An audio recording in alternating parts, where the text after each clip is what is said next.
call the Committee on Transportation and Infrastructure to order. Pursuant to Committee Rule 6F and House Rule 11, Clause 2HF, the chairman may postpone further proceedings today on any question of approving any measure or matter or adopting an amendment in which a recorded vote of the yeas and nays is ordered.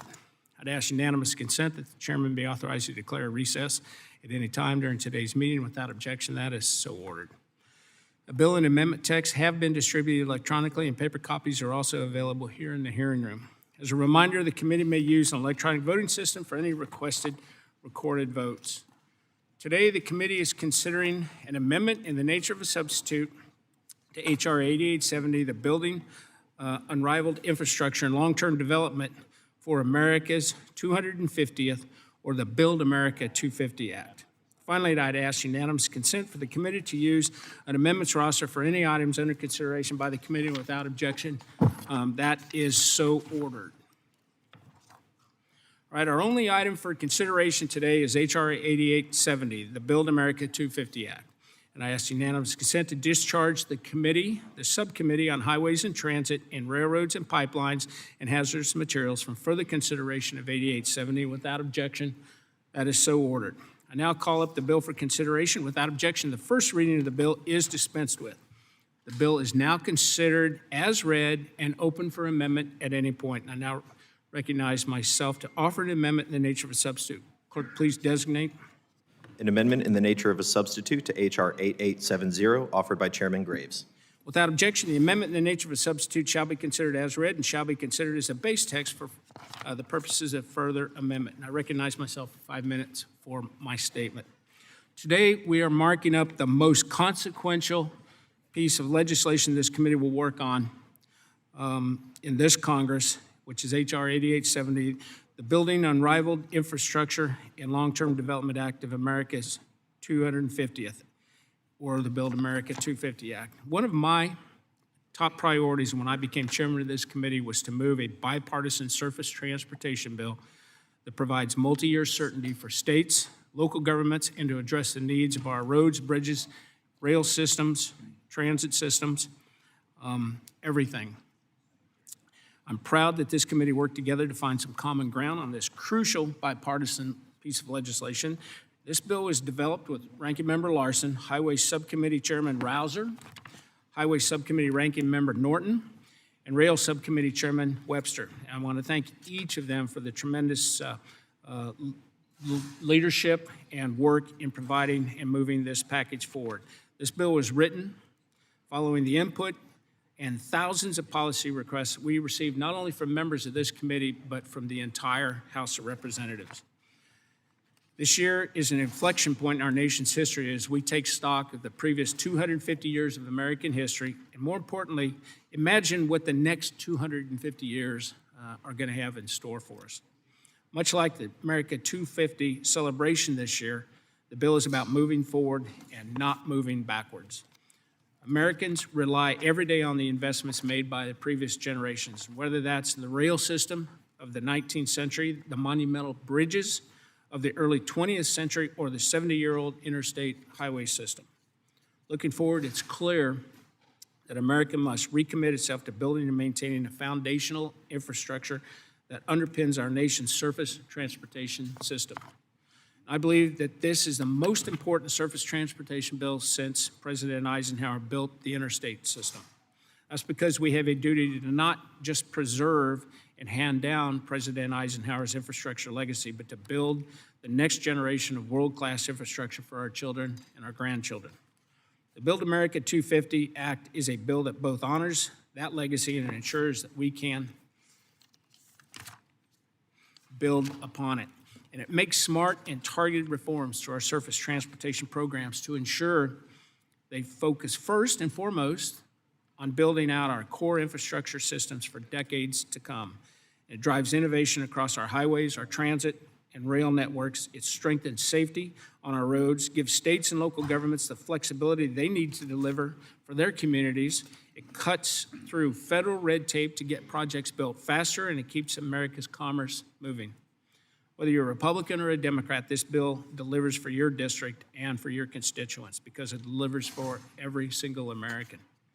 I'm most proud of the resources this bill devotes to bridge construction and repair. At more than $50 billion over the 5-year authorization period, the Build America 250 Act is going to provide the largest single bridge investment in America's history. And at current investment rates, a bridge built today will have to wait until America's 375th birthday to be replaced, and that's unacceptable. The millions of Americans who drive every day over obsolete bridges in poor condition deserve better, and this bill will supercharge bridge investment to build and rehabilitate tens of thousands of bridges in reaching every single congressional district. The Build America 250 Act also recognizes we cannot wait any longer to begin addressing the fact that our highway trust fund isn't keeping up with its needs. The bill ensures that electric vehicle owners, just like all other users of the highways, begin paying their fair share into the Highway Trust Fund with an annual registration fee, the first new revenue source for the trust fund in more than 3 decades. This bill also looks ahead to our future and provides the first ever federal framework for autonomous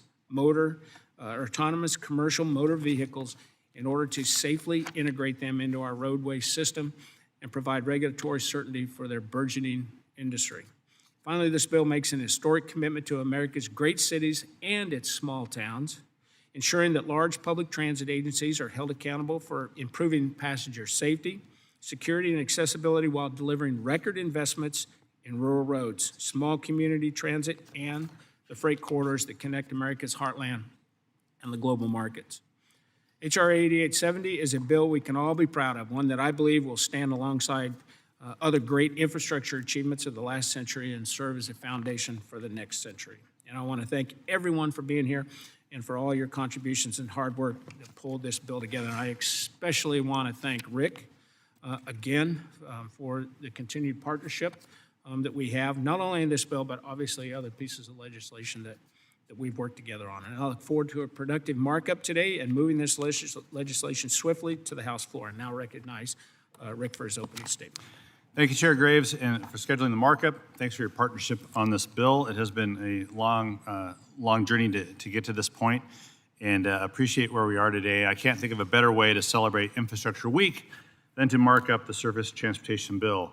But in fact, every day is Infrastructure Day in Washington State's 2nd Congressional District, which is why today is especially exciting for me. I do want to go back in time a little bit because from the first roads that Paul Revere used to tell us the British are coming, to the establishment of the post roads, to the establishment of the Cumberland Road, which became I-70, to the transportation communication revolution of the early 1800s, just fast forwarding to 1956, and of course in the last 30 to 40 years, from iced tea and safe tea Lou and BIL to today, Congress has been very aggressive about identifying the transportation infrastructure needs of this country and taking action in Congress to support those needs. So passing a strong reauth bill today on time brings certainty, industry stability, and jobs, continuing economic growth in the United States. Just think back to the last surface bill that we passed as part of the BIL, which supported more than 116,000 projects across the country in every congressional district. The BIL also created 700,000 new jobs in construction and engineering and transit and trucking and rail. These dollars mean stronger, newer infrastructure and safer, more efficient travel options in the communities we represent. The Build America 250 Act is a product of months of negotiations and thousands of policy ideas from constituents, stakeholders, and members. Now, while the bill we're marking up today does not reflect everything I wanted or what Subcommittee Ranking Member Norton wanted, there still is yet a lot to applaud. And I'll be supporting the bill, barring anything too great here, and opposing amendments that undermine the agreement. Reasons that we should support this. Provide strong funding levels. There's $375 billion in guaranteed Highway Trust Fund dollars for highways compared to combined $350 in Highway Trust Fund and advance appropriations for highways in the BIL.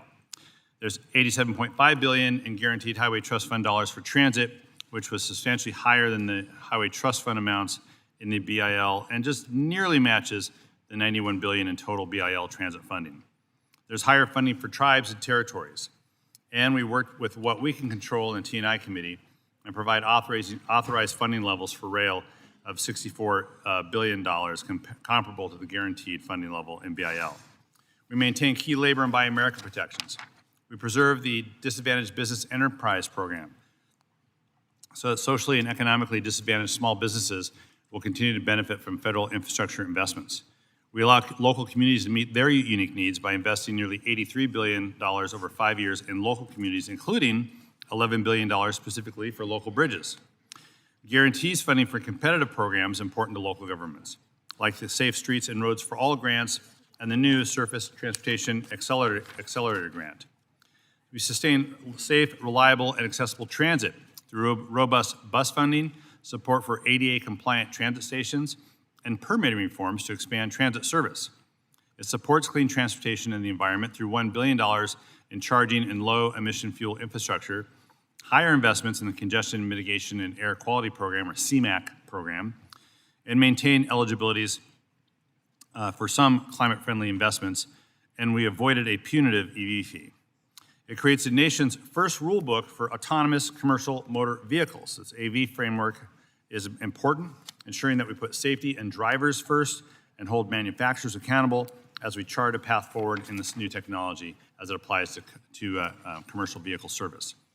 Improves rail service by allowing states to use a portion of their highway dollars for equipment and stations on state-supported routes.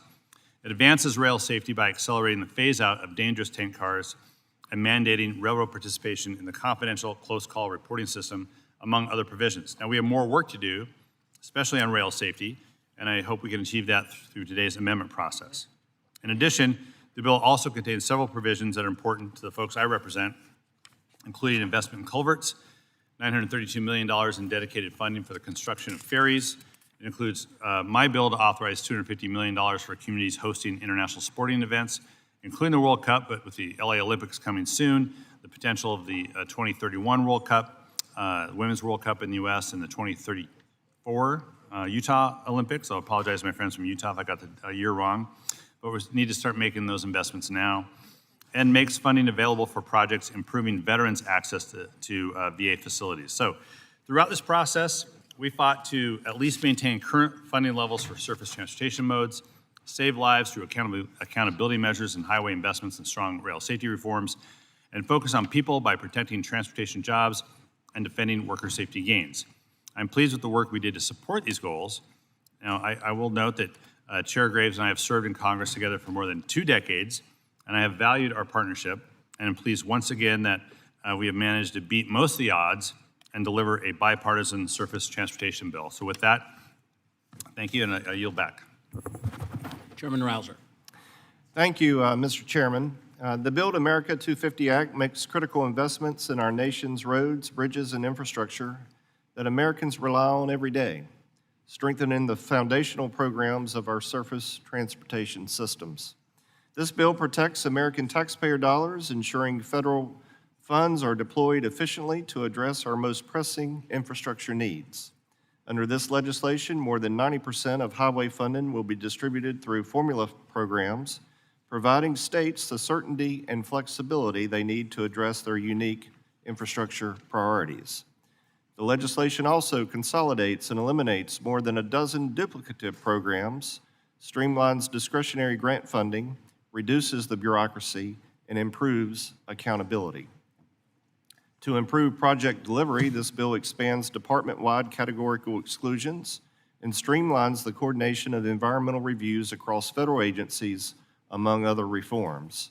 Together, these changes will cut burdensome red tape and accelerate the permitting process, delivering projects more quickly and at lower cost. Notably, this bill provides the first new revenue stream for the Highway Trust Fund in more than 30 years, focused on those vehicles that currently do not pay into the trust fund. Very modest registration fees for electric vehicles and plug-in hybrids will help ensure everyone who uses our roads contributes to maintaining them. This is a small yet significant first step towards addressing the structural deficit of the trust fund so we can continue to ensure America's infrastructure remains competitive, safe, and well-kept. The bill also makes historic investment in bridges across the country, including $10 billion dedicated exclusively to locally owned bridges to support our rural communities. In my home state of North Carolina, with more than 19,000 bridges, these resources will help the state and local communities with essential construction and rehabilitation projects. North Carolina has seen rapid growth, and our infrastructure must keep pace with that growth. This bill designates 2 future interstates in North Carolina, helping ensure we have the capacity to better meet the increasing demand of North Carolina's fast-growing population. The Build America 250 Act also enhances safety by making it a priority. The public deserves transportation systems and roads that are safe.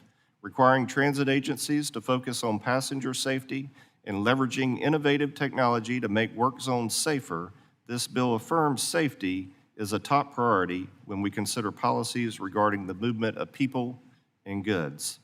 So I am quite proud to have helped develop this strong bipartisan bill alongside Chairman Graves, Ranking Member Larson, and Ranking Member Norton, and I look forward to continuing to work with my colleagues on both sides of the aisle as we advance this very critical legislation through the legislative process.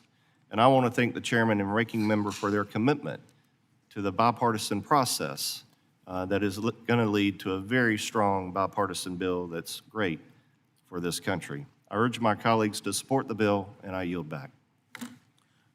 Ms. Holmes Norton. Eleanor.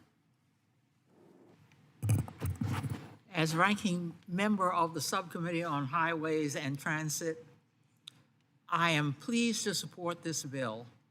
While this is not the bill Democrats would have written on our own, and while as part of the Big Four agreement, I might need to vote against amendments I otherwise support, I applaud the chairs and ranking members for continuing this committee's longstanding commitment to bipartisanship. And I yield back.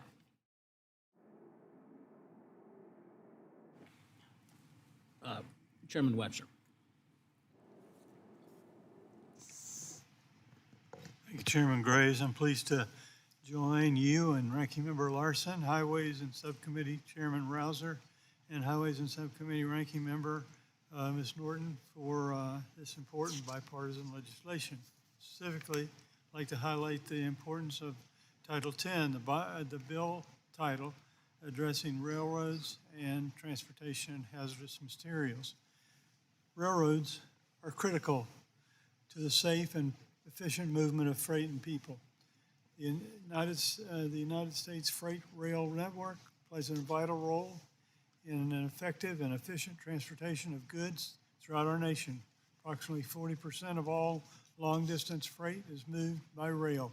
The products and commodities, including those shipments, support industries and millions of jobs across the economy, particularly in manufacturing. In addition, the millions of Americans utilize passenger rail as an alternative means to highway or air travel. This bill makes important reforms that will improve both safety, efficiency of the nation's freight and passenger systems. This legislation modernizes the Federal Railroad Administration's regulatory processes, enabling new innovation and investment that will enhance safety and efficiency. The bill also includes important reforms that improve the project delivering process. Millions wasted each year on red tape and other forms of needless bureaucracy are forms that are invested in buildings, infrastructure, real infrastructure, and creating real jobs. Both short line railroads and passenger rail provides a vital end to my home state, Florida, and the legislation before us today will continue to support these important industries. Further, the bill addresses the transportation hazards of materials, and importantly, we work to regulate parties to codify a registration fee that fixes an error made by ILJ, and that would result in burdensome registration fees. This legislation also consolidates hazardous materials safety grants and simplifies the grant application process. It also includes important safeguards to ensure United States safety standards for hazardous materials are not undermined by foreign competitors seeking an unfair advantage over American producers and workers. In addition to the wins highlighted in Title 10, overall, the Build America 250 Act is legislation that returns our nation's investments to core infrastructure projects, makes the largest investment into bridges, and secures the first new revenue in Highway Trust Fund in over 30 years. For these reasons and many more, I urge my colleagues to support the bill. Yield back my time.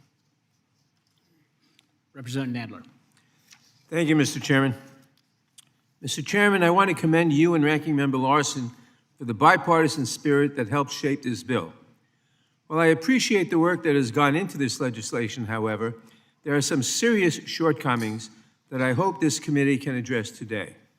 As the sole member of this committee representing New York City, I am deeply concerned that this bill fails to adequately prioritize rail and transit infrastructure, systems that are essential not only to my district, but to the economic strength of the nation.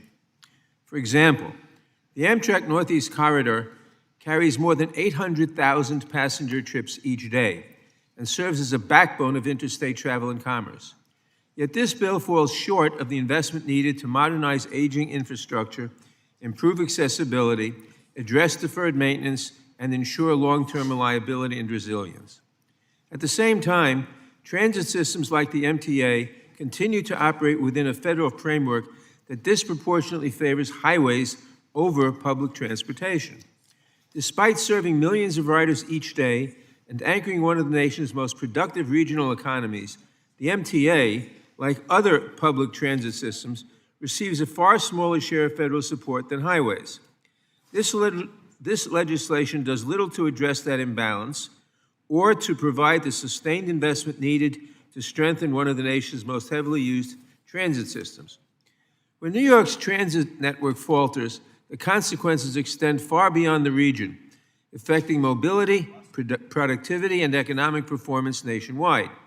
Yet this bill continues to lean toward highway expansion at the expense of stronger investment in rail and transit, an approach that is short-sighted and out of step with our transportation and economic needs. Rail and transit must be treated not as secondary priorities, but as core national investments. Just as important, this bill must include strong guardrails to ensure transportation laws are implemented faithfully and as Congress intended. This legislation will mean little if the executive branch can delay, obstruct, or selectively undermine its execution. Over the past 16 months, this administration has stalled transit projects, withheld congressionally appropriated infrastructure funding, and injected politics into decisions that should be driven by public need and economic benefit, not political retaliation. New Yorkers know this risk firsthand. The Trump administration has baselessly threatened funding for the Gateway program, one of the nation's most critical rail projects, attacked New York City's congestion pricing efforts, and shaped planning for revitalization of Penn Station through a closed-door process that prioritizes private interests and the highest bidder over transparency, public oversight, and the transportation needs of New Yorkers. If we fail to establish stronger oversight and protections against politically motivated delays or selective enforcement, we risk authorizing investments that communities may never fully receive. I look forward to working with my colleagues to strengthen this bill and to better serve the transportation needs of New Yorkers and of all Americans. I yield back. Gentleman yields back. Mr. Stauber. Thank you, Mr. Chairman. I rise in support of the Build America 250 Act, a bipartisan effort to strengthen America's transportation network, modernize critical infrastructure, improve safety, and ensure the federal investments are delivered efficiently and responsibly. This legislation recognizes a simple reality. America cannot maintain a strong economy, competitive workforce, and safe transportation system with outdated infrastructure and broken promises.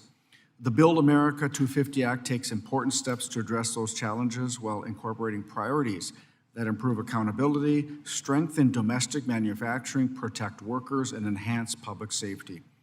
I especially appreciate the inclusion of priorities advanced by my office. First, this bill reflects the goals of my bill, the Break for Kids Act. Illegal passing of stopped school buses continue to put children at risk every single day across this nation. Recent National Highway Traffic Safety Administration survey data make clear that too many drivers either do not understand the law, are distracted, or simply don't care. The Break for Kids Act directs the Secretary of Transportation to implement a national public safety messaging campaign like the Click It or Ticket campaign to educate drivers about the dangers and consequences of illegal passing stopped school buses. Public awareness and education are essential tools to help prevent tragedies before they happen. And I am pleased to see that the school bus safety and public education efforts are reflected in this bill. Second, the bill includes my parity in Engineering Act. Federal transportation projects should operate under clear and consistent standards nationwide. For years, nearly every state has followed federal acquisition regulation-based guidance developed in coordination with AASHTO and the Federal Highway Administration, except for Minnesota. Ensuring parity and consistency in engineering procurement protects transparency and creates a level playing field for firms competing to deliver infrastructure projects. Addressing broader aspects of the bill, I want to recognize that the bill maintains the consistent application of Davis-Bacon prevailing wage standards. There has long been bipartisan recognition that federally supported infrastructure investments should support good-paying jobs with skilled workers. And as Congress invests in roads, bridges, transit, and rail systems, we must continue ensuring that workers helping build those projects are treated fairly and compensated appropriately. I also strongly support the bill's commitment to Buy American policies. Federal infrastructure dollars should support American workers, American manufacturers, and American supply chains whenever possible. Buy American requirements help create jobs here at home, strengthen domestic industry, and reduce dependence on foreign sources for critical minerals and manufactured products. Finally, I want to highlight the critical issues this legislation addresses: permitting reform. For too long, worthy infrastructure projects have been held up by years of delay, litigation, and uncertainty. Communities across the country have seen projects funded but never completed because the permitting process has become too unpredictable and burdensome. This bill takes meaningful steps to improve project delivery by streamlining reviews, reducing unnecessary delays, and providing greater certainty in the permitting process. Reforms that establish clear timelines for judicial review and focus environmental reviews on the direct impacts of a project can help ensure that infrastructure investments actually translate into completed projects that benefit the American people. At its core, the Build America 250 Act is about long-term investments in America's future. It strengthens infrastructure, improves safety, supports workers, promotes domestic manufacturing, and helps ensure that taxpayer dollars are spent effectively and efficiently. This legislation reflects serious bipartisan work and incorporates many common sense priorities that will benefit communities across the country. And I want to thank Chairman Graves and Ranking Member Larson and the rest of my colleagues for all their hard work on this bill. I urge my colleagues to support the Build America 250 Act, and Mr. Chair, I yield back. Gentleman yields back. Mr. Carson, you're recognized. Thank you, Chairman, and thank you, Ranking Member Larson, for both of your hard work along with the staff and thoughtful negotiations to bring us a good bill for markup. Although it doesn't have everything that each of us would like to see, it does preserve critical programs this committee has long supported, and it continues newer programs we've established in the bipartisan infrastructure law, which are so important for our communities. I am particularly pleased that my top priorities have been included for rail, overall rail safety, addressing block railroad crossings, including an incident database, which I first called for in 2018, and more support to strengthen intercity passenger rail and Amtrak's national network. For transit, dedicated transit funding, new transit services, and transit safety, including bus facilities and personnel. For sustainability, clean transportation, EV infrastructure, and greener materials for infrastructure projects. For workers, transportation workforce protection and development programs, plus other labor protections. For safety, active transportation programs like pedestrian and bike safety, and reauthorizing the Safe Streets program. For communities, increasing community participation in policy and implementation decisions, and economic participation through continued DBE programs. I'm looking forward to working with my colleagues today on thoughtful amendments that can improve the base bill, and hope we can work together to craft a final bill that we can all support. Thank you. I yield back. Mr. Babin. Thank you, Mr. Chairman. This year marks 70 years since President Dwight D. Eisenhower signed the Federal Aid Highway Act of 1956 into law. For Kansans, that anniversary carries a special meaning. President Eisenhower, who hailed from Abilene, Kansas, in my district, understood that a strong transportation network was essential to the safety, commerce, and unity of the United States. His vision helped connect a growing country and gave future generations a highway system that changed the way Americans live, work, and move. 70 years later, Americans' transportation needs have changed, but Congress' basic responsibilities remain the same. We have a duty to maintain a surface transportation system that allows people and goods to move across the country safely, efficiently, and reliably. Every district in America relies on roads, bridges, rail, airports, and freight movement. This is especially true in rural America. In the Big First, our district alone has more than 83,000 miles of road, 4,000 miles of railroads, and the highest number of bridges of any district in the country, 11,172. That infrastructure supports the farmers, ranchers, producers, manufacturers, small businesses, schools, hospitals, and families that keep our community strong. When a rural bridge is closed, a highway is unsafe, or a freight route is inefficient, the consequences in rural America are real. A farmer may have to take a longer route to get grain to market. A rancher may face higher costs moving livestock. A manufacturer may struggle to ship products on time. A first responder may lose valuable minutes reaching someone in need. Transportation policy in Washington has a direct effect on the daily lives of all Americans, and that's why it's critical that this reauthorization must get back to the basics. In recent years, Washington has created new programs, expanded existing ones, and spent money our country does not have. The Build America 250 Act gets us back on track, focusing our limited federal resources on the fundamental needs of our transportation system: roads, bridges, freight movement, safety, and the infrastructure that helps Americans get where they need to go. I'm thankful that the committee included several of my priorities in this legislation to benefit not only Kansans, but also Americans across the country.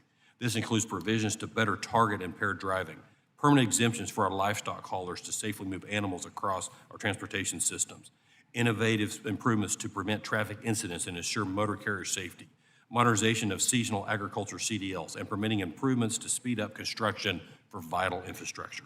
America is a nation that builds. That spirit helped President Eisenhower, a proud Kansan, leave a transportation legacy that still serves our country today.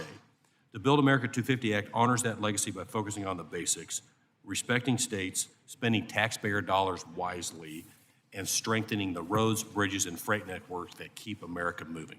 I strongly support this legislation, urge my colleagues to do the same, appreciate the chairman and ranking member's work, and look forward to supporting this bill. Thank you, Mr. Chairman. I yield back. Ms. Titus. Thank you, Mr. Chairman. Thank you and the ranking member and your incredible staff for working with us to bring this bill forward. I especially want to thank Claire Shankin in my office, not only for helping move my priorities, but for helping coordinate all the different interests that were involved in the chapters that deal with railroads. We know it feels like just yesterday that we enacted the most significant infrastructure investment in our nation's history when we passed the Infrastructure Investment and Jobs Act. That law has been transformative in my district in Las Vegas. We're building a high-speed, zero-emission train from Las Vegas to Los Angeles, Southern California. Safe Streets for All grants are improving our pedestrian infrastructure and saving lives in an area that had a high rate of accidents and deaths. The airport's seen major upgrades, making the first and last impression on the 55 million passengers who fly through Las Vegas for tourists, tourism and business every year. Protect grants are helping us become more resilient against the ravages of extreme heat. We've already hit 104 in Las Vegas. We've built bicycle stations and lanes to give people a safe, healthy way to get around, get out of their cars, and use other modes of transportation. Now this committee is responsible for reauthorizing that watershed law because it expires in September. So we have an important decision to make. Will we continue to build on this progress and move forward, or will we slip backwards and lose that investment that we have made so effectively in infrastructure? I know many of my colleagues would agree with me that the bill before us today is not perfect, but it has some vital provisions that do build on that progress, and so I'm very happy to report that. In the highway chapter, I'm pleased that there are several provisions that I authored. First, my Thermal Runaway Reduction Act creates a $2 million per year grant program at PHMSA to test effective strategies to extinguish thermal runaway. It also requires the federal government to update regulations for the commercial transportation of lithium-ion batteries, which is increasingly a problem. There are provisions based on my Buffer Act to increase the spare bus ratio cap so RTCs around the country can help buses run on time during extreme heat. Make safety improvements, as you've heard, in school zones from the Protect Our Students Act. 300 children have already been hit by buses in Clark County this year. And there are provisions based on the MOVE Act to help families make more informed decisions about e-bikes and e-scooters, keep children out of the emergency room. I've already seen at UMC in Las Vegas a 400% increase in head injuries from riding these new transportation modes on our streets.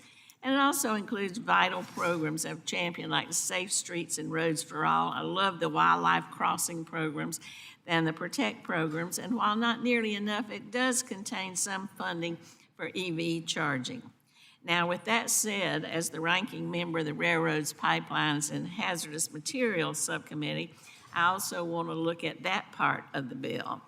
From day one, I've made it very clear that if the bill didn't include comprehensive rail safety provisions, I wouldn't abide by the Four Corners Agreement.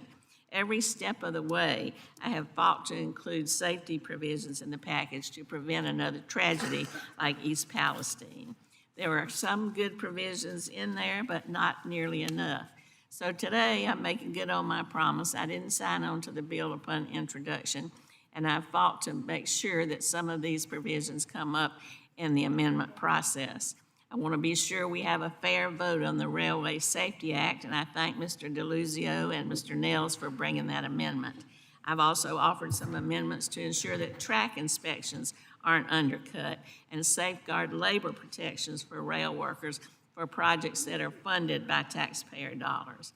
As these amendments come forward, I hope my colleagues will vote their conscience today on these unresolved issues, and we can come with an even better bill.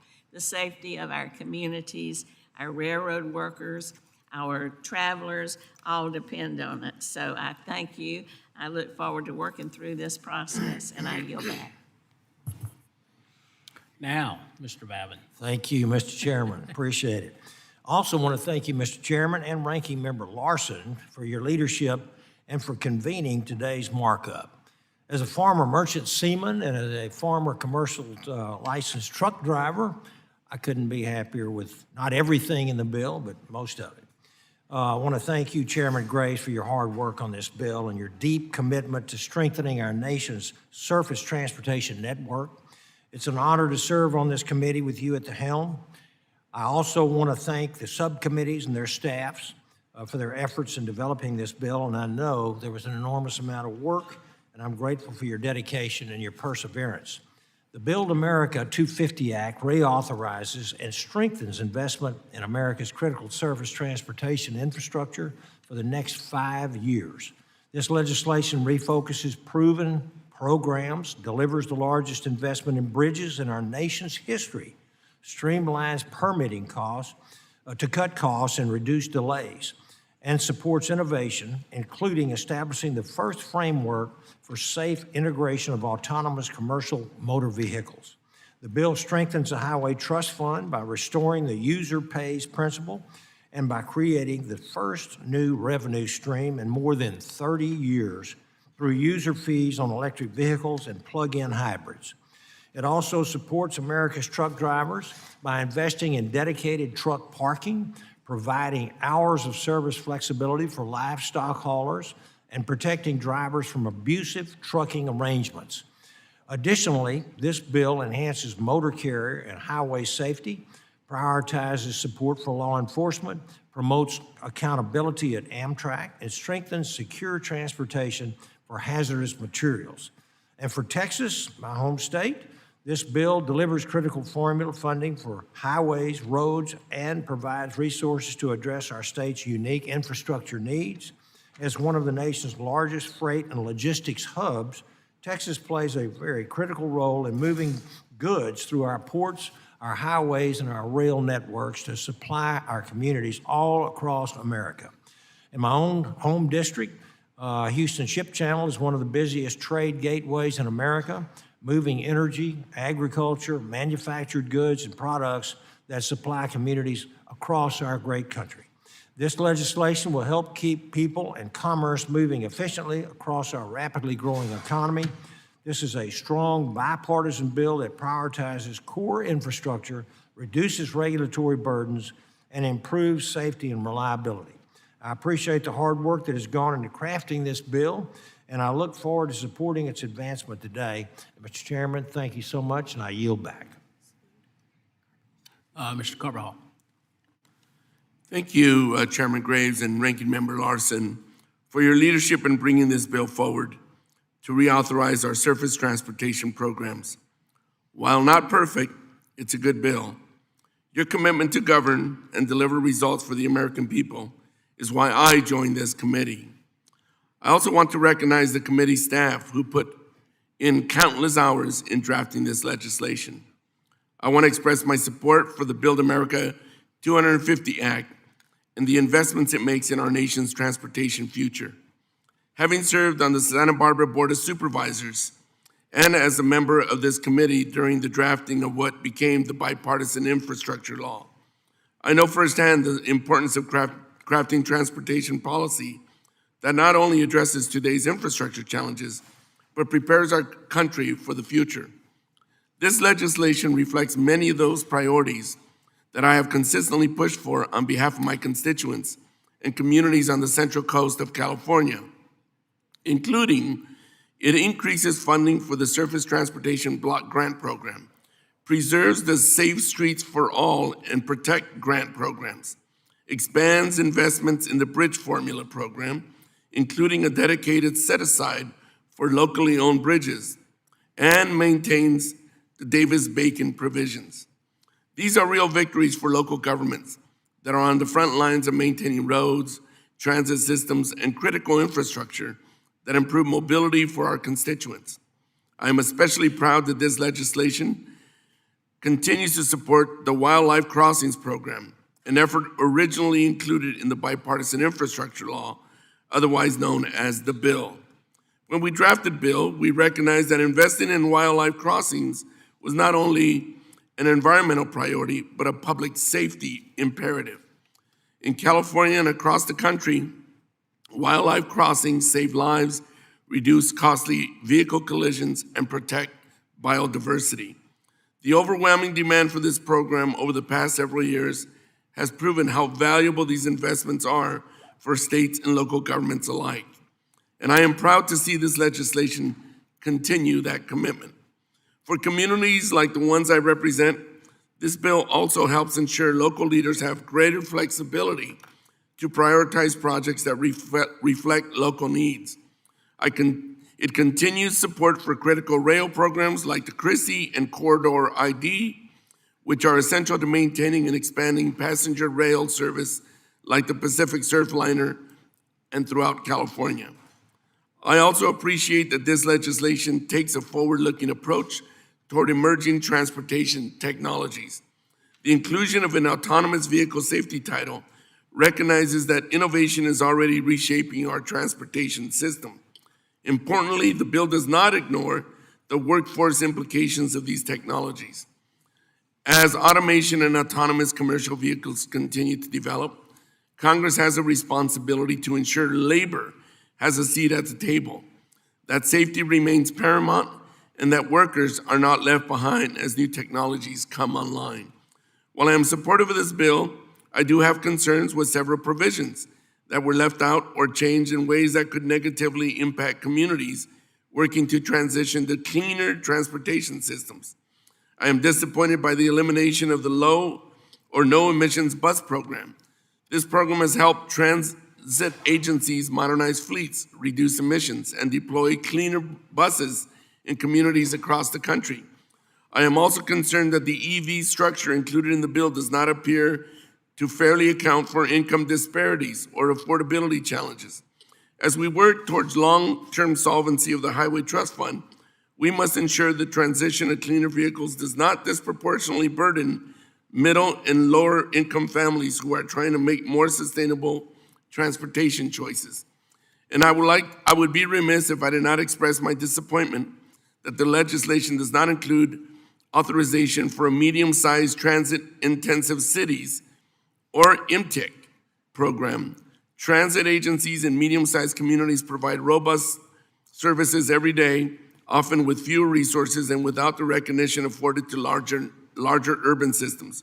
While I was disappointed this bill did not include an infrastructure bank, I remain optimistic that I can continue to work with Chairman Graves and Ranking Member Larson to establish an infrastructure bank. I hope we can continue working together to address some of the shortfalls as this bill moves forward. Overall, this legislation represents a bipartisan investment in America's infrastructure. I urge my colleagues to support the bill. Mr. Chairman, I yield back. Mr. Westman.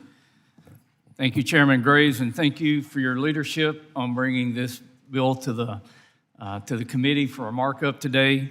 If my math is right, I believe there are 5 other committee chairmen that sit on this committee, and I think we all have an appreciation for what it takes to work hard on a bill like this.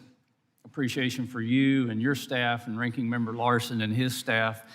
And on a subject that's important to all Americans, that this hearing is probably not going to, or markup is probably not going to be covered live on cable TV because it's not spicy enough, but it's very important, and I really commend you for a job well done. It shows that we still can govern when it comes to important issues that involve every American. And the good things in this bill have been highlighted. I would be remiss if I didn't talk about the focus on infrastructure like highways and bridges, which I think most Americans see that as what transportation and infrastructure is about. The fact that 90% of highway funding will be through formula funding to the states, which will give states more flexibility in prioritizing projects. The expanded funding for bridges, which is very important. And also truck parking is a big issue that is affecting truckers all across our country. The Chrissy Funding Grant Program, I'm appreciative of that, and many other things in the bill. I'll also say that it's good to see this order coming back to the committee. Many of us remember being here back in 2020 and 2021 when we tried to do a highway surface transportation reauthorization. Chairman DeFazio was working very hard to make that happen. And the hearings that we had, that was during COVID, that's almost like a nightmare thinking back about it, with many people coming in on the big screen, a lot of us traveling here, having late night markups, and a lot of work was going in to create a bill that traditionally is bipartisan and the committee puts a lot of work into. And at the last minute, the IIJA got dropped on us from the Senate. The committee kind of got kicked to the curb, and we supposedly had a bipartisan infrastructure bill that really didn't go through regular order or have the oversight and the input that this bill had. So again, thank you for your work on that. Also, thinking back to that last process, I remember there was a big debate on it doesn't really matter how much money you approve in a highway bill. If you can't build the projects, it doesn't make a lot of difference. And this bill does address some of those permitting issues. We are obviously working on a larger permitting bill that has passed the House. The Senate's working on that. Hopefully, we can get these permitting reforms that are in this bill passed, but I'm hopeful that we can also get a big permitting bill passed. The numbers are staggering when you look at the cost of permitting and delays, not just increased cost to build projects, the problems with mobilization and demobilization, the increased inflationary costs, but it's also the lost opportunity costs because we're not building the infrastructure in a timely way so that we can all benefit from that. We also know that there's a safety cost when we can't build infrastructure. I think the bill that we have before us today is, like everybody said, it's not perfect, but it's a huge step forward. It's getting us back on the right track. I look forward to the markup, and I yield back. Mr. Pappas. Well, thank you very much, Mr. Chairman, for your leadership, and to the ranking member as well for getting us to this moment here today. And I'm pleased to add my support for the Build America 250 Act, the committee's reauthorization of surface transportation programs. This bill is going to provide needed increases in funding for New Hampshire for roads, highways, bridges, safety programs, and more. Build America 250 will deliver more than $1.2 billion in highway formula funding for my state, as well as over $150 million in transit funding.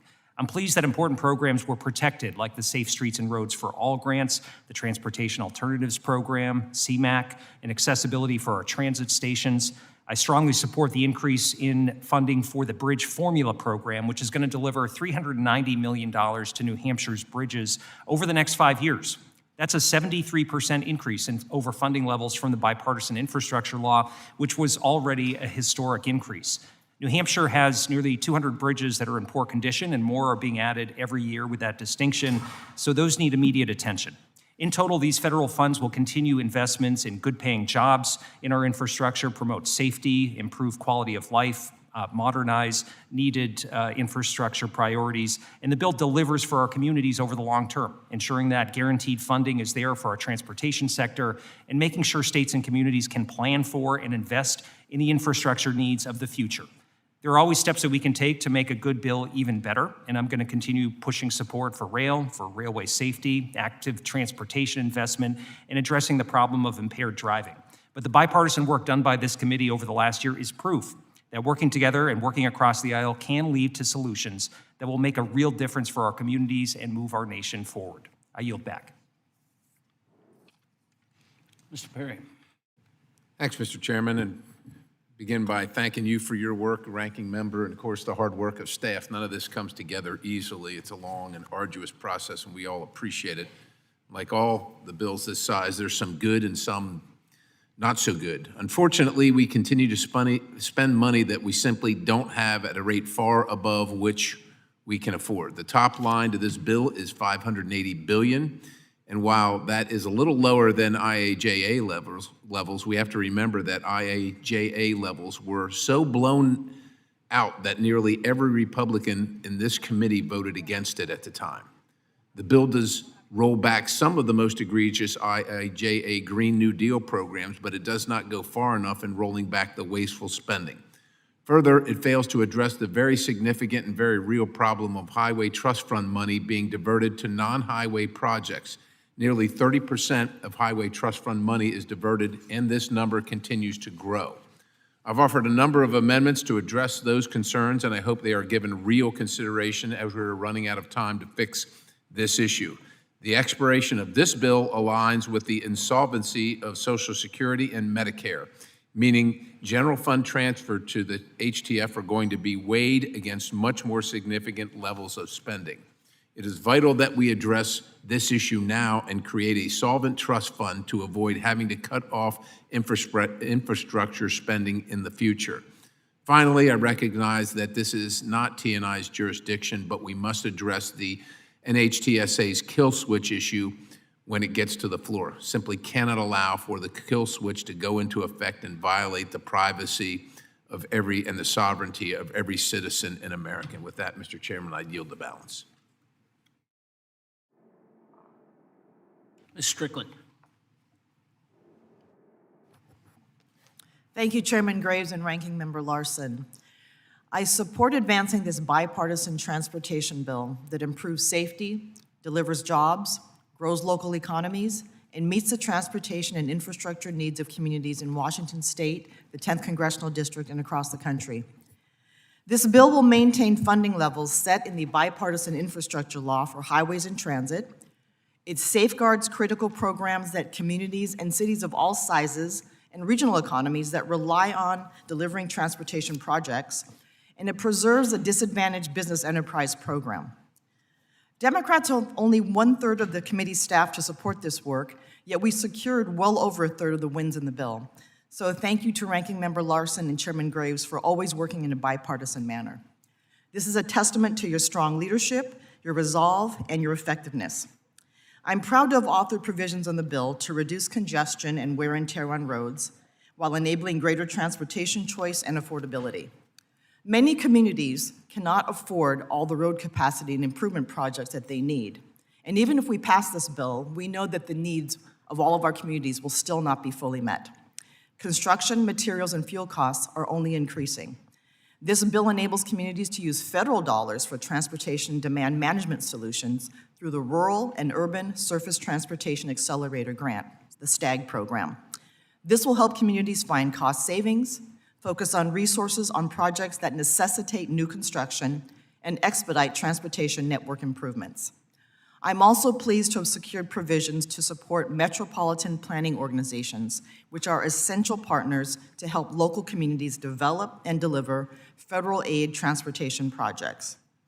These provisions will provide greater flexibility and support for administrative and planning activities to carry out that work more efficiently and more effectively. I also secured provisions from the Build More Housing Near Transit Act, which I co-led in the last Congress to solve supply-side housing challenges and encourage the development of transit-served walkable communities. Coupled with the 21st Century Housing Bill that we passed yesterday, this is essential. And for Washington State, this bill delivers continued investments in the fleet expansion and modernization of the Washington State ferry system and the jobs that support them. The development of Cascadia High-Speed Rail, $1 billion for court-mandated culvert replacement and rehabilitation, and a 25% set aside in the Bridge Formula program to help repair locally owned bridges. At a time when tariffs and skyrocketing fuel costs are driving up the cost of building infrastructure, we must continue to give our communities certainty, job security, and the support they need to sustain and grow their economies. Investing in infrastructure has a high return on investment. It is money well spent. I strongly urge my colleagues to support this bill. And Mr. Chair, I yield back. Mr. Johnson. Thank you, Mr. Chairman. A major factor powering American excellence for a long time has been our national commitment to infrastructure. Rather than have a bunch of disconnected regions, we just decided a long time ago we're going to have one interconnected nation. And man alive, does it pay a lot of dividends for a lot of us. Look at I-90 through South Dakota, major interstate. It's not a state asset, it's a national asset. In fact, more than 70% of all of the traffic on Interstate 90 neither originates nor terminates in South Dakota. And so I think it's important that we take that we have a national lens that we're looking through when we're talking about this surface transportation bill. And Mr. Chairman, that's exactly what we together have done. And this does right by America, and it does right by South Dakota. You look at bridges, we know that we have a bridge crisis in America, probably in a more pronounced way in rural America, but everywhere. This bill almost doubles the amount of bridge funding that will come to South Dakota. It is a substantial increase as well in the funding for highways and other surface transportation priorities. That is going to make our country stronger. It's going to reduce inefficiencies. It's going to make supply chains more resilient. It is going to be an excellent investment in this country. There are a number of policy wins in this bill as well. I'll call out my bill, the Securing Infrastructure from Adversaries Act. Thank you for its inclusion. LiDAR is hardly a household name, and yet this exquisite technology really does power a tremendous amount of future gains and efficiencies and effectiveness in the transportation space because it provides millimeter level data about what's going on in these interconnected systems. And our country has unfortunately grown too reliant on China and Chinese companies when it comes to LiDAR. This bill makes it clear that our Department of Transportation is not going to be using federal funds to procure technology that would give that millimeter level data on our country's critical infrastructure to companies that are affiliated with the Chinese Communist Party. And so here we are with a bill that does right by investing in tribal infrastructure, does right by investing in rural infrastructure, does right by investing in our nation's infrastructure assets, and it's also got some pretty good wins for America. And Mr. Chairman, I am so looking forward to passing this bill out of committee on a bipartisan basis. And with that, I would yield back. Ms. Sykes. Good morning, everyone, and thank you to the chair and ranking member for holding today's markup. For many Americans, their primary interaction with their government is through the roads we drive and the trains we ride on, the bridges and railroad tracks that we cross. And every day when people ride to work, they notice the potholes and the crumbling roads, and they let us know about that too. And after work, they face traffic that keeps them from their families and their loved ones and their blood pressure high. Transportation and infrastructure is a key part of governance. It is about providing a baseline of safety and protection for everyone on our roads, and it advances innovation on our trains, planes, and automobiles. It connects us home, to work, to school, to our communities. Well, I'm excited to have the opportunity to work on these programs for our constituents, and I am thrilled to see bipartisan legislation that will address our nation's crumbling infrastructure. I am reminded that many of the provisions in this bill are way past due. On February 3rd, 2023, a Norfolk Southern freight train derailed in East Palestine, Ohio, causing 20 cars to spill hazardous chemicals that ignited fires which burned for over 2 days. These dangerous chemicals spread through the air, seeped through the ground, and found their way to the water supply. It has been over 3 years since this tragic train derailment, and Congress is only just now taking up legislation to address concerns stemming from this derailment. I consider this to be a disservice to all the people in East Palestine, Ohio, who are still dealing with the fallout of this tragedy, in addition to all of the communities bisected by railroads that could be the face of the next derailment disaster. And the overarching theme that I heard from those impacted in East Palestine was that they wanted to make sure that there was legislation in place so that this did not happen to another community. They did not want their suffering to be in vain. After the tragic plane crash over Washington, D.C., the House passed the ALERT Act within a year. Clearly, Congress can act in a timely manner, and it is disappointing it has taken this long to address the concerns, but I am glad that we are finally here today. That's why after years of requesting hearings and calling for votes to address this issue, I made it a priority to include more rail safety measurements in this year's rail authorization. And this package does just that by including the Railroad Safety Advisory Committee and would accelerate the removal of dangerous tank cars from circulation. Additionally, it would ensure that placards designating a train car has hazardous materials cannot melt in a fire, as it did in East Palestine, making it exceptionally hard for its first responders to respond appropriately. And this package would also create a training program for first responders on how to best respond to a situation involving hazardous chemicals. These and other investments in transportation research, development, and demonstration in this legislation are necessary to support a safe, resilient, equitable, and sustainable transportation future. Before I continue, I would like to recognize and thank my colleagues from Ohio who very quickly after the train derailment in East Palestine came together to introduce the RAIL Act, led by myself and former Congressman Bill Johnson, who represented the area at the time. 11 of the 15 members of our delegation stood together in solidarity to say we do not want to see this happen again. So for that reason, I want to make a special shout out and thank you to the Ohio delegation for uplifting the concerns and the cares of people of East Palestine, Ohio, and jumping to the opportunity to come together. At the time, we were told, and I was told by many people on and off the Hill, that they had not seen such a bipartisan act of unity and solidarity amongst our delegation, and I am so glad to be part of that and to have led that act to make sure that we were working on behalf of the people that we represent in the great state, the greatest state in the nation, Ohio. As a member of both the Science, Space, and Technology Committee and the Transportation Infrastructure Committee, I look forward to continuing to work with my colleagues on both committees to advance the priorities outlined in this bill and for continued transportation innovation. Finally, I'd just like to thank all of the individuals on our staffs, individually, collectively, and from the committee for working together. I can't imagine how many late nights and early mornings that you had, but your work is not going to go unseen, and we appreciate it. For every call that we will not receive about a pothole or a crumbling bridge, we will think of you and thank you for the hard work that you have done. Again, I am going to support this legislation on behalf of not only the people in Ohio's 13th Congressional District, but the entire state of Ohio and our nation who relies upon transportation for our well-being, for our connectivity, and for our economy. Thank you, Mr. Chair. I yield back. Mr. Bresnahan.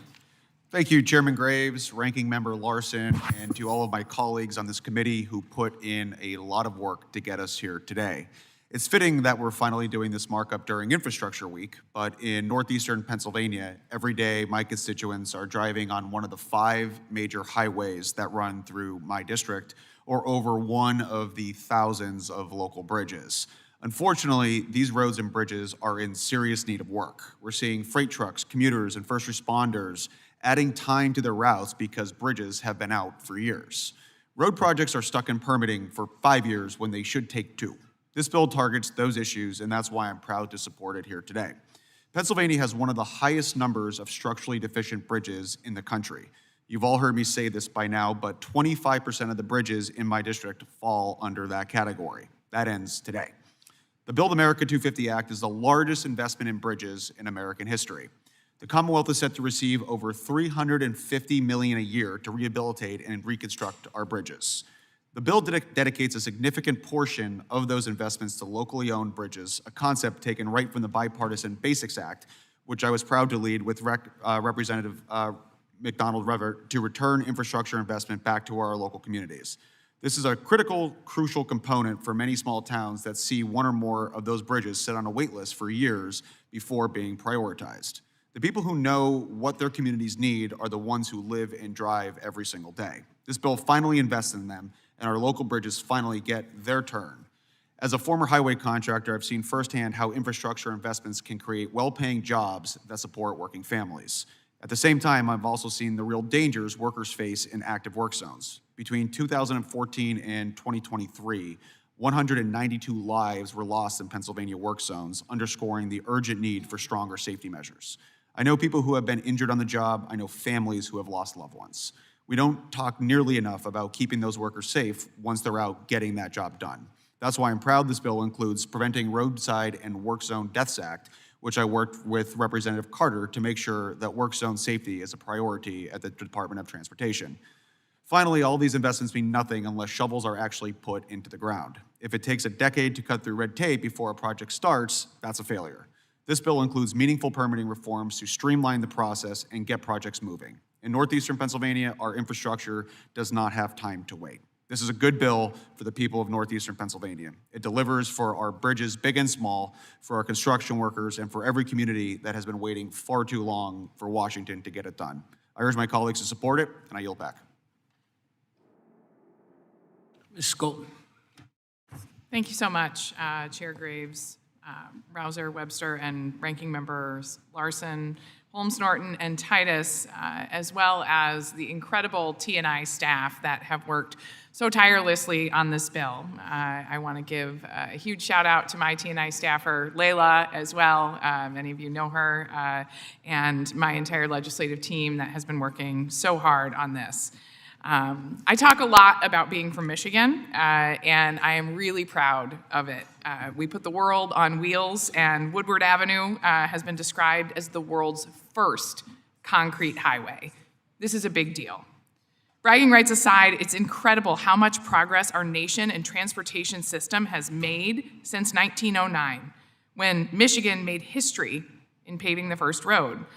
I know this bill will build on that legacy and help us keep pace with the progress made through the bipartisan infrastructure law, and I'm pleased to support it. These investments aren't just theoretical. This is not an academic exercise. The work done in this committee will create jobs that help parents support their families. It'll allow kids to bike safely to school. It'll connect communities as folks head to church. It'll provide options as people try to squeeze in doctor's appointments. The Build America Act will preserve guaranteed funding for highways and transit.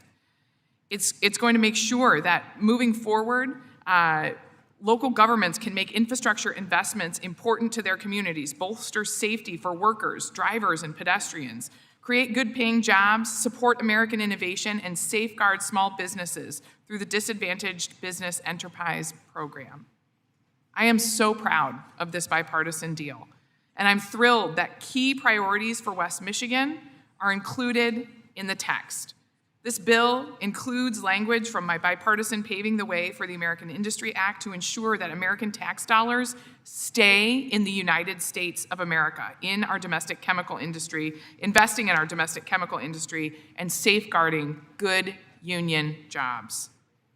I also champion the Unlocking Affordable Housing Act to help developers access TIFIA and RRIF loans to build more housing where transit already exists. This bill will boost housing supply and lower costs for Americans.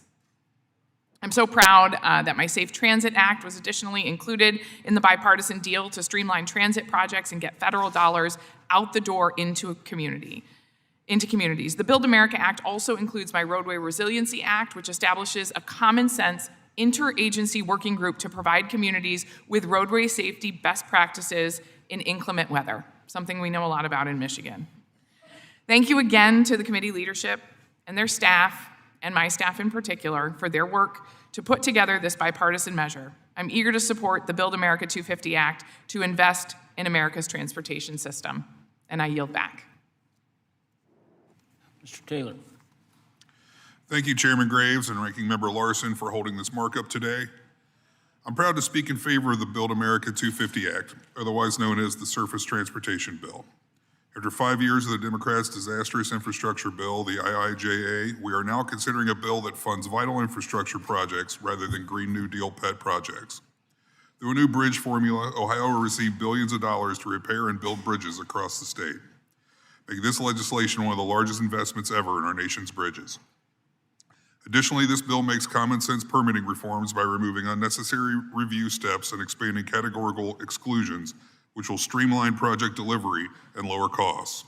The Build America 250 Act also supports our rail and trucking industries by dedicating funding towards truck parking, CRISI grants, and the Rail Crossing Elimination Program to ensure our nation's supply chains are sound and protected. As founder and chair of the Congressional Trucking Caucus, I was also thrilled that language was included directing the Secretary to remove CDL mills from the training provider registry and to ensure CDLs are awarded exclusively to eligible citizens. By giving states the flexibility to determine their infrastructure needs and removing burdensome federal requirements, districts like mine in Southern Ohio will see widespread infrastructure growth. I want to thank Chairman Graves, Ranking Member Larson, Chairman Rouser, and Ranking Member Holmes Norton for their hard work on this bill, as well as all the amazing staffers who made it possible. I'm proud to have worked on this product that could transform rural America, and I'm looking forward to this rule becoming law. Thank you, Mr. Chairman. I yield back. Ms. Pope. Thank you, Mr. Chairman. First, let me begin by saying thank you to the chairman and to the ranking member, and also our very, very hard-working committee staff for helping craft this bipartisan reauthorization bill. I am proud that among the provisions of this package is my bipartisan bill, the Safe Tract Act, a bill to strengthen highway rail grade crossing safety regulations and help prevent suicides. I recognize that this bill does not do everything for every member here had requested. So let me be clear, more work needs to be done. But before us is a strong bipartisan investment in our safety and improvement to our highways, rails, and transit systems. New Jersey and my district will receive significant wins, including Amtrak, rail safety planning, block grants, and congestion mitigation. The Safe Street and Roads for All, as well as the Vent for Burn research and testing programs continue in this measure. We also established new programs, including Transit Ambassadors, a program to provide transit passengers and staff with essential support that is based on legislation that I co-sponsored with Representative Simon and Garamenti. I am also very pleased that this bill will rename Newark Penn Station for the late Congressman Donald Payne Jr., a valued member of this committee. Congressman Payne was a longtime public servant who cared deeply about his community. I am grateful that we will be able to honor him in such a fitting way. From highway investment to roads to our buses and light rail, New Jersey's transportation will see significant improvements. While this bill, as I said earlier, may not be perfect, it is absolutely a good first step in the right direction. I look forward to working with my colleagues, and again, a very special thank you to the committee for helping prioritize numerous New Jersey priorities. Thank you, Mr. Chairman. I yield back. Ms. Gillen. Thank you so much, Chairman Graves and Ranking Member Larson. It really is a pleasure to serve on this committee where we do the work that the American people sent us here to do, which is to work in a bipartisan fashion where we disagree, we hammer out deals if we can, and we deliver for the American people. So I thank you both for your leadership. I thank the staff of the committee. I thank my legislative staff and my transportation staffer, John Older, who's right here. So I rise today in strong support of the underlying surface transportation package. This legislation builds on the historic progress made through the bipartisan infrastructure law and continues our bipartisan commitment to creating a transportation system that is safer, stronger, and better prepared for our future. This bill makes critical investments in both our transportation infrastructure and, equally important, in our transportation safety. It will support projects that my community on Long Island and others across our country rely on every day. It will strengthen and create programs aimed at reducing crashes and improving our roadway safety. And it will protect and honor our transportation workforce, the hardworking men and women who maintain our highways, operate our transit systems, and keep us moving safely and efficiently across our country. I'm especially grateful that this package includes several bipartisan pieces of legislation that I have authored focused on traffic safety and saving lives. One provision will help educate parents about the importance of properly installed and compliant car seats. Non-compliant and counterfeit car seats put babies and children's lives at risk due to improper testing, inadequate safety features, and poor construction. This leaves our children vulnerable in the moments that matter most.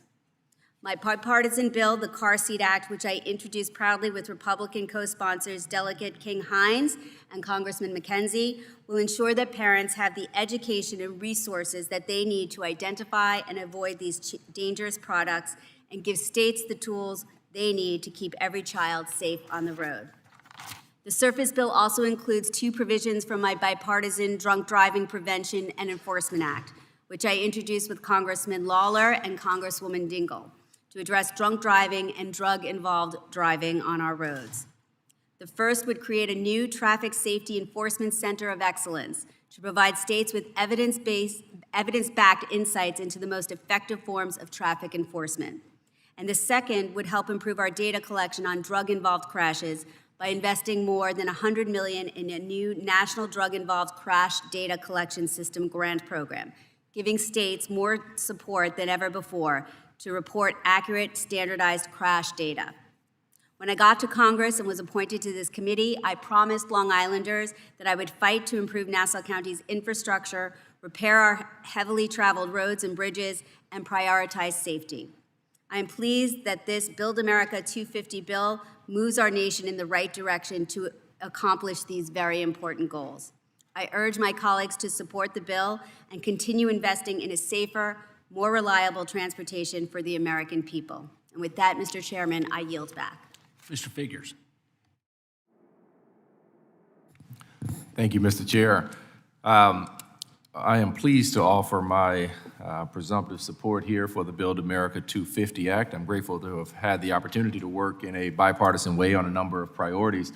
When I ran for Congress, this was where I wanted to be. I almost feel like a kid here that grew up to play in the NFL and is playing in the Super Bowl today, because this is what it was about for me. Being here on Transportation and Infrastructure Committee, particularly with the infrastructure challenges and needs in my district. I represent a district now where we're in the midst of building a new international airport.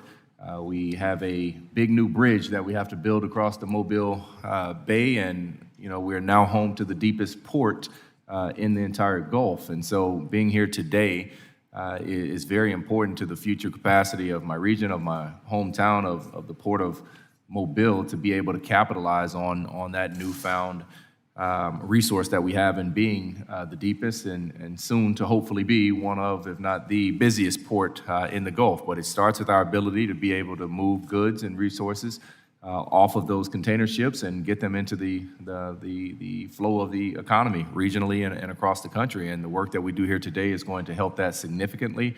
I'm very pleased in the way that this process has been handled, Mr. Chair and Mr. Ranking Member. It has felt, to be totally honest with you, the most inclusive process that I've been a part of since I've been a member of Congress here in my first year. And so I gratefully appreciate that and appreciate the broader collegiality and cooperation that we have across party lines in this committee.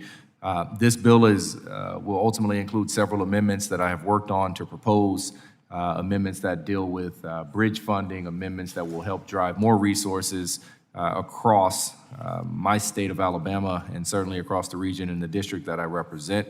I'm very proud of the fact that the state of Alabama will now see over $100 million more dollars annually under the new bridge investment formula than we currently have, and that is something that is significant, especially given the challenges that we have had in funding the bridge that we need down across Mobile Bay. And so I am looking forward to getting this across the finish line and hopefully getting it across the floor of the House as well, so that we can continue to move forward economically in my region, as well as bringing more jobs and more investments to the future of the state of Alabama. I am disappointed, I must say, that that this does not include specific project funding, but I understand the reason that the majority has taken that position. But nevertheless, I still believe that members, particularly members on this committee, we are the best sources of being able to direct the project needs, given our connectivity that we have to local and state leadership in terms of where money and resources are needed to fund specific types of infrastructure projects. But nevertheless, this bill certainly opens up more doors for that type of funding to flow through different programs and ultimately, hopefully, get to the places where that money is needed the most. So, Mr. Chairman, I'm looking forward to the process, and thank you very much. I yield back. Mr. Frost. Thank you so much, Mr. Chairman. One of my goals in Congress is to work for faster, safer, and more accessible transportation for my constituents in Central Florida. And so I'm very excited to be participating in today's markup of the Surface Transportation Reauthorization Bill. I'm also very proud that my bill, the Safer Rail Crossings Act, is included in the text of this reauthorization. I introduced this bill with my colleague from Florida, Representative Mast. While rail moves goods and people safely, efficiently, and with low environmental impact, grade crossings, where the rail meets the road, still pose a danger. Representative Mast and I know this to be especially true in our state and in our districts. In 2023, there were almost 2,000 pedestrian accidents at grade crossings in the United States. Florida ranks third in the entire nation for the number of pedestrians injured in train accidents, showing the need for stronger safety measures. Luckily, we have a way to deal with this issue. The Federal Highway Administration's Railway Highway Crossing Program, or the RHCP, provides funds to make public railway crossings safer. Since 2019, there's been a reduction of accidents of 82% in crossings where an RHCP project was completed.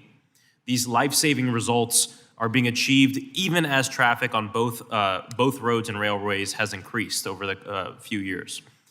This really shows the program's effectiveness in improving safety. But the program can be better.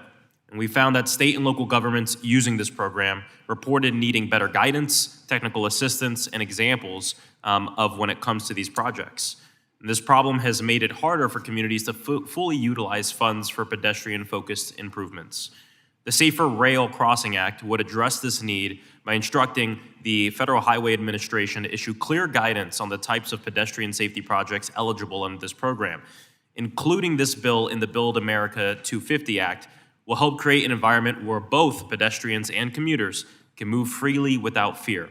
It will ensure rail remains a safe and vital part of Florida's and the nation's infrastructure and economy. And I'm proud that it's included in the bill. I'm also proud to be a co-lead of Representative Bresnahan's amendment to ensure the fair distribution of funding for local bridges.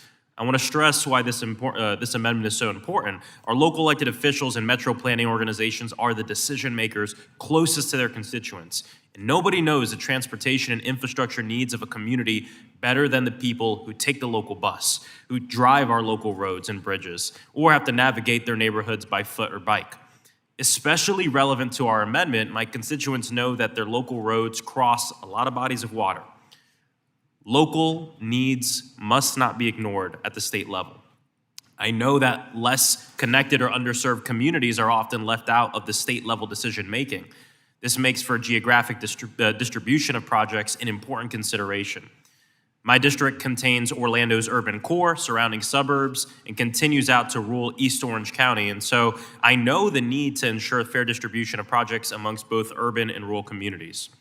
This amendment speaks to another important priority, to make sure that transportation funding does not just go to new projects, it must also fund existing infrastructure because so much of that infrastructure is in desperate need of repairs and improvement. I want to thank my colleague, Representative Bresnahan, for filing this important amendment. I'm proud to co-lead it with him and the work that he's done to ensure that its inclusion in the manager's amendment. I yield back. Ms. King-Hines. Chairman Graves, Ranking Member Larson, and members of the committee, thank you for bringing forward H.R. 8870, the Build America 250 Act. I also want to give a special shout out and express my deep appreciation to the committee staff on both sides of the aisle for their hard work throughout this process. Mr. Chairman, for most of America, transportation infrastructure is about convenience. For the Commonwealth of the Northern Mariana Islands, transportation is survival.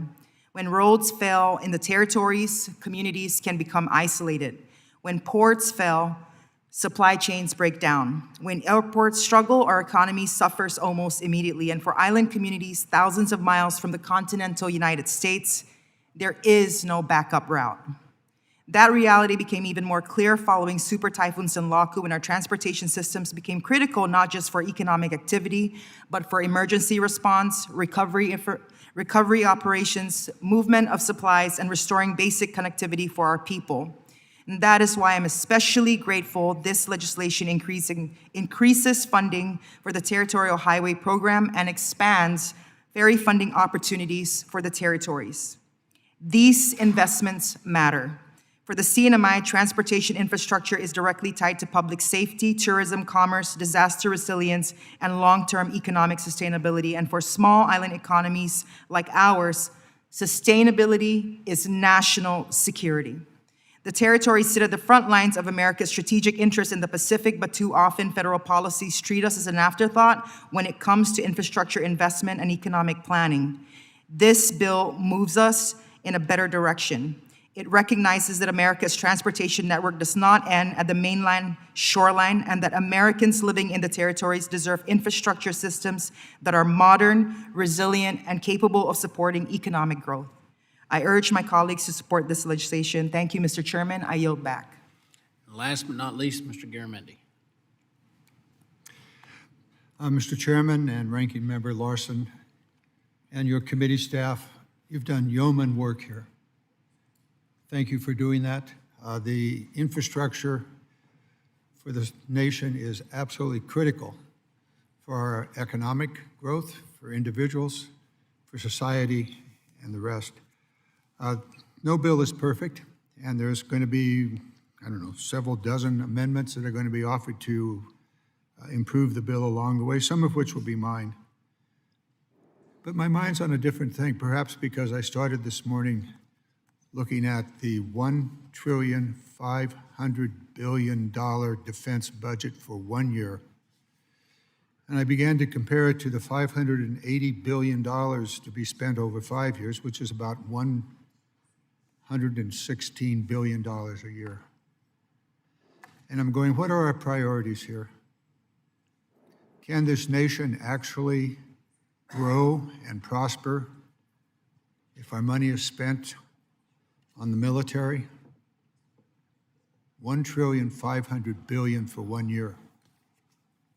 $580 billion for 5 years, $116 billion a year. The infrastructure in this bill is absolutely critical for our economy to grow, for our citizens to prosper, and for social justice to occur. But there's a larger question that this Congress has to consider, and that is our priority. Is our priority to build our domestic economy and provide opportunity for every citizen? Or is it elsewhere?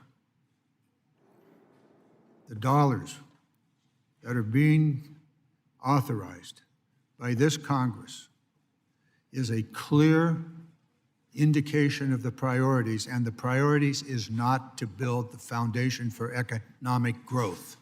In this case, transportation. Yes, this money will be spent in America. The Buy America provisions are in this bill, thankfully. And there are other provisions in this bill and other reforms, all of which are critically important. But there's a larger question for this Congress. How are we going to allocate the financial resources of this nation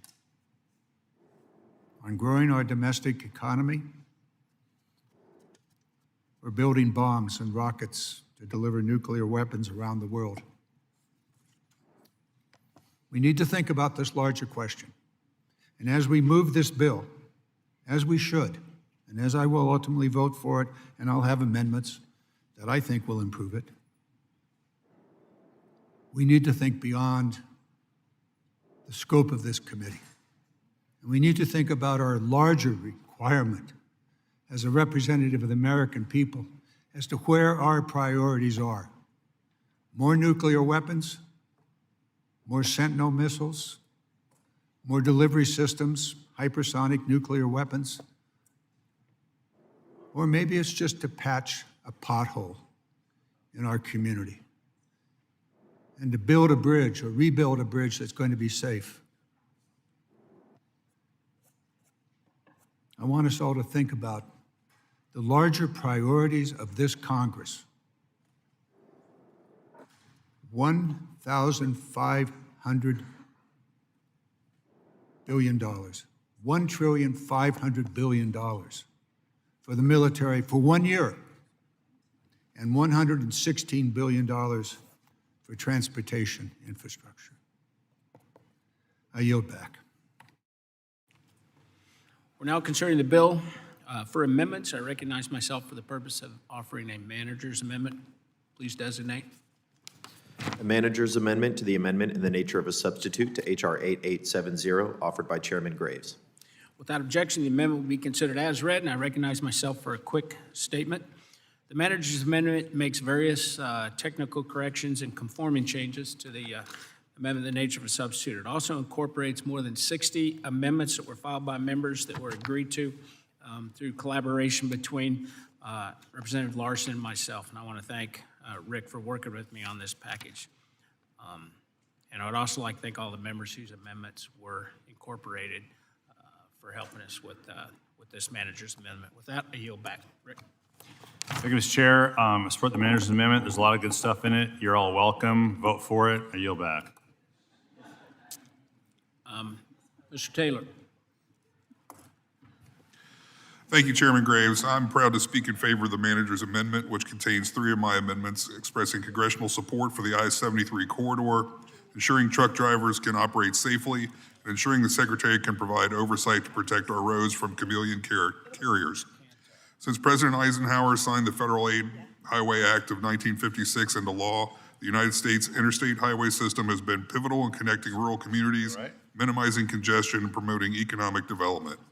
Currently, the Ohio Department of Transportation is conducting a feasibility study on the potential development of an I-73 corridor extending from Toledo to Chesapeake, Ohio. This project is part of a larger plan to have an interstate running from Michigan to South Carolina. Once completed, this proposed I-73 interstate corridor would alleviate transportation bottlenecks, expand healthcare access in rural communities across Ohio, and improve freight mobility, bringing development to the poorest parts of Ohio. Southern Ohio has been forgotten about for too long, and this project, which would go right through the heart of Appalachia, could be a transformational investment in our future. With the United States growing, it is critical that we support infrastructure projects that connect communities and grow our economy. I'm also proud that this manager's amendment addresses the challenges towing and recovery workers continue to face because of inconsistent interpretation and application of existing laws. These changes will limit the time tow truck drivers and first responders are on the side of the road and prevent dangerous side-of-the-road situations we see today. Lastly, I would like to highlight the work this manager's amendment does to address chameleon carriers plaguing our roads. By removing an outdated provision from 2005, my provision within the manager's amendment will provide FMCSA with enforcement mechanisms to keep our roads safe. Thank you, Chairman Graves and Ranking Member Larson, for working with me on these important items, and I yield back. The chair unwisely left me in charge so I can call on people, so I will call on Andre Carson. Good man. Thank you, sir. I'm pleased to support the manager's amendment. I'd like to thank the Chairman and Ranking Member Larson for including my amendment into this package. This amendment provides motorcycle safety and was offered by my friend, Mr. Pappas of New Hampshire. Section 4011 of the underlying bill has a very good provision prohibiting federal safety checkpoint funding to any local or state program that discriminates against motorcyclists by profiling them for traffic stops based on the type of vehicle they use. But after conversations with Hoosier bikers and other motorcyclists, I realized the base bill doesn't go far enough. So my amendment adds appearance or attire. Too often, motorcyclists are profiled for traffic stops based on how they look while riding or what they're wearing, whether it's protective road gear, like lots of leather, or bike club attire, or even long hair or beards. It's a form of bias profiling, and that's just not fair. As a former law enforcement officer, I've worked hard to promote best practices and end bias profiling. Whether it's driving while black or riding a motorcycle, bias profiling is simply wrong. This amendment is endorsed by the National Motorcycle Riders Foundation, ABATE of Indiana, and the New Hampshire Motorcyclists' Rights Organization, just to name a few. And I thank them for working with us on this long overdue correction. Colleagues, as we approach Memorial Day weekend and the Rolling Thunder Memorial Ride to honor POWs, MIAs, and other veterans, approving this amendment is a good way to show our respect and appreciation for their service. I urge support and yield back the balance of my time. Mr. Burleson. Thank you, Mr. Chairman. I also, too, want to say thank you to Representative Carson for his amendment on the making sure that we do not profile the appearance of motorcyclists. Had you not sponsored that, I would have sponsored it myself, and I appreciate your work. Mr. Chairman, I want to say thank you for allowing my language, recognizing Route 66 and its 100th birthday this year. For a century, Route 66 has stood as more than just a road on a map. It's the symbol of the American spirit, a road built on freedom and hard work. It connects small cities and growing cities. And nowhere is that history more deeply rooted than in Springfield, Missouri. Springfield is widely recognized as the birthplace of Route 66 because it was there in 1926 where officials first proposed to name it Route 66. And so as we celebrate this centennial anniversary, we are not simply honoring a highway, but generations of Americans who built communities along that road while defending freedom while traveling on it. And for Missouri, and especially for Springfield, this anniversary is an enormous source of pride, and I'm proud to support this recognition of Route 66 100th anniversary in the Manager's Amendment. And thank you, Mr. Chairman, for allowing this. Ms. Sykes. Thank you, Mr. Chair, for recognizing me today. I know in my backyard of Northeast Ohio, trucks are constantly coming through our communities, driven by hardworking Americans who are away from their families just to put food on their tables. However, trucking is not an easy job, and it certainly is not the safest one either. And that's why it's important that our truck stops and rest areas have resources available for truckers to promote their safety and the safety of everyone on our highway system. My amendment will require certain facilities, including truck stops and parking areas that receive federal funding for construction, reopening, or improvement, to post placards that include information on important issues truckers unfortunately face on the road every day. This includes combating human trafficking. Tragically, Ohio ranks among the top 10 states for the number of calls made to the National Human Trafficking Hotline. And because traffickers rely on frequently relocating their victims to avoid detection, truckers are indispensable in the fight against human trafficking and are often the first line of defense.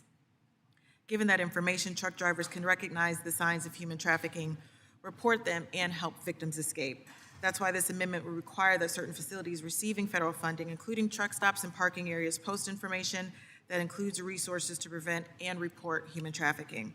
While truckers play a vital role in protecting the safety of others, we owe it to them to look out for them as well. That's why this amendment will also require these truck stops and parking areas to post information on suicide prevention, including the 988 suicide hotline. 988 has served as a lifeline for millions of Americans, making over 14 million contacts with folks in need since it was created. People are able to call into the 988 hotline and receive guidance and consultation from counselors, with studies finding that callers feel less suicidal, depressed, and overwhelmed after connecting. Like I said, trucking is not an easy job, and drivers often work long hours away from their home and away from their families. And this also means that workers in the transport industry has been found to be at higher risk of suicide, and it is important that those who find themselves in need or in crisis know that there are resources available to them.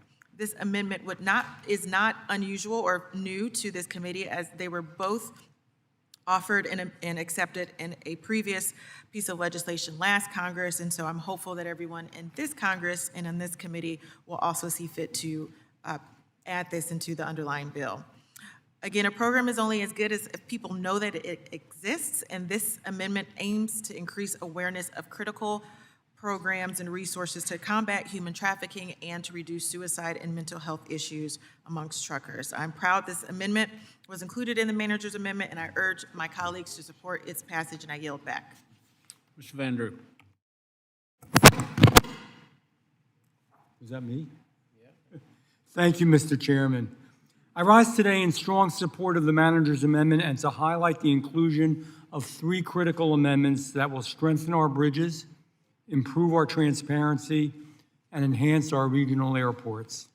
First, I want to thank Chairman Graves and the committee staff for working with us to include these provisions in the Manager's Amendments. In the wake of catastrophic bridge incidents we've seen across the nation, my First Amendment, co-led by my friend Rep. Titus, establishes interdisciplinary bridge safety team within the Department of Transportation. It will bring together the Federal Highway Administration, the Coast Guard, the Army Corps, and other relevant agencies to coordinate bridge vulnerability assessments and vessel collision risk reduction efforts. These agencies operate in silos very often, so this will ensure that expertise is shared as it should be and vulnerabilities are identified as they should be. The bill has the highest level of investment in this bill, our bill today, has the highest level of investment in bridges in American history. So we must do everything we can to protect our investments, our infrastructure, and the safety of the traveling public. The second provision included is co-led by my friend Nellie Poe. Is about transparency and fairness for the bus operators. These operators are often left in the dark about what price they are paying at tolls compared to other drivers. The provisions here addresses this by requiring the Federal Highway Administration to publish a public database containing toll rates, terms, and conditions to improve transparency for motor coach operators so they can better plan their routes, and they can also keep costs down for them and their passengers. Last, but certainly not least, I am proud to have worked with Reps Brezahan and DeLuzio on a provision that is very meaningful to me in my district in South Jersey, the Motor Coach Employment Pilot Program. Under this pilot program, passengers who board an air carrier-operated motor coach at one airport for transport to another airport to continue their flight journey will now count toward airport passenger boarding totals. That's a big deal. For airports like the Atlantic City International Airport, passenger boarding numbers are critical because they affect eligibility for federal airport funding and infrastructure support. Nowhere is this more important right now than in South Jersey. Atlantic City International Airport has been hit hard by the closure and service reductions that you've all read about associated with Spirit Airlines. The airport is facing real economic pressure, and the surrounding region depends on that airport for tourism, jobs, and connectivity. South Jersey can't afford to lose this critical asset, and America can't afford to lose it. And this pilot program helps ensure that we won't lose it. I want to thank you again to my partners on these provisions. I want to thank Chairman Graves again. I want to thank Ranking Member Larson again, all of them for their support. And I urge my colleagues to support the underlying bill. And I yield back. Gentleman yields back. Ms. Poe? Thank you, Mr. Chairman. I want to extend my gratitude to our committee leadership for their work on this bipartisan amendment and working with members to include important policies within this text. Included in the text are three of my amendments. First, amendment number 36, which directs the Government Accountability Office to review the Department of Transportation's PROTECT program and to identify strategies and recommendations for preventing flooding, enhancing safety, and improving infrastructure resiliency. Second, it includes my bipartisan amendment number 40, which mandates DOT consult with labor groups and also that labor has a seat on the advisory panel created by this bill. And third, it includes my amendment number 43, which creates new eligibility under DOT's MEGA discretionary grant program for projects at facilities designated as a National Highway System intermodal connector.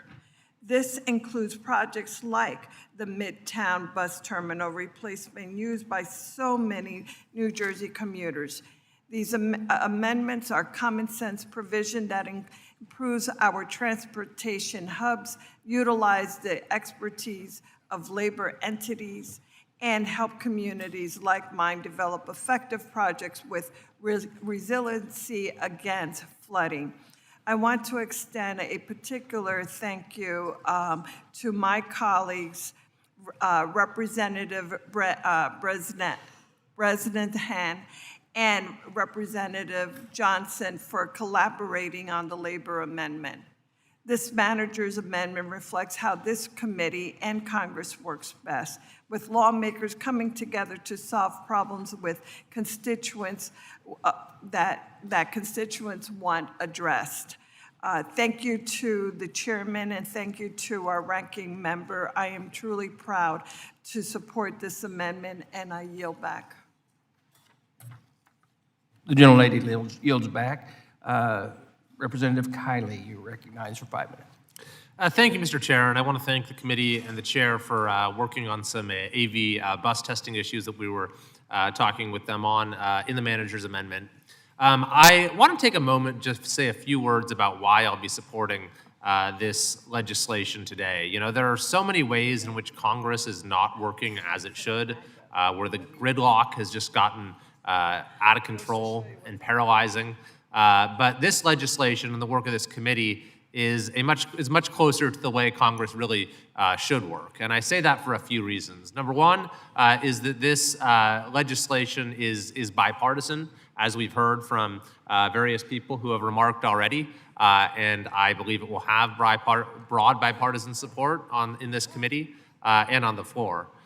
Secondly, it's really about taking care of the basics. I think a lot of people look at government and think, wow, government's doing a lot of things that really ought not to be doing, while meanwhile it's neglecting the basics that we need and expect from government. This is taking care of roads, bridges, and railways, and what's more, it's doing so in a way that makes sense, returning to a formula-based funding system for over 90% of the funds, which makes it much more practical for transportation agencies to be able to plan useful projects.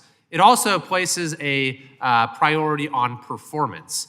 Gets away from the paradigm where just spending money is sort of the accomplishment. It's making sure the money is able to be spent in a way that benefits people. And it does that through permitting reform, other reforms, categorical exclusions that are designed to actually get projects off the ground and finished. It also moves away from prescriptive mandates coming from Washington, D.C., and seeks to provide maximum flexibility to states and localities for the projects that will best serve their communities. And finally, this is a bill that also looks to the future. Too often in legislating, we kind of legislate from the perspective of the past, or get into the mentality that the way things are now is the way they're always going to be. This is a bill that also looks to the future by incorporating new frameworks for emerging technologies that I think are going to become much more salient in our daily lives. And in so doing, it can help to shape the future as well. So I want to thank the chairman and the ranking member for their collaboration in making this bill possible, and I look forward to supporting it today. I yield back. Gentleman yields back. Ms. Hillary, you are recognized for 5 minutes. Thank you so much, Mr. Chair. I am so pleased to support the manager's amendment and thrilled that it includes 2 of my common sense amendments. West Michigan is home to miles of beautiful Lake Michigan shoreline, so it is no surprise that water transit is absolutely critical. My amendment, which is sponsored by my good friend Congressman Ezell, is an important first step to ensure that America continues to innovate to maximize the performance and capacity of these transit systems. This language will task the Transportation Research Board to evaluate innovative hull designs, as well as how to use the alternative materials and construction technologies that can boost operational fleet performance and payload capacities of waterborne transit systems. I'm grateful that this bipartisan amendment was included to keep our coastal communities and transit systems competitive. Additionally, this manager's amendment includes my amendment to streamline process and get federal funding out the door. We know how necessary this is at a time when we are all demanding permitting reform. Under the National Historic Preservation Act, federal agencies must consider the impact a given project might have on historic properties, as well as provide state historic preservation offices with the opportunity to weigh in on the project. I fully support thoughtful conversations between federal and state governments, but this builds on that collaboration by encouraging project sponsors to engage with state historic preservation offices directly before the formal review process even begins, thereby making it go faster. This will improve outcomes for project sponsors who understand the context of their community and respect the established relationship they maintain with their state partners, rather than relying on federal agencies to mediate that communication. Again, thank you to committee leadership for this manager's amendment and supporting my common sense proposals to support American innovation and cut red tape. Thank you, and I yield back. Gentlewoman yields back. Representative Rasnahan, you are recognized for 5 minutes. Thank you. I rise in support of this manager's amendment, which includes 2 of my bipartisan common sense amendments. The local bridge fund in this bill are major wins, and I want to make sure every corner of Pennsylvania benefits from them. My amendment ensures those dollars are distributed fairly across the Commonwealth, not just to big cities, not just to small towns. Every community that has a bridge in need deserves their fair share, and this amendment makes sure they get just that. Secondly, the Preventing Roadside and Work Zone Deaths Act is critical legislation, and my amendment makes sure every word of it makes it into this bill. It expands protections to include the occupants of disabled vehicles involved in a crash alongside roadway workers and pedestrians. These are both bipartisan amendments, and I urge my colleagues to support. I yield. Gentleman yields back. Representative Hank Johnson, you're recognized for 5 minutes. Thank you, Mr. Chairman. I want to thank you and the ranking member for your work on this manager's amendment and for including the bridge inspection workforce training provision. I truly appreciate the cooperation that made this possible. Across the country, our bridges depend on skilled inspectors, men and women who climb the beams, crawl the decks, and put their eyes on places most people never see. They are the first line of defense against tragedy, but too many states are facing shortages of trained and certified inspectors, particularly in the specialized skills that modern bridge maintenance demands. This provision helps close that gap. It gives states the flexibility to use the resources they already have to train and certify the workforce that keeps our bridges standing strong. No new bureaucracy, just practical support for the people doing this essential work. When we strengthen the inspection workforce, we strengthen safety, we strengthen public trust, we strengthen the very infrastructure that millions of Americans rely on every single day. That is not a small thing. It is the difference between catching a problem early and dealing with a disaster later. So I'm grateful for the bipartisan effort that brought this bill to fruition and brought my amendment into this manager's amendment.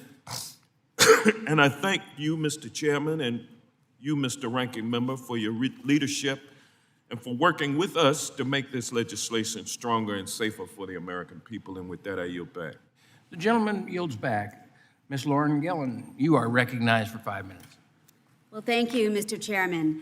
Last March, I stood with leaders of the village of Hempstead, just steps away from one of the most dangerous intersections on Long Island.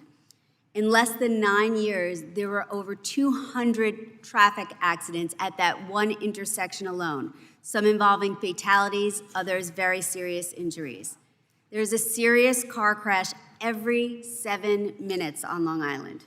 As a member of this committee, I am proud to advocate on behalf of Nassau County residents and the American people to make our roads safer by investing in infrastructure that prioritizes safety over speed. Roundabouts are one of 28 proven safety countermeasures endorsed by the Federal Highway Administration to reduce traffic collisions and vehicular fatalities. According to the Department of Transportation, compared to intersections, installing roundabouts leads to an 82% reduction in fatal and injurious crashes by minimizing conflict points and lowering speeds. I'm glad that the manager's amendment includes my bipartisan common sense amendment to codify the eligibility of roundabout construction for the Surface Transportation Block Grant Program. I was proud to work with Congressman Bresnahan on this amendment and on our bipartisan bill, the Traffic Safety Enhancement Act. Mr. Chairman, this is a common sense solution to a very serious problem. I thank Congressman Bresnahan for his partnership in working with me on this important issue, and I urge my colleagues to support this bipartisan amendment. And with that, I yield back. Thank you to the lady. Are there any further speakers on this amendment? Seeing none, are there amendments to the amendment? Seeing none, the question is on the amendment. It's my understanding that the chair and the ranking member urge an aye vote. All those in favor signify by saying aye. Aye. All those opposed, nay. The ayes have it, and the amendment is agreed to. One moment, please,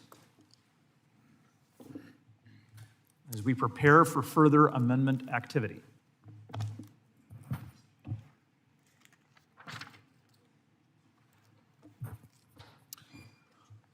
Mr. Nadler, it's my understanding that you seek recognition. I do indeed. Very good. The clerk will designate the amendment.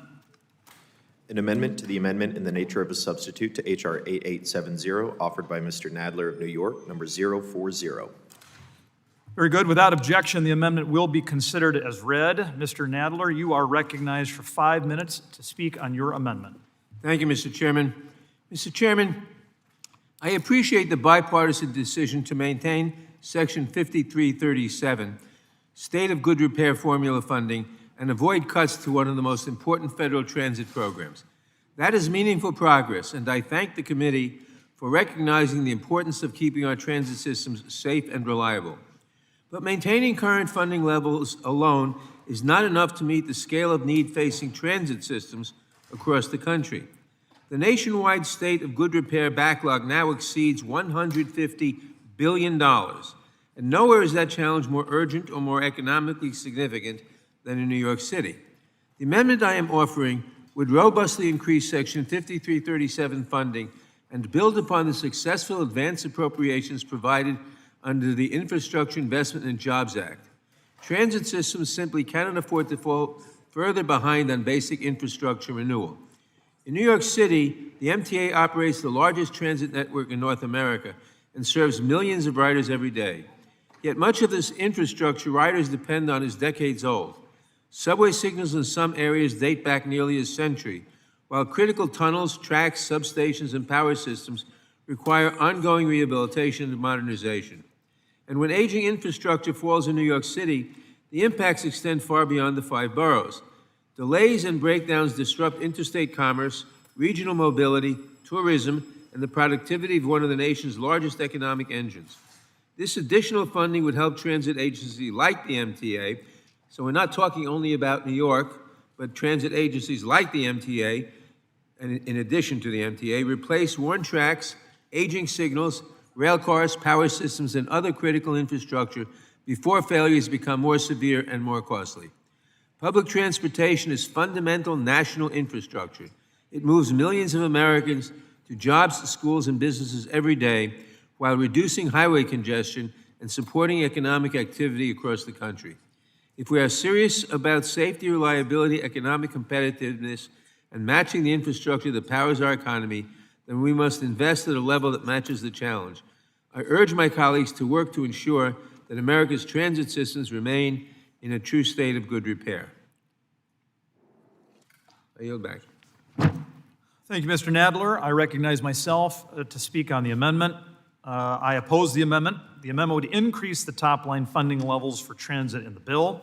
The bill already provides robust funding for highways and transit projects, and unfortunately, we cannot accommodate additional spending within the bill's top-line funding level. For these reasons, Chair Graves must oppose the amendment, and with that, I yield back. Are there further speakers on this amendment? Seeing none, are there amendments to the amendment? Seeing none, the question is on the amendment. Again, Chair Graves urges a nay vote. Mr. All those, Chairman? yes. I withdraw the amendment. Very good. The amendment is withdrawn without objection. And with that, we will move to Mr. Webster's amendment, if you seek recognition, sir. Yes, I do. Very good. Will the clerk designate the amendment? An amendment to the amendment in the nature of a substitute to H.R. 8870, offered by Mr. Webster of Florida, number 038. Without objection, the amendment will be considered as read. Mr. Webster, you are recognized for 5 minutes. Thank you, Chairman. This amendment strengthens the underlying bill by ensuring that pulsating stop light lamp systems are evaluated and authorized based on clear safety standards, practical data, and real-world performance. Importantly, the amendment prevents premature or inconsistent enforcement actions while the rulemaking process is underway, giving stakeholders clarity and preventing unnecessary burdens on operators who already comply with established safety criteria. I urge my colleagues to support this common sense amendment and yield back my time. Thank you, Mr. Webster. Does anyone else wish to be recognized on the amendment? Mr. Ranking member? Yes, sir, you are recognized. Thank you, Mr. Chair. Mr. Chair, I oppose Webster Amendment 38. This amendment would weaken the standard for Transportation and Rulemaking Committee to determine if pulsating light systems are safe. It's not the job of Congress to determine what complies with federal motor vehicle safety standards. These determinations are made by neutral experts at the National Highway Traffic Safety Administration. And so I would encourage folks to oppose this amendment. With that, I yield back. Thank you, sir. Are there any further speakers on the amendment? Seeing none, are there any amendments to the amendment? Seeing none, the question before the committee is on the amendment. All those in favor signify by saying aye. All those opposed, nay. Nay. The nays have it, and the amendment is not agreed to. With that, we will move to Mr. Garamendi. Do you wish to be recognized? Yes. Proceed, sir. You are recognized. I was hoping that Mr. Graves would be in the seat, but My apologies, Mr. Garamendi. You seek recognition. We need to have the clerk designate. One moment, sir. An amendment to the amendment in the nature of a substitute to H.R. 8870, offered by Mr. Garamendi of California, number 078. Without objection, the amendment will be considered as read. Now, Mr. Garamendi, the floor is yours. thank you, Mr. Chairman, temporary chairman. I was hoping Mr. Graves might be in the seat because he's been one to really advocate reform of the permitting system. However, my interaction with you over the years indicates to me that you're just as interested in permitting reform as is the chairman. So the committee is also, I'm sure, California is often discussed as being the state that is out of line. Well, the line that it's in is a very significant environmental reform, environmental review process. And it actually is stronger than the federal NEPA program.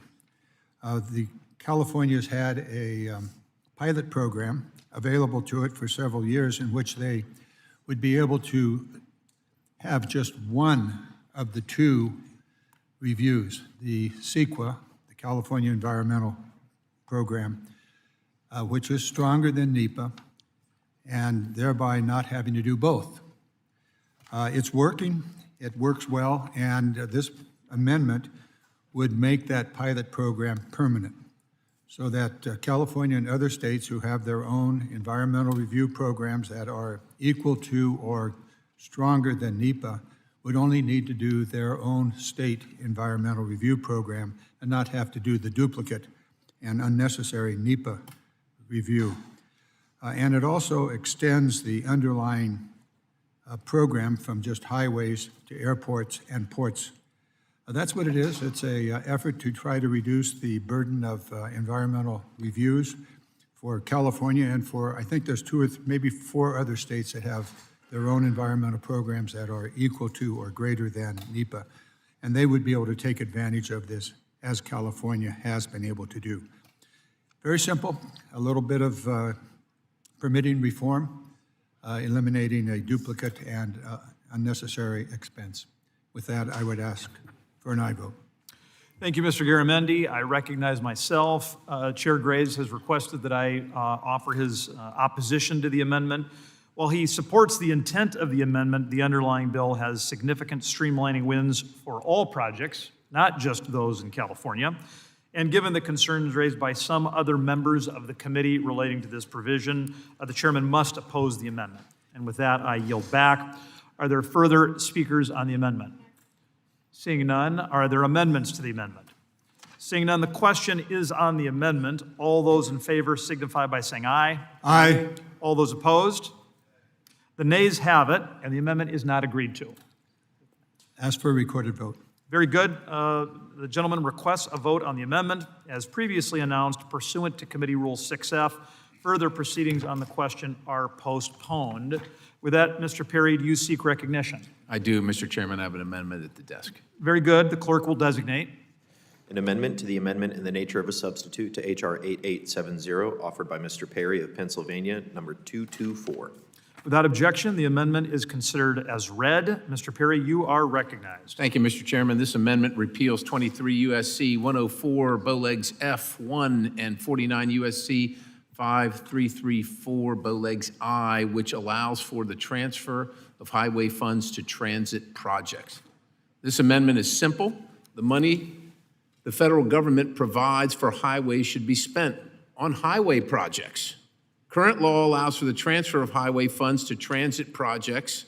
This transfer mechanism is used to divert approximately $5 billion from the highways to transit in FY 21 to 23. Again, no good deed goes unpunished. We wanted, I think, this committee and the federal government to allow governors the flexibility, and states the flexibility to flex their funds.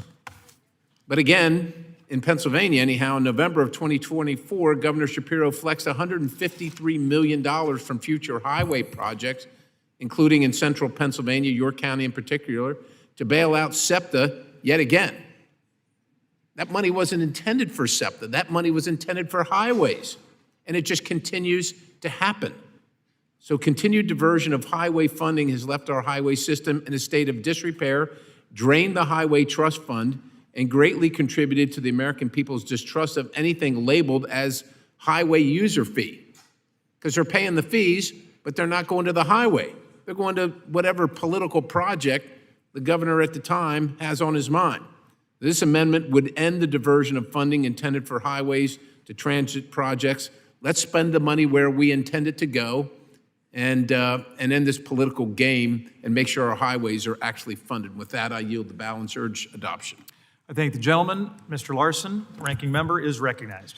Thank you, Mr. Chair. I oppose the Perry Amendment 224. This flexibility has been in the law since DISCO ended, and we haven't changed it since, and we shouldn't change it now.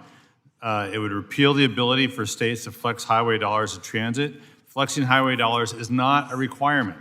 It's an option for states that choose to exercise it, an option I support, because transit is one of the safest, most affordable, and cleanest ways of getting around, and I urge members to oppose this amendment, as I would suggest they oppose DISCO.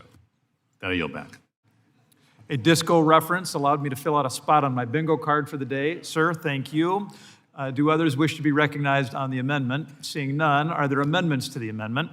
Seeing none, the question before the committee is on the amendment. All those in favor signify by saying aye. All those opposed, nay. No. The nays have it, and the amendment is not agreed to. A recorded vote is requested by the gentleman. As previously announced, pursuant to committee rules, further proceedings on the question are postponed.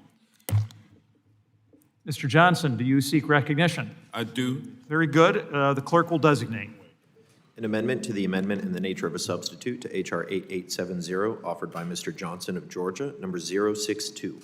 Without objection, the amendment is considered as read. Mr. Johnson, you are recognized. Thank you, Mr. Chairman. This bill is packed with provisions. It adds new programs, new requirements, new responsibilities, page after page of changes for the people who plan and manage our transportation system. But in the middle of all of that, there's a provision that doesn't quite line up with the work we already require.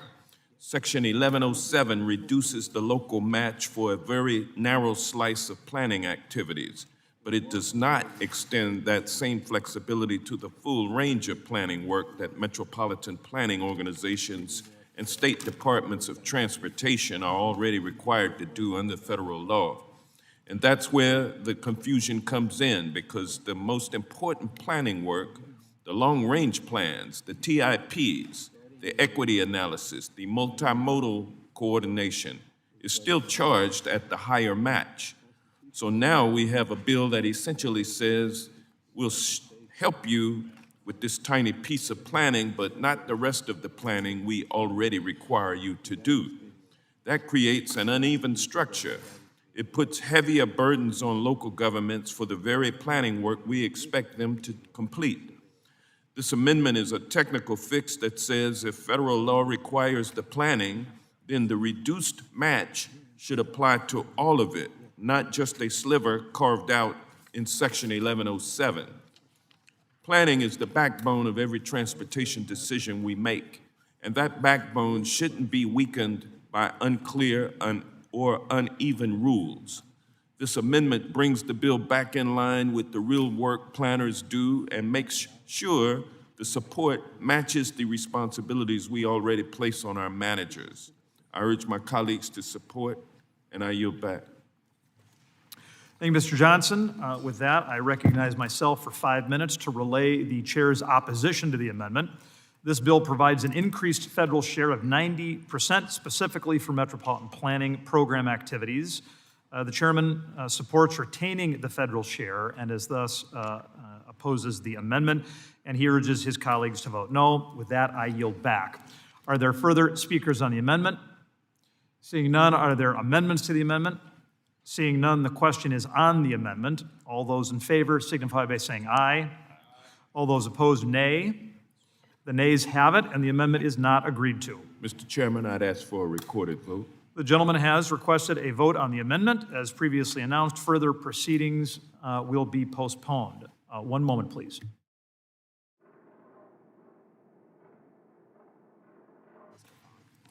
Mr. Fong, do you seek to be recognized? Yes. Very good. For the purposes of offering an amendment, I assume, sir? Mr. Chairman, I have an amendment to this. Very good. The clerk will designate.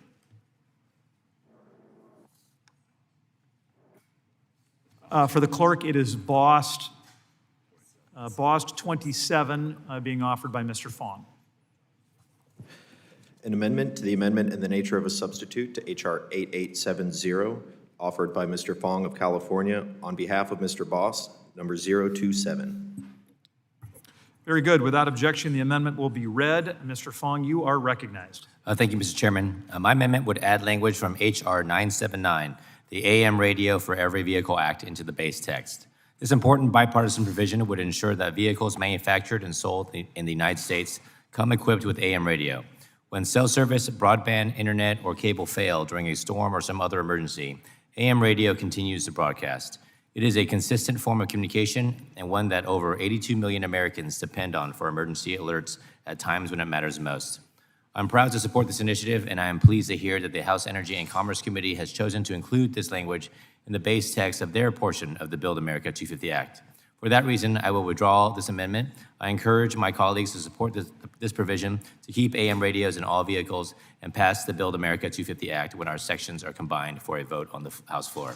With that, I yield back. Mr. Chairman, Yes, Mr. Nadler, it's already been withdrawn. I'd like to speak on it anyway. Point to make. Mr. Nadler, do you insist, sir? It's been withdrawn. Yes, I do. One moment while I confer with counsel. The amendment has been withdrawn. There's no amendment before the committee, and as a result, we will move to see if Ms. Titus, do you seek to be recognized? Yes, I have an amendment at the desk. The clerk will designate. An amendment to the amendment in the nature of a substitute to H.R. 8870, offered by Ms. Titus of Nevada, number 294. Without objection, the amendment will be considered as read. Ms. Titus, you are recognized. Well, thank you, Mr. Chairman. As I said earlier in my opening statement, safety has been and always will be my top priority as the ranking member of the Railroads, Pipelines, and Hazardous Materials Subcommittee. This is personal also for my constituents in Southern Nevada. Trains carrying hazardous materials run right through the heart of my district, right through downtown Las Vegas. And that's the case in many of our districts. They run past businesses, homes, schools, churches, neighborhoods. So this impacts all of us. Just one example, in September 2021, an Amtrak Empire Builder train derailed on BNSF-owned and maintained track in Joplin, Montana. That was caused by bad track conditions. That derailment killed 3 passengers and injured 49 other passenger and crew members. In its final report, the NTSB stated that while automated track inspections provide detailed information on specific track parameters, they do not capture the diverse array of unique track hazards detectable to human inspectors. My amendment, which is based on my legislation, the Secure Tracks Act, would protect visual track inspections while also supporting ATI technology. I'd like to thank Representative Van Drew for joining me in offering this amendment.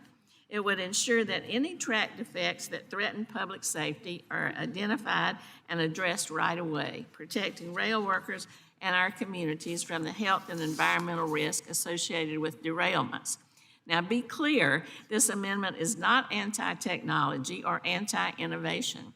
On the contrary, it requires railroads to use automated track inspection, ATI technology, at regular intervals, which would supplement the visual track inspections. I always hear from my colleagues on the other side of the aisle about the need to balance technology with visual inspections, and this proposal would do just that with the right amount of balance. So I urge my colleagues to vote yes, and I yield back. Do any other members wish to be recognized? Seeing none, I recognize myself for 5 minutes to relay the chairman's opposition to the amendment. He urges his colleagues to oppose this amendment, which is nearly identical to rulemaking attempted at the end of the previous administration. It does undermine innovation in rail technology under the false guise of promoting rail safety technology. To be clear, the use of automated track inspection technologies, which have the capability to identify hundreds of defects compared to visual inspections, make it possible for railroads to prioritize track maintenance and to deploy their maintenance and repair personnel more efficiently, often resulting in more maintenance job and work for employees, and most importantly, more safety. And it allows safety to be proactive rather than reactive. For these reasons, the chairman must oppose the amendment. And with that, I yield back. Are there further speakers on the amendment? Seeing none, are there amendments to the amendment?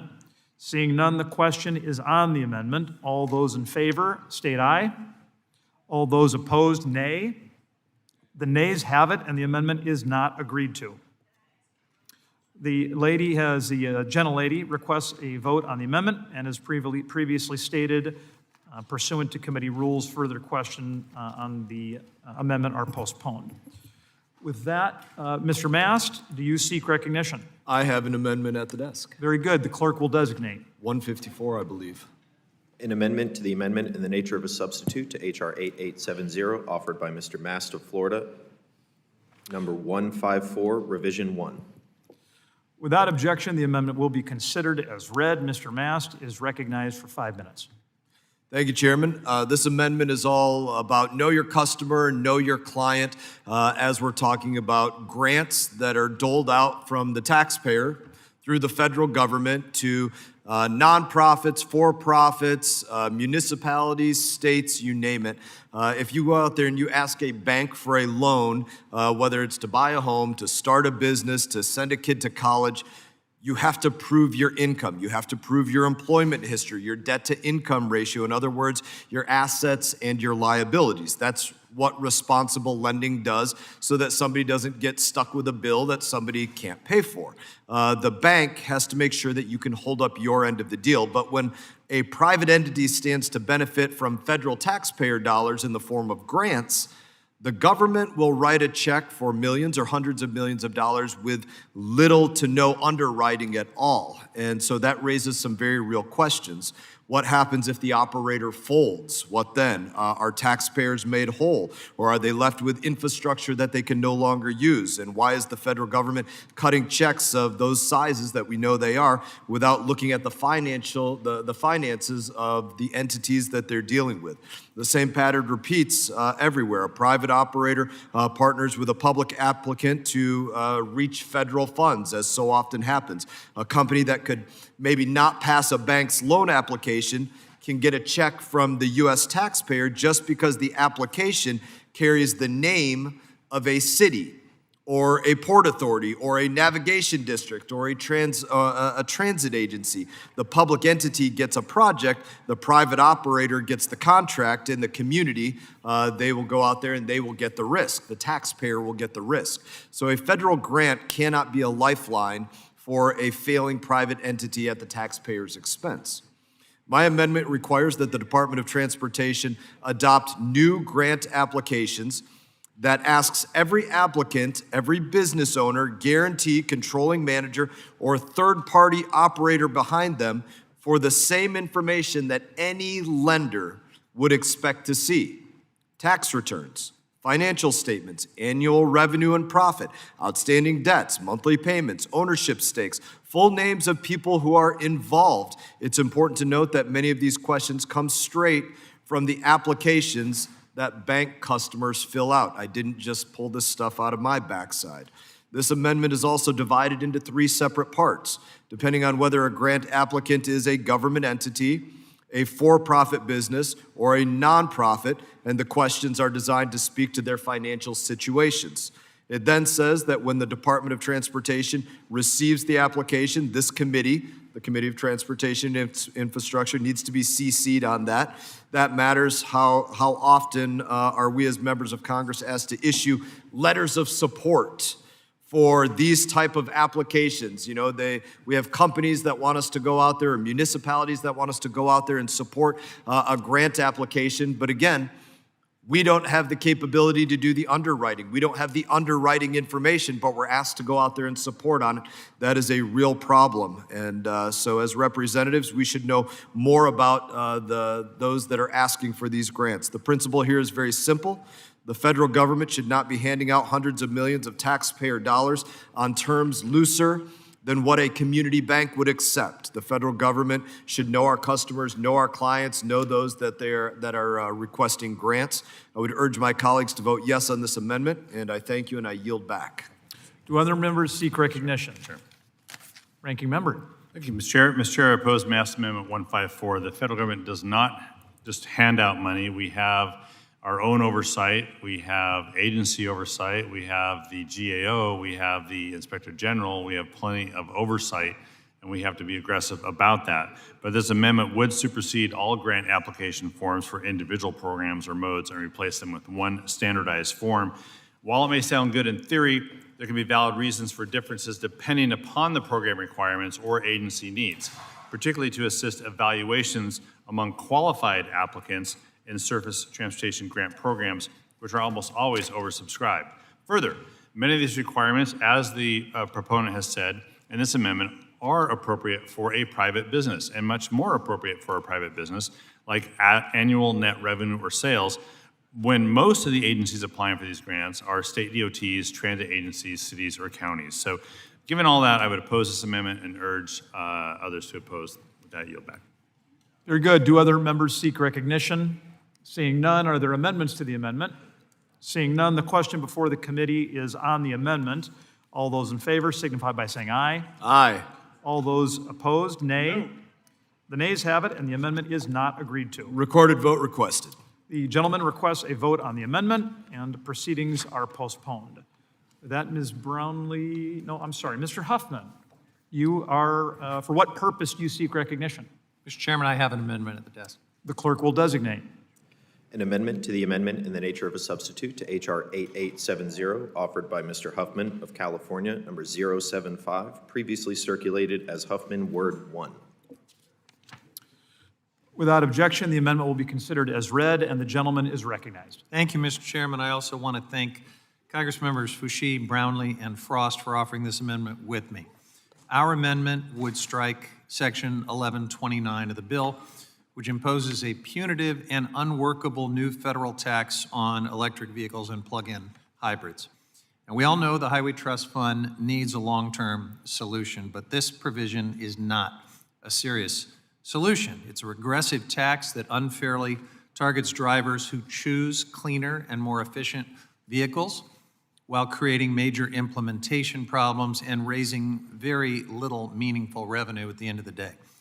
At a time when Americans are dealing with both an affordability crisis and a climate crisis, Congress should not be penalizing people for choosing cleaner vehicles. For most families, transportation is already the second largest household expense, right after housing. And now we're proposing a new federal tax on people who are trying to save money at the pump. As this tax discourages Americans from adopting cleaner, more affordable transportation alternatives, it locks consumers into higher gasoline costs and protects the market share and profits of major oil companies at the expense of innovation and competition and consumer choice. What makes this even harder to justify is that the numbers don't add up fairly.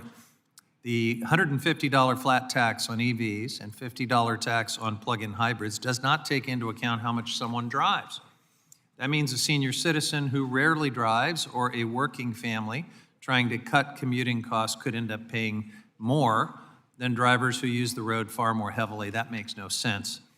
And all of this is projected to raise only $1 billion annually against a Highway Trust Fund shortfall exceeding $30 billion a year. This provision also creates a massive administrative headache for states without meaningfully addressing the problem. States would have to pass new laws overhaul registration systems and create entirely new collection mechanisms in just 2 years or face steep federal penalties. California alone could face penalties exceeding $300 million annually. So this is not a workable partnership between states. It's Congress setting up states to fail. We also need to stop repeating the claim that EV drivers are somehow getting a free ride. In many states, EV owners already pay substantial taxes and fees, in some cases more overall than drivers of conventional vehicles. This provision is not about fixing the Highway Trust Fund. It's about singling out one category of vehicle and punishing people for driving it.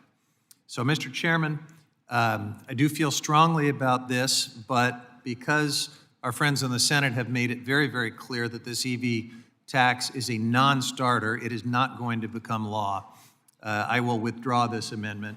I nevertheless thank my colleagues for joining me in presenting it and for standing strong in opposition to this punitive and unworkable tax on EVs. Without objection, the amendment is withdrawn, and we will proceed. Ms. Brownlee, do you seek for what? I'm sorry, we've got. We're going to go. Well, Ms. Brownlee is here. Yes. Okay, Burchett. All right, Mr. Burchett, for what purpose do you seek recognition? Thank you. Thank you, Mr. Chairman. I believe my amendment's on the desk. Yes, sir, it is. The clerk will designate. An amendment to the amendment in the nature of a substitute to H.R. 8870, offered by Mr. Burchett of Tennessee, number 148. Without objection, the amendment will be considered as read, and the gentleman from Tennessee is recognized. Thank you, Chairman Johnson. My amendment is very simple, would exclude weight scales from being considered as bridges under the Federal Railroad Administration's regulatory guidelines. Removing the scales from the list clears up unnecessary regulation and red tape and is one step towards a more efficient government. It is clear to me that scales are not the same as bridges, and I hope it's just as clear to my colleagues. In the interest of efficiency, I will end my remarks now, and we have a lot of amendments to get through. With that, I yield back. The gentleman is to be commended for his efficiency. Do other members seek recognition? Mr. Chair. Ranking member, you are recognized. Thank you. I thank the gentleman for his efficiency and oppose his amendment as well. This amendment would exempt track scales from the FRA's rail, bridge safety, and reporting requirements. A track scale is used to determine how much a freight railroad charges to move cargo. The FRA considers track scales as bridges for purposes of maintaining bridge safety standards. They do not support reducing the FRA's safety oversight of this rail infrastructure. So I'd urge my colleagues to oppose the amendment and yield back the balance of my time. Do other members seek recognition? Seeing none, are there amendments to the amendment? Seeing none, the question before the committee is on the amendment. All those in favor state aye. All those opposed say nay. No. The nays have it, and the amendment is not agreed to.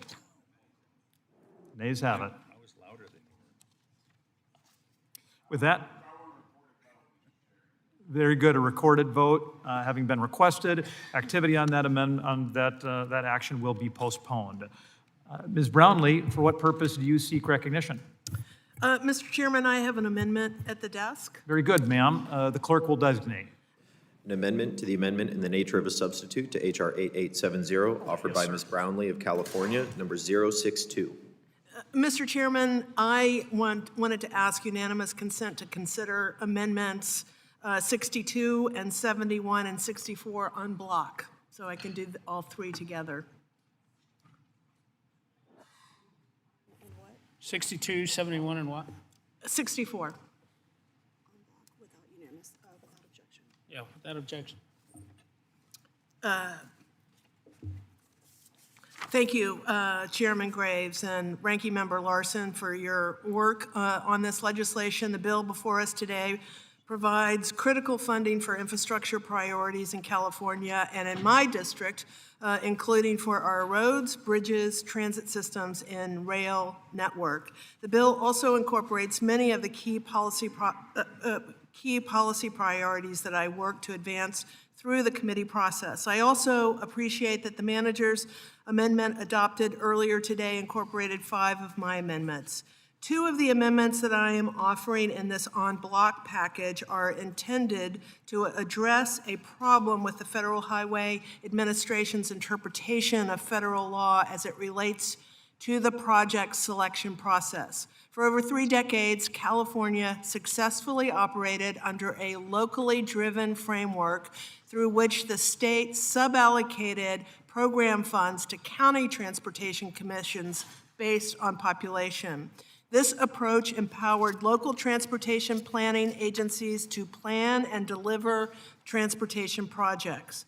Unfortunately, in 2021, the Federal Highway Administration upended this long-standing planning process and prohibited metropolitan planning organizations from delegating project selection to the counties, effectively centralizing control of project selection at the regional level. In the Southern California Association of Governments region, which is home to over 18.8 million people across 6 counties and nearly 200 cities, this shift has disrupted the traditional project selection process.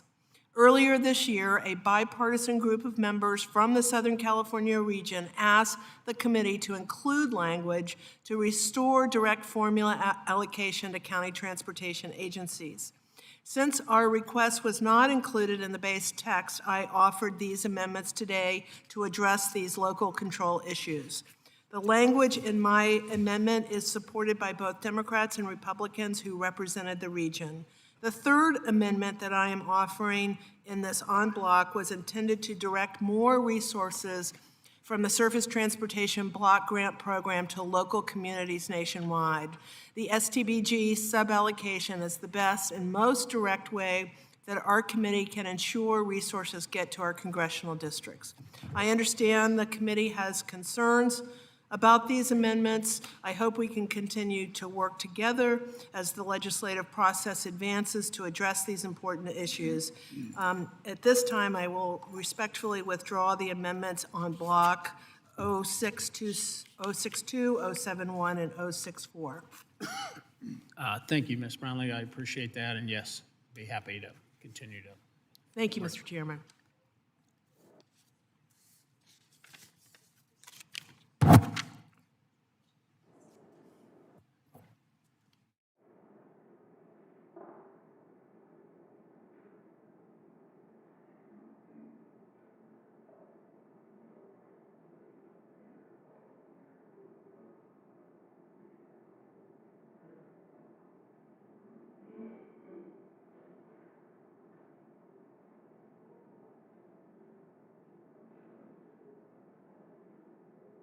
We'll go ahead. We'll wait on Dusty. Will be back in just a minute.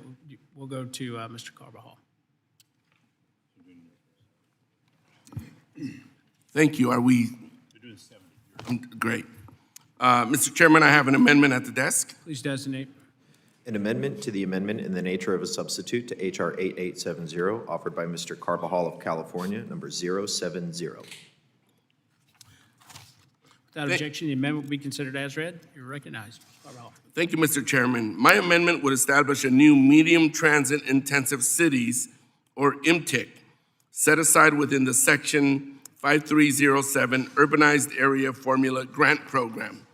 This builds on the proven success of Small Transit Intensive Cities, STIC, formula by creating a parallel program for medium-sized urbanized areas, UZAs, those with populations between 200,000 and under 1 million. These communities are often doing the same kind of work as the largest transit systems in our country. They run frequent service, move significant numbers of riders, and serve as critical links between suburban, urban mobility, and urban mobility. But under the current formula, they're treated the same as the largest metropolitan systems. They are competing against cities with far greater scale and resources. That is not a fair comparison, and it doesn't reflect performance. My amendment fixes that by setting aside a small portion of Section 5307 funding to recognize and reward medium-sized transit systems that meet or exceed performance benchmarks comparable to large urbanized areas. In short, if a transit agency is delivering high-quality, high-frequency service, it should be recognized for it. This can be a win-win for everyone.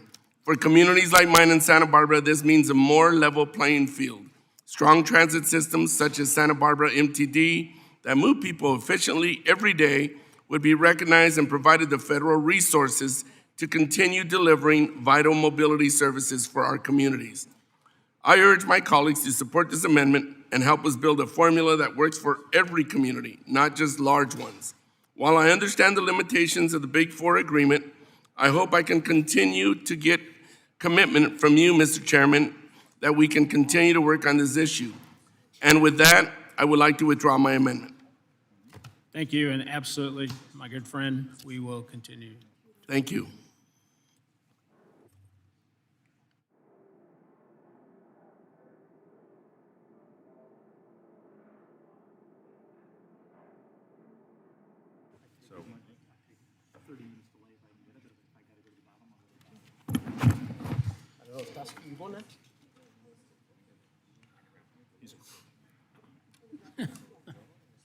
Which one are we on? Hold on, what's Johnson doing?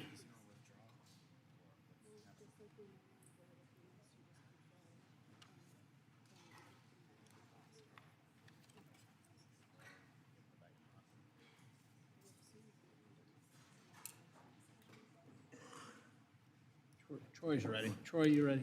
I do. Mr. Chairman, I have an amendment at the desk. What, okay. Designate. An amendment to the amendment in the nature of a substitute to H.R. 8870, offered by Mr. Nels of Texas, number 094, revision 2. Without objection, the amendment will be considered as read. Mr. Nails, you're recognized for speak on your amendment.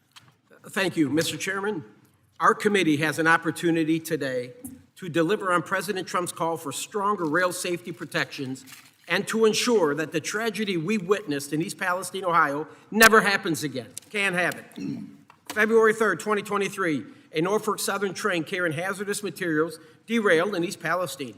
Tank cars exploded into flames. Families were forced from their homes. Toxic smoke filled the sky. You could all see it. And dangerous chemicals contaminated nearby land and water. That disaster did not happen in a vacuum. It exposed serious weaknesses in the freight rail industry safety practices, particularly when it comes to transporting hazardous materials through our communities. Just 2 months ago, a derailment occurred in my own congressional district in Texas. The derailed equipment included 2 empty rail cars, 4 rail cars carrying non-hazardous materials, 18 tank cars carrying hazardous materials. 10 of the derailed rail cars released materials, including 7 breached, punctured or torn cars that collectively released about 120,000 gallons of ethanol, which is a hazardous material. Now, luckily, no injuries. Luckily, there are no injuries, and this derailment had no immediate harm to the public. Still a derailment. However, since 2024, the NTSB has been on the scene of 53 rail accidents and incidents that resulted in 17 fatalities and 10 injuries. 27 investigations are worker-related. In fact, listen, the NTSB has increased its number of rail investigations each year by 33% in 2025 over that of 2024. In 2025 alone, this is a big number, folks. 2025 alone, there was a total of 9,836 rail accidents and incidents, of which there were 969 fatalities and 6,291 injuries. Now, that's a big number. You think about it. This committee, what did we do? When you had the crash over the Potomac, took 67 lives, everybody's concerned about safety. This committee immediately put $12.5 billion to address it with ATC modernization. $12.5 billion, and it looks like we're going to get another $20 billion to make sure our skies are safe. But yet, we have 969 fatalities, 6,000, and we've done nothing. We've done nothing since East Palestine. The NTSB standards, their acceptable number is 0. We'd love to have it. As the NTSB chairwoman Hamidi said in her letter to urge this committee, dated 2 days ago, May 20th, she reinstated the urgent need for a comprehensive approach to address critical rail safety issues, which are included in my bipartisan rail safety amendment before us today. According to the NTSB, Quote, Congress's discussion today aligns with many of our recommendations, including those on high hazardous flammable train lengths and consists, DOT 111 tank car regulations, wayside defect detectors, and other urgent concerns. My bipartisan amendment, it just does that. It takes practical, common sense steps to address those failures. First, it strengthens safety procedures for trains carrying hazardous materials by improving emergency response planning and ensuring states receive advance notification when dangerous substances move through their jurisdictions.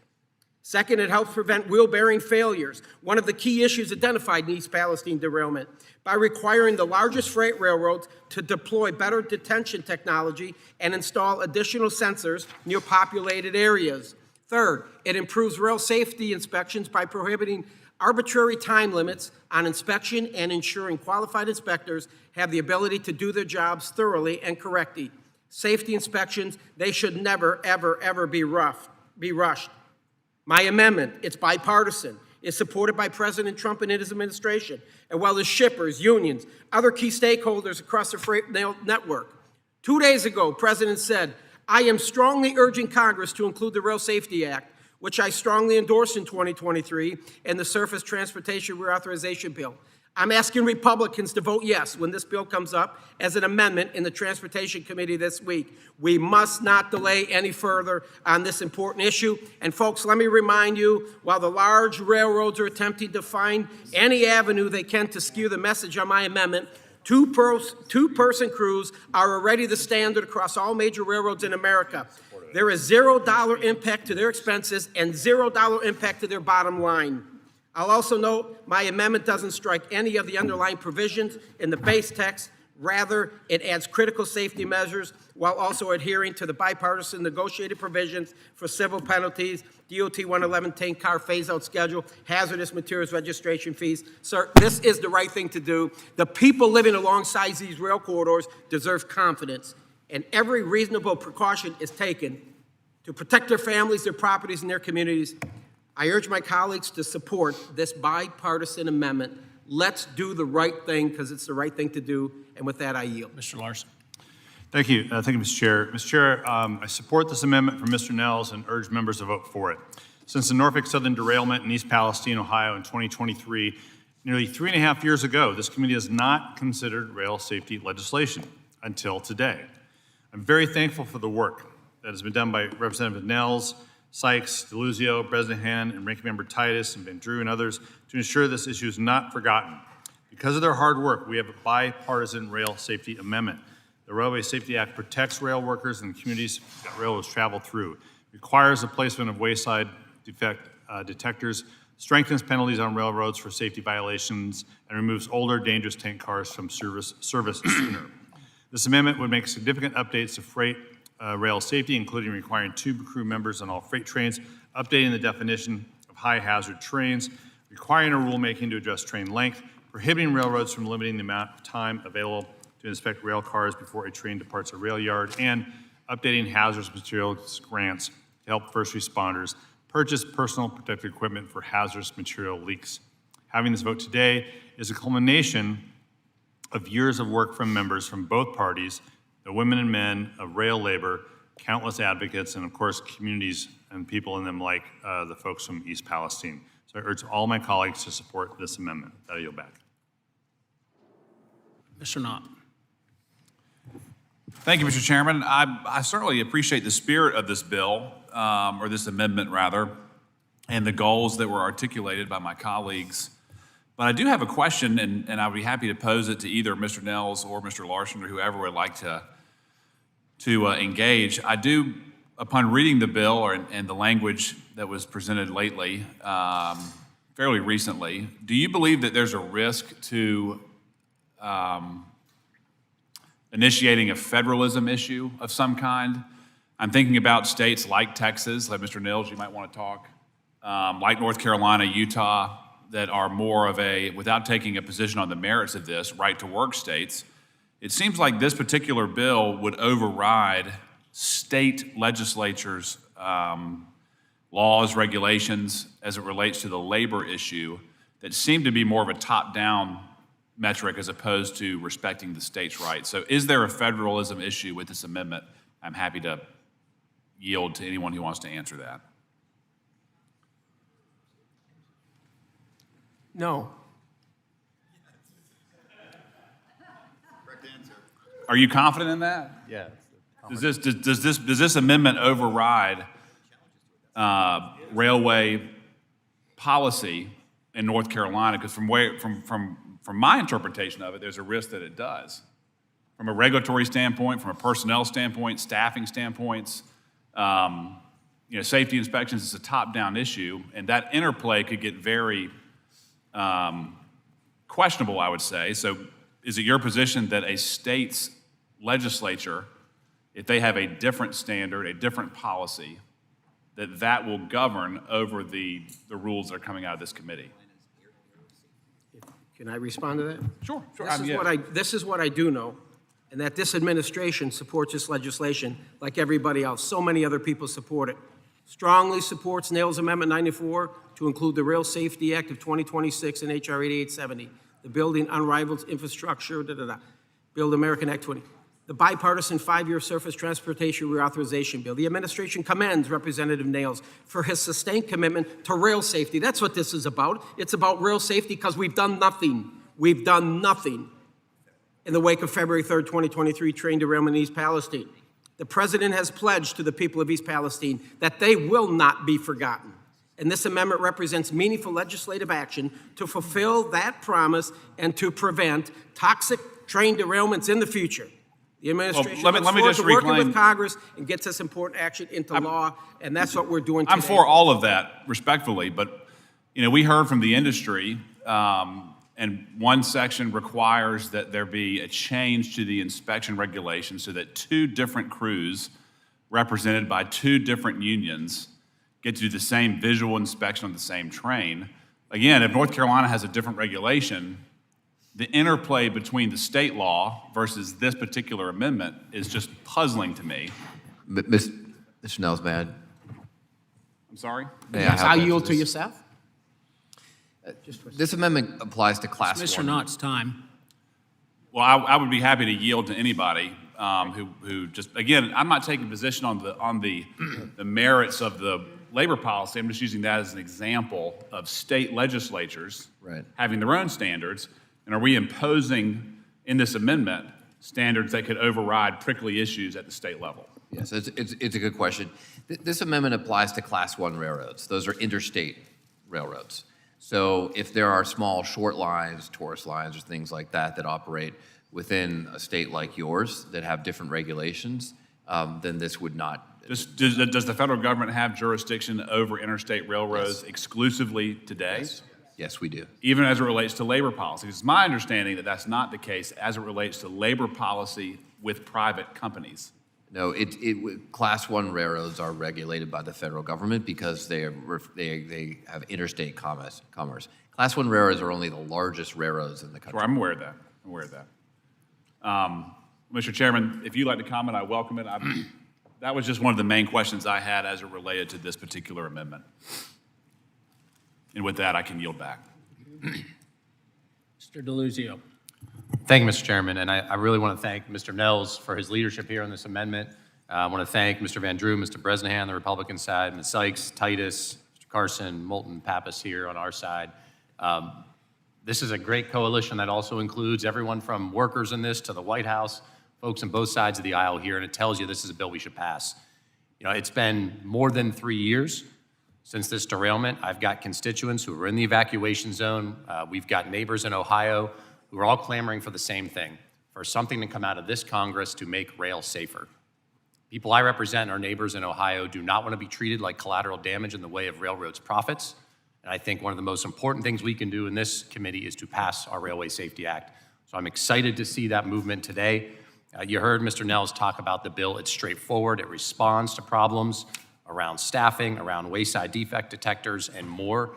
These are common sense provisions. It is the right thing for us to do, not just for the people of East Palestine and Beaver County, but for people who live along the tracks all over this country, so many of whom we all represent. So, Mr. Nels, thank you for introducing the amendment. I'm proud to support it. With that, Mr. Chairman, I yield back. Mr. Van Drew. Thank you, Mr. Chairman. I want to thank Mr. Nels, too. And let me be clear. This is Class 1 railways. It is interstate. It is regulated by the federal government for that reason. And I understand the concept of federalism, and I agree with you to some extent, but here is a case where you have to have minimum standards for safety, and there are cases, look at air traffic control and what we do at our airports, it's the same thing. Safety has to dominate here. It's still adhering to the policies and the prescription of the Constitution. I believe that this does do both of those because of the reason they're interstate. I yield back. Ms. Titus. Thank you, Mr. Chairman. I'm proud to lead this, co-lead this amendment with Representatives Nels and DeLuzio. Today has been 3 years in the making. This committee hadn't taken a vote on a comprehensive rail safety bill since the train carrying hazardous materials tragically derailed in East Palestine in February 2023. When I became the ranking member of the Rail Subcommittee at the start of this Congress, I said we would take action to help prevent further instances like that one, and I'm glad to see that we're doing that today. I'm sorry it wasn't in the Rail Safety Act's base text, but I'm glad we're going to have a fair vote on it now as an amendment. That way, everybody can weigh in. I'm confident that when people look at the details of this and think about the safety of their constituents on both sides of the aisle, they'll do what's right and vote yes. The amendment implements recommendations that resulted from the NTSB's independent investigation into the causes of the derailment. For example, it would phase out the use of DOT 111 tank cars, the type of car that was punctured and caused the fire after the derailment. It strengthens the standards for wayside detectors, which could have prevented the derailment. And of course, I'd like to mention, it codifies the common sense two-person crew rule, which I've long advocated for.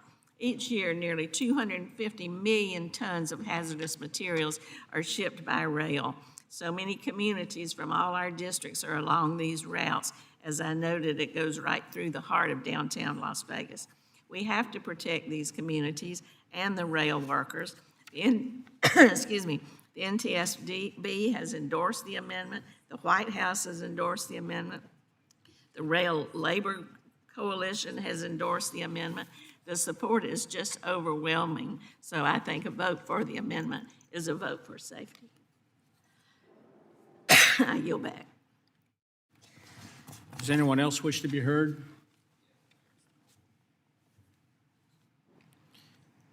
Thank you, Mr. Chairman. This amendment originated with a piece of legislation that Congressman Nels and I worked on for months and months, to improve rail safety. But too often, we hear people talk about this issue as if the railroads are fundamentally dangerous. We hear the statistics about how many tons of hazardous materials they carry, how many miles it progresses, the communities they go through, and we leave out some basic statistics like the fact that in 2023, there were 22,543 hazardous material incidents on highways and only 297 hazmat incidents on railways. From 2012 to 2023, there have been 0 railway deaths with hazardous materials, while there have been 82 fatalities on the highways with hazmat. The point is that we have an opportunity to strengthen the reputation of the railroads, to encourage more people to ship hazardous materials by rail, and give confidence to America that the railways are, in fact, as safe as the statistics proclaim. This is not an anti-commerce, anti-industry, anti-railway amendment. It strengthens protections that we have. It modernizes protections. It makes things keep up with the progress of technology. And we've worked very closely with all the different industry groups, interest groups and whatnot, especially labor, to make sure that this happens. So enough with the fear-mongering. Rail is by far the safest way to transport hazmat in the United States of America. We should reinforce that fact. We should reinforce that reputation and ensure that more shippers choose to ship by rail with the confidence that this amendment will bring to our railways, to our transportation system. that Congress is not asleep on the job, that we are working with industry and labor and our communities to ensure that rail maintains its incredible safety record and only gets better over time. It's pretty amazing to go back to those numbers. In just 1 year, 22,543 hazardous material incidents on highways and only 297 freight rail hazmat incidents. But let's get that 297 down to zero. Then there will be no debate that we should be shipping more by rail, especially hazardous materials, because it makes it safer for our communities across the country. Thank you, Mr. Chairman. I yield back. Does anyone else wish to be heard? Seeing no one, I'm going to recognize myself, which I urge my colleagues to oppose this amendment.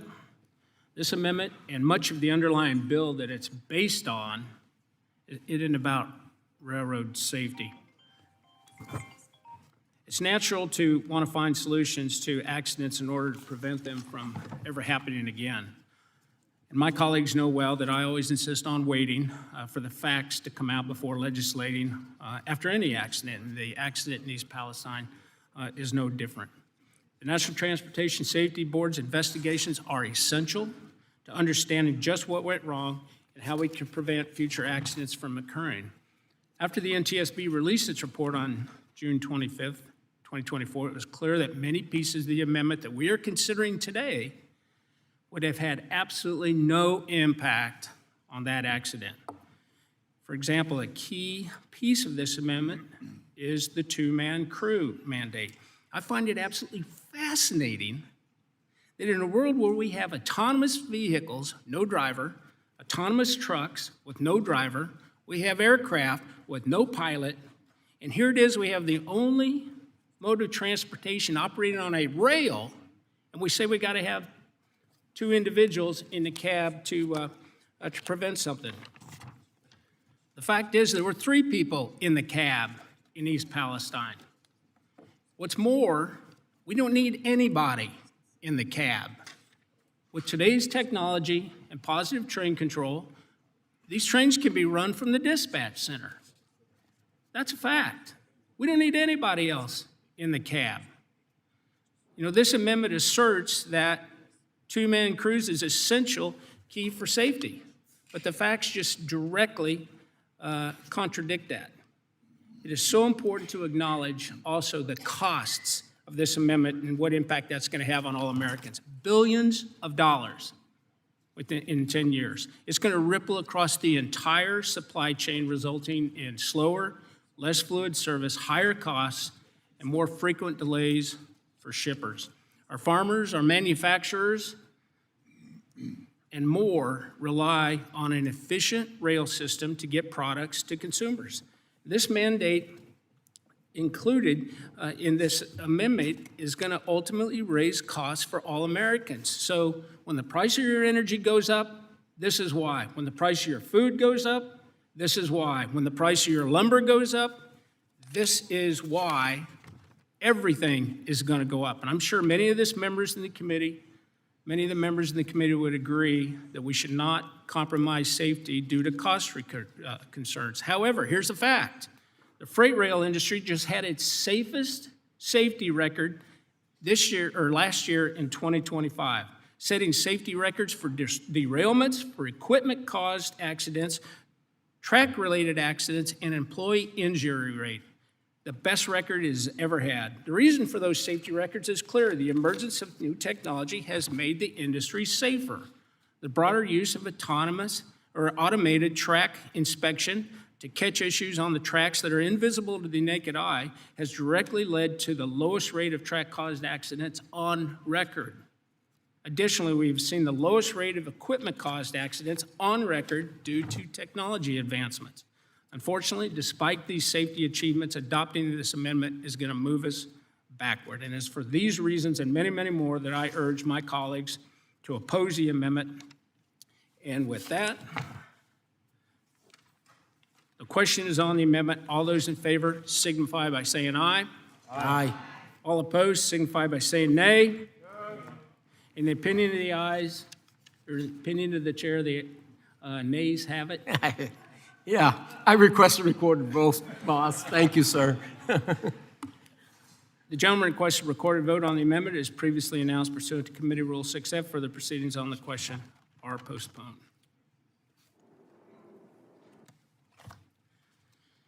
Mr. Stanton. Better be good, Stanton. Mr. Chairman, I have an amendment at the desk. Please designate. An amendment to the amendment in the nature of a substitute to H.R. 8870, offered by Mr. Stanton of Arizona, number 087. Without objection, the amendment will be considered as read. Mr. Stanton, you're recognized for 5 minutes. Thank you very much, Mr. Chairman. This bipartisan amendment adds to the Bipartisan Heat Act, co-led by Congressman Lawler of New York, to the underlying text. Extreme heat is no longer a regional concern. It's an urgent growing threat to human health, our environment, and increasingly to our critical infrastructure across our country. When a heat wave hits, extreme temperatures accelerate the aging of our critical infrastructure. Roadway cracking and warping that would normally take years can happen in much shorter period of time. Steel joints on aging bridges freeze up. The structural integrity of concrete and asphalt can degrade faster than they can be maintained. I'm from Arizona. We're no strangers to heat, but this challenge is actually more acute across the Northeast, where bridges are older, more numerous, and often more vulnerable.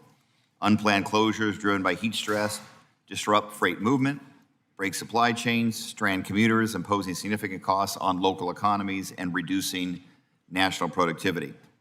Our emergency relief programs were designed with floods, earthquakes, and hurricanes in mind. Extreme heat should be in the same category. The Heat Act does two straightforward things. It explicitly adds extreme heat as a recognized natural disaster for purposes of deploying federal emergency transportation resources, and it directs the Department of Transportation to assess the impacts of heat on our transportation networks and develop best practices for mitigation. It's a common sense, straightforward-looking policy. The infrastructure we're funding this bill will be around for decades. We should build it to withstand the conditions that we'll actually face. To keep faith with the four-corner agreement from the committee, I'm offering and withdrawing this amendment today, but I look forward to continuing to work with the chair and Ranking Member Larson to find a path forward for this important provision. Thank you. I yield back. Without objection. Thank you.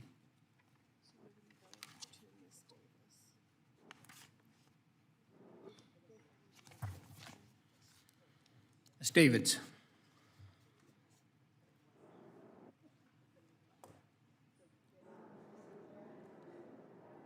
Please designate. An amendment to the amendment in the nature of a substitute to H.R. 8870, offered by Ms. Davids of Kansas, number 067. Without objection, the amendment will be considered as read. Sharice, you're recognized.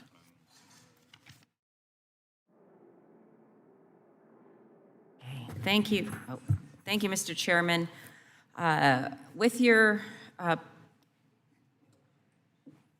actually, I might be entering something into the record later on related to this, but I don't have it with me right now. Mr. Chairman, I'd like to offer an amendment that allows for increased flexibility for our local transit agencies. While federal law does allow transit authorities in cities with less than 200,000 residents to use federal formula funds for transit operations, transit systems in regions with more than 200,000, like Kansas City, are not permitted to do so. As transit agencies continue to make tough decisions about how to manage their budgets, having more flexibility to use their Section 5307 dollars may help them bridge the gap to keep bus routes and operations sustained. This is certainly the case in Kansas City, where the Kansas City Area Transportation Authority is struggling to keep all their bus routes running while dealing with local budget challenges, all at the same time that they are preparing for Kansas City to be one of the host cities for the World Cup in just a few weeks. Especially in a time when gas prices have climbed and more folks are trying to keep costs down, we need to be doing all that we can to allow our transit agencies the flexibility to serve our constituents. Mr. Chairman, I yield back. Someone else wish to be heard on the amendment? Seeing no one, I recognize myself real quick for a statement, which I very much appreciate what you're trying to do, but I do oppose the amendment because it grants federal operating assistance to large city transit agencies that have not meaningfully addressed the crime on their systems. While some limited federal dollars can be used for operations, it's important that the that the systems are able to maintain operations themselves and use federal funds for their capital needs. And for those reasons, I do oppose the amendment. And with that, I'd yield back. Mr. Chairman, I'd like to thank my colleague Laura Friedman for co-sponsoring this amendment with me, and hopefully we can work on this together while we still have you here. Sure. And I'll go ahead and withdraw the amendment. Thank you. Thank you, Sharice. And yes, absolutely.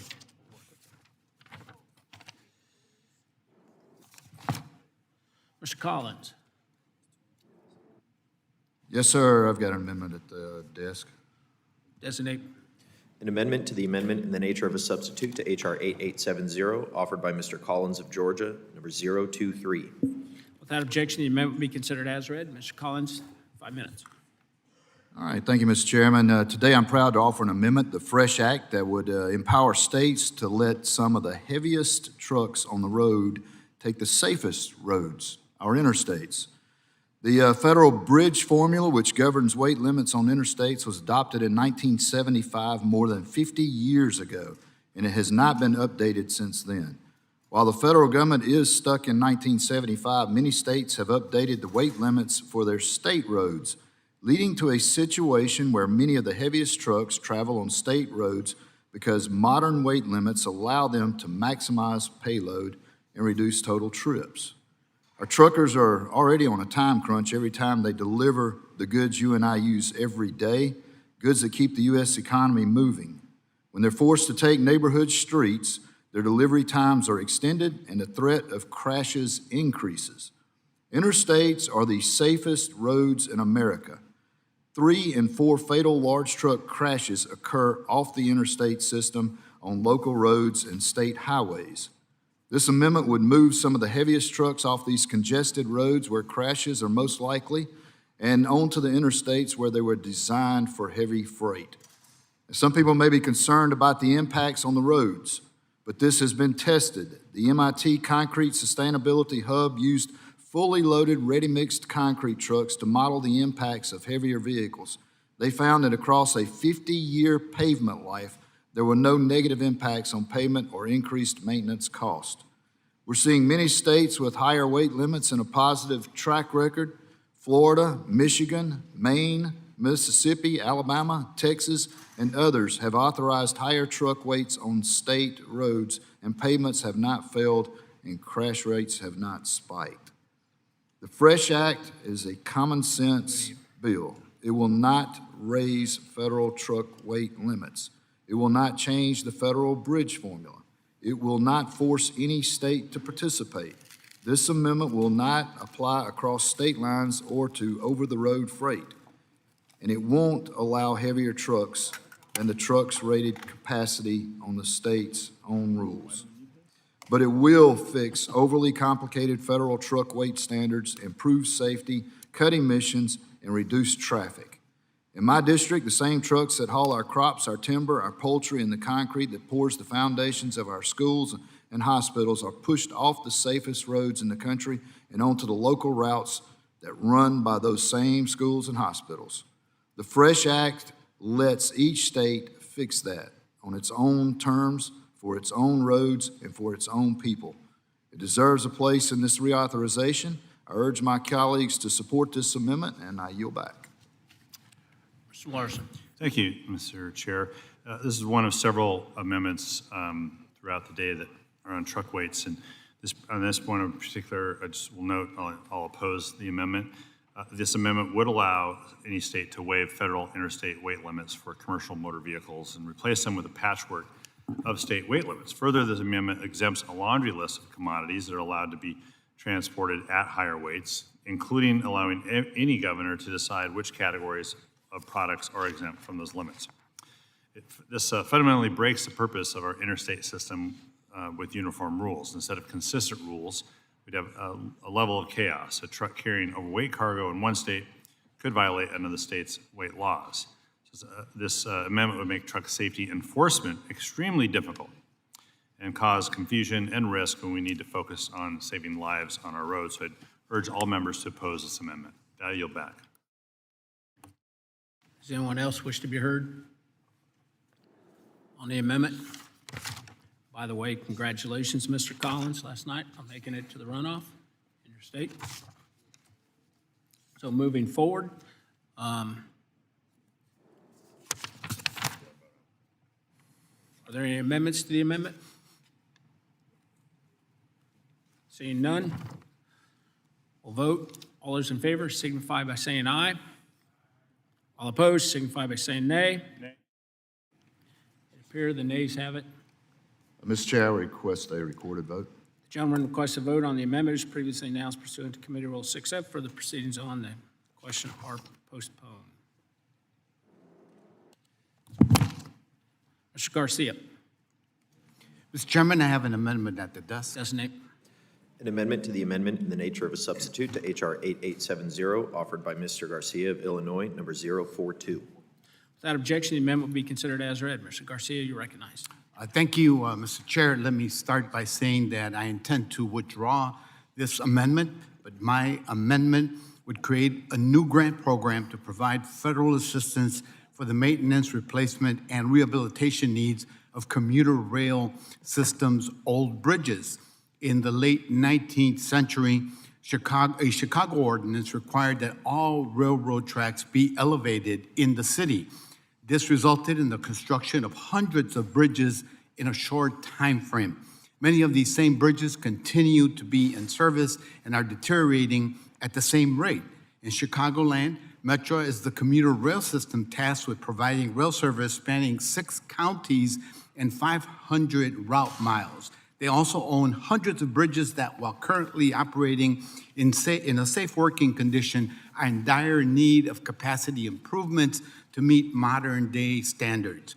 My amendment would ensure that Metro and other commuter rail systems around the country have access to a dedicated funding stream to cover the cost to maintain their old bridges. It's important that we support the safe and efficient movement of people traveling via commuter rail, and this amendment does just that.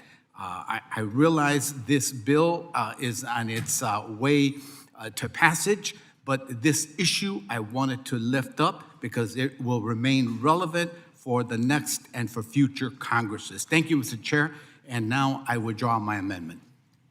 Thank you, Mr. Garcia. Mr. Kiley. Mr. Chair, I have an amendment at the desk. Designate. Mr. Chair. An amendment to the amendment in the nature of a substitute to H.R. 8870, offered by Mr. Kiley of California, number 045. Without objection, the amendment will be considered as read. Mr. Kiley, you're recognized. Thank you, Mr. Chair. Federal transportation dollars build the roads and infrastructure necessary to move people and goods, but aging water and sewer infrastructure in the corridors around those facilities too often prevents the development that would make those investments pay off. This amendment that I'm offering today gives regions a practical tool to fix that. It does a couple things. Number one, it makes public infrastructure eligible under the Surface Transportation Block Grant. So up to 20% of each region's sub-allocated funds under the Block Grant program can be used for projects that directly serve a federally assisted transportation facility. And then number two, it adds public infrastructure as an eligible project type under the Surface Transportation Accelerator Grant program, giving regions a competitive pathway to federal dollars for these larger investments. Together, these changes gives regions the tools to pair public infrastructure investment with transportation facilities to unlock private development, increase ridership, and maximize the return on federal transportation dollars already spent. I yield back. Mr. Larson. Thanks. Thank you, Mr. Chair. I oppose the Kiley amendment, and it's not because it's a terrible amendment necessarily, but this amendment adds new eligibilities to the Surface Transportation Block Grant and Accelerator Grant programs for public infrastructure such as water and sewer. And broadening the scope of these programs so dramatically undermines the user pays, user benefits principle and jeopardizes the investment in the Surface Transportation Competitive Grant programs, which are already highly oversubscribed.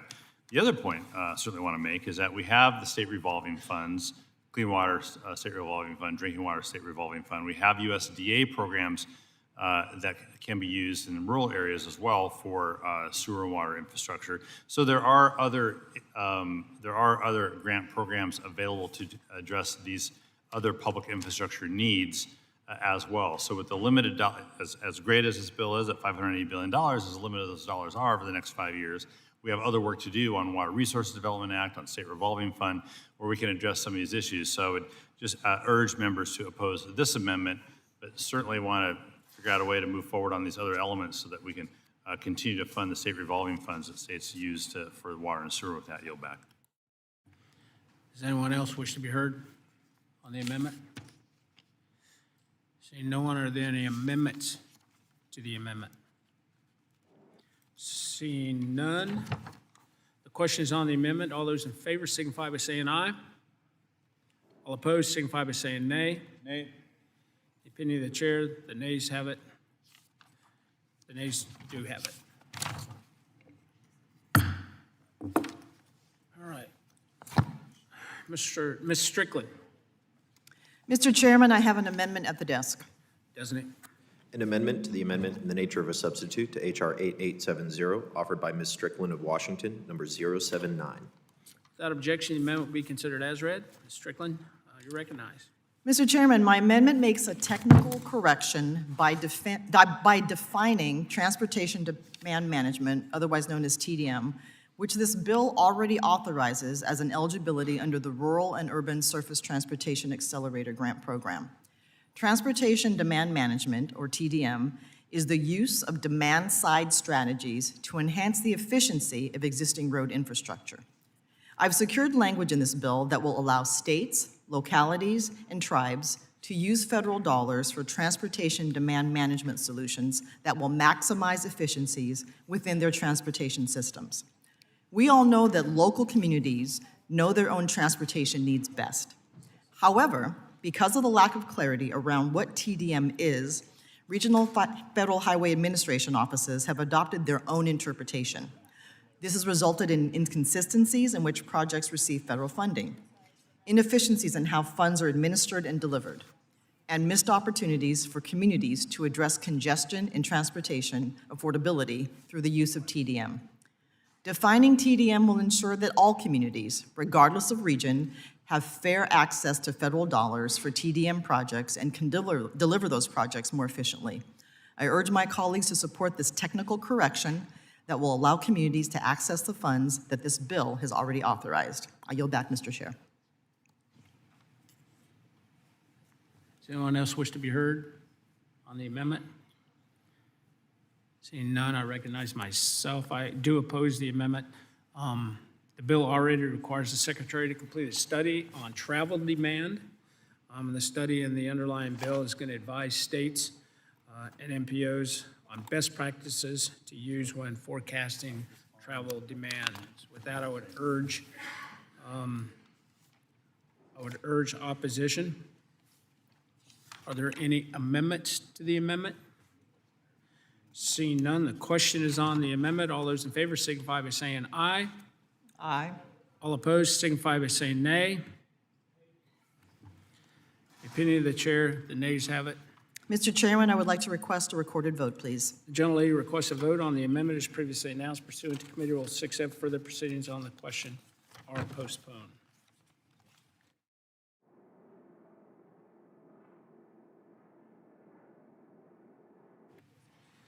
Mr. Fong. Mr. Chairman, I have an amendment at the desk. Designate. An amendment to the amendment in the nature of a substitute to H.R. 8870, offered by Mr. Fong of California, number 041, revision 1. Without objection, the amendment be considered as read. Mr. Fong, you're recognized. Thank you, Mr. Chairman. I rise today in support of my bipartisan amendment that helps bring affordability back to everyday Americans. I want to thank Representative Gillen for her partnership in this matter. In California, we've seen firsthand how broken insurance and litigation systems drive costs directly onto consumers. When insurance costs rise, everyday people foot the bill. Millions of Americans rely on rideshare to get to work, get home safely, attend medical appointments, pick up groceries, or support their families every single day. Yet these companies are being increasingly targeted by lawsuits, seeking massive payouts even when the company itself is not alleged to have done anything wrong. And this is happening despite the fact that the overwhelming majority of trips are completed without any reported safety incident, and every trip already carries at least $1 million in liability insurance coverage. The problem is that even meritless lawsuits are extraordinarily expensive to defend. Across the system, these costs add up to hundreds of millions of dollars annually, costs that are ultimately passed on to the consumers through higher fares and reduced transportation access. We have seen the impact directly in California. Roughly 1/3 of a rideshare fare in my home state has been going toward government-mandated insurance costs. Last year in Los Angeles, that number climbed to nearly half a fare. Imagine that, half of your trip fare just to cover insurance costs. The results are predictable. Higher costs create lower demand. The people who rely on rideshares for their everyday lives are priced out and locked out due to the impacts of these frivolous lawsuits. It's not just California. In states across the country, we know that costs have gotten out of hand, particularly with commercial auto insurance. My amendment addresses this problem with a balanced, common-sense federal standard. It does not eliminate accountability. Companies would still be fully liable for their own negligence, misconduct, safety features, or violations of law. Transportation network companies would still be required to maintain robust insurance coverage, conduct driver screenings, and comply with all applicable safety regulations. What this amendment does is stop the abusive litigation where the company itself is not at fault. And Congress has already recognized this principle before, thanks to the persistent efforts of the chairman who now holds the gavel today. The Graves Amendment, which was added to the 2005 Surface Transportation Bill, established a federal standard protecting rental car companies from unlimited vicarious liability while preserving liability for a company's own wrongdoing. The same logic applies here. Companies should be liable for their own actions, not exposed to limitless litigation simply because they operate an app and are viewed as deep pocket defendants. We know reform works. Florida and Texas have already implemented this model and seen positive results. Georgia and Nevada have followed suit and expect to see similar benefits. This amendment seeks to replicate those cost savings on a national basis. Lower litigation costs mean lower insurance costs. Lower insurance costs mean lower fares. And lower fares mean better access to affordable transportation and more opportunities for drivers. At a time when Americans are already stretched thin, we should not allow abusive litigation to function as a hidden tax on consumers. This amendment is about fairness, affordability, accountability, and protecting access to modern transportation for the millions of Americans who depend on it every single day. Mr. Chairman, I would like to thank you for your work and leadership in this issue. I would like to thank my colleague, Congressman Ezell, for his leadership on this issue as well, as well thank Representatives Crawford, Gillen, Hurd, and Owens for co-sponsoring this effort. And I urge all my colleagues to support this amendment. With that, I yield back. Mr. Larson. Thank you, Mr. Chair. Today, I oppose the following amendment, 41. The amendment establishes vicarious liability shield for transportation network companies. This preemption would limit the liability of rideshare companies from actions of drivers who carry out the transportation services for these companies. The stated intent of the amendment is to address rising insurance costs due to crashes involving rideshare drivers, which increases the cost of rides for consumers. By limiting liability, we remove accountability from the rideshare companies, leaving victims without proper recourse or access to fair compensation for any negligence or wrongdoing in a crash. This broadly worded amendment would further shield rideshare companies from pending lawsuits that relate to sexual assault and harassment of riders utilizing services. Transportation network companies are fundamentally different than traditional rental car companies and have a different relationship with their drivers. And so, because of that, I would urge opposition to this amendment. I yield back. Does anyone else wish to be heard? Thank you, Mr. Chairman. I rise in support of this amendment, which I have co-sponsored, and I thank Congressman Fong for his partnership on this issue. Long Islanders are getting crushed by rising auto insurance costs. New Yorkers pay more than $4,000 annually for car insurance and nearly $1,500 above the national average, and statewide rates have continued to climb year after year.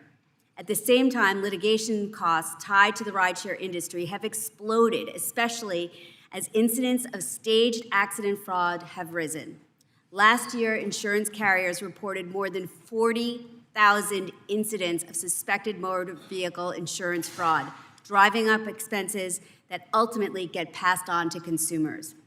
The top issue I hear about when I'm back home on Long Island is the cost of living. Providing reasonable liability protections would help reduce excessive legal costs, stabilize the insurance market, and ease pressure on premiums, while still ensuring bad actors are held accountable. I'm proud to support this common sense reform to help make life more affordable for working families across New York and across our nation. Thank you, and I yield back. I yield myself 5 minutes. I do support this common sense amendment. Americans are already facing various affordability challenges, and this amendment helps to make sure that the threat of frivolous lawsuits doesn't needlessly contribute to higher transportation costs. The Fong Amendment, it builds on a very similar vicarious liability provision that I led in 2005 in the surface reauthorization bill back then, which we called Safety Lou. This amendment's going to hold rideshare companies appropriately accountable in their instances of their own wrongdoing, but it's going to prevent opportunities for endless litigation that is going to end in simply driving up costs for Americans using our transportation networks. And with that, I yield back. Will the chairman yield? Yes. Mr. Chairman, I'd like to pose a question to Mr. Fong, just to be sure we're clear. This is not in any way preempting the tort system or precluding recovery if there is a negligent actor, and I want to make sure that that is on the record and just fleshed out for the viewers and for the members of this committee. We're not precluding recovery. We're just not doing a federal program. Is that correct, Mr. Fong? It doesn't eliminate accountability. Companies would still be fully liable for their own negligence, misconduct, safety failures, or violations of the law, as said before. It's just to prevent the going after the deep pockets of, by frivolous lawsuits. Okay. Thank you. I yield back. Are there any further speakers? Seeing none, are there any amendments to the amendment? Seeing none, the question is on the amendment. All those in favor signify by saying aye. All opposed signify by saying nay. Nay. The opinion of the chair, the ayes have it. Mr. Chair, ask for a recorded vote. The gentleman requested a vote on the amendment as previously announced pursuant to Committee Rule 6F. Further proceedings on the question are postponed.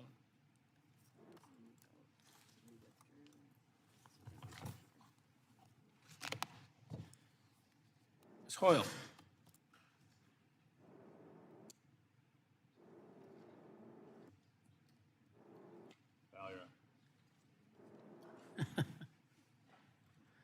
Sorry. Mr. Chairman, I have an amendment at the desk. Designate. An amendment to the amendment in the nature of a substitute to H.R. 8870, offered by Ms. Hoyle of Oregon, number 053. Without objection, the amendment will be considered as read. Ms. Hoyle, you're recognized. Thank you, Mr. Chairman. My amendment would give additional consideration under the bus and bus facilities program to applications that support transit workforce training. The bus and bus facilities program is one of the main tools transit agencies use to buy buses, replace aging vehicles, and build or modernize the facilities needed to keep the service running. Those needs are important, and this amendment does not change that. But as transit agencies buy new buses and update their fleets, they also need a skilled workforce to operate, maintain, and repair those investments. A new bus does not help riders if the agency cannot train enough operators to drive it or enough mechanics to keep it on the road. There are over 160,000 public transit bus drivers in the United States. Our bus drivers sometimes spend up to 160 hours to get certified. Training often costs agencies $12,000 per driver. We need cutting-edge tools and facilities to train the very best, but they can be prohibitively expensive. Oregon transit agencies are already doing this work with limited federal resources. Lane Transit District launched Oregon's first bus operator registered apprenticeship program. It is the first registered apprenticeship class Their first registered apprenticeship class added 8 new operators and helped bring Lane Transit District to 200 total bus operators. This is exactly the kind of work we should support, and my amendment will keep this program flexible while making sure our workers have the tools and investments they need to succeed. I urge adoption of the amendment, and I yield back. Thank you, Ms. Hoyle. I yield myself just a minute or two. This amendment significantly broadens the eligible activities for the underlying grant program. The underlying bill provides some robust assistance for workforce training and associated equipment. And for that reason, I do have to oppose the amendment. Does anyone else wish to be heard on the amendment? Seeing no one, are there any amendments to the amendment? Seeing none. Questions on the amendment? All those in favor signify by saying aye. All opposed signify by saying nay. In opinion of the chair, the nays have it. The nays do have it. Thank you very much, Ms. Hoyle. Mr. Barrett. Thank you, Mr. Chairman. I have an amendment at the desk. Designate. An amendment to the amendment in the nature of a substitute to H.R. 8870, offered by Mr. Barrett of Michigan, number 061.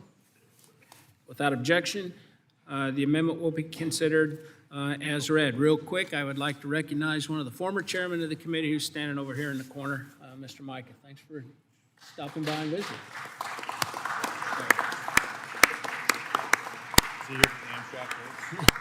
With that, Mr. Barrett, you're recognized for 5 minutes. All right, thank you, Mr. Chairman. Appreciate the opportunity to speak about my amendment, Amendment 61, the Lowboy Auto Hauler Fairness Act, which I would love to get into the Build America 250 bill that we're considering today. It would create a nationwide standard length limit for auto hauling trailer trucks carrying medium-sized vehicles. In 2015, the FAST Act included language creating a federal standard and length limit for stinger-steered auto haulers, which may be familiar to many people, which are the most common type of auto hauling truck on America's highways. They are 80 feet long with a 4-foot overhang over the front of the cab and a 6-foot overhang off the rear of the trailer, allowing auto haulers to safely accommodate the largest number of vehicles possible in a single load. The current standard, which ensures companies don't have to comply with varying standards in each state differently, does not apply to lowboy trailers. This problem presents itself for certain types of vehicles like medium-sized trucks that are best hauled by other tractor-trailer combinations. In the case of the medium-sized trucks, the best trailer to haul them is a lowboy trailer, which has a depressed section between the hitch and the first axle. Due to the narrow language of the FAST Act, auto haulers that use lowboy trailers as opposed to stinger-steered tractor-trailer combinations are not covered by the 80-foot federal standard, which means they're subject to a patchwork of unique regulations in each state that they are traveling through. My amendment would include a lowboy tractor-trailer provision when they are hauling vehicles into the FAST Act's 80-foot length standard for auto haulers. Now, I want to be clear, this amendment has nothing to do with any increase in truck weights. That would remain the same, and it doesn't create a novel length standard for trucks of this type. It only adds lowboy auto haulers to the current federal length standard utilized by stinger-steered auto haulers. The bottom line is that we're trying to bring consistency to the marketplace and allow for vehicles to get delivered. Obviously, in a state like Michigan, we manufacture a lot of vehicles, and we have to get them to market in areas where people are going to use them, and this amendment is an important provision to do that. I understand that we have some more work to do with some of the terms in the amendment. So, Mr. Chairman, as a sign of good faith, I'm willing to withdraw this amendment today in hopes of getting it considered down the road, and appreciate your consideration in that effort. Absolutely, Tom. Thank you. Thank you. Mr. McDowell. Mr. Chairman, I have an amendment at the desk. Designate. An amendment to the amendment in the nature of a substitute to H.R. 8870, offered by Mr. McDowell of North Carolina, number 045, Revision 1, formerly circulated as McDowell 043. Without objection, the amendment will be considered as read. Mr. McDowell, you're recognized. Thank you, Mr. Chairman. I was pleased to see that this historic bill restores accountability to Amtrak performance standards, and I think that we can go further to ensure that Amtrak delivers a quality service while reducing reliance on taxpayer dollars. My amendment would update the Railroad Rehabilitation and Improvement Financing Program to give Amtrak the ability to modernize major intercity passenger rail stations by capturing value from nearby development. This amendment authorizes Amtrak to enter into partnerships, joint development, and similar arrangements for station area projects. By using a similar system to the PILT, Amtrak can receive contractual payments from developers. This allows Amtrak to retain the revenues created from the increased value of the developed property and then pour that money back into capital improvements, maintenance, and related passenger facilities. This amendment does not raise federal taxes. It does not require new mandatory spending, and it does not provide special treatment to a single developer. These changes are fiscally responsible. They leverage private dollars and existing federal credit tools to modernize nationally significant passenger rail stations, all without asking for new appropriations. Right now, federal funding and farebox revenue alone cannot cover the cost of upgrades at intercity rail stations. This financing mechanism for rail stations also has the added benefit of supporting American jobs. I urge my colleagues to support this amendment, and I yield back. Jerry? Mr. Chairman, this amendment would not simply modernize station development. It would hand Amtrak and the Trump-Duffy DOT expanded authority over station area real estate, financing, taxation, zoning, and private development. At the exact moment they are already running Penn Station in New York through a rushed and closed-door RFP process. This amendment is very bad for Penn Station and for New York City. Penn Station is the busiest rail hub in the country, and its future should be shaped by riders, New York City, New York State, and the public interest. But this amendment moves in the opposite direction. It would make it easier for Amtrak to structure private development deals, fast-track favored projects for federal financing, preempt state and local taxes, and override local zoning and building requirements. Given how President Trump and Secretary Duffy have handled Penn Station so far, Congress should be especially wary. When billions of dollars in public assets, prime Manhattan real estate, and federal financing are being pushed through an opaque process, we should not create more opportunities for favoritism, insider dealing, or politically connected interests to benefit at the public's expense. Penn Station absolutely needs modernization, but it must be a transportation project first, not a Trump vanity project, not a private developer giveaway, and not a backdoor effort to bypass accountability. This amendment would take a flawed process and make it more dangerous. For the future of Penn Station and every rider who depends on it, we should reject it. I yield back. Someone else wish to be heard on the amendment? Mr. Chairman, my colleague, Mr. Nadler, just basically explained why this amendment would accelerate development of Penn Station. Now, if there's anyone in America or the world who thinks that Penn Station development is going too slowly, I'd like to meet that person. This station is overdue for redevelopment by about 6 decades. It's not happened.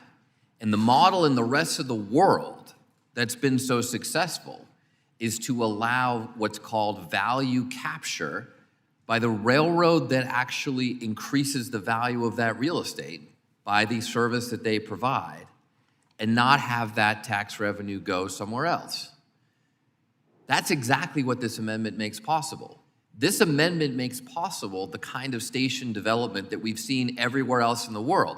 Now, if you could look at New York City and say Penn Station should be the model of the rest of the world for how it exists today, oh, wouldn't it be great if every station in Paris and London and Beijing looked like Penn Station? Then I would agree with Mr. Nadler. That's what we should do. Keep things the same. Keep the same process and state in place that's failed us for decades. What this amendment does is allow New York to catch up with the rest of the world, to allow Amtrak, whose fundamental service provides the value in this property, to take some small benefit from the development on their property. It makes no sense for the development that benefits because of this transit service, because of this train service, because of this basic transportation service, to just go somewhere else, especially to a place that's failed to make this happen for decades. So that's the bottom line. If you think that Penn Station is the way it should be and the model for the rest of the world today, that it has been a model of development, then let's keep this the same. If you think that we should instead have stations, beautiful train stations that we have in the rest of the world, If we should catch up with the rest of the world, then we need to modify the program. Would the This gentleman amendment yield? is based on procedures that have been proven in the rest of the world. Would the gentleman yield? Yes, sir. Nobody thinks that Penn Station is good. I agree. Nobody thinks that. But this amendment would not improve it. It would hand the decisions over how to deal with it to the Trump administration and to selected developers without an RFP process. This amendment hands the decisions over to Amtrak. This is maybe the first time I've ever heard a Democrat not support Amtrak making these kinds of decisions. It's in Amtrak's interest to produce a station that serves its travelers. And Amtrak has actually done fairly well with right across the street with Moynihan Station. Moynihan Station is really a good model for this. That needs to happen for Penn Station as well. Moynihan Station shows and proves the value of having the private sector involved in redeveloping a station property. If you compare Moynihan Station to Washington Union Station, where it's just been done by the government, I think you see a dramatic difference. Would the gentleman yield? Yes, I will. Moynihan Station is indeed a model for development. It's very good. I travel through it back and forth every week we're in session. But what this bill would do without my amendment is to hand the decisions to a Department of Transportation that is now controlled by people who have no interest in proper development, who are awarding contracts based on. But just to be clear, sir, what this amendment does is ensures that the additional revenue that comes from this development goes to Amtrak. That's what this amendment does. It ensures that that revenue goes to Amtrak, and it should. That's the way railroads work all over the world, is that when they provide a service that increases the real estate value around a station, they get to capture that value. Mr. Chairman, we're out of time. But would the gentleman yield? Time's up. Would the gentleman yield? Time's up. Does anyone else wish to be heard? Seeing no one, I want to thank the gentleman for his leadership on this very important issue. I support the amendment, and with that, yield back. Are there any amendments to the amendment? Seeing none, the question is on the amendment. All those in favor signify by saying aye. All opposed signify by saying nay. No. The opinion of the chair, the ayes have it. The ayes do have it. The amendment is I adopted. ask for a recorded vote.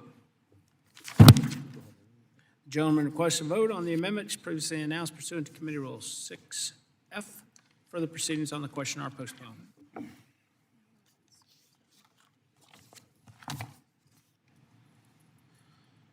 Ms. Colton, Thank you, Mr. Chair. I have an amendment at the desk. designate. An amendment to the amendment in the nature of a substitute to H.R. 8870, offered by Ms. Skolten of Michigan, number 109. That objection, amendment will be considered as read. Ms. Colton, you're recognized. Thank you again, Mr. Chair. Let me just be honest, as the mother of 2 school-aged boys, the kindest thing I can do for teachers is help them burn off some energy before class, whether they walk or bike to school. This amendment, which mirrors my Bipartisan Kids on the Go Act, would reduce the non-federal cost share under the Safe Routes to School projects for states that employ a full-time program coordinator. The Safe Routes to School program has proven to reduce traffic accidents involving children, increase physical activity, and improve neighborhood safety. States with these designated coordinators have the data to back it up too. When states employ a Safe Routes to School coordinator, they are 4 times more likely to offer resources to help these programs thrive. That means more grant money for local communities and more technical assistance to ensure these plans actually yield safety benefits. States with these coordinators are also 12 times more likely to assist communities in accessing these dollars and tools. This program and these coordinators bring real results to kids to school safely, a priority for every parent. And that's why countless states employ Safe Routes to School coordinators. My home state of Michigan is in good company. Standing through the list of states represented up on this dais, it's worth noting that North Carolina, Florida, Utah, Georgia, Ohio, Colorado, New Jersey, Indiana, Illinois, Alaska, Minnesota, Pennsylvania, Wisconsin, Kansas, and California all employ Safe Routes to School coordinators. And it would save money if my amendment became law. This amendment is critical to support local governments, encourage physical activity, and most importantly, keep our children safe. Out of respect to this Four Corners Agreement, Mr. Chair, I will withdraw this amendment, but I ask that the chair and ranking member continue to work with me on this effort. Thank you, and I yield back. Of course, Hillary. We will. Thanks, Sam. Thank you. Mr. Knott, Thank you, Mr. Chairman. I have an amendment at the desk. designate. An amendment to the amendment in the nature of a substitute to H.R. 8870, offered by Mr. Knott of North Carolina, number 016. Without objection, the amendment will be considered as read. Mr. Knott, you're recognized. Thank you, Mr. Chairman. Earlier this Congress, a small trucking business owner described how his company's identity was stolen by a technologically advanced criminal network who then used the information to divert and steal multiple cargo loads. These con artists were able to exploit the current weakness within the FMCSA's registration system, specifically the FMCSA's Safety and Fitness Electronic Records System, to perpetrate their crimes, and they do so with relative ease and security. According to the National Insurance Crime Bureau, cargo theft is now costing the industry, and then by extension, consumers, up to $35 billion annually, with a 1,500% increase in incidents since just 2021.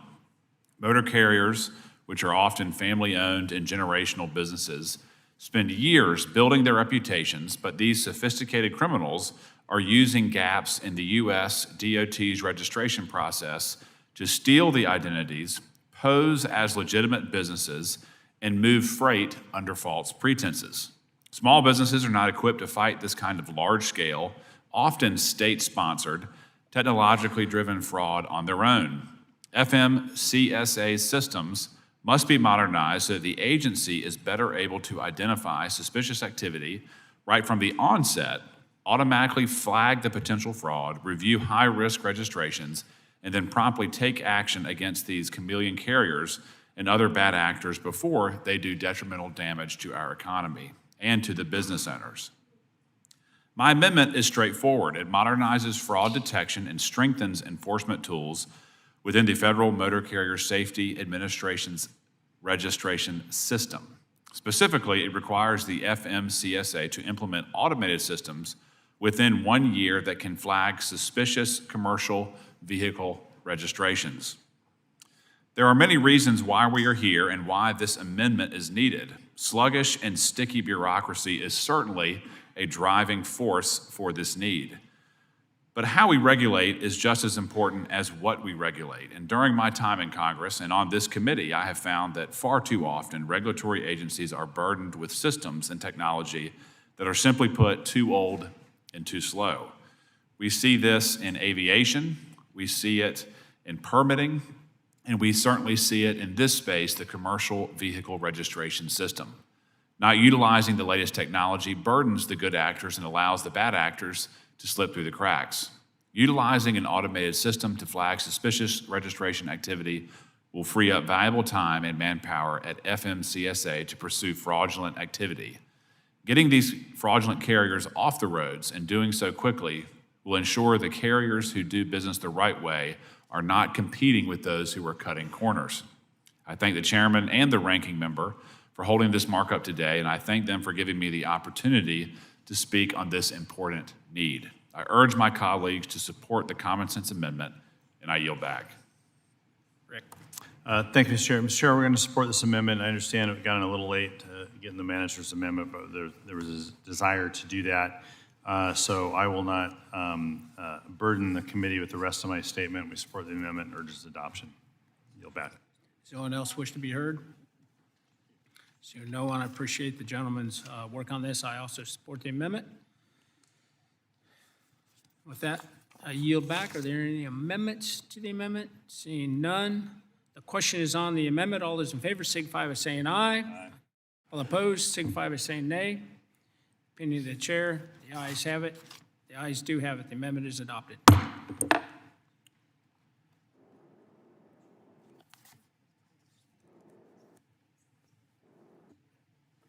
Ms. Fauci? Fushi. Mr. Chairman, I have an amendment at the desk. Designate. An amendment to the amendment in the nature of a substitute to H.R. 8870, offered by Ms. Fushi of North Carolina, number 064. Without objection, the amendment will be considered as read.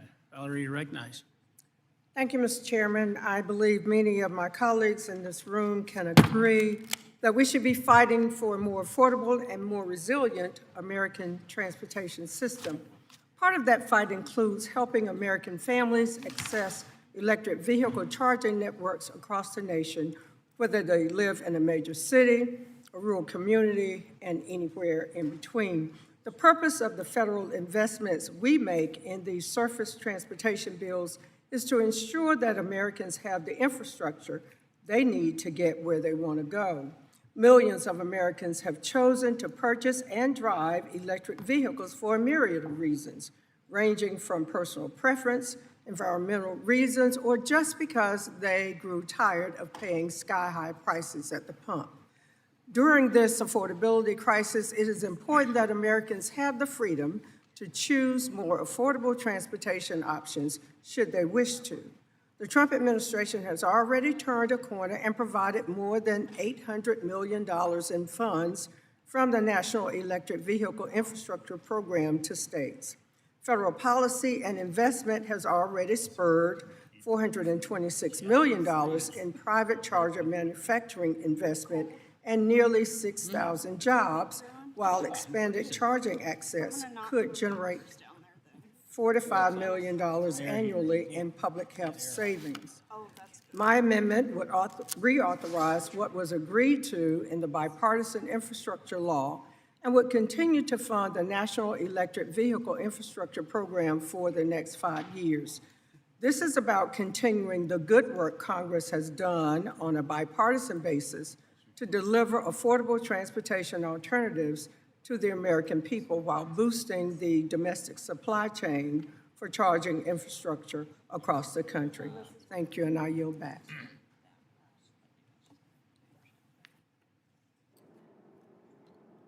Does anyone else wish to be heard on the amendment? Seeing none, I recognize myself.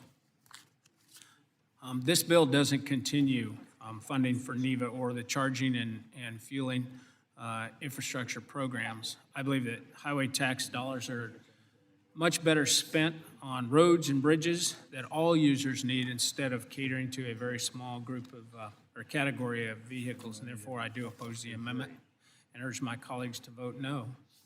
And with that, are there any amendments to the amendment?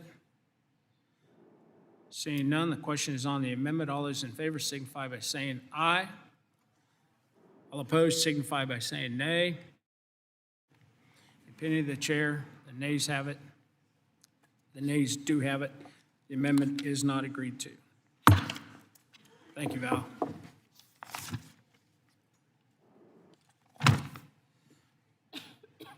Mr. DeLuzio. Thank you, Mr. Chairman. I have an amendment at the desk. Designate. An amendment to the amendment in the nature of a substitute to H.R. 8870, offered by Mr. DeLuzio of Pennsylvania, number 124. Without objection, the amendment will be considered as read. Mr. DeLuzio, you're recognized. Thank you, Mr. Chairman. And I will offer and withdraw this amendment in light of the Four Corners Agreement and some headwinds here for this amendment, but I do want to bring attention to the fact that I'm all about and all supportive of increasing federal funding for passenger rail, giving riders more flexibility. But I worry and don't want to see us subsidizing private operators without assurances that every worker performing railroad work is covered by the same labor laws, retirement system, unemployment system, collective bargaining framework. I don't think we should have a two-tiered rail workforce where one sees the benefits of federal law and their protections, and other that doesn't. And I worry that is exactly what Section 10106 of this bill would do. This amendment would fix that provision by requiring any new provider to meet those railroad labor standards when they perform railroad craft work. Workers who have earned and secured those benefits have been reaping the benefit of life-saving programs for a long time now. I don't want to see a patchwork approach that leaves new workers behind. But in light of the withdrawal, I'll look forward to working with the committee in the future to address this issue, Mr. Chairman, and I will yield back. Thanks, Chris. Appreciate it.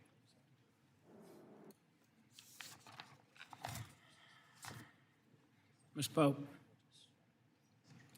Thank you, Mr. Chairman. I have an amendment at the desk. Designate. An amendment to the amendment in the nature of a substitute to H.R. 8870, offered by Ms. Poe of New Jersey, number 039. Thank you, Mr. Chairman. I would like to thank the committee for including language from the Rider Safety Act, of which I am a strong supporter. I also want to thank Representative Desané for co-sponsoring this amendment. Our amendment would update the definition for transit support specialists, including a more detailed description of the expectations and duties of this very important position. Representing a district relying on public transit, I know how important having more support for passengers and staff is.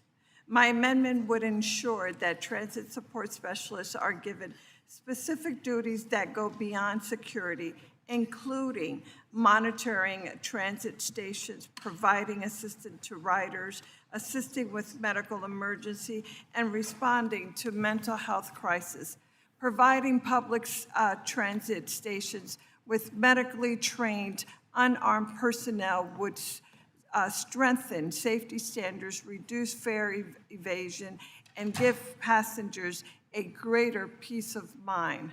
In an act of good faith, I will withdraw this amendment to work on a bipartisan basis to advance this policy. I'd like to invite my Republican colleagues to work with me on this issue. Thank you, Mr. Chairman, and I yield back. Thanks, Nellie. I appreciate it. And we'd be happy to work with you.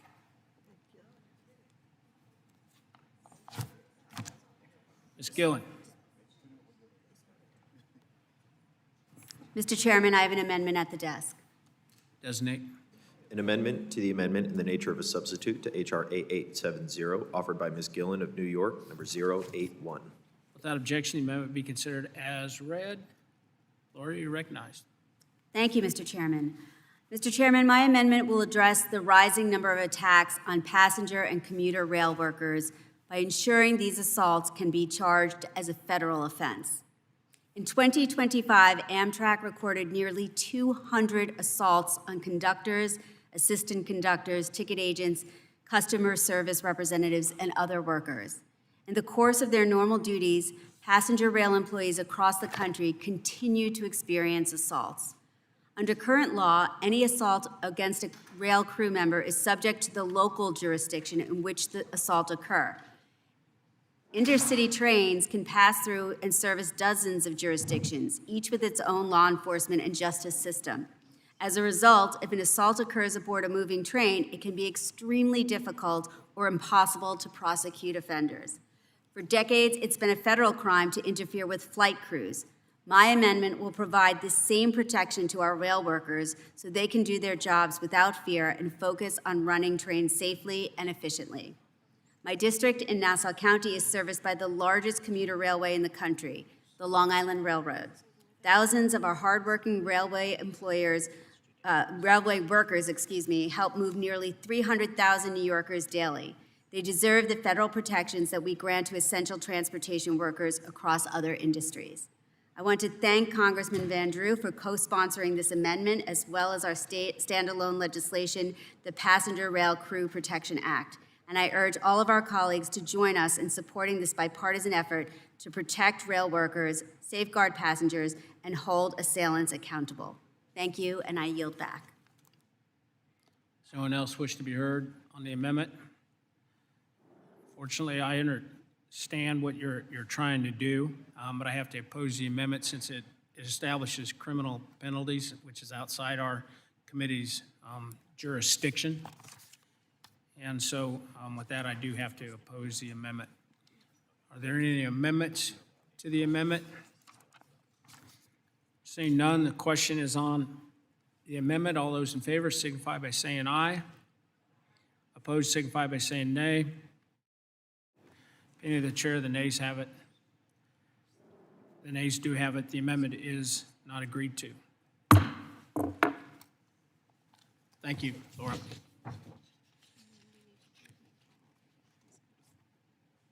For purpose does Ms. McDonald Rivet seek recognition?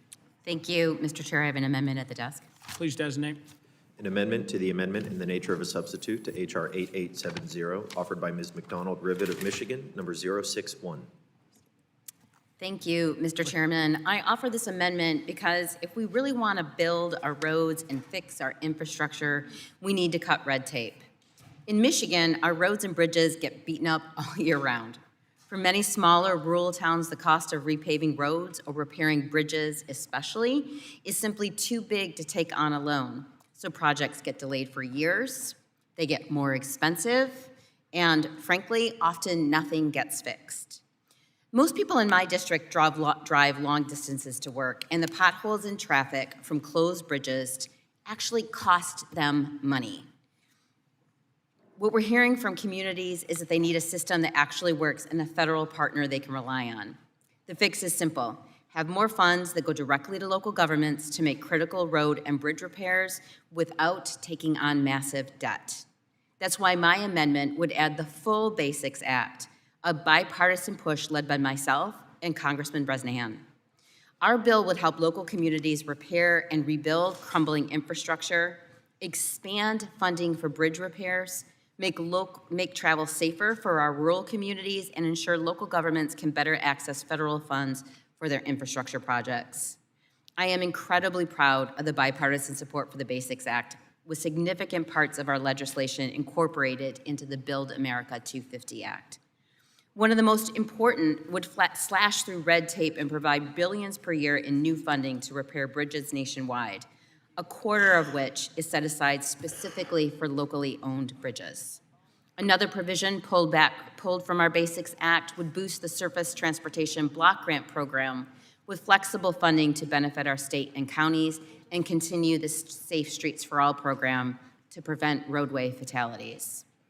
The significant portion of the Basics Act included in the broader legislation will make a world of difference for communities facing the choice between crumbling infrastructure or massive debt. Seeing the broad support included from committee leadership to include key provisions of the Basics Act in this legislation, I plan to withdraw this amendment as we work together to continue support for our communities throughout this Congress, including support for rural transportation planning organizations. With that, Mr. Chairman, I yield back. Thank you, Kristen. I appreciate it. Oh, you want to go ahead? Thank you. This amendment simply emphasizes the need for one of my top priorities this Congress, the Basics Act. I want to recognize my partner on this bipartisan common sense piece of legislation, Representative McDonald Rivet, along with local leaders, mayors, specifically Mayor Mike Lombardo of the city of Pittston, who first brought this to us, emergency responders and community members across northeastern Pennsylvania who helped shape and advocate for this effort. This legislation was driven by the needs of our communities, and the people of northeastern Pennsylvania deserve to see those priorities delivered. When the Nanticoke Bridge closed, emergency response time nearly doubled. The closure of the Water Street Bridge connecting Pittston and West Pittston has forced all traffic onto the Fort Jenkins Bridge, despite its own serious structural needs. These are major bridges, but the same story is playing out on smaller bridges and communities throughout our district. The Basics Act is about getting federal dollars directly to local communities and putting local leaders in control of the infrastructure in their own backyards.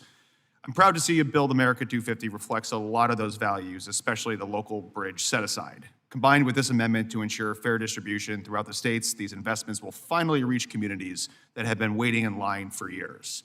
That is a real win, and it deserves recognition, but there's still a lot more work ahead. I look forward to continuing to work on this committee to ensure the final passage has strong local control, and delivers the biggest wins possible for our communities. I yield.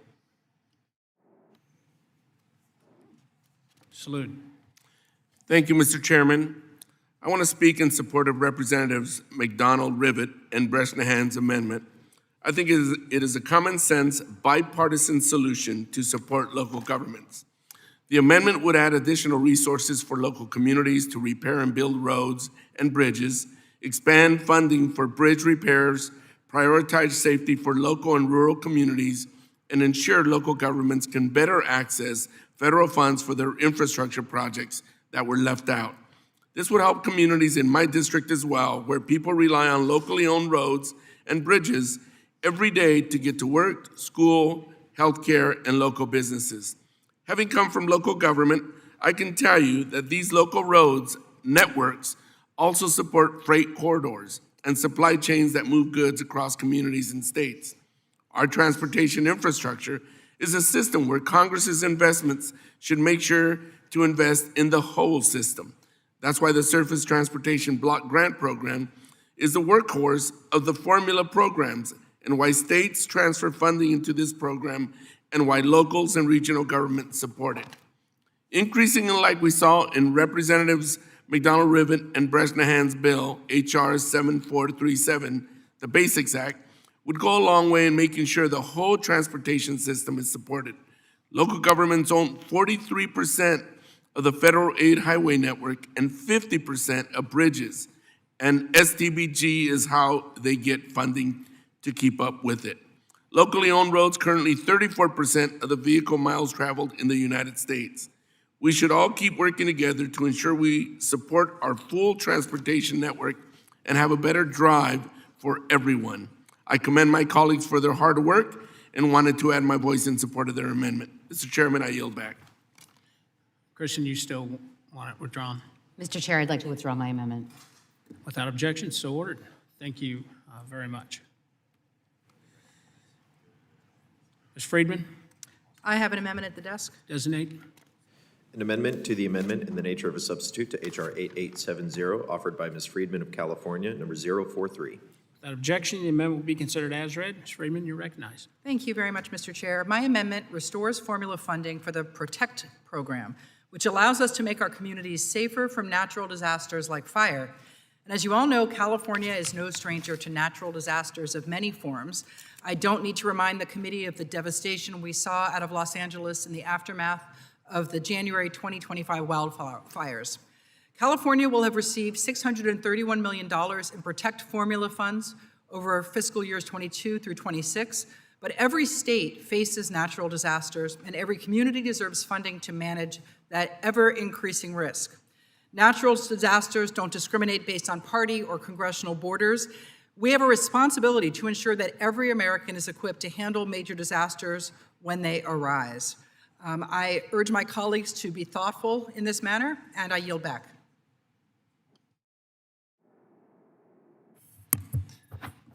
Mr. Huffman is recognized. Thank you, Mr. Chair. I am proud to co-sponsor this amendment with Representative Friedman to restore the formula funding for the PROTECT program. This is the kind of program we should be strengthening, not gutting. The reality is that climate resilience is no longer some abstract future challenge for transportation policy. Any serious transportation planner will tell you it is here, right now. Communities all over the country are dealing with roads, highways, and critical infrastructure that are literally failing under extreme weather, flooding, erosion, sea level rise, wildfire, landslides, sometimes even a king tide in the middle of a sunny day in low-lying areas. In my district, we're living with it every day. Last Chance Grade in Del Norte County, a critical stretch of Highway 101, is slowly sliding into the Pacific Ocean. This is not just another road project. It is the only reliable connection for entire communities on the North Coast. And when that corridor fails, people lose access to emergency services, schools, healthcare, jobs, and commerce. Further south, Highway 37 in the North Bay faces chronic flooding and sea level rise that threatens one of the region's most important transportation corridors. Addressing this challenge requires a long-term climate-resilient infrastructure solution, including raising and redesigning portions of the highway, restoring surrounding wetlands to provide natural flood protection, and modernizing the corridor to withstand future sea level rise and extreme weather events. These are exactly the kind of projects the PROTECT program was designed to help address, large-scale resilience investments that states and local communities simply cannot tackle alone. The formula component of PROTECT is especially important because it gives states predictable funding they can actually plan around. Eliminating that formula funding undermines long-term resilience planning at exactly the moment when we should be accelerating it. So let's be honest, every dollar we fail to invest in resilience now becomes a much larger disaster recovery bill later on. We've already seen the cost of waiting until infrastructure collapses before acting. The PROTECT program recognizes that resilient infrastructure is not optional anymore. It's a core transportation infrastructure priority. So I strongly support Representative Friedman on this amendment, and I yield back. Ms. Friedman, I understand you may want to withdraw your amendment. Is that correct? Yes, I hope that every member of this community is. I'm going to yield to Mr. Moulton. Sorry, Mr. Chairman. I just wanted to comment on this as well. You know, my home state of Massachusetts is on the front lines of climate change. From Salisbury to Provincetown, storms, surge, flooding regularly put our communities at risk, often making roads impossible for residents and emergency responders. And I want to just underscore that point. When roads flood, it's not just a nuisance. It's not just a cost. It's a threat to public safety. The science is clear, climate change is here, and the consequences of inaction are accelerating. Our local communities are often bearing the brunt of that inaction. The PROTECT program is an example of exactly what Congress should be doing to support our cities and towns back home. This amendment it strengthens the program, it does not reduce the funding needed to keep our roads open. I work hard every year to secure money for Massachusetts to make sure our physical and natural infrastructure is stronger. PROTECT grants are a crucial source of funding that my communities are waiting on, and I urge us to figure out how to deliver that support. Thank you. Yield back. Any other members seek to be recognized on this amendment? Seeing none, I understand that you want to withdraw the amendment. Is that correct? Yeah, it's my hope that every member of this committee is willing to work with us to make sure that we support our communities, and with that, I will withdraw the amendment. For what purpose does Mr. Figures seek recognition? I have an amendment at the desk. The clerk will designate the amendment. An amendment to the amendment in the nature of a substitute to H.R. 8870, offered by Mr. Figures of Alabama, number 062. Without objection, the amendment will be considered as read. Mr. Figures is recognized for 5 minutes to speak on his amendment. Thank you, Mr. Speaker. Bridges along the Gulf Coast continue to face repeated stress from hurricanes and flooding and storm surges, and my amendment ensures that the financial assistance made available under the Highway Infrastructure Program can prioritize projects that will strengthen that resilience, improve safety, and most importantly, perhaps enhance evacuation capacity across and along the Gulf Coast corridors. This amendment also clarifies that projects located in or serving coastal communities involving projects such as bridge lighting, drainage improvements, storm hardening, and intelligent transportation systems are eligible bridge projects. Because the Build America 250 Act authorizes the largest investment in America's bridges, I want to ensure that practical safety and resilient improvements, including those such projects, are eligible for financial assistance. Coastal communities like Mobile, Alabama continue to face disproportionate infrastructure risks, yet they remain critical to our supply chains, disaster response capabilities, and national security interests. This amendment helps ensure that those coastal communities like mine are not continuing to be left behind and expands eligibility. With that, I'll yield. Any other members wish to be recognized on this amendment? Seeing none, I thank Mr. Figures. I recognize myself for 5 minutes to speak on the amendment. While I appreciate the gentleman's attention to bridges in his region of the country, this program is about providing all states with the resources necessary to address their bridge needs, and I fear this amendment is overly prescriptive. For that reason, I oppose the amendment. Are there any further speakers on the amendment? Seeing none, are there amendments to the amendment? Seeing none, the question is on the amendment. All those in favor signify by saying aye. All those opposed signify by saying nay. The nays have it, and the amendment is not agreed to.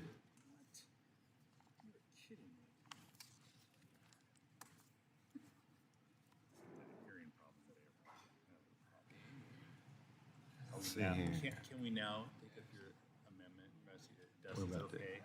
Can we do that? Is that okay now? For what purpose does Mr. Johnson seek recognition? I have an amendment at the desk, sir. The clerk will designate the amendment. An amendment to the amendment in the nature of a substitute to H.R. 8870, offered by Mr. Johnson of South Dakota, number 077. Without objection, the amendment will be considered as read. Mr. Johnson is recognized for up to 5 minutes to speak on his amendment. Thank you, Mr. Chairman. It has been 44 years since Congress updated its gross vehicle weight limits. 44 years. A lot has happened since 1982, and I think it's high time for Congress to revisit that standard. The amendment before you is a pretty simple one. It just allows those gross vehicle weights to be increased to 91,000 pounds, a modest increase, if you add a sixth axle. Now, that sixth axle is sort of the straw that stirs the whole drink, that makes sure we do this in an effective, cost-effective, and safe way. Now, I want to be clear, this would only apply to federal infrastructure, and it would only apply to those states that want to voluntarily opt in. Nobody would be made to do anything. As we have seen time and time again, our supply chains are really, really susceptible to strain and to disruption. And when they're strained, when they're disrupted, that places real costs on the system. Those are real costs that fall on real families. And so rather than just continuing to optimize these supply chains for efficiency, we've got an opportunity here to add some resilience and to add some capacity. That way, our supply chains are not so vulnerable. When you're looking at a pilot program, this gives us an opportunity to gain more data. It gives us an opportunity to work with states where this is a good fit. I suspect most of my colleagues know there are already 40 states that allow for more than 80,000 pounds at different times on non-federal infrastructure. This gives those states an opportunity to voluntarily better sync their network with the federal network. For those of you that care about dairy, as I do, an economic study estimated that modernized truck weights could save cheese, butter, and ice cream manufacturers 105,000 truck trips annually. Just for that one industry, that's $200 million. For those of you who care about beef, as I do, this policy would enable livestock haulers to move the same number of cattle with 4 trucks instead of 5. That's going to be a real quality of life improvement for those haulers. And again, more efficiency, lower prices for people throughout the supply chain. For those of you who like to see things built in your districts, as I do, building material companies will be able to increase the efficiency of their truck trips by 20%. That's more crushed stone, cement, ready-mix concrete, hot mix asphalt, and pipe getting delivered to job sites faster. There are some concerns that have been raised, I think, by and large, by well-intentioned people, so let's just deal with those a little bit. For those concerned about safety, the vehicles in the pilot program will have a sixth axle. That means more braking power. The US DOT study found that 91,000-pound six-axle vehicles will brake 1 foot shorter, more quickly, than the standard 80,000 load.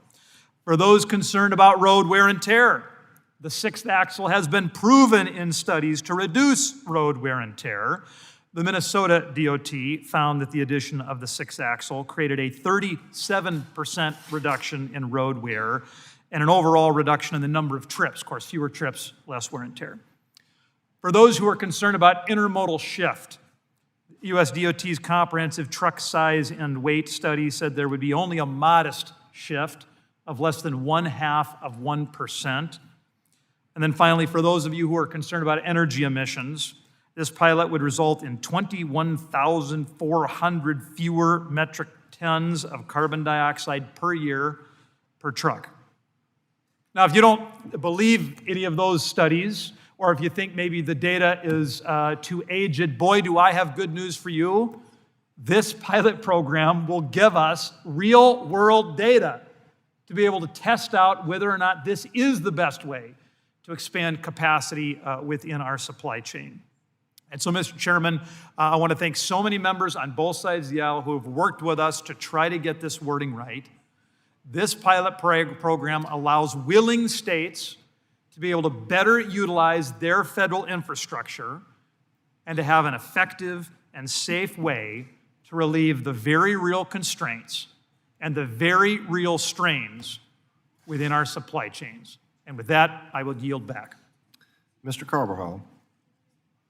Thank you, Mr. Chair. I am speaking out in opposition to the amendment. This would allow for a 91,000-pound truck pilot program.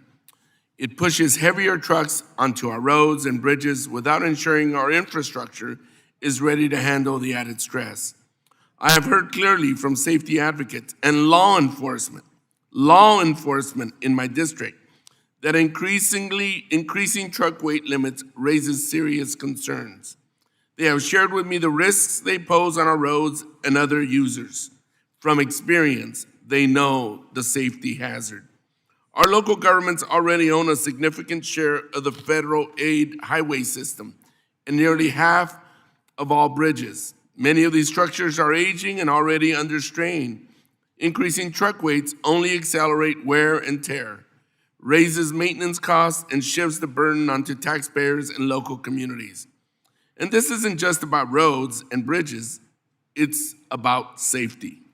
Heavier trucks mean longer stopping distances, more severe crash impacts, and greater risk for passenger vehicles sharing the road. For these reasons, I urge my colleagues to oppose these amendments. Thank you. I yield back. Mr. Perry. Thank you, Mr. Chairman, and I certainly thank the maker of the amendment, the next governor of South Dakota, and I agree with him on this issue. My friend, Mr. Carbajal, said that it's going to make it less safe, but the gentleman from South Dakota just told you how it's going to be more safe.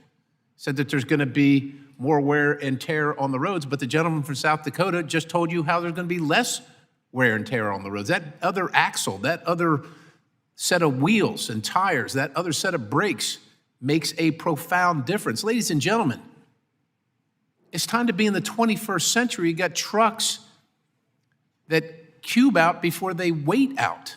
I mean, it's just inefficient. It's just, and quite honestly, it's completely irrational and unnecessary, not to mention the fact that this is simply about freedom of choice. As the gentleman from South Dakota said, if your state doesn't want to do it, well, God bless them, don't do it. But if you want to get into the 21st century and help the people that are paying the taxes, that are driving on the road, that want this stuff delivered as efficiently, effectively, and with cost respect, efficiently as possible, then by all means choose that. And if you don't like that, the states that don't want to recognize your freedom to choose, then move to Mr. Johnson's state, I guess. But shouldn't it be the federal government's position to allow the states to decide if they want to do this? I can't imagine a real, actual good reason to vote no on this amendment. I mean, I know the claims are being made, but let's face it. They're specious, they're fallacious. I get the politics of it. But the facts are irrefutable and indisputable, and I would urge adoption of the amendment. And I yield. Mr. Johnson. Thank you, Mr. Chair. This is a classic camel with the nose in the tent situation. You let that nose in, it's going to end up being the whole camel that's in there.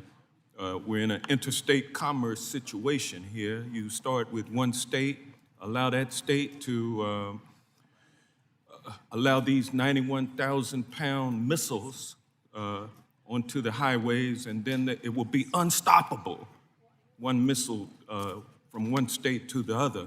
But I rise in opposition to the amendment because of serious safety concerns that have been shown, not only from studies, but from firsthand real-world experiences from law enforcement and truck drivers. Who knows better than these two groups? So almost certainly nobody casting a vote today. Let me mention a few facts that make clear why a so-called pilot project, one that waits to count the crashes and fatalities, is the wrong approach. Fact, heavier trucks have higher crash rates. In Washington State, a 91,000-pound truck was 47% more likely to be involved in a crash than an 80,000-pound truck. Fact, heavier trucks tend to have a higher center of gravity because the additional weight is often stacked vertically. Raising the center of gravity increases the risk of rollovers. Fact, more weight means more strain on critical safety components. A federal study found that trucks over 80,000 pounds had higher out-of-service rates than 18% more brake and 18% more brake violations. Fact, a study by the Insurance Institute for Highway Safety found that trucks with any out-of-service violations are 362% more likely to be involved in a crash. Fact, supporters of this amendment point to a 1-foot difference in stopping distance, but crash severity is driven by mass and speed. When the weight goes up, the force of a crash goes up, and so does the likelihood of serious injury or death. If a 1-foot stopping difference made these trucks safer, we wouldn't see higher crash rates, higher violation rates, higher rollover rates, or higher crash severity. Mr. Chairman, facts matter. Using the traveling public as test subjects is not how we determine whether heavier trucks are more dangerous. One death means this experiment is a failure, but it will be too late for that person and his or her family. So I urge my colleagues to join me in opposing this amendment, and with that, I yield back. Mr. Burleson. Thank you, Mr. Chairman, and I thank the sponsor of this amendment. Look, folks, we're experiencing high inflation, and there's very few things that we can do about that. This is one of them. This is the one thing that this committee can do to address the rising costs of everything that you and I buy that goes on the shelves. Everything has to be trucked in, and everything has weight. This is the one thing that we can do to have a small impact on reducing the cost of the goods and the services that people are having to buy. And I've heard some of the arguments against this. One of the most economically ignorant argument I've heard is when people say, "Oh, well, this will reduce the need for truckers." Well, Milton Friedman had a famous story. The famous economist, he was traveling in Asia, and he was traveling in, I think it's reported it was in China at the time. And at that time that he was traveling, they wanted to show him a works project, a construction project where they were building roads. And they took him out there, and all he saw was workers laboring with shovels to work on the roads. And he asked them, "Aren't you aware of any kind of modern machinery like tractors or bulldozers or earth movers?" And they responded by saying, "Well, this is a jobs program, and using machines would put people out of work and reduce employment." To which Milton Friedman replied, "Oh, if that's your goal, why don't you take away the shovels and give them spoons?"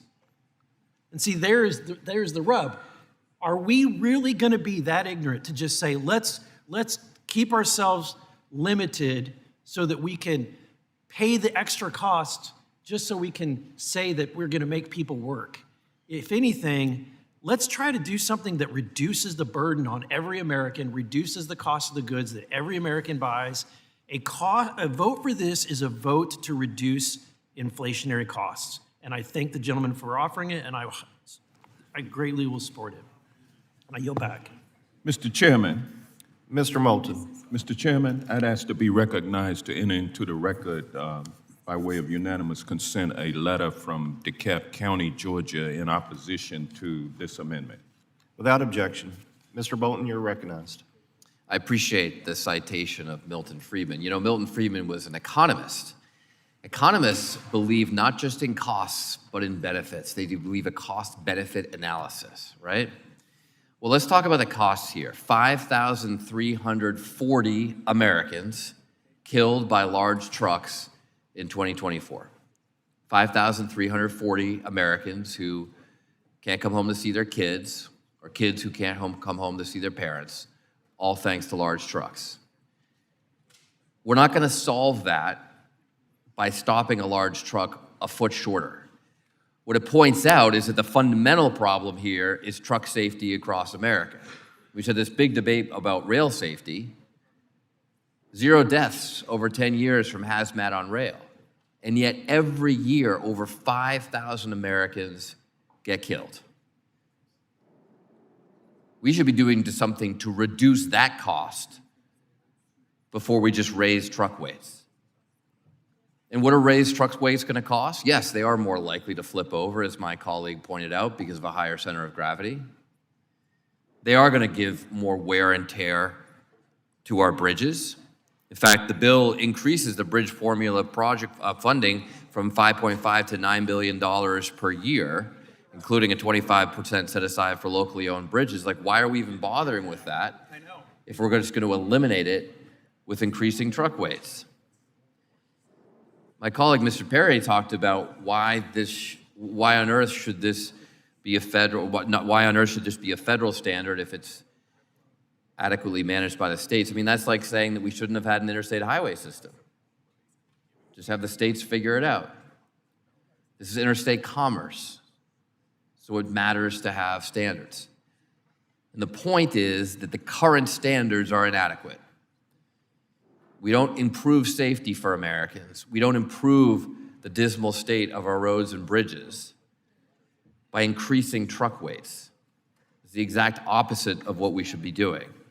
And if we were serious about cost-benefit analyses, if we were serious about listening to people like Milton Friedman, then that's what we'd be doing.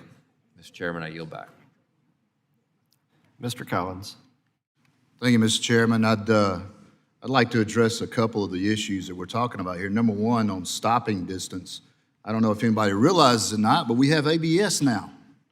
It's anti-lock brake systems out there. And we also have disc brakes, which significantly reduce the stopping distance of large trucks. And as someone who has those trucks out there, I can attest that that is a true fact. It is a significant difference in the stopping distance. Also, when you raise the truck limits and you talk about all these trucks being out there, you reduce the number of trucks on the road. It doesn't take any less distance to stop one at 91 as it does at 80. But what you did is you removed at least one truck for every 8 loads that are being, or 10 loads that are being carried out there. So there's less trucks on the road to begin with when you go to this. And the third thing is, I would say that for those that are talking about being top heavy and tipping over and stuff like that, you know, as somebody that has been running road stability, the anti-rollover devices, they've been out there for 15 years now. You don't see any jackknifes and you don't hardly see any rollovers anymore because of the technology that is out there with this equipment that stops individual brakes one at a time to keep the truck straight and keep it upright. So, you know, we are advancing in technology. Trucks are safe. The majority of the accidents that are caused out there are not by the tractor trailers. It is caused by the four-wheelers out there. So with that, Mr. Chairman, I encourage a yes vote, and I yield back. Any other members wish to speak on the amendment? Seeing none, I recognize myself for up to 5 minutes to speak on the amendment. I'd like to thank the gentleman, Mr. Johnson, for offering this amendment. The amendment would establish a pilot program to allow states to increase the weight limit on federal interstates within their state up to 91,000 pounds for 6-axle vehicles. This slight weight variance would improve freight efficiency and support the supply chain. This is something I know the agriculture industry and others have sought for a long time. I encourage you to support the amendment. Are there any further speakers on the amendment one last time? Seeing none, are there any amendments to the amendment? Seeing none, the question is on the amendment. All those in favor signify by saying aye. Aye. All those opposed signify by saying nay. Nay. The ayes have it. Mr. Chair, ask for a recorded vote. The gentleman requests a vote on the amendment as previously announced pursuant to Committee Rule 6F. Further proceedings on the question are postponed. As a notice to committee members, after this next amendment, we will go into our first round of votes on all those amendments that had been, all those votes that had been suspended. For what purpose does Mr. Owens seek recognition? The clerk will designate the amendment. An amendment to the amendment in the nature of a substitute to H.R. 8870, offered by Mr. Owens of Utah, number 047. Without objection, the amendment will be considered as read. Mr. Owens is recognized for 5 minutes to speak on his amendment. Thank you, Mr. Chair. I'd like to first of all thank Chairman Graves and Ranking Member Larson for all the hard work they put into leading up to this day's markup. It's been a real pleasure working aside both of you through this process. This amendment is especially important to fast-growing states like Utah and communities across the West that are building transportation systems for the future, not just for today. Current CIG evaluation metrics rely heavily on existing population density and current ridership levels. That is a disadvantage. This can disadvantage rapidly growing regions like Salt Lake City and the Wasatch Front, where population growth is accelerating and major transit investments are being planned years ahead. In Utah, we already have seen the impact of this growth. Projects like the Front Runner expansion are critical not only for today's mobility, but also as we prepare to host the 2034 Winter Olympics. We cannot wait until congestion becomes unmanageable before investing in the infrastructure. This amendment simply gives project managers and sponsors, FTA, additional flexibility to consider population growth trends and transit-oriented development planning alongside traditional ridership matrix when evaluating projects. This does not disadvantage long-established transit systems. It simply ensures that the fast-growing regions across the country, especially in the West, are evaluated more fairly and can better compete for federal transit investments. I also appreciate the bipartisan collaboration on this issue.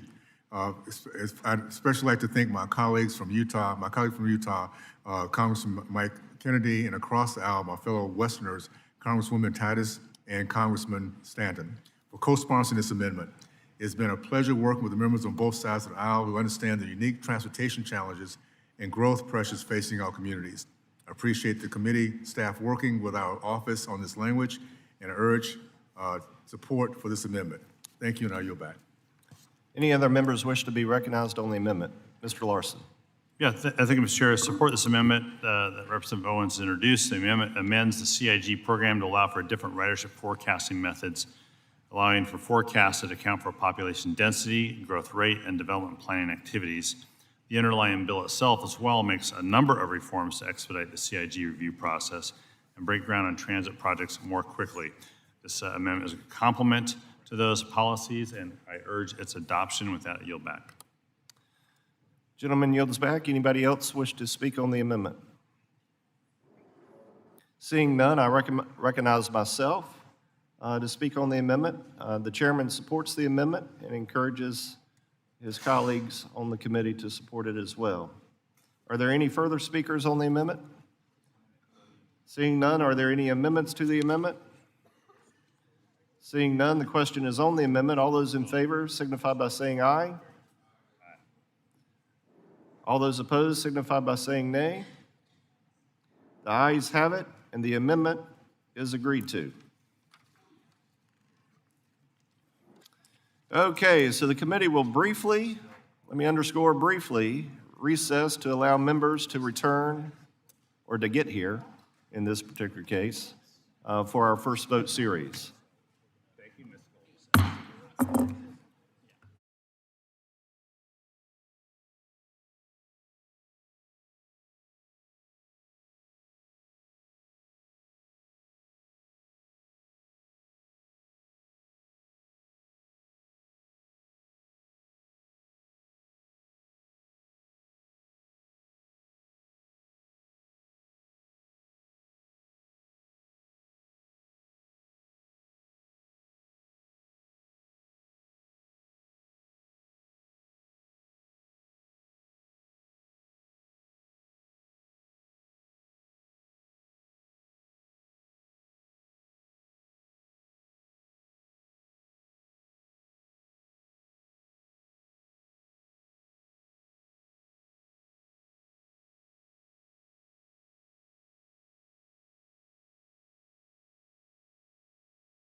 We want everyone here.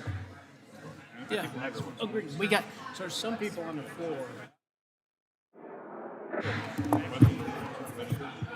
We're going to call the committee back to order. Instead of recessing while we wait for members, we're going to try to roll through another amendment or two. Next amendment. Mr. Webster. I'm right here. You got an amendment. Thank you, Chairman. So the amendment. At the desk. Designate. An amendment to the amendment in the nature of a substitute to H.R. 8870, offered by Mr. Webster of Florida, number 039. Without objection, the amendment be considered as read. Mr. Webster, you recognize. Thank you, Mr. Chairman. This amendment would strike Section 2004 and replace it with language establishing a privately capitalized federal infrastructure bank. That means none of the money would come from the federal government or from the state government or from the local government. It's all privately financed. The goal would be to provide a framework that enhances financing program for major infrastructure projects while ensuring working the oversight and safeguards are against any foreign adversary we have.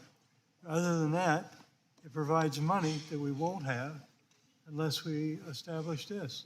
So that means if we have $500 trillion, there's not going to be any more unless somebody's going to raise taxes, and that's probably not going to happen. Or we get our own $500 trillion payable to individuals, not the government, not the state government, not the federal government, not the local government. So, yield back my time. Mr. Larson. Thank you, Mr. First off, I just want to clarify, I know we called you all back for votes. We were just waiting for a few folks to come back from the floor. So there's a full complement here, and that's just kind of what we're kind of stuck in that place. So with regards to Webster and as well the Carbajal amendment, certainly it'd be great to be able to support these, but given the terms of the Big Four agreement, I will have to oppose it. But the bipartisan collaboration between Mr. Webster and Mr. Carbajal is very important. And I've brought this legislation to the fore here. And I know getting more opportunities to finance surface transportation projects has been a priority for both members. And I share their support for ensuring there are as many tools as possible for transportation investment, as I know other members do. This support helps explain why we have the popularity of the DOT financing programs like TIFIA, RIF, and WIFIA. And I do understand as well there's some jurisdictional concerns with the Committee on Financial Services with this provision. So for that reason, I'll oppose the amendment at this time. I'll yield back. Mr. Carbajal. Thank you, Mr. Chairman. I want to thank you and Ranking Member Larson for your vision in putting together today's Build America 2050 Surface Reauthorization. This bill is an important step towards rebuilding our roads and bridges to get to a state of good repair. The amendment that Representative Webster and I are proposing, this bipartisan amendment today, would further those investments authorized in today's bill by enacting an infrastructure bank. Mr. Chairman, an infrastructure bank is a common sense bipartisan solution to help leverage private dollars, not taxpayer dollars, private dollars, and provide local governments with another financing tool for needed infrastructure projects at little to no cost to the federal government. This can be a win-win for the American people and taxpayers alike. As the demand for infrastructure investments continues to grow faster than our ability to meet it through our current investments, we need tools that expand our capacity. I understand you have concerns, including this legislation and today's markup. I hope that we can continue to work through this proposal to get something across the finish line. I want to thank Representative Webster for his leadership and hard work on this. Thank you, and I yield back. Does anyone else wish to be heard?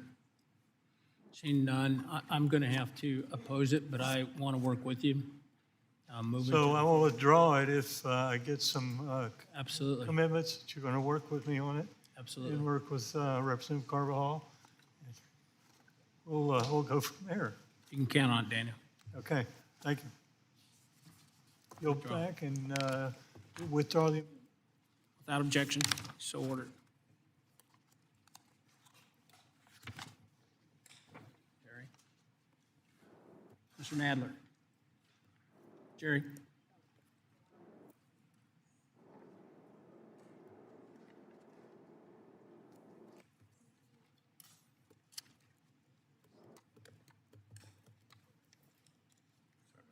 That's all right.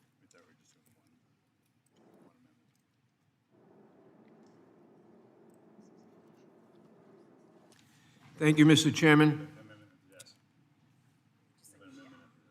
I have an amendment at the desk. Designate. An amendment to the amendment in the nature of a substitute to H.R. 8870, offered by Mr. Nadler of New York, number 043. That objection, amendment will be considered as read. Jerry, you got 5 minutes. Thank you, Mr. Chairman. Mr. Chairman, this amendment restores and strengthens the low or no emission bus grant program so transit agencies can replace aging diesel buses with cleaner, more reliable vehicles while supporting American manufacturing. Federal investments in low and zero emission buses have already generated more than $380 million in bus manufacturing investment and supported at least 2,000 jobs. But demand far exceeds available funding, with transit agencies requesting roughly 6 times more than current federal programs can provide. For New York City, this is urgent. The MTA operates a 5,800 bus fleet, the largest in North America, and plans to transition the entire fleet to zero-emission buses by 2040. It also expects all new bus deliveries to be zero-emission beginning in 2029. That transition will require sustained federal support. New York's buses serve every borough and are especially critical in communities where subway access is limited and residents rely on buses to reach work, school, healthcare, and essential services. But this is not just about New York. Communities across the country are trying to modernize their bus fleets, reduce diesel pollution, lower operating costs, and provide more reliable service. Whether in a dense urban system, a small city, or a rural transit network, cleaner buses mean cleaner air, stronger domestic manufacturing, and better transportation options for riders, and better health for residents. This amendment would help accelerate clean bus deployment in New York City and nationwide, especially in communities that have endured decades of diesel pollution, traffic congestion, and poor air quality.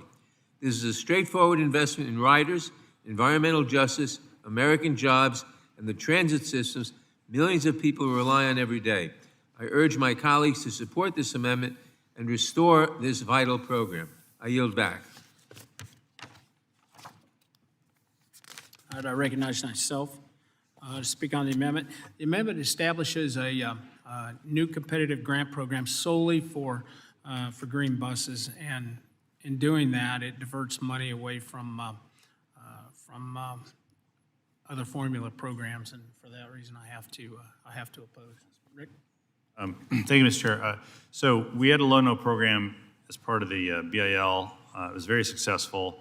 I just would note for members, during negotiations, we weren't able to keep it. However, we kept the eligibility for transit agencies to use their funds for low and no emission bus grants. So the program doesn't exist in this bill. The function and the eligibility continues to exist. That's the best we can get to date, and I just wanted to remind members of that. With that, I yield back. question? On the amendment, Good. Go ahead. I don't understand the opposition here. I don't get it.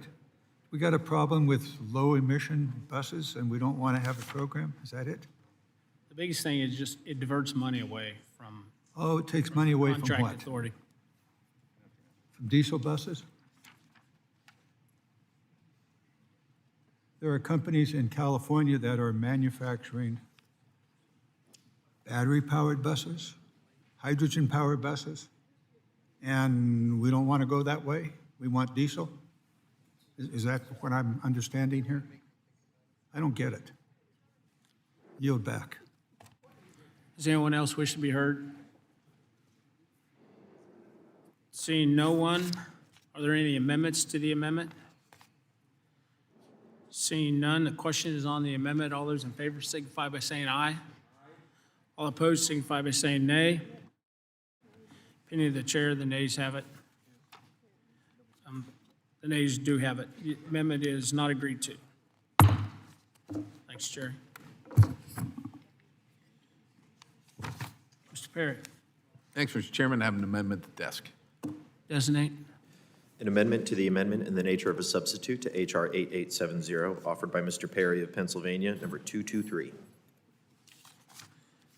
Without objection, the amendment will be considered as read. Mr. Perry, recognized.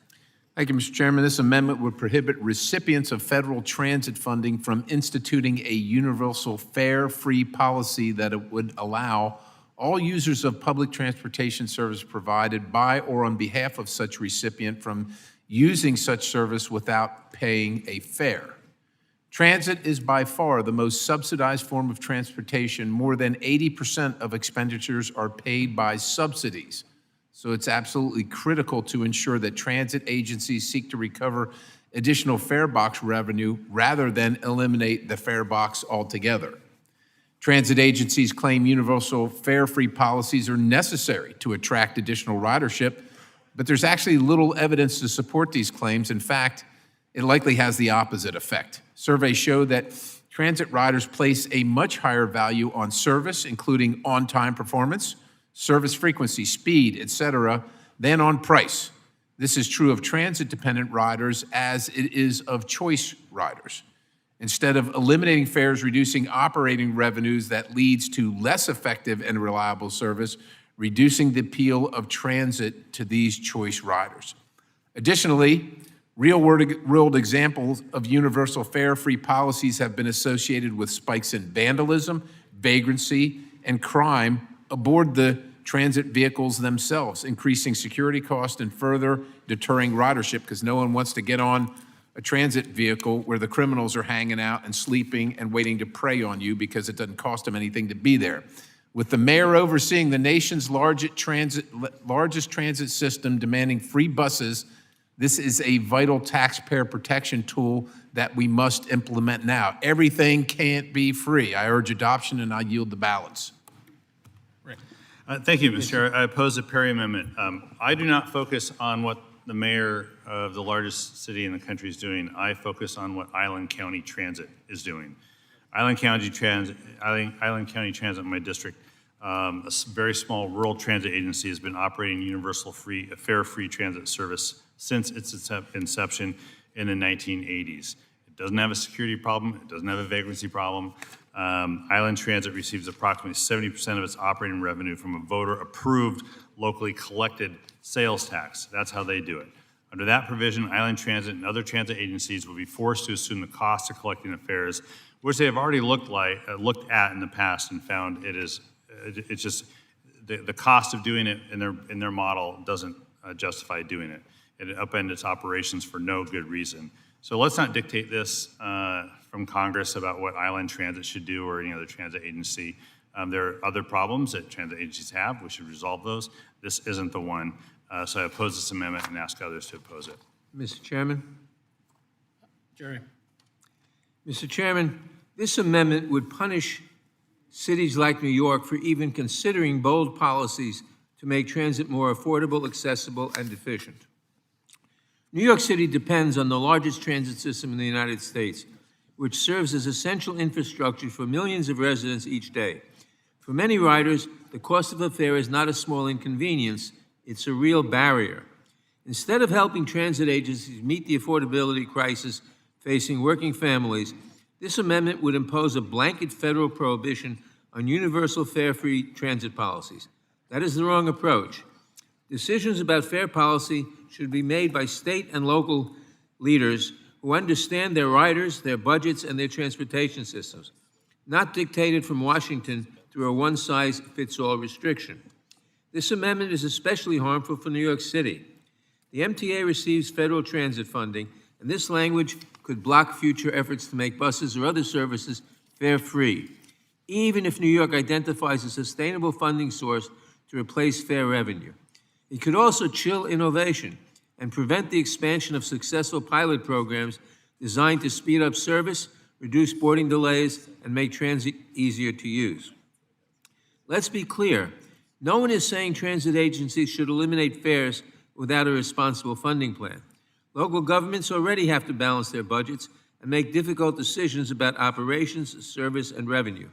What this amendment does is take a policy tool off the table entirely. At a time when Americans are facing rising costs, Congress should be expanding access to public transportation, not restricting it. It reduces congestion, connects people to opportunity, supports the regional economy, and gives working families a more affordable alternative to driving. This amendment would make it harder for cities to lower costs for riders and improve mobility. It is anti-transit, anti-rider, and deeply harmful to New York City, and as the ranking member said, deeply harmful to other areas. I urge my colleagues to oppose it. Does anyone else wish to be heard? Thank you, Mr. Chairman. I'm opposed to this amendment, but I want to specifically speak on a claim that Mr. Perry made, suggesting that transit is the most subsidized form of transportation. That's if you just look at fares.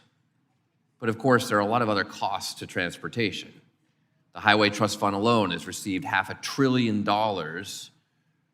between $250 and $500 billion of general fund transfers just to keep it solvent since 2008. There's a tremendous cost to congestion on our highways that's reduced by transit.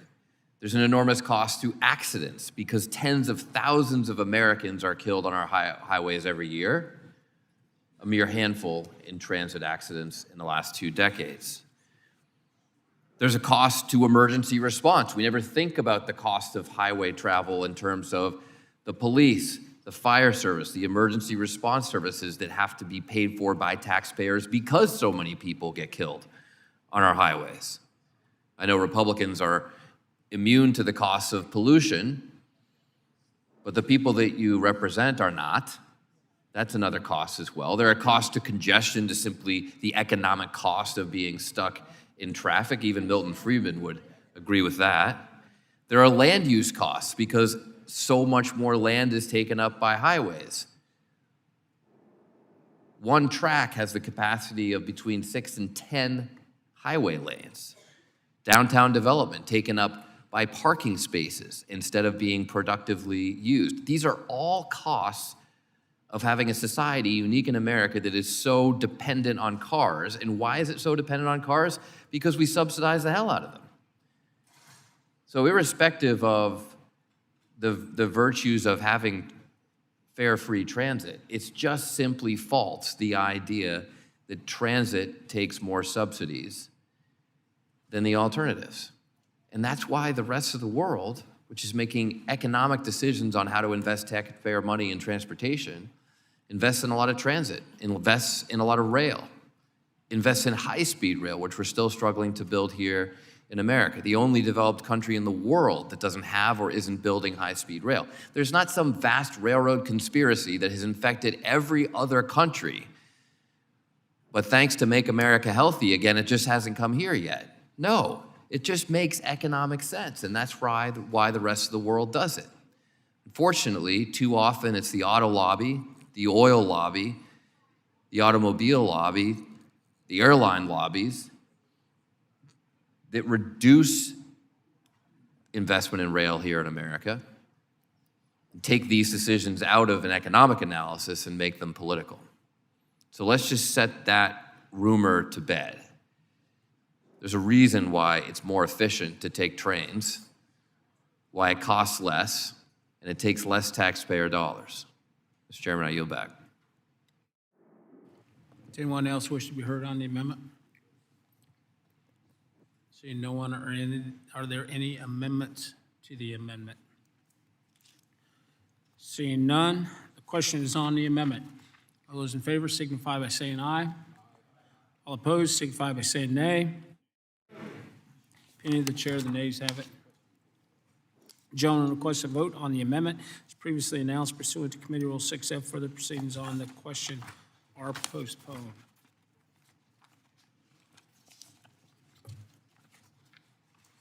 Mr. Garamendi.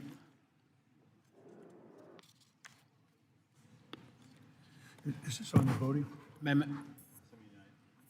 79, thank you. 79. There's been a lot of, I have an amendment at the desk. Designate. An amendment to the amendment in the nature of a substitute to H.R. 8870, offered by Mr. Garamendi of California, number 079, revision 1. Without objection, the amendment be considered as read. Mr. Garamendi, you're recognized. Thank you, Mr. Chairman. There's been a great deal of discussion throughout this day about bridges. And yep, they're a problem, no doubt about it. This amendment is pretty simple, and that is to see if we can find a way to keep our bridges in good repair. We know that many of these bridges are corroding for various reasons. Some is steel, sometimes there's problems with the concrete. But this is specifically an amendment to develop a more robust effort across the nation to prevent our bridges from corroding. So it's a corrosion prevention and repair bill, rather simple.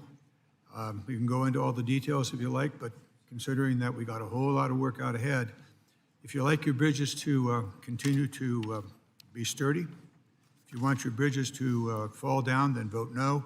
If you want your bridges to be properly maintained, you'll vote yes on this. I ask for an aye vote. Does anyone else wish to be heard on the amendment? Seeing no one. Mr. Johnson. Mr. Chairman, I rise in support of this amendment because it does something simple and long overdue. It cuts out wastes. Right now, too many transportation projects are forced to run the same environmental review twice, once by the state and once by the federal government. Even when both reviews look at the same impacts, the same data, and the same outcomes. That is duplication, and it slows down projects without improving environmental protection. This amendment fixes that.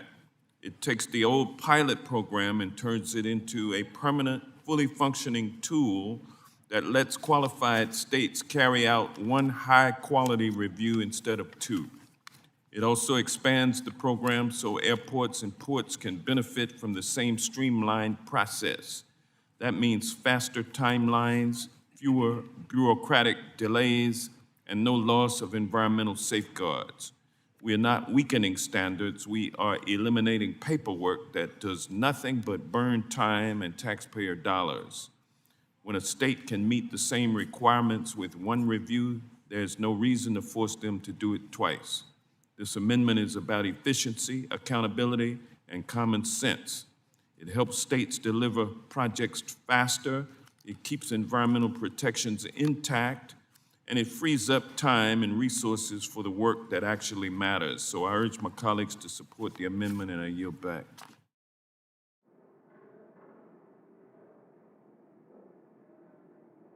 Does anyone else wish to be heard? Seeing no one, I do support the intent of your amendment, John, but I have to oppose it. I believe there'd be significant unintended consequences for every bridge project. Bridge corrosion prevention is very, very important, but specifically applications of paints and other materials are not the only way to prevent corrosion, and I think this amendment would make it difficult for those, for other methods to be utilized. So with that, I yield back. Are there any amendments to the amendment?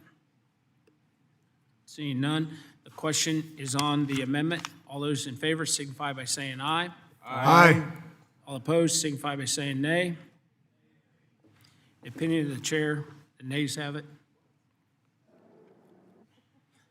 The nays do have it. The amendment is not agreed to.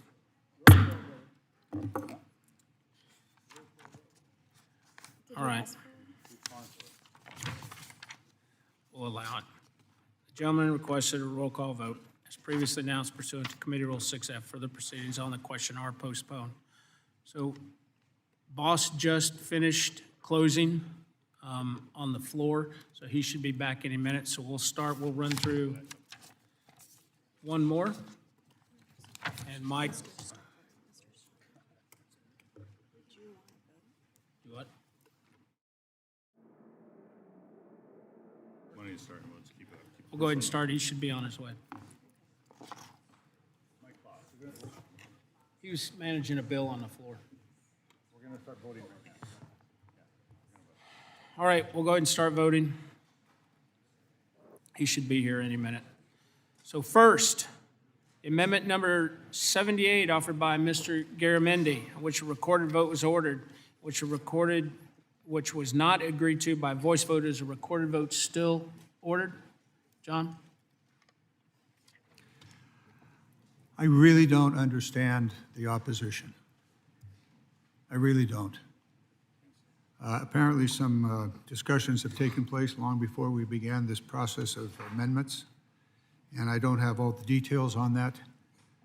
But apparently, it is not wise to proceed with this amendment. Don't know why.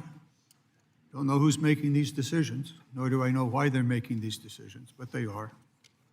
It's all so strange. I'm going to withdraw the amendment. Thanks, John. Next, Amendment 224, which is offered by Mr. Perry, in which a recorded vote was ordered, which was not agreed to by a voice vote. Is a recorded vote still ordered? Recorded vote is still requested.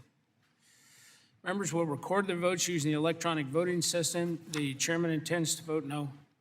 Ranking will vote no.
All members been recorded or wish to be recorded?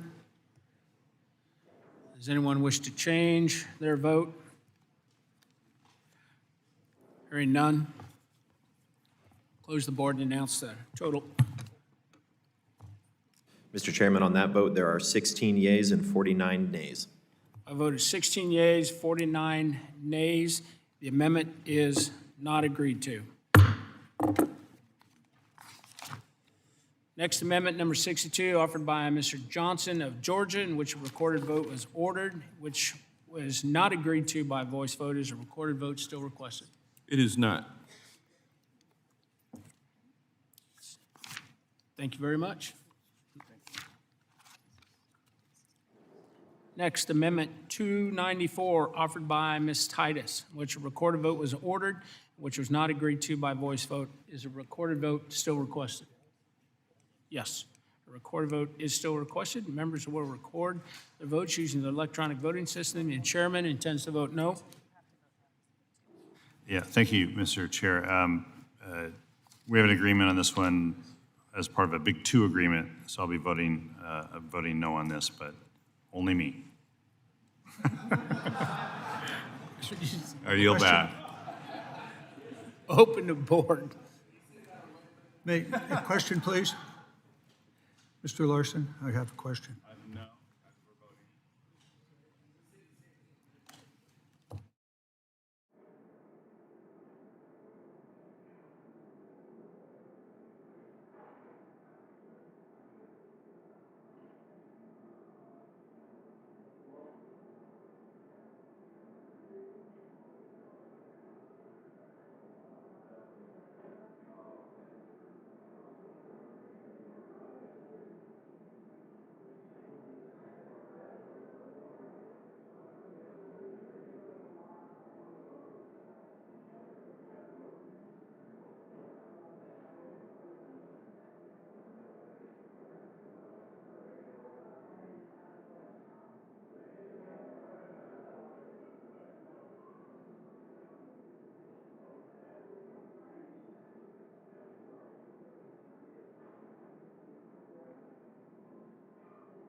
Has everyone been recorded?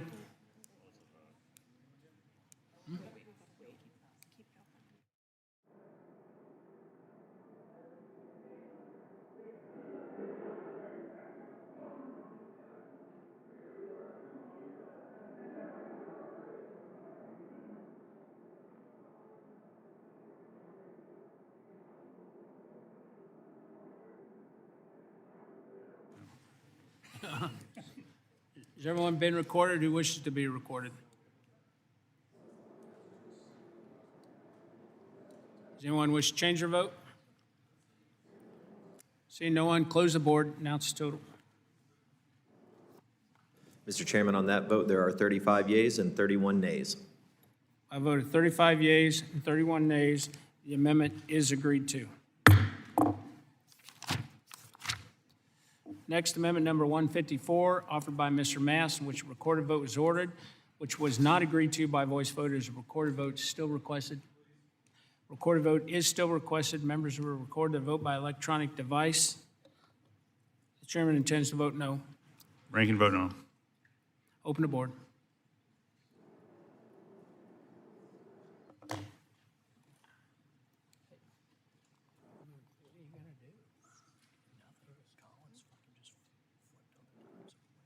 Do what? Over what? I know. Did they know what it was? Well, nothing we can do about it.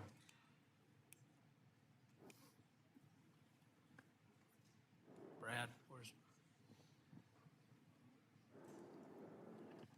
Not, are you voting? Has everyone voted that wishes to be recorded? Does anyone wish to change their vote? Seeing none, close the board, announce total. Mr. Chairman, on that vote, there are 22 yeas and 44 nays. I voted 22 yeas, 44 nays. The amendment is not agreed to. Next, Amendment 148, offered by Mr. Burchett, in which a recorded vote was ordered and which was not agreed to by voice voters. A recorded vote is still requested. Recorded vote is still requested. Members will record their votes using electronic voting system. The chairman intends to vote no. Ranking vote no. Open the board.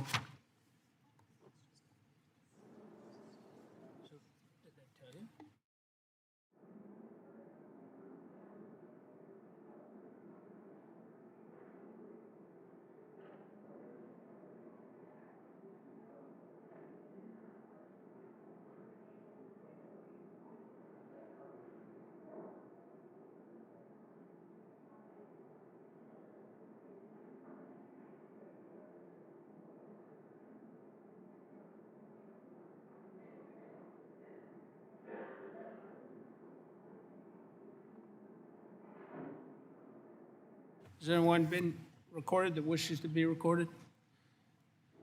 Does anyone wish to change their vote? Seeing none, close the board and announce the total. Mr. Chairman, on that vote, there are 29 yeas and 37 nays. I voted 29 yeas and 37 nays. The amendment is not agreed to.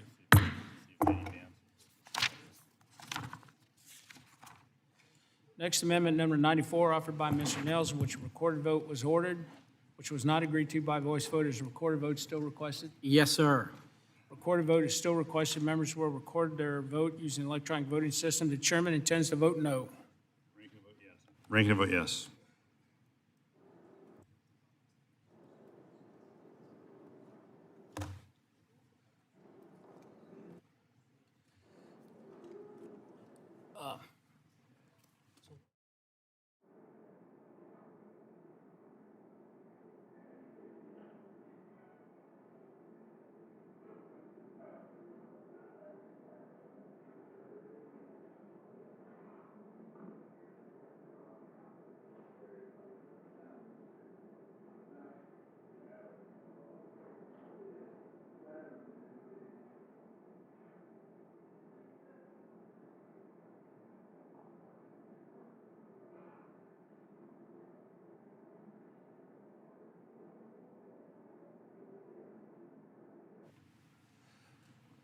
Has everyone been recorded who wishes to be recorded?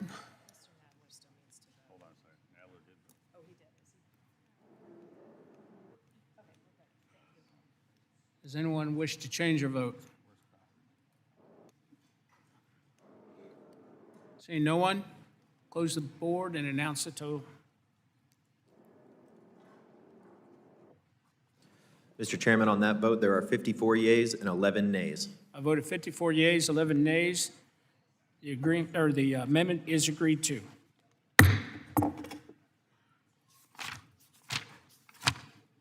Next amendment 23, offered by Mr. Collins, in which a recorded vote was ordered and which was not agreed to by a voice vote. Is a recorded vote still requested? Yes, sir. Recorded vote is still requested. Members, recorded vote using the electronic system. Chairman intends to vote no. Ranking will vote no. Open the board.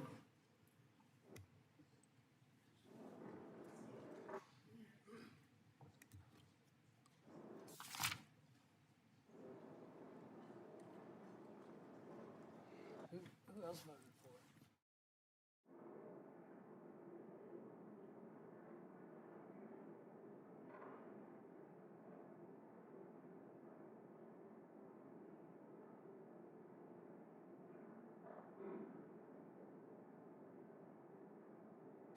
Has everyone been recorded or wishes to be recorded?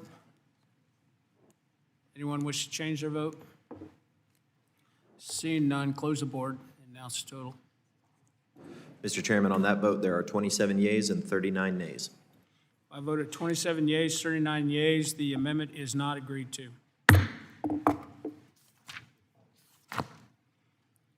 Next amendment 79, offered by Mr. Strickland, in which a recorded vote was ordered, which was not agreed to by voice vote. Is a recorded vote still requested? A recorded vote is still requested. Members will record their votes using electronic voting system. Chairman intends to vote no. Ranking will vote no due to a Big Four agreement. Open the board.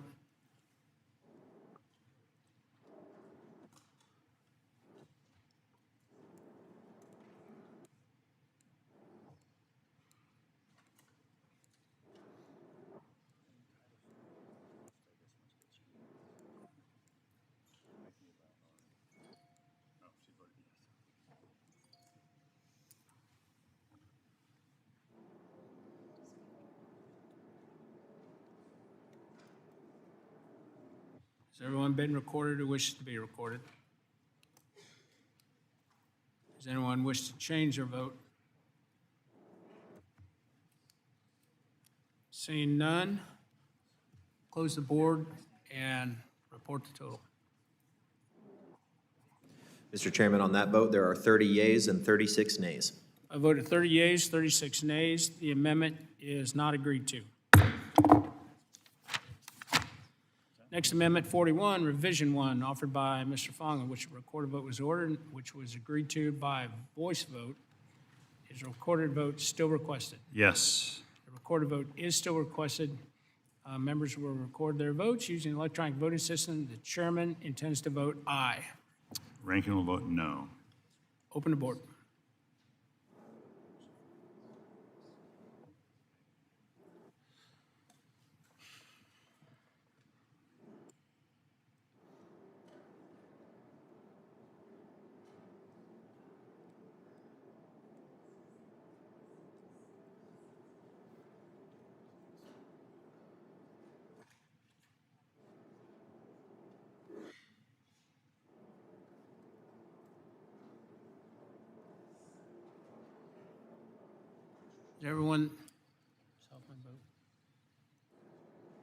Has everyone been recorded who wishes to be recorded?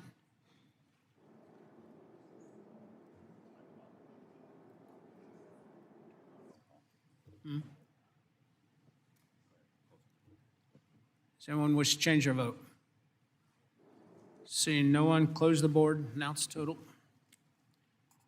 Mr. Chairman, on that vote, there are 35 yeas and 30 nays. I voted 35 yeas and 30 nays. The amendment is agreed to. Next, Amendment 45, Revision 1, offered by Mr. McDowell, on which a recorded vote was ordered, and which was agreed to by voice vote. Is a recorded vote still requested? Yes. A recorded vote is still requested. Members will record their votes by electronic device. Chairman intends to vote aye. Ranking will vote aye. Open the door, or board.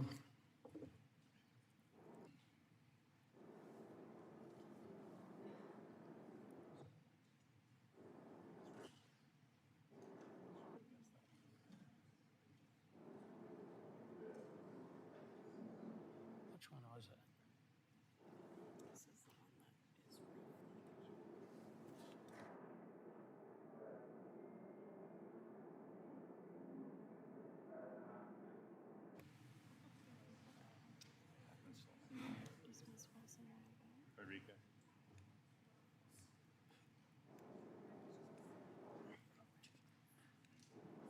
Has everyone been recorded who wishes to be recorded?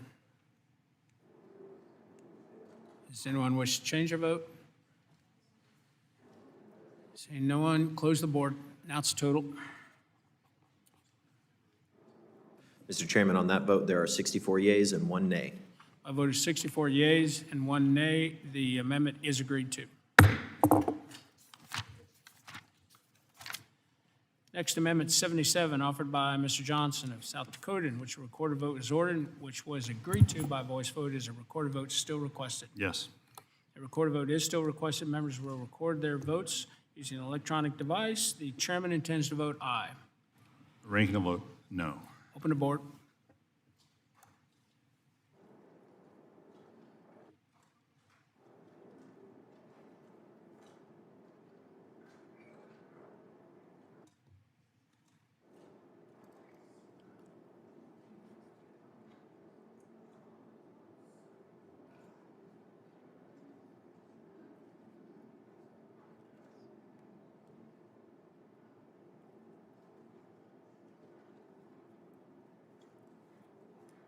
Sharice voting.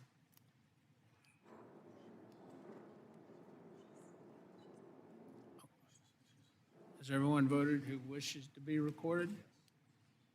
Does anyone wish to change their vote?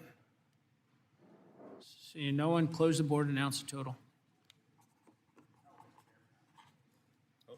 Oh, Mr. Chairman, on that vote, there are 35 yeas and 29 nays.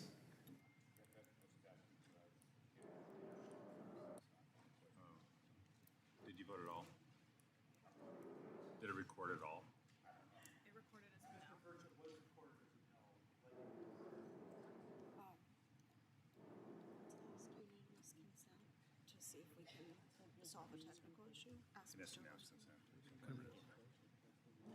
I'd ask unanimous consent to solve a technical issue. No problem on this side. Okay. So we'll have Mr. Burchett reflected as a yes in the vote tally. No objection. Make sure you push the right buttons, folks. So what's the total? There are 35 yeas and 29 nays. I voted 35 yeas, 29 nays. The amendment is agreed to. Is that it? Okay. This concludes our first vote series. So we're going to resume debate, amendment debate, and then we will announce the next vote series as it comes up, and we'll continue with amendments as we, once we close out, trying to get everybody back. The House, when do we intend to vote on the floor? Couple hours. We will be voting on the floor, or in an hour or so. In an hour, we'll be voting on the floor. So we're going to continue debate.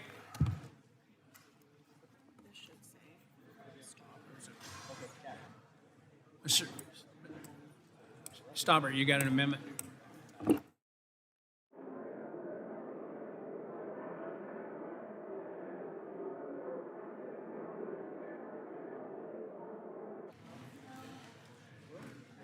Mr. Stauber.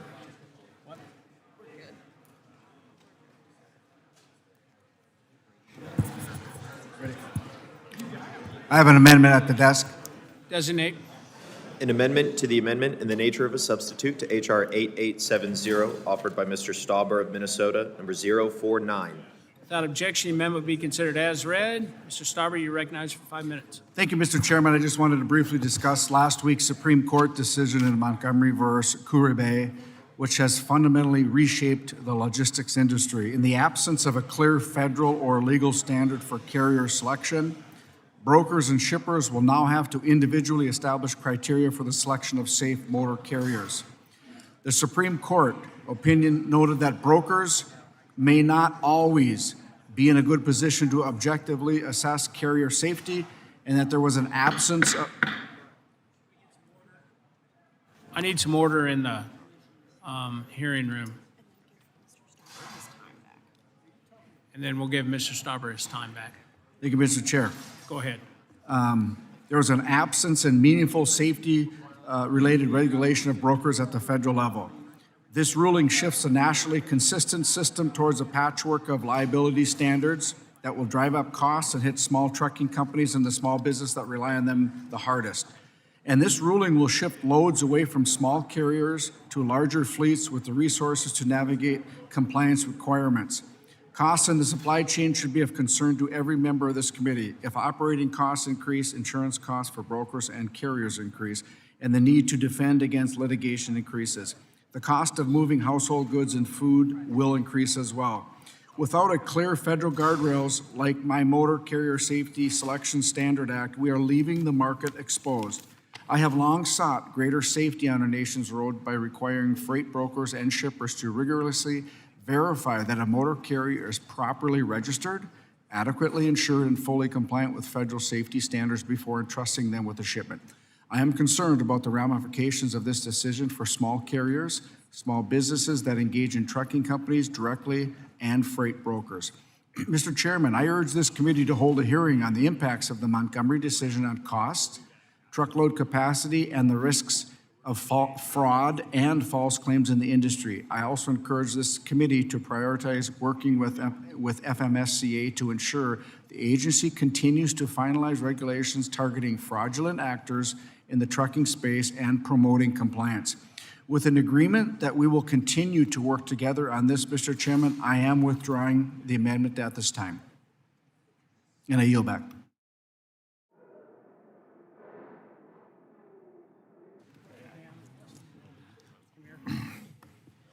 Without objection, so ordered. No, here, they're good. You want to? Is that what we're doing? He withdrew.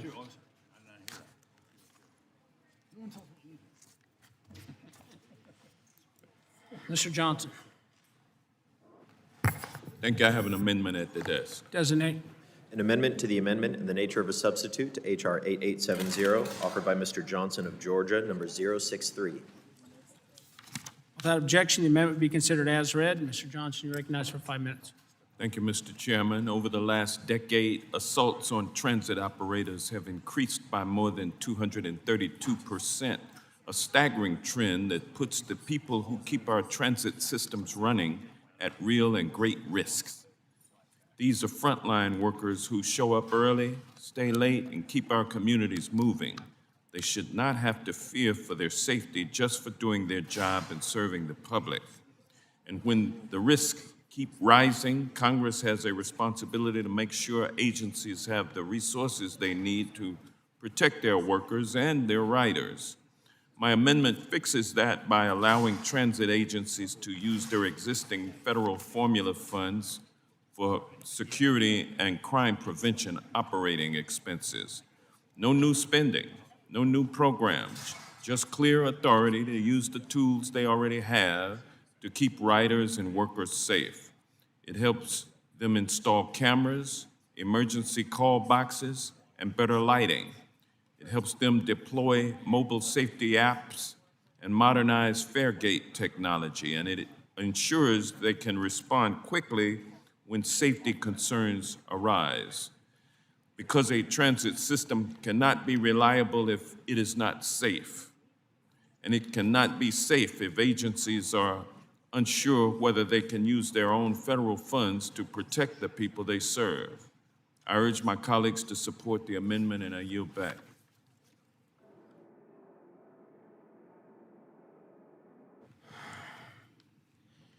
Do any of the members wish to be recognized on the amendment? Seeing none, I recognize myself. I do oppose the amendment. Apart from a technical issue with this amendment, the manager's amendment doubled the amount in the underlying section that may be used to address crime on public transportation. So I oppose efforts to further increase federal operating assistance for agencies that have not meaningfully addressed crime on their systems, and therefore I do have to oppose this, and I'd urge my colleagues to vote no. Are there any amendments to the amendment? Seeing none. The question is on the amendment. All those in favor signify by saying aye. All opposed signify by saying nay. In opinion of the chair, the nays have it. The gentleman requests a vote on the amendment as previously announced pursuant to Committee Rule 6F. Further proceedings are postponed. Mr. Burchett. Mr. Chairman, I have an amendment at the desk. Designate. An amendment to the amendment in the nature of a substitute to H.R. 8870, offered by Mr. Burchett of Tennessee, number 149. Without objection, the amendment will be considered as read. Mr. Burchett, you're recognized. Thank you, Mr. Chairman. For many Class 2 and Class 3 railroad projects, holding company structures are used for routine legal and administrative purposes, and allowing those entities to apply directly can provide a clearer and more efficient path for grant administration. Congress recognizes these holding companies within appropriation language. Codifying holding companies as potential recipients of grant reduces red tape and paperwork for the Federal Railroad Administration for the railroads. And I can't understand why anybody would not support this, and I ask my colleagues to support this in reducing unnecessary paperwork, and I yield back.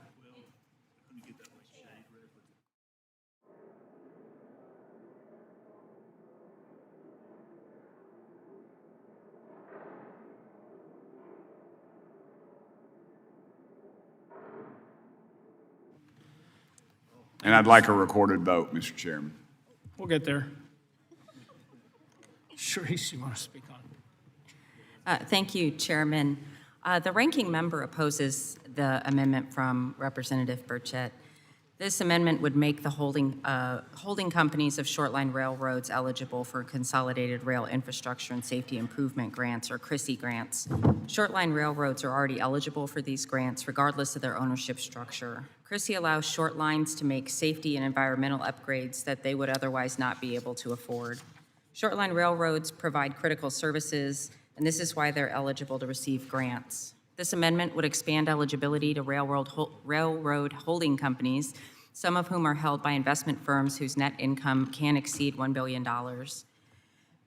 We'll even have a far smaller pot of funds available for rail grants after advance appropriations expire at the end of fiscal year 2026. As a result, the ranking member does not support expanding eligibility for private holding companies that are able to raise funds in the private markets for their companies. The benefits of supplanting private capital with public funds would go to dividends for private shareholders, not for public benefit. The ranking member urges colleagues to oppose this amendment, and I yield back. Someone else wish to be heard on the amendment? Mr. Chairman, could I say something Sure. at this point, or do I need to wait? Yeah, you can go ahead. I'll yield to you. Okay. I realize what's going on here, and I realize that, when you're not sitting at the table, that you're not heard, and I realize the deal has already been cut. But I want to warn our party. We're in the majority, and we're not acting like it. And we'll be in the minority once again because of this kind of activity. And I'm disgusted that both sides of the aisle, that we're not allowed to, deals have been cut. And I think that's wrong. Thank you, Mr. Chairman. Someone else wish to be heard on the amendment? Seeing no one, are there any amendments to the amendment? Seeing none, the question is on the amendment. All those in favor signify by saying aye. All opposed signify by saying nay. In the opinion of the chair, the nays have it. The gentleman requests a vote on the amendment as previously announced pursuant to Committee Rule 6F. Further proceedings on the question are postponed.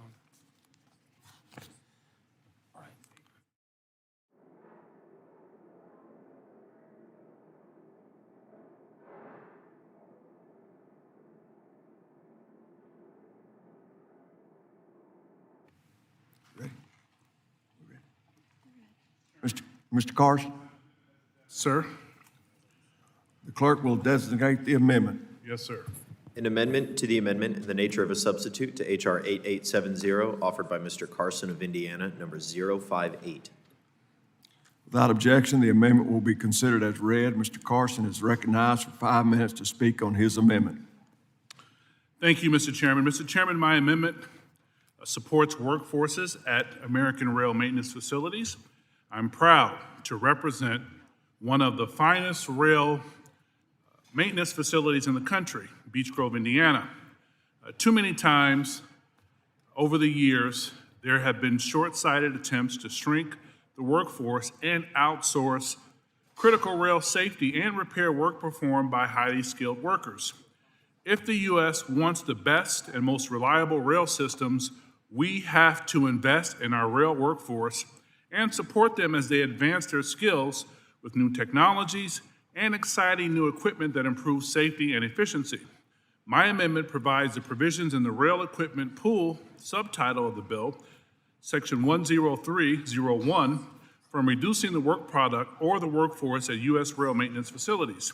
The underlying bill provision to allow rail equipment pooling can provide flexibility to keep our trains running efficiently, smoothly, and safely.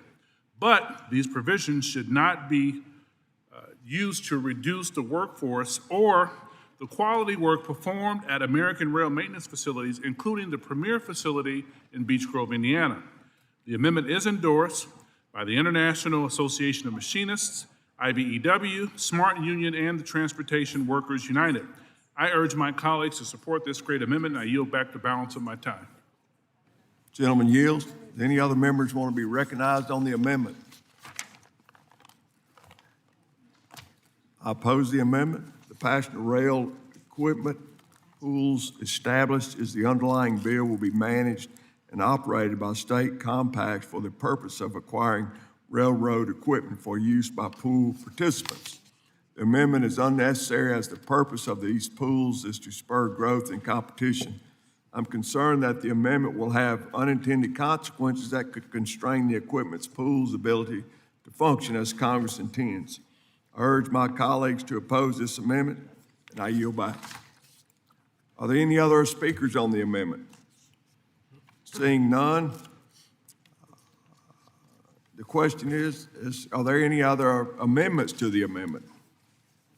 Seeing none, the question on the amendment is all in favor say aye. All opposed say nay. In my opinion, the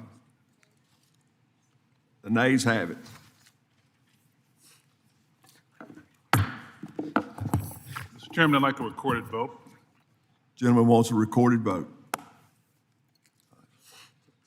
The gentleman requests a recorded vote on the amendment as previously announced pursuant to Committee Rule 6F. Further proceedings on the question are postponed.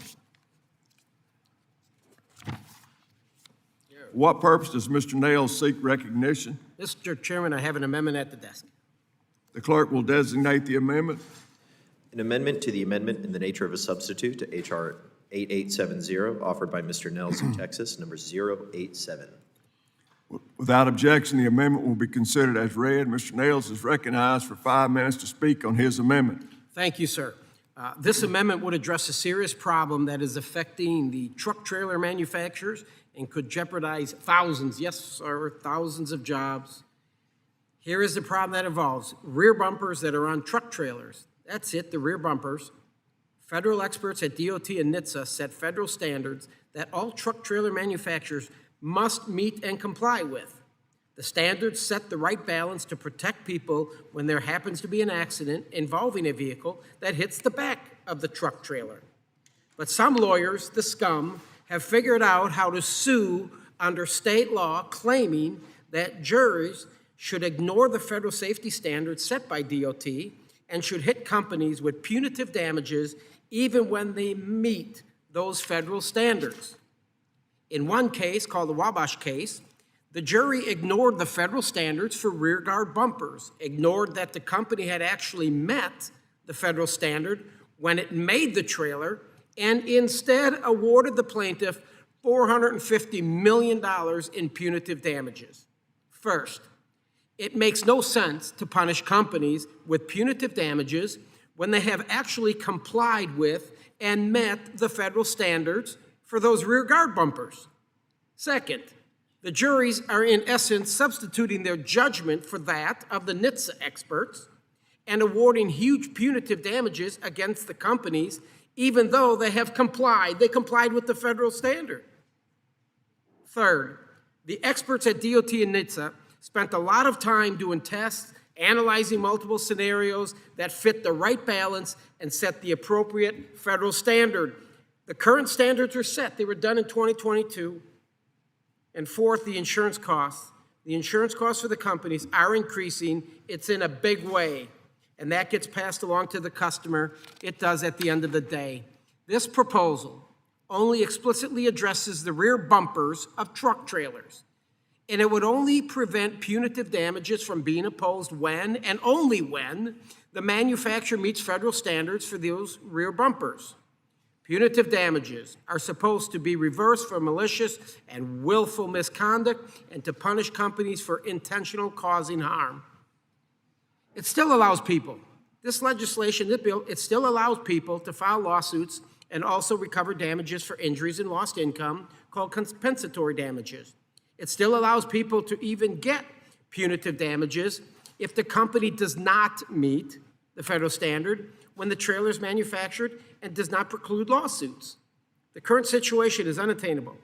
If this trend continues, we could have juries in different states that are in essence creating different benchmarks or standards for punitive damages. We should not be punishing companies that are following the law and meeting the standards that we have asked the expert at DOT and NHTSA to set for the industry. This is about fairness and preserving standards that preserve safety. With that, I thank you and I yield back. Gentleman yields. Any other members wish to be recognized on the amendment? Mr. Chairman. Ms. Davids, recognized. Thank you, Chairman. The ranking member opposes Nell's Amendment 87. This amendment aims to limit punitive damages to victims of fatal crashes. This amendment presumes compliance with federal safety standards. However, manufacturers are able to self-certify their compliance. If this amendment were adopted, it would limit compensation to victims, including in situations of defective equipment. Limiting recovery would do nothing to ensure manufacturers actually comply with federal safety standards and will leave crash victims and their families with little recourse. The ranking member urges all members to oppose this amendment. I yield back. Mr. Collins, you're recognized. Thank you, Mr. Chairman. I strongly support this amendment. This amendment would bring back common sense to a key issue affecting the trucking industry and the companies that make truck trailers. The companies that make these truck trailers are facing unfair litigation that could put their businesses at risk. These companies spend a lot of time testing and retesting the trailers to make sure they create a product that meets all the federal standards. These companies and thousands of people they employ all want safe trailers. They drive on the highways too. Congress empowered the Department of Transportation and the National Highway Traffic Safety Administration to set federal standards for rear guard bumpers. Many companies comply with all federal and National Highway Traffic Safety Administration standards that apply to rear guard bumpers. Yet they have recently faced unreasonable litigation in the form of punitive damages at the state level. As was mentioned in the Wabash case, the jury was convinced to ignore the federal standard, and instead they punished the company with a $450 million in punitive damages, even though the company had complied with the federal standards when the trailer was manufactured, all because the jury apparently thought the company should have done something different than the federal standard. The threat of huge verdicts at the state level against these manufacturers, even when the trailers comply with all applicable federal rear impact guard standards, is putting truck trailer manufacturers at serious risk. I know from experience that most of these companies are small to medium-sized businesses, and they make the trailers that haul all the goods that are crucial to our cargo transportation systems across the country. I am told that these companies are seeing their insurance costs increase substantially. One company told me that their insurance costs have gone up by 40 to 50% in the last few years. The mere threat and possibility of these types of lawsuits is having a serious negative impact. These costs are being passed down to the consumers, making everything more expensive to Americans. To be clear, this amendment addresses the rear guard bumpers of truck trailers. It would only prevent punitive damages from being imposed when and only when the manufacturer meets the federal standards of these rear guard bumpers. The trailer manufacturers face conflicting situations in different states, which goes against the whole notion of having federal standards. If we continue to have conflicting standards in various states, this may put Americans across the nation at risk. This provision does allow for the Secretary of the DOT to add additional regulations, but only after careful consideration and after NHTSA has balanced various safety factors. Companies need the certainty of the federal standard, and that is why I'm proud to support this amendment. I urge all my colleagues to do the same, and Mr. Chairman, I yield back. Gentleman yields. Are there any other speakers on the amendment? Seeing none, are there any amendments to the amendment? Seeing none, the question is on the amendment. All those in favor signify by saying aye. Aye. All those signify by saying nay. Nay. The nays have it, and the amendment is not agreed to. Request a recorded vote, sir. Gentleman requests a recorded vote. All right. As previously announced, pursuant to Committee Rule 6F, further proceedings on the question are postponed.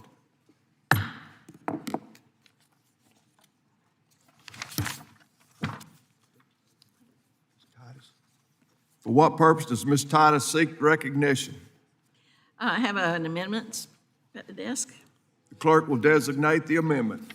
An amendment to the amendment in the nature of a substitute to H.R. 8870, offered by Ms. Titus of Nevada, number 299. Without objection, the amendment will be considered as read. Ms. Titus is recognized for 5 minutes to speak on her amendment. Well, thank you very much, Mr. Chairman. This amendment is so simple and so common sense. I can't believe it wasn't in the original bill. It would ensure that nonprofits that represent workers, including unions, would be eligible for the Rail Technology and Asset Pilot Program. This is a new program that has to do with safety and technology that's being created by the bill. Under the bill, those eligible include private industry, states, tribes, transit agencies, virtually everybody except the workers who are going to be actually doing the things that are studied in this pilot program. Now, workers can apply for other kind of grants under existing law, like Chrissy grants, but not this new one that's being created. That just doesn't make any sense at all. This new program will help develop the next generation of technology, including what's known as telematics. This technology has great potential to help with problems like cargo theft. We've heard a lot about that in this committee, and it cost railroads more than $100 million just last year. Technological advancement, however, means nothing without a robust workforce development, the people who can carry it out. After all, it's the railroad workers who will be entrusted with implementing these technologies into our rail safety ecosystems. They should be eligible to receive training on telematics and other technology that may be eligible under this program, like the positive train control and wayside defect detectors.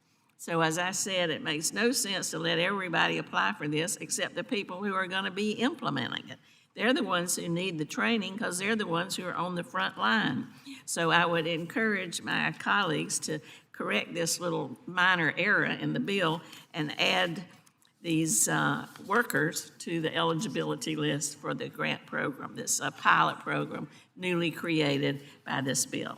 I yield back. Gentlelady yields. Do any other members want to be recognized on the amendment? Thank you, Ms. Titus. I recognize the amendment expands the intended purpose of the Rail Technology and Asset Pilot Program beyond its intended use. Given the resources needed to get the pilot program underway, I cannot support adding additional burdensome requirements. I yield back. Are there any other speakers on the amendment? Seeing none, are there any amendments to the amendment? Seeing none, the question is on the amendment. All those in favor signify by saying aye. All those opposed by saying nay. The nays have it, and the amendment is not agreed to. Want a recorded vote? Nope. Okay. Mr. Owens, you're recognized. Thank you so much. I want to first of all thank the chairman and ranking member for their work on this important surface transportation reauthorization. Okay. Today, I offer a simple... Hold up just a second. Pause just for a second. The clerk will designate the amendment. An amendment to the amendment in the nature of a substitute to H.R. 8870, offered by Mr. Owens of Utah, number 045. Correct. Without objection, the amendment will be considered as read. Mr. Owens, you are now recognized for 5 minutes to speak on this amendment. Thank you, Mr. Chairman. Appreciate it. Again, I want to thank the chairman and ranking member for their work on this important surface transportation reauthorization. Today, I offer a simple but impactful amendment, the Bridge Act Digital Bond Pilot Program.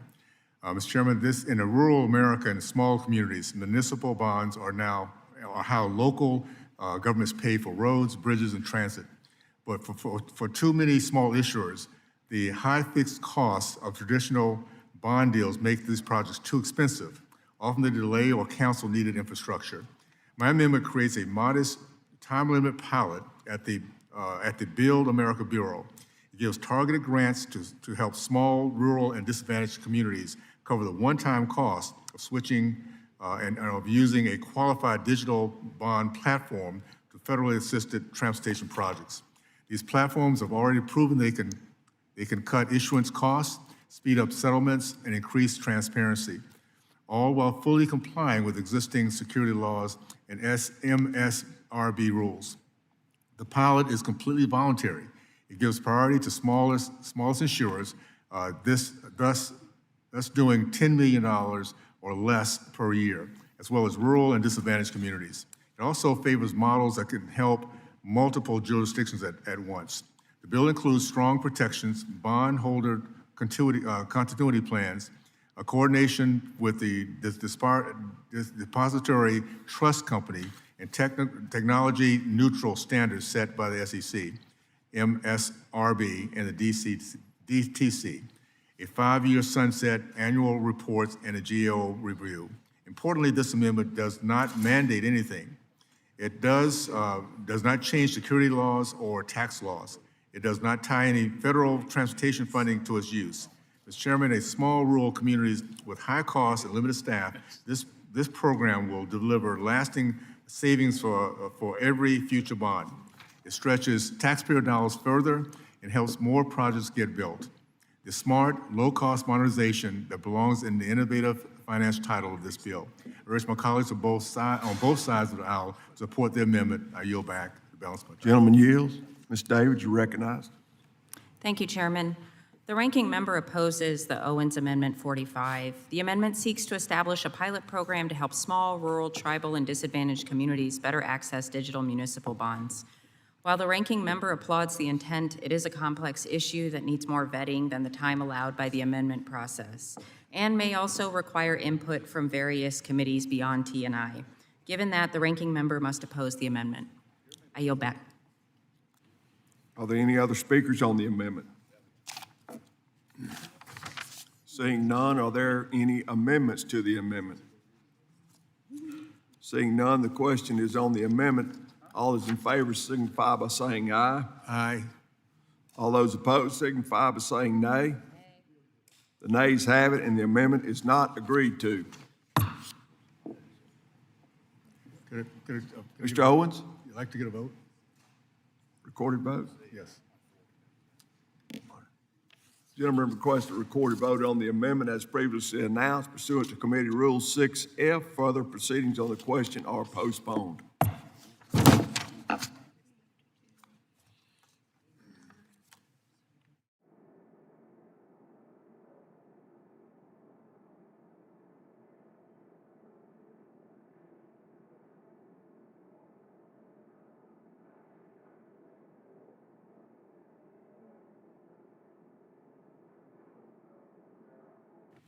What purpose does Mr. Collins seek recognition? Mr. Chairman, I got an amendment at the desk. The clerk will designate the amendment.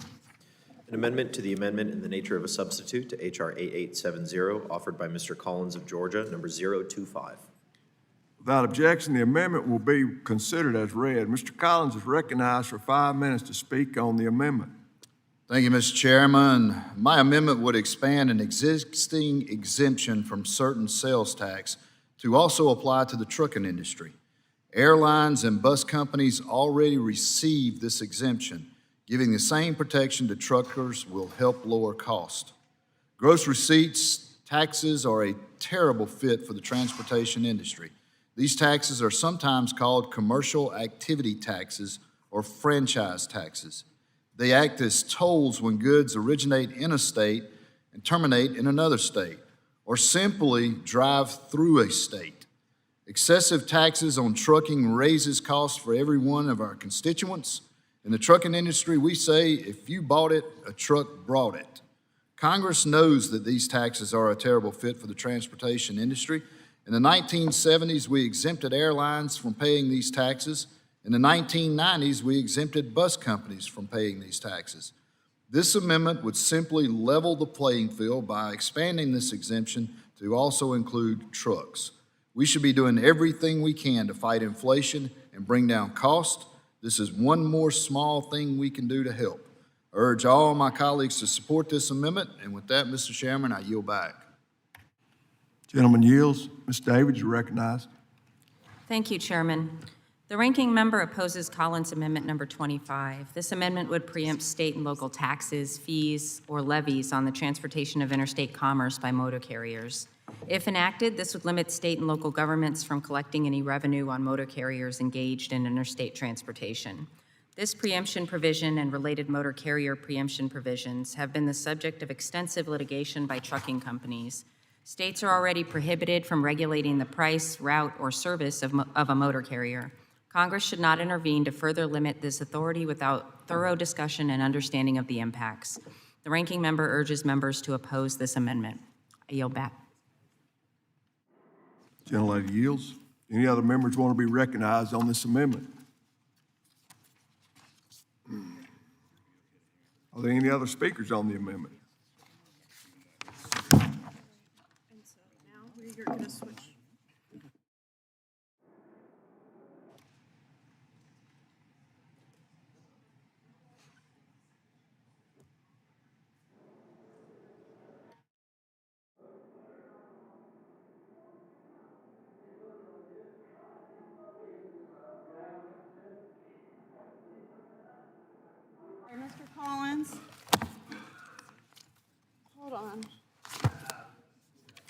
Lack of sleep will do that to you.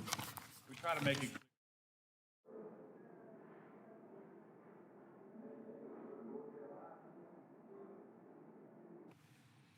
You got somewhere to be? Seeing none, the question is on the amendment. All those in favor say aye. Aye. All those opposed say nay. Nay. The nays have it, and the amendment is not agreed to. Mr. Chairman, I request a recorded vote, please. Gentlemen, request a recorded vote. The gentleman requests a vote on the amendment as previously announced pursuant to Committee Rule 6F. Further proceedings on the question are postponed.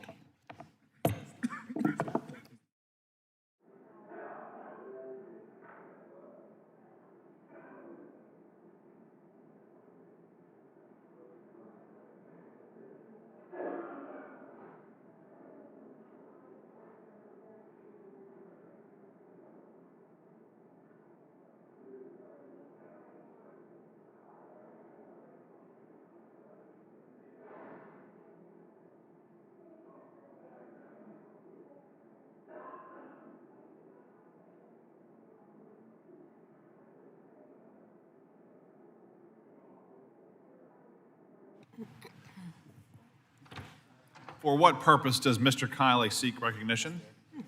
Mr. Chair, I have an amendment at the desk. The clerk will designate the amendment. An amendment to the amendment in the nature of a substitute to H.R. 8870, offered by Mr. Kiley of California, number 047, I'm sorry.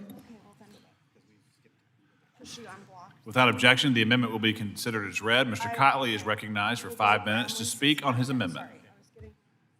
Mr. Chair, all across the country, Americans are struggling with the cost of gas right now, but nowhere is this more the case than in my state of California, where our drivers are paying well above even what the second highest state is paying. We're paying about $6.15 a gallon. We're paying more than Hawaii, which is an island state. And there are several reasons for it, but the leading reason is that our state taxes gas far more than any other state. At 61 cents a gallon, it's the highest gas tax in the country.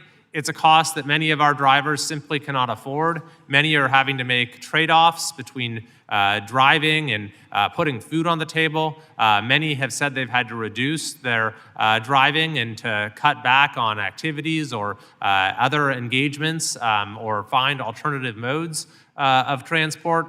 So it has become a major, major burden for Californians. It's one of the reasons that we have the highest cost of living of any state in the country. So I have encouraged our leaders in the state to provide Californians immediate relief by suspending the gas tax of 61 cents per gallon, at least temporarily, while prices are so high. Several other states have done this, but unfortunately, California's state government has refused to do so. The good news is we do have the ability here to impose some common sense limits on the tax that can be charged for gas in states like California. And that is through the same mechanism that is used to achieve uniformity or at least harmony in issues like alcohol purchases, minimum drinking age, truck weights, and that sort of thing. And that is by making it a condition for receiving federal highway grants. And so my bill, which this amendment would incorporate into this larger surface transportation bill, is the Gas Tax Reduction Act. And it simply places a cap of 50 cents on how much a state can tax gasoline per gallon. This would provide some much-needed immediate relief to my state and a few others, our drivers, and would, at the same time, be of important interest to the federal government. Because the fact is that the federal government has significant operations in California, military bases, Forest Service, you name it. And many of these operations involve transport. And so states that have unreasonably high state gas taxes unduly burden federal operations within their jurisdiction. It makes perfect sense for us here to address the issue of the cost of living that people are struggling with mightily in states like California, and to assure that these states, through irresponsible policies, don't unreasonably burden federal operations. I should also note that California's very high gas tax is justified in the name of road maintenance and repair, but California roads rank among the 3 worst in the entire country. So the problem for our political leaders in the state is clearly not a lack of revenue, it's a lack of prioritization. And so I think this is a way to incentivize states to, in particular a state like California, to take a more performance-based approach to transportation funding and to have it be a higher priority in their own spending decisions. So for those reasons, I would strongly urge an aye vote, which will provide immediate relief to drivers in my state, as well as a few high-tax states throughout the country. I yield back. Mr. Chairman? Yes, for what purpose does the member seek recognition? To strike last word. Okay, granted. Mr. Chairman, I must oppose this amendment. If the gentleman had offered an amendment saying that federal gas taxes are too high, that's for us to decide.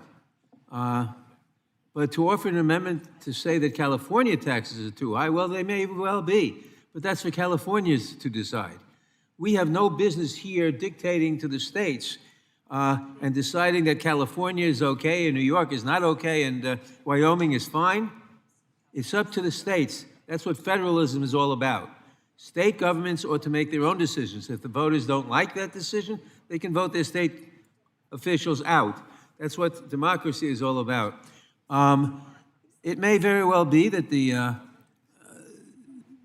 I'm sure it is true, I should say, that the cost of gasoline is terribly high in California, as it is in New York. But it may be a good idea to suspend that gas tax, or it may not be, depending on other things in the California budget. That's for California to decide. Californians elect their officials. If they don't like what their officials do, they can vote them out. So I very much oppose this amendment because it would substitute the opinions of our opinions on state government for state officials, and that's no way to run a democracy. I yield back. Does any other member wish to be recognized on the amendment? The chair recognizes Ms. Davids. Thank you, Chairman. The ranking member opposes the Kiley Amendment number 47. This amendment would withhold 8% of a state's funding apportionment for the NHPP and STBG programs if the state has a gas tax above 50 cents. States rely heavily on gas taxes to fund the maintenance and construction of their roads, including in the state of Washington, where the ranking member is from. This amendment would have disastrous consequences. In effect, it would punish states for investing in their transportation system and would fly in the face of user pays principles. Fuel prices have risen due to the current administration's war in Iran, and we're all looking for ways to provide relief to our constituents back home. However, encouraging states to disinvest from their roads is not the path to affordability or safe travel. The ranking member urges colleagues to oppose this amendment. I yield back. The chair thanks the gentlelady. Are there any further speakers on the amendment? Seeing none, are there any amendments to the amendment?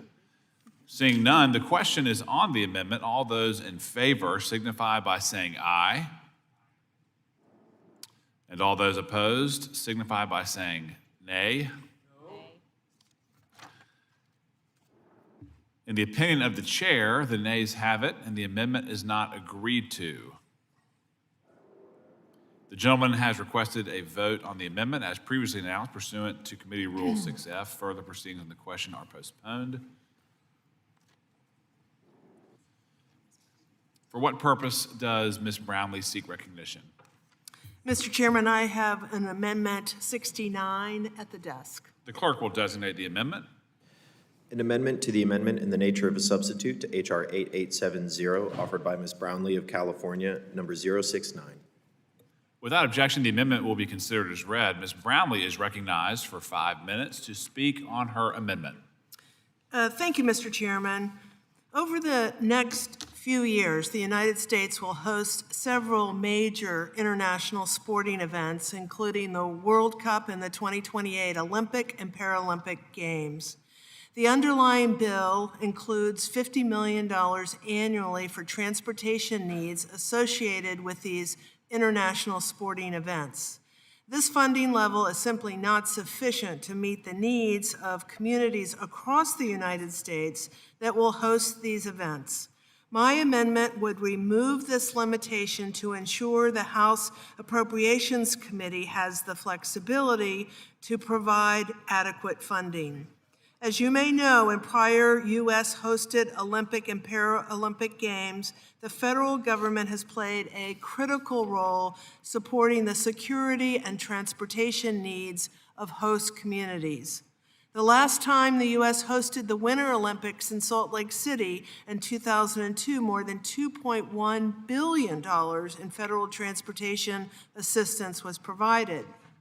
The 2028 Games will host 6 times the number of athletes and 5 times as many sports compared to the 2002 Games, with events taking place across a significantly larger geographic footprint, including Oklahoma City, Nashville, St. Louis, Columbus, and New York.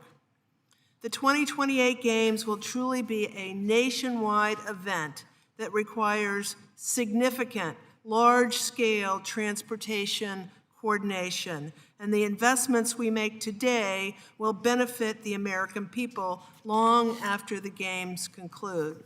The 2028 Olympic and Paralympic Games will be among the largest and most historic sporting events ever held, providing our nation with an extraordinary opportunity to showcase the very best of America to the world. Ensuring transportation systems operate smoothly and efficiently will help guarantee that these events highlight American excellence and innovation, not traffic congestion and delays. I urge members to support my amendment to ensure Congress continues its long-standing commitment to supporting U.S.-hosted international sporting events. Mr. Chairman, I yield back. The chair thanks the gentlelady. Do any members wish to be recognized on the amendment?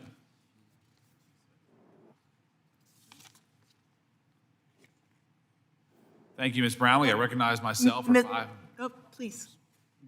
Does the gentlelady wish to be recognized further? Well, no, go ahead. All right. I'll start from the top. Thank you, Ms. Brownlee. I recognize myself for 5 minutes to speak on the amendment. And as the chair, I oppose this amendment because it would provide for an indefinite authorization. For that reason, I must oppose this amendment. I appreciate the time, and I yield back. Are there any further speakers on this amendment? Nope. Seeing none, are there any amendments to the amendment? Seeing none, the question is on the amendment. All those in Mr. Chairman, I understand the committee has concerns about the amendment, and I hope we can continue working together to address this important issue moving forward. So at this time, I will respectfully withdraw the amendment. Thank you, ma'am. Without any objection.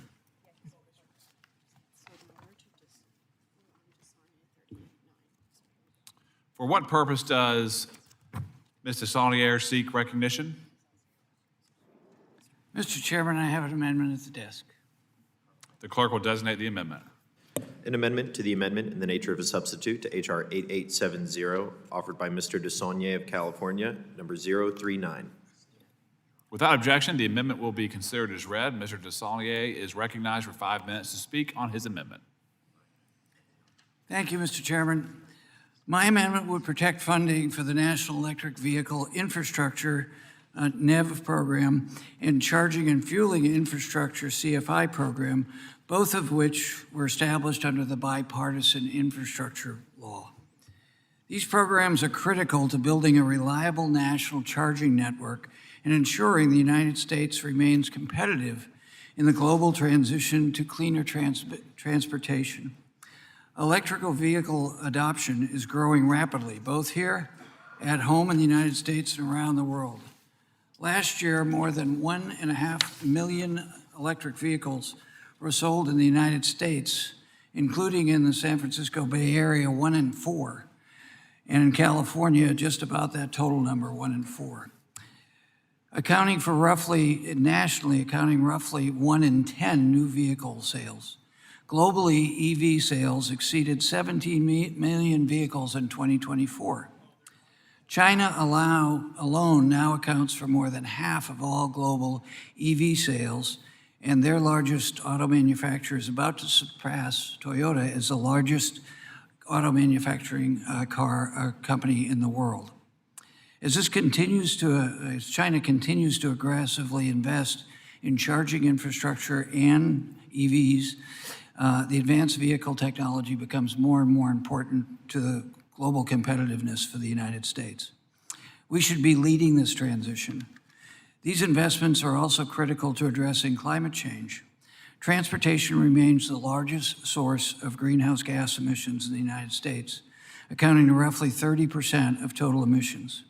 Expanding EV infrastructure helps reduce emissions, improve air quality, and decrease our dependence on fossil fuels, as well as make us globally competitive and give consumers choice. In our last reauthorization, we made the right choice by laying the groundwork for a national strategy to deploy electric vehicle charging stations along major transportation corridors.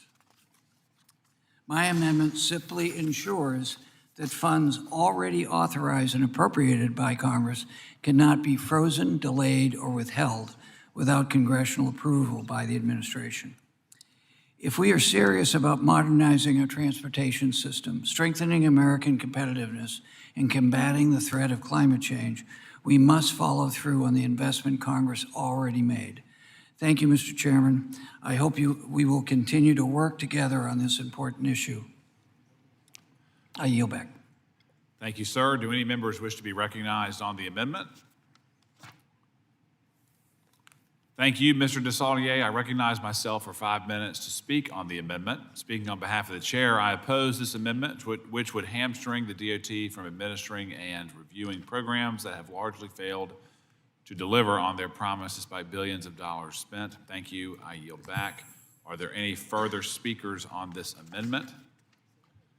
Seeing none, are there any amendments to the amendment? Seeing none, the question is on the amendment. All those in favor? Mr. Chairman, if I could, I'd ask unanimous consent to withdraw my amendment with the provision that I look forward to working with you and the committee leadership on this issue. Without objection.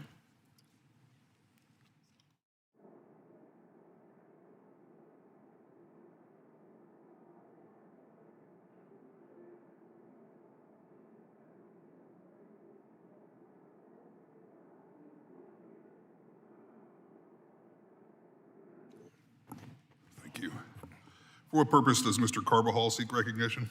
Mr. Chairman, I have an amendment at the desk. The clerk will designate the amendment. An amendment to the amendment in the nature of a substitute to H.R. 8870, offered by Mr. Carbajal of California, number 072. Without objection, the amendment will be considered as read. Mr. Carbajal is recognized for 5 minutes to speak on his amendment. Thank you, Mr. Chairman. My amendment would create a targeted carve-out for individuals earning under $75,000 when it comes to new federal EV taxes and road user fees. This is consistent with the income cap for other clean energy tax credits and targets families making a modest income who make up a large part of our middle class.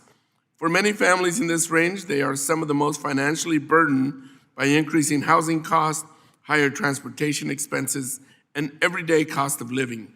And now, with global instability, including the war in Iran, driving up oil prices, families are seeing even more pressure at the pump.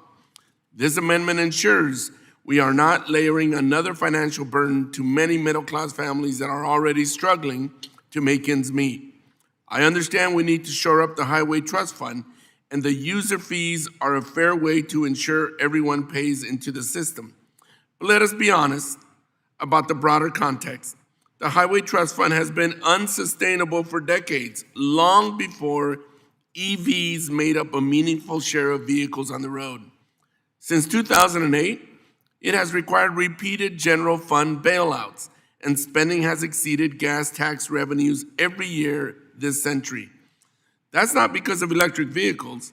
It is because of a long-term structural imbalance and outdated gas tax that has not been updated since 1993.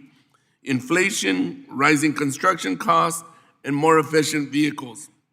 In fact, the Congressional Budget Office has estimated that nearly $330 billion will be needed over the next decade just to keep the Highway Trust Fund solvent.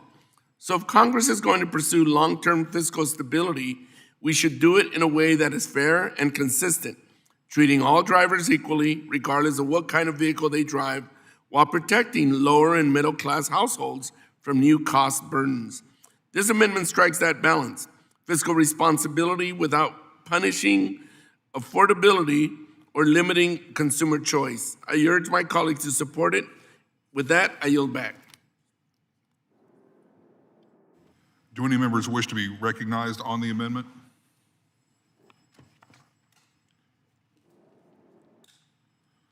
Thank you, Mr. Carbajal. I recognize myself for 5 minutes to speak on the amendment.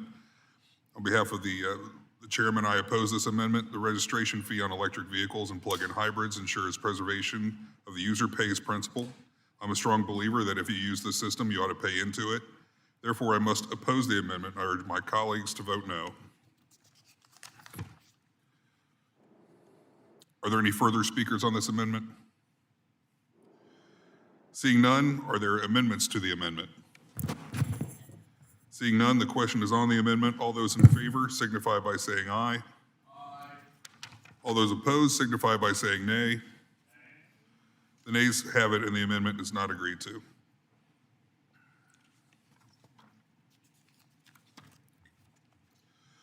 For what purpose does Mr. Ezell seek recognition? Mr. Chairman, I have an amendment at the desk. Clerk will designate the amendment. An amendment to the amendment in the nature of a substitute to H.R. 8870, offered by Mr. Ezell of Mississippi, number 061. Without objection, the amendment will be considered as read. Mr. Ezell is recognized for 5 minutes to speak on his amendment. Thank you, Mr. Chairman. I rise today to offer an amendment addressing a serious issue affecting competition and economic growth at our nation's ports.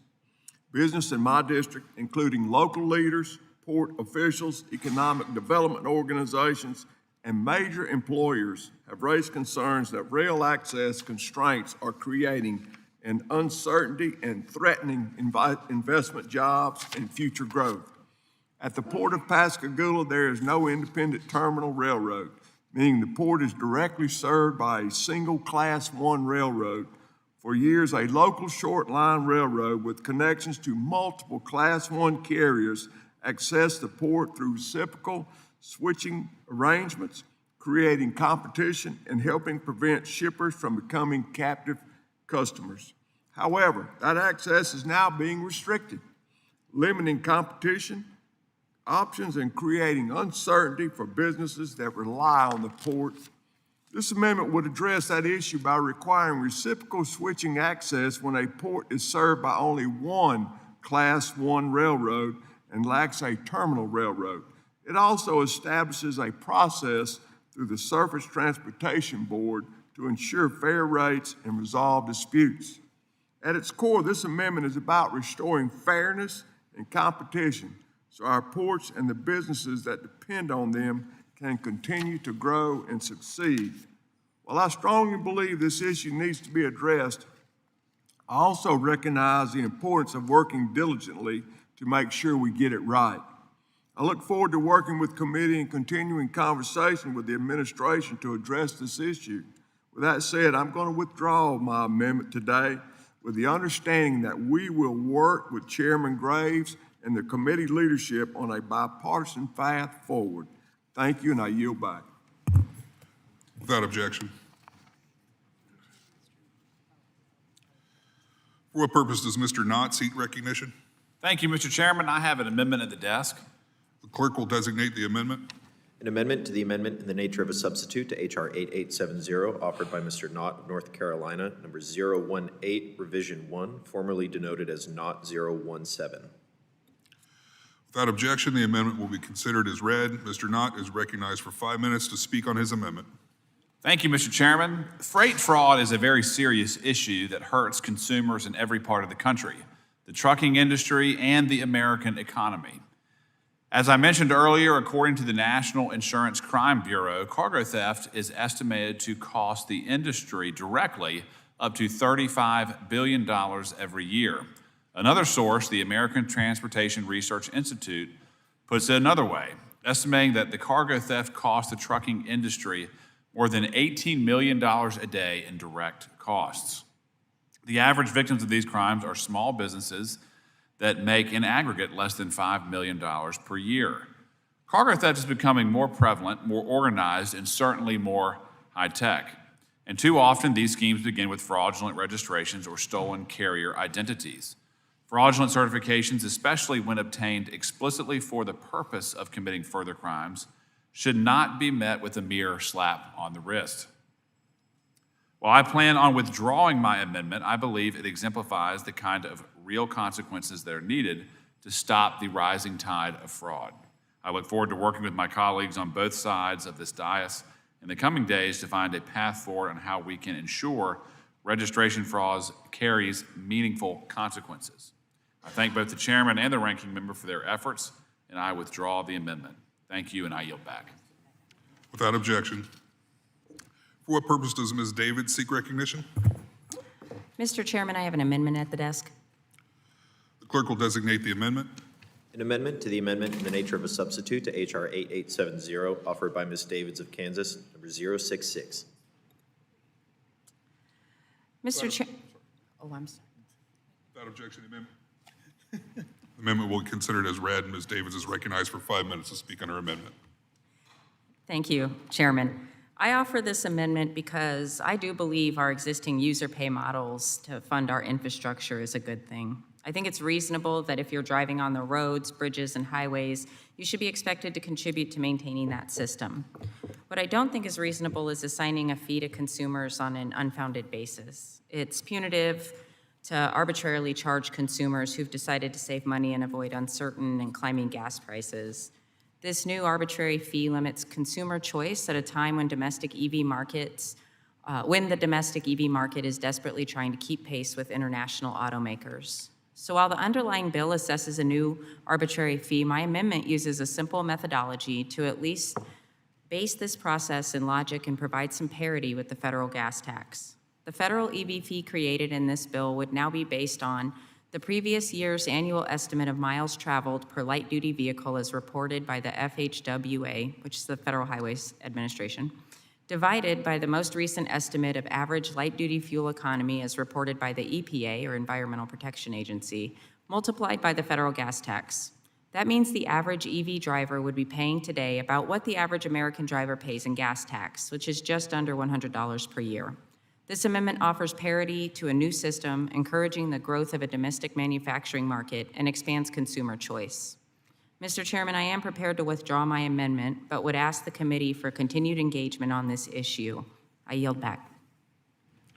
Without objection. The committee will stand in recess to allow members to go to the floor and vote.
Committee will reconvene. For what purpose does Mr. Petronas seek recognition? Mr. Chairman, I have an amendment on the desk. Clerk will designate the amendment. An amendment to the amendment in the nature of a substitute to H.R. 8870, offered by Mr. Petronas of Florida, number 047. Without objection, the amendment will be considered as read. Mr. Petronas is recognized for 5 minutes to speak on his amendment. Thank you, Mr. Chairman. Contrary to my staff's belief, I do think I have the ability to convince my colleagues of the value of this amendment and how positive it is for our surface transportation bill. My amendment is simple. It's a narrow fix. It only allows specialized stinger-steered call haulers to operate up to 88,000 pounds. And it's only for a limited window. When the first car is dropped off, it's no longer at 88,000 pounds anymore. The weight is already built where these trailers are safely engineered to handle this. This is not about creating bigger trucks or bigger trailers. It's about allowing these existing trucks to carry the heavier new vehicles that our market is now demanding, hybrids and EVs. Consumers want it. The government now requires this type of fuel economy. Now, because these vehicles are heavier than ever, the haulers have lost up to 28% of their capacity. Now, that's roughly 1 to 1.5 times fewer trips because of this. So that forces more trips, more trucks on the road, more fuel to be burned in the same number of cars. Some of the critics point out, well, I don't want these heavy trucks going through my communities. The problem you've got is with my language, we will create fewer trucks through these communities. Now, the amendment solves the problem by improving efficiency. These are not long-haul routes. Stingers make very short trips from factories, ports, rail yards, and dealerships, almost right off the interstate and major highways. The weight drops quickly. Even when the load starts, it drops below the current legal limit as soon as the first vehicle is delivered, usually after a short distance. I want to give you some examples. A GMC EV Hummer weighs 9,000 pounds. A new Toyota hybrid Sequoia weighs 7,500 pounds. Now, say on that same trailer, you have a Chevy Suburban with an internal combustion engine. That weighs 7,700 pounds. So just delivering one of these vehicles drops the total to the current law standard. So this is just common sense and a way to save money and ultimately pass on savings to the consumer. Fewer trucks on the roads means fewer loads, fewer trips overall, which saves fuel, reduces congestion, lowers delivery costs. Lower costs for new cars also creates costs that are lower costs are eventually passed on to the consumers. Better efficiency helps keep auto prices down. These specialized stingers are already in operation. This is not something new. Most were manufactured to safely haul these weights already. So they meet the federal bridge rules as well, or better than older trucks. Drivers are highly trained, they're well paid, and the carriers are experienced leaders in safety and in maintenance. No new axles are needed on these trucks. No bigger trucks are needed. This is practical. This is safe. This is a targeted solution focused on efficiency and fuel savings without long-haul impacts or added infrastructure strain. I urge my colleagues to support this common sense amendment. Thank you, Mr. Chairman, and I yield back. Do any members wish to be recognized on the amendment? Mr. Carson. Thank you, Chairman. I respectfully oppose Mr. Petronas' amendment 47. This amendment would force states to allow heavier trucks with a gross weight of 88,000 pounds on not just their interstates, but the broader network of federal aid primary highways within their borders. Increasing truck weight has a lot of impacts on the safety and longevity of our infrastructure and will require carefully crafted legislation. This amendment is not an allowance, it's a mandate on states. Mr. Speaker. Mr. Nadler. Chairman, rather. I want to promote you. Mr. Chairman, I must also speak in opposition to this amendment, essentially for the same reasons as Mr. Carson. Despite the rhetoric about it's only ads for one for one, at the beginning of the trip or something. This is heavier trucks. This would allow 88,000 pounds. And that tears up our highways and increases the cost to the taxpayers for no good reason. And I therefore oppose the amendment. Thank you, Mr. Nadler. Anyone else? Mr. Mast? Thank you, Chairman. I think this is a great amendment. I want to speak in favor of it. I'd be curious from my colleagues if there's any amount that they would see raising the truck limit. This is a raise of 10%, from 80,000 to 88. Would you raise it 0.1%? Would the gentleman yield? I absolutely would. I would not raise it by a pound. Not by a pound. And I'm going to regain my time here.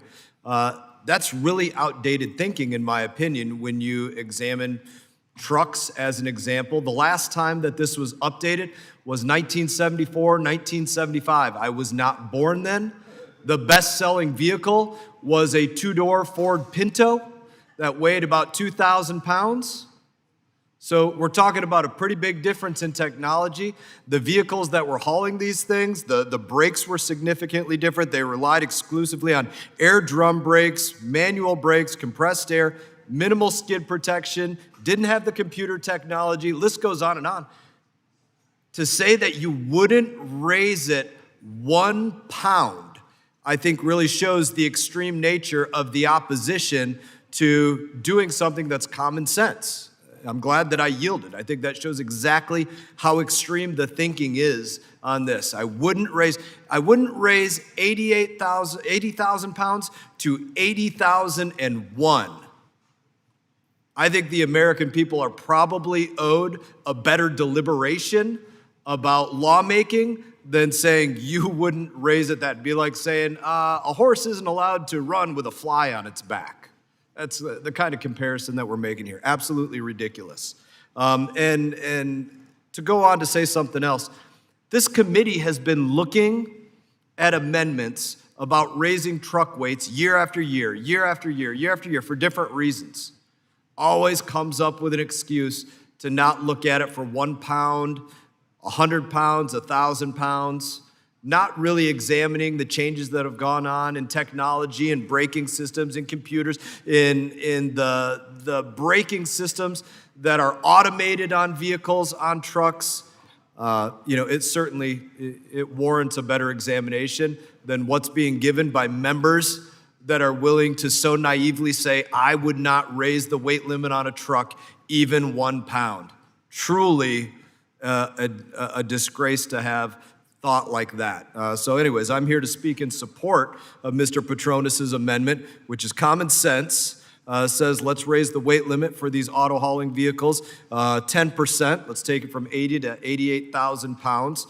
Vehicles weigh a lot more. It's dumb to have empty trucks that haul trucks going down the road. Let's do something that makes sense for the American people, have less trucks on the road. To the gentleman's argument about wear and tear on the roads, well, you would have less trucks if you can put more on one of the trucks. Let's examine that as well. And in that, I don't know, Mr. Petronis, you need any more time on this? No? Okay. Anybody else want to argue? Going once? This is for debate. That's the purpose of this. It's still got $1.35 on the clock. Nobody wants to debate, but I'll bet we'll get a lot of no's. I yield back. Anyone else wish to be recognized? Seeing none, I recognize myself for 5 minutes to speak on the amendment on behalf of the chairman. Certainly, I echo these comments. This amendment would provide Stinger-steered auto haulers a weight tolerance on the interstate system up to 88,000 pounds. Today's vehicles are heavier than ever, reducing the average number of vehicles auto haulers can carry per trip to roughly 1.5 over the last 2 decades. This change is needed to keep pace with the modern vehicle fleet, and I urge my colleagues to support it. Thank you, and I yield back. Are there any further speakers on this amendment? Seeing none, are there any amendments to this amendment? Seeing none, the question is on the amendment. All those in favor signify by saying aye. Aye. All those opposed signify by saying nay. Nay. The ayes have it, and the amendment is not agreed to, or is agreed to, pardon me.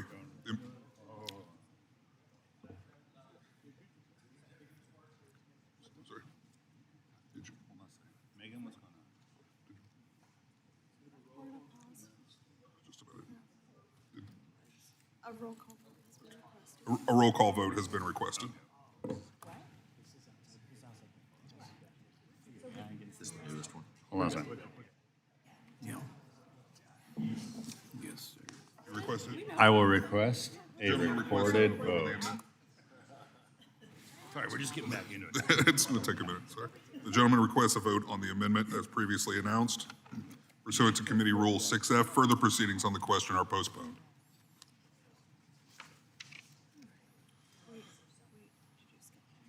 Probably.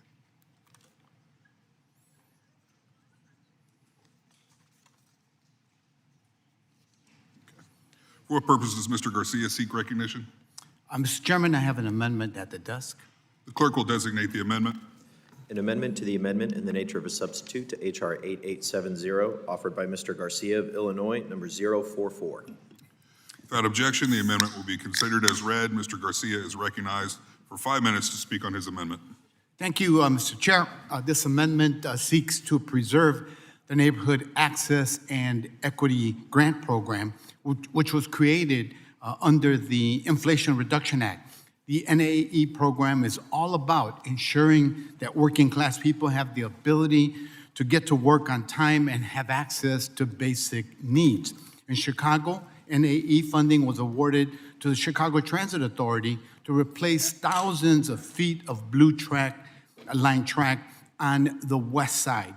Tracks along the Blue Line branch are beyond their useful life, and as a result, the CTA, our transit authority, has been forced to implement slow zones in certain sections, causing service delays for riders. Now, the bill before us seeks to eliminate the program once and for all. While I recognize that there are other funding programs in the bill that can fund safety improvements on our streets, I don't believe that we should be retreating in our efforts to improve safety. For these reasons, I ask my colleagues to support my amendment. Do any members wish to be recognized on the amendment?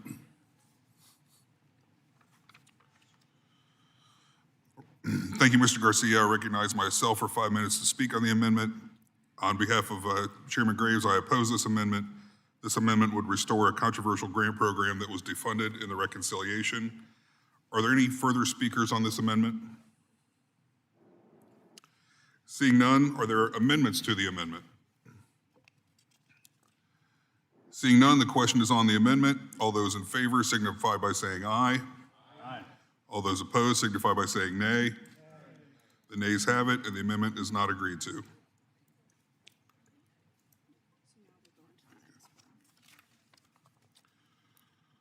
For what purpose does Mr. Pappas seek recognition? Mr. Chairman, I have two amendments at the desk, and I ask for unanimous consent to consider my amendments 117 and 121 en bloc. Without objection, clerk will designate the amendments. An en bloc amendment to the amendment in the nature of a substitute to H.R. 8870, offered by Mr. Pappas of New Hampshire, consisting of numbers 117 and 121. Without objection, the en bloc will be considered as read. Mr. Pappas is recognized for 5 minutes to speak on his amendments. Thank you, Mr. Chairman. These two amendments support the Active Transportation Infrastructure Investment Program, or ATIP, which was first authorized in the Bipartisan Infrastructure Law. This first amendment reauthorizes the program through 2031, and a second amendment provides a technical fix. It ensures that ATIP programs that this bill intended to make eligible under the STAG Urban Grant Program are, in fact, actually eligible. Supporting active transportation and providing robust funding for it is critical to meet the growing demands of all types of communities in New Hampshire and across the country for convenient, accessible, well-maintained biking and walking routes. Trails, sidewalks, and bikeways make connections that are essential. These networks knit together communities, support outdoor recreation, strengthen local economies, and enhance the quality of life for residents and visitors alike. They also make it safer and easier to navigate communities of all sizes and enhance entire transportation systems by lowering costs of travel, reducing congestion, and supporting housing and economic development. One study from the Institute for Transportation Research and Education found that for every dollar invested in trails, $1.72 is generated. That's an estimated $344 million generated in local economies every year that ATIP is funded. In ATIP's last round of funding, the program was also oversubscribed 40-1. with 350 communities requesting $1.8 billion in funding. ATIP is the only program dedicated to completing the gaps in these active transportation networks and investing in larger, multi-segment projects. Over 260 organizations from across the nation, from nearly every state, support ATIP. They sent us a letter.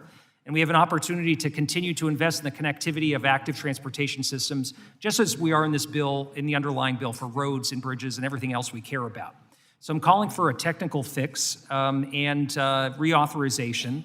It's also why I've worked with Congressman Huffman to introduce legislation earlier last month to reauthorize the program and improve it so that communities can continue to expand their active transportation networks and experience the benefits that come with it. So I think this is just smart infrastructure policy. I strongly urge my colleagues to work with us on these good ideas about how we can invest in the future of our communities and knit them together. I understand that there's a four-corner agreement with respect to amendments here in terms of what's going to be included in the final version. So in the meantime, I'll withdraw these amendments and I yield back my time. Without objection.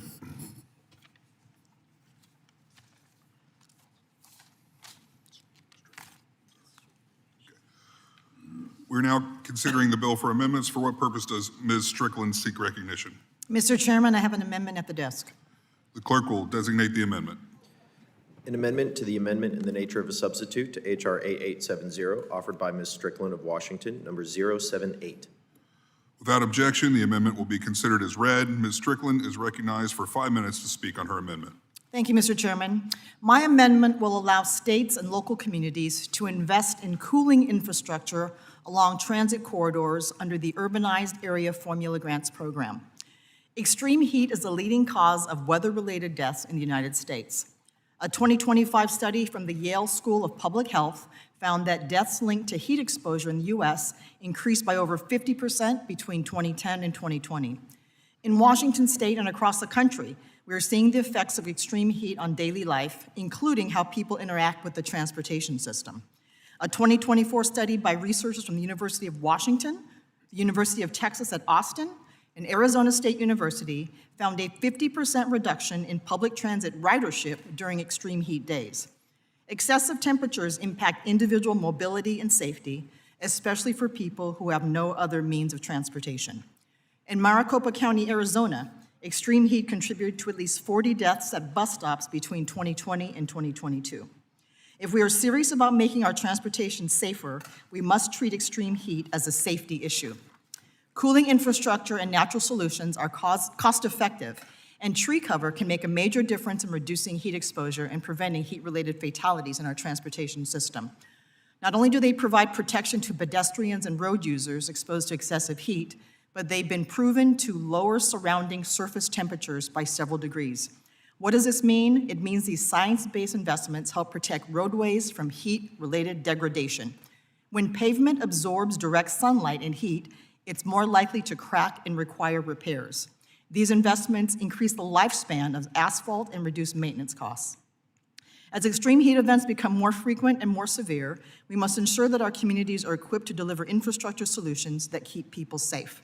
And just to put a finer point on it, in October of 2020, President Trump furthered his leadership on the 1 Trillion Trees initiative by signing executive order establishing the 1 Trillion Trees Interagency Council.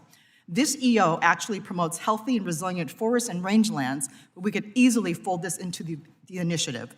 So I encourage my colleagues on both sides of the aisle to support my amendment to make our transportation system safer. And at this time, I'm going to make the offer, I'm going to withdraw it, and I'm going to ask our full committee in a bipartisan manner to look at this. This benefits every region, every neighborhood, and I hope we're able to do this in another time. I yield back. Without objection.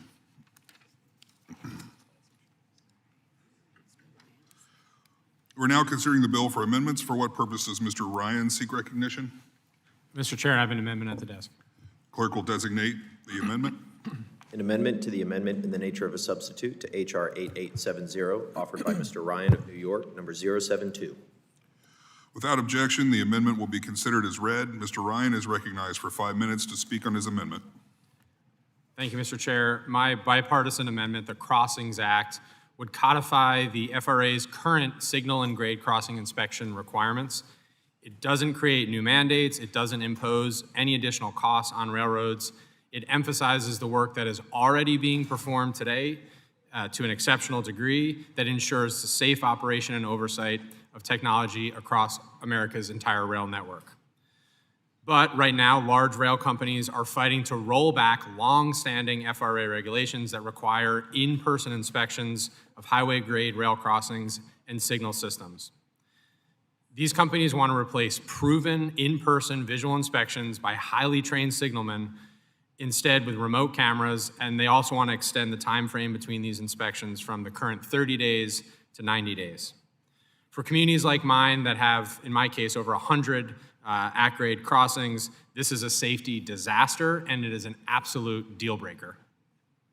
My district in the Hudson Valley of New York has a significant amount of railroad traffic, thousands of miles of both freight and passenger rail across the district, including both Amtrak for passengers and CSX, which operates freight trains through one of the more densely populated urban areas of my district, including Cornwall, Newburgh, Kingston, Saugerties.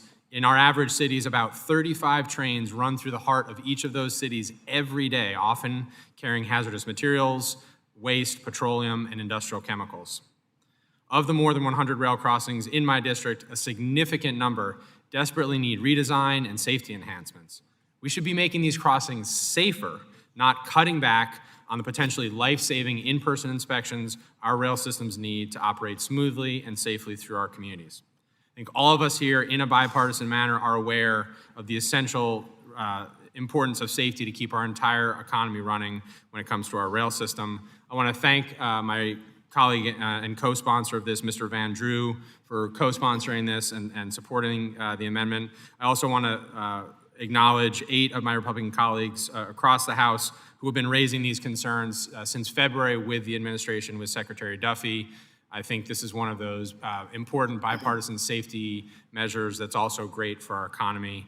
So I'm not sure, Mr. Chair, if any of those colleagues are here yet and want to speak, but I yield back to you on that.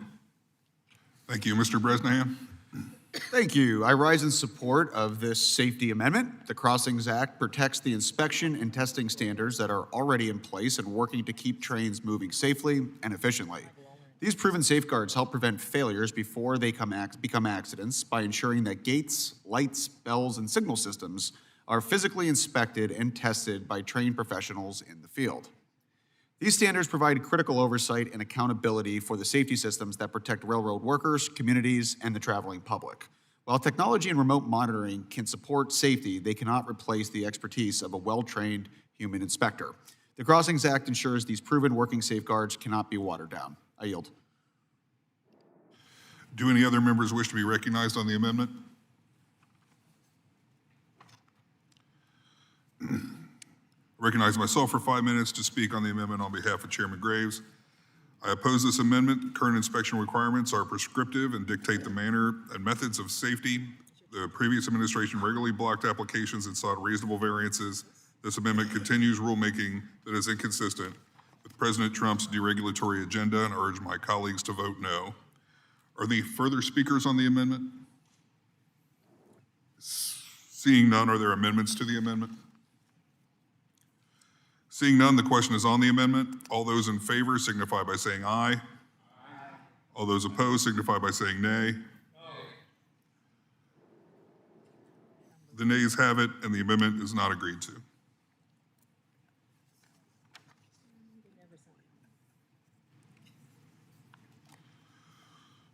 For what purpose does Ms. Hoyle seek recognition? I have an amendment at the desk, Mr. Chair. The clerk will designate the amendment. An amendment to the amendment in the nature of a substitute to H.R. 8870, offered by Ms. Hoyle of Oregon, number 054. Without objection, the amendment will be considered as read. Ms. Hoyle is recognized for 5 minutes to speak on her amendment. Thank you, Mr. Chairman. My amendment would ensure that covered bridge projects receive full and fair consideration when states award competitive bridge funding.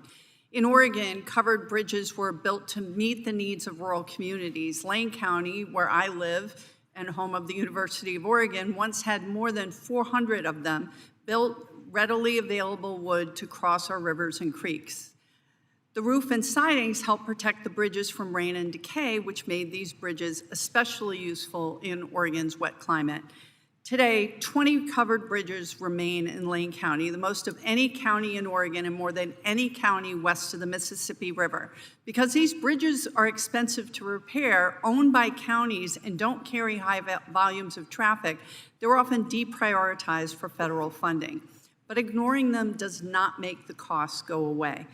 Counties still need to stabilize and repair them before they become a safety risk.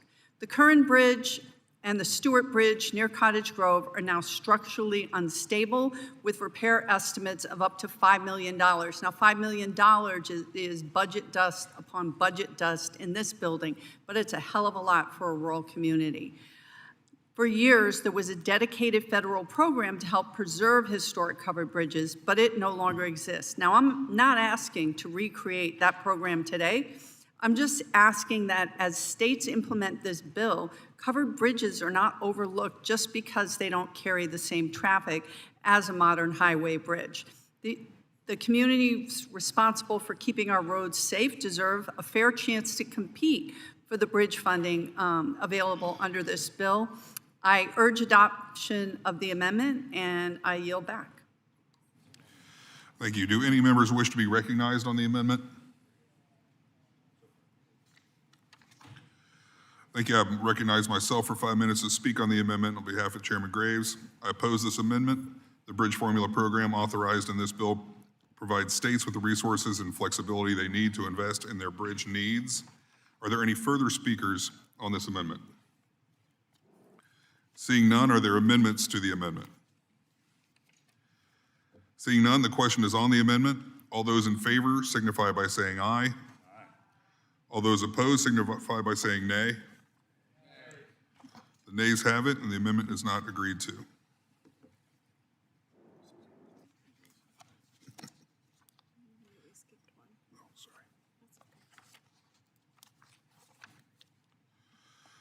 For what purpose does Ms. Fauci seek recognition? Mr. Chairman, I have an amendment at the desk. The clerk will designate the amendment. An amendment to the amendment in the nature of a substitute to H.R. 8870, offered by Ms. Fushi of North Carolina, number 065. Without objection, the amendment will be considered as read. Ms. Fushi is recognized for 5 minutes to speak on her amendment. Thank you, Mr. Chairman. As of today, national average gas prices are $4.55 per gallon, which is $1.37 up since last year. American families across the country are feeling the pressure of rising costs, and part of the work that we are doing here today is giving the American people multiple solutions to weather this current energy crisis we find ourselves in. One solution includes expanding publicly available electric vehicle charging networks across our nation. By investing in reliable, accessible charging infrastructure, we can help more Americans save money on fuel, reduce dependence on volatile gas prices while creating good-paying jobs and bolstering manufacturing here at home. This is about affordability and opportunity. Whether you live in a rural community, a suburb, or a major city, drivers should have the confidence that charging stations are available, convenient, and affordable. My amendment is straightforward. It reauthorizes what we agreed to in the bipartisan infrastructure law for the Charging and Fueling Infrastructure Grant Program that provides funding to strategically deploy accessible electric vehicle charging infrastructure and other alternative fueling infrastructure. Thank you, and I yield back. Do any members wish to be recognized on the amendment?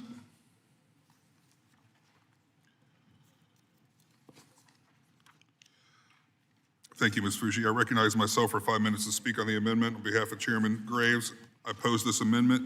This bill does not continue funding for the Charging and Fueling Infrastructure Program. Thank you, and I yield back. Are there any further speakers on this amendment? Seeing none, are there amendments to the amendment?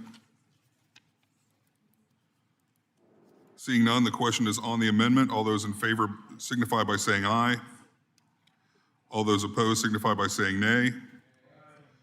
The nays have it, and the amendment is not agreed to.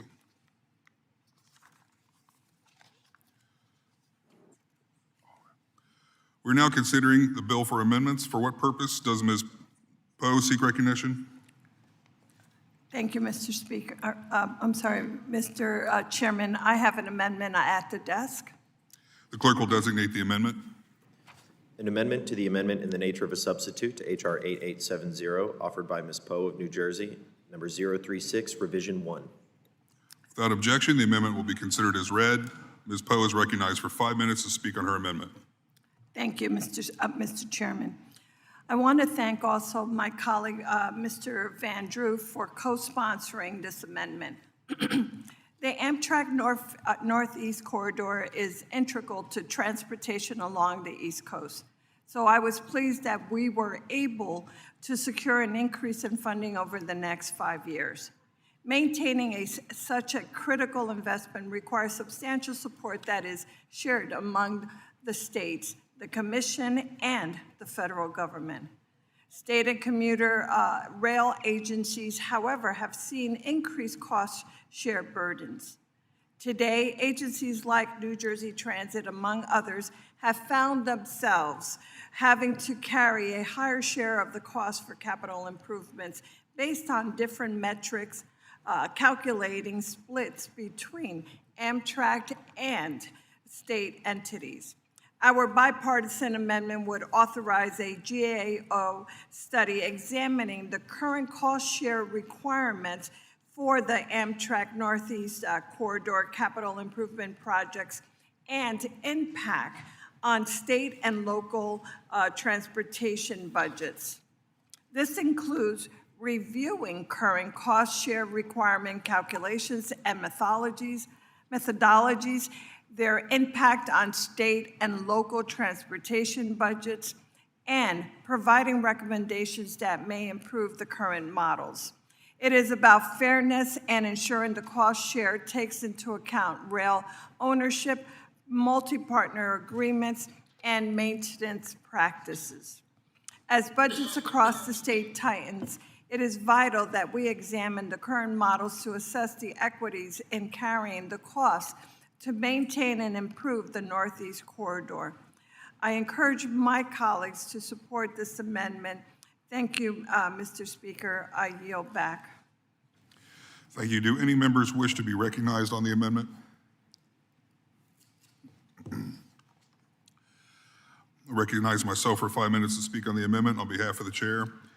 I oppose this amendment. This amendment directs a study on the cost share for Amtrak's Northeast Corridor Capital Improvements Project. The program currently has an 80% federal match, which is common across federal modal infrastructure grant programs, including rail, and I encourage my colleagues to oppose the amendment. Are there any further speakers on the amendment? Ms. Poe?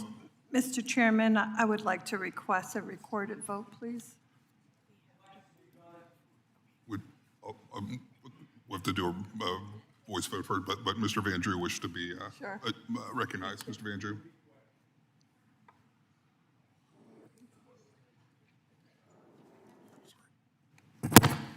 Just wanted to say that I support this amendment. This is simply about studying the issue and having more transparency and more clarity. It doesn't mandate anything. It doesn't mandate a policy change. It's just to make sure we're doing the right thing. I yield back. Are there any further speakers on the amendment? Seeing none, are there amendments to the amendment? Seeing none, the question is on the amendment. All those in favor signify by saying aye. Aye. All those opposed signify by saying nay. The nays have it, and the amendment is not agreed to. Mr. Chairman, I would like to request a recorded vote, please. The gentlelady requests a vote on the amendment as previously announced pursuant to Committee Rule 6F. Further proceedings on the question are postponed. For what purpose does Ms. Friedman seek recognition? I have an amendment at the desk. The clerk will designate the amendment. An amendment to the amendment in the nature of a substitute to H.R. 8870, offered by Ms. Friedman of California, number 042. Without objection, the amendment will be considered as read. Ms. Friedman is recognized for 5 minutes to speak on her amendment. Thank you, Mr. Chair. My amendment reinstates the carbon reduction program, which funds projects designed to reduce transportation emissions from on-road highway sources. This program currently funds critical projects like congestion management and reduction, carbon pollution reduction strategies, and the deployment of alternative fuel vehicles. Now, California has received about $110 million of CPR funding per year under the IIJA. These dollars translate directly into huge benefits for my constituents. Benefits like noticeably improved air quality, infrastructure that is more resilient to our natural disasters, energy efficiency, and most importantly, lower costs. Investing in decarbonization reduces energy costs for my constituents and mitigates long-term climate impacts. This program is critical to achieving California's climate goals and reducing emissions and pollution from the transportation sector. I urge my colleagues to support this amendment, and I yield back. Thank you. Do any members wish to be recognized on the amendment? Thank you, Ms. Friedman. I recognize myself for 5 minutes to speak on the amendment. On behalf of Chairman Graves, I oppose this amendment. I'm proud that this bill returns our focus to improving our nation's most vital assets. This bill does not continue the carbon reduction program, which funds projects like replacing street lighting with energy-efficient alternatives. Thank you, and I yield back. Are there any further speakers on the amendment? Seeing none, are there amendments to the amendment? Seeing none, the question is on the amendment. All those in favor signify by saying aye. All those opposed signify by saying nay. The nays have it, and the amendment is not agreed to.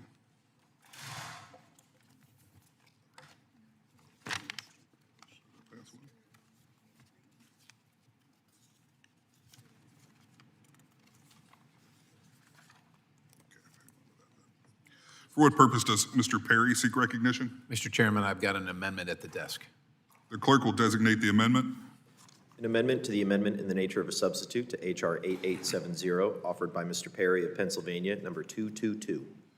Without objection, the amendment will be considered as read. Mr. Perry is recognized for 5 minutes to speak on his amendment. Thank you, Mr. Chairman. This amendment would repeal Section 13C, Employee Protective Arrangements. Since the passage of the Urban Mass Transportation Act in 1964, the taxpayers have provided well over $1.5 trillion in subsidies for mass transit. Folks, this is an astounding amount of money for anything, let alone for a mode of transportation that counts for less than 4% of commuting trips, and that saw its ridership peak 80 years ago. Based on any metric, the transit sector was in steep decline before the pandemic. Transit worker productivity has dropped by nearly 60%, with the number of riders carried per operating employee dropping from 57,000 in 1964 to 24,000 in 2018, all while worker productivity in nearly every other sector has greatly increased. Inflation-adjusted operating costs, that's per passenger per mile, are up more than 500%, less than $1 per passenger per mile in 1964 versus $5 per passenger per mile in 2018. Modern transit ridership peaked in 2014 and has declined almost every year before the pandemic before dropping off significantly. In 2019, the average American traveled less than 165 miles on transit each year compared to 15,000 average miles by vehicle. Clearly, we need to make significant foundational changes to the way our nation funds, builds, and operates public transit. It's clear that significant inflows of federal funding has only made matters worse. Autonomous vehicle technology has the potential to vastly improve transit service and deliver some semblance of return on investment. Unfortunately, a significant barrier exists to the introduction of this technology. Section 13C, Employee Protective Arrangements, is one of those barriers. This section of the Urban Mass Transportation Act of 1964, which makes FTA funding contingent upon a certification by the Secretary of Labor that fair and equitable arrangements are made to protect employees from losing benefits or rights and against a worsening of their employment positions. In practice, these so-called employee protective agreements effectively provide transit unions veto power over any potential federal grants to their employee, giving the unions unparalleled negotiating leverage to force transit agencies to cave to their demands, even though it keeps them essentially in the dark ages. Since enactment of 1964, the impact of these agreements and arrangements and the negotiating leverage they provide transit unions on the cost of transit service and the productivity of transit workers is both undeniable and offensive to the American taxpayer. As the statistics cited above demonstrate, these arrangements have devastated the transit sector and created a black hole that sucks taxpayer money and has left the system broken, and bleeding out cash. Now, look, I know this is political, but I mean, we just can't keep doing this. There's got to be an answer. Can't continue to throw good money after bad in pursuit of new technological approaches without addressing the issues that have undermined our previous investments. And so I'm sure that I'll get plenty of no votes on this, but if somebody else has some better way of doing it, I'm happy to entertain whatever that better way is.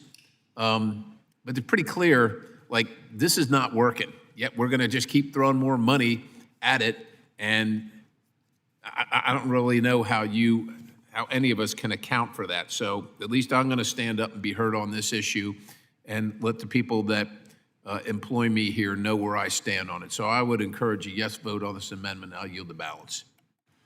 Thank you, Mr. Perry. The chair recognizes Ms. Davids. Thank you, Chairman. The ranking member opposes Perry Amendment number 222. This amendment would repeal what are known as the 13C transit labor protections. This critical 13C provision ensures the rights of workers under existing collective bargaining agreements and ensures the protection of employees against a worsening of their position. We owe our transit workers the support they need to be successful and safe on the job. The underlying bill invests in American workers, in their safety, in their training, in their future in the U.S., and in the economy. This amendment goes in the opposite direction and amounts to a slap in the face to transit workers. The ranking member supports critical safeguards for the women and men who keep our transit system running every single day. The ranking member strongly urges a no vote. I yield back. Thank you. Are there any further speakers on this amendment? Seeing none, are there amendments to the amendment? Seeing none, the question is on the amendment. All those in favor signify by saying aye. All those opposed signify by saying nay. Nay. The nays have it, and the amendment is not agreed to. The gentleman requests a vote on the amendment as previously announced pursuant to Committee Rule 6F. Further proceedings on the question are postponed.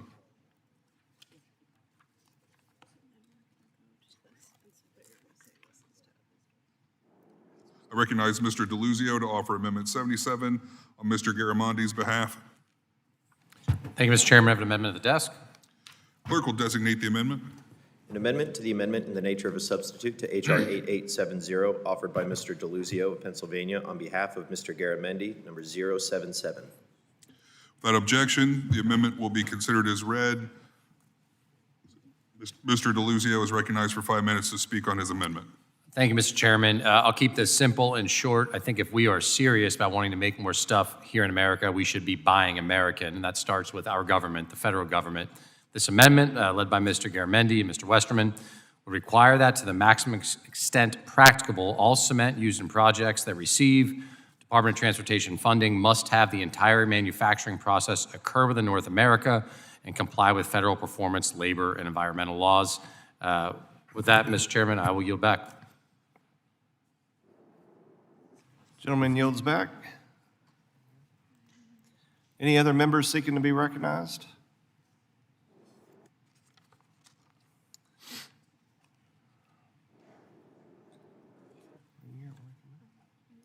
Mr. Van Drew. Let me say briefly, there are a cartel of producers who produce the cement, and even those that are located in the United States of America are not American companies by and large at all. So I think, and if we only bought all American, we still wouldn't have enough at this point. So we want to get projects done quickly. We want them done efficiently, and yes, we do want to buy American. Until we produce more in the United States, it is a real problem and a real challenge, and this would create some real issues. So I have concerns with it. I yield back. Any other member seek recognition? Mr. Mr. Carvajal? Thank you, Mr. Chair. I tend to agree with Mr. Van Drew. I think that until we have more supply, this could pose some unintended challenges. That's why we also moved to get an exemption from BABA in the bill, the bipartisan infrastructure law, because we came to the conclusion and understanding that we just don't have the supply that is needed to be able to execute and implement the many infrastructure projects in our country. So I just want to raise and echo similar concerns as Mr. Van Drew raised. I think the amendment is well-intentioned, but there's a different reality that we have to come to terms with. With that, I'll yield back. I now recognize myself for 5 minutes to speak on the amendment on behalf of the chairman. Chairman opposes the amendment. The underlying bill does not provide any materials preference. Conversely, this amendment would require that all cement used in projects receiving federal financial assistance use, quote, qualified cement. So oppose the amendment. Are there any further speakers on the amendment? Seeing none, are there amendments to the amendment? Seeing none, the question is on the amendment. All those in favor say aye. Aye. All those in favor say nay. In the opinion of the chair, the nays have it. Mr. Chairman, request to record a vote, please. The gentleman requests a vote on the amendment as previously announced pursuant to Committee Rule 6F. Further proceedings on the question are postponed. For what purpose does Mr. Van Drew seek recognition? Mr. Chairman, I have an amendment at the desk. The clerk will designate the amendment. An amendment to the amendment in the nature of a substitute to H.R. 8870, offered by Mr. Van Drew of New Jersey, number 123. Thank you, Without objection, the amendment will be considered as read. Mr. Van Drew is recognized for up to 5 minutes to speak on his amendment. Thank you, Mr. Chairman. I rise today in strong support of this amendment to expand access to automated external defibrillators, commonly known as AEDs, at transportation facilities across the United States of America. At its core, this is about one thing and only one thing: saving lives. Every year, hundreds of thousands of Americans suffer sudden cardiac arrest. In those moments, every single second counts. Survival rates drop rapidly with each passing minute without defibrillation. When an AED is nearby and it's used quickly, it can mean the difference between life and death. Yet most bus terminals, ferry terminals, rail stations, and interstate rest areas either lack readily accessible AEDs or do not have clear, coordinated emergency response protocols in place to respond to these frightening emergencies. My amendment is simple. It simply allows states and localities to use existing federal surface transportation block grant funds to purchase and deploy AEDs and develop emergency response plans at these facilities. It does not spend more. It does not create a new spending program. It does not impose a new federal mandate. It simply gives communities more flexibilities to use existing transportation dollars to protect the traveling public. This is the type of practical measure that should unite all of us. Let me tell you, and I know this, I'm a dentist, and I've seen people go into cardiac arrest. Cardiac arrest doesn't care whether you're a Republican, it doesn't care whether you're a Democrat. It just happens. It doesn't care whether you are in an airport, a ferry, a terminal, or a rest stop off the interstate. If an AED is available when someone collapses, a mother goes home to her family, a father gets another chance, and a child keeps a parent. I truly, sincerely believe that on this specific vote, every single one of us that vote for this will look back and be grateful that we supported it, an amendment that will literally save people's lives. We will save lives if we do this. I want to thank Congresswoman Gillen for partnering with me on this effort, and I truly, sincerely urge my colleagues to support this amendment. Thank you, Chairman, and I yield back. Do any members wish to be recognized on any other members?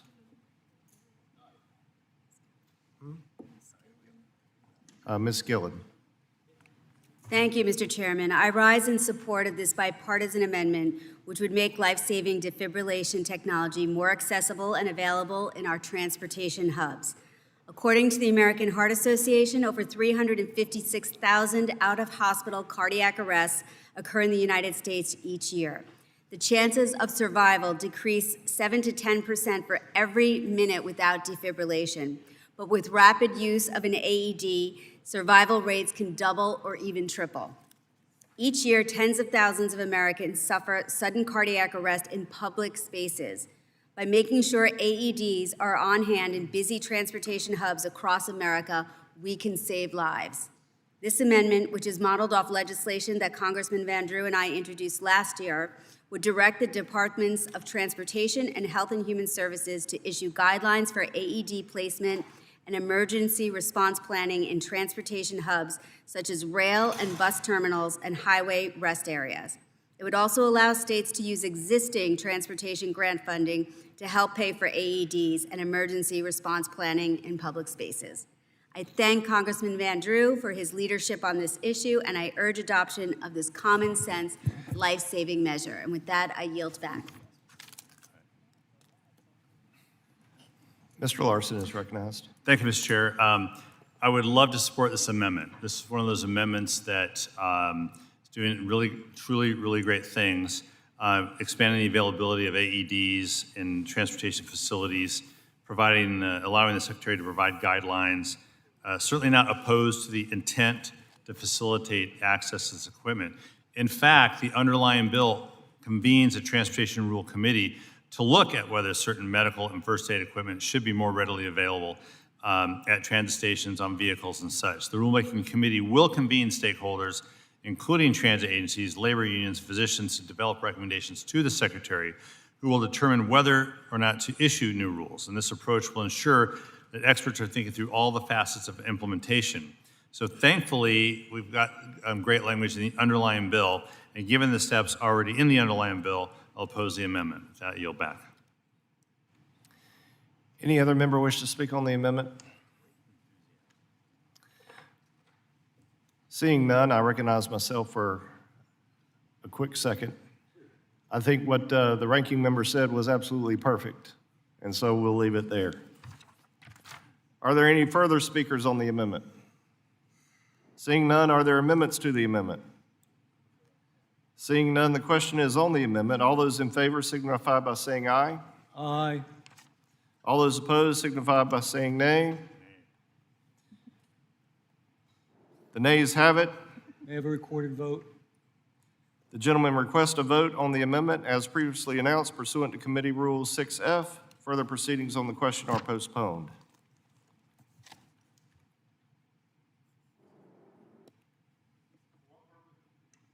For what purpose does Mr. Johnson seek recognition? I have an amendment at the desk. It's 061, which I'd ask unanimous consent to offer along with, to offer and withdraw along with Amendment 069.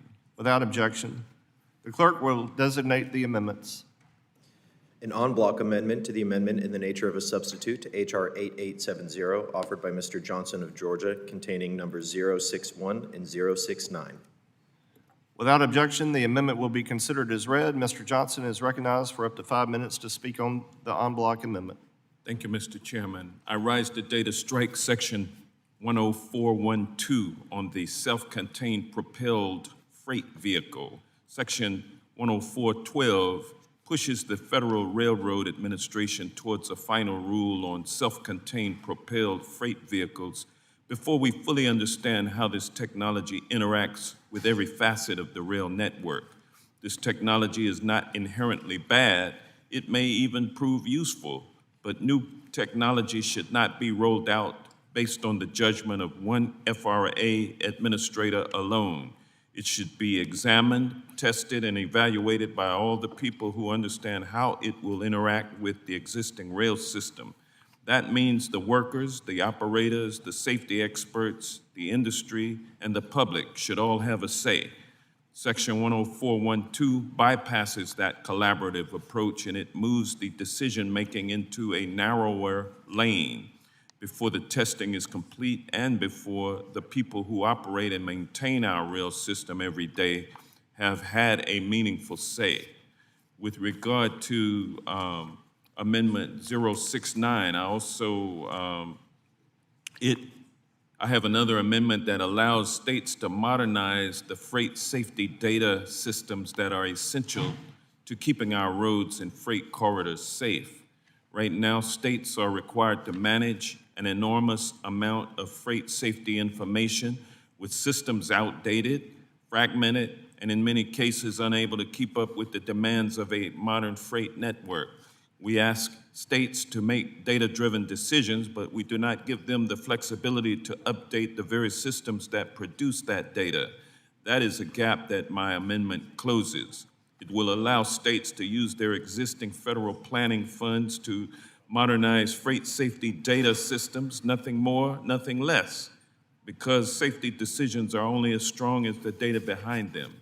If we want safer highways, if we want fewer crashes, if we want a freight system that works for communities, then we need to give states the ability to modernize the systems that inform those decisions.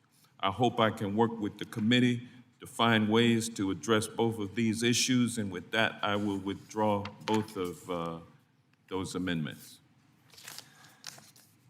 En bloc amendment is withdrawn.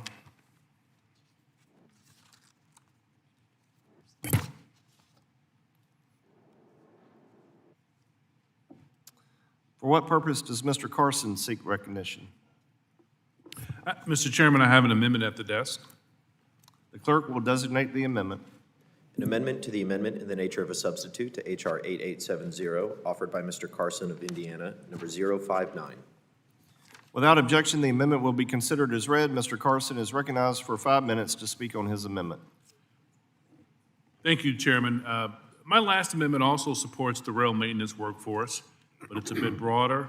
It addresses new services related to the same rail equipment pools, subtitled Section 10301.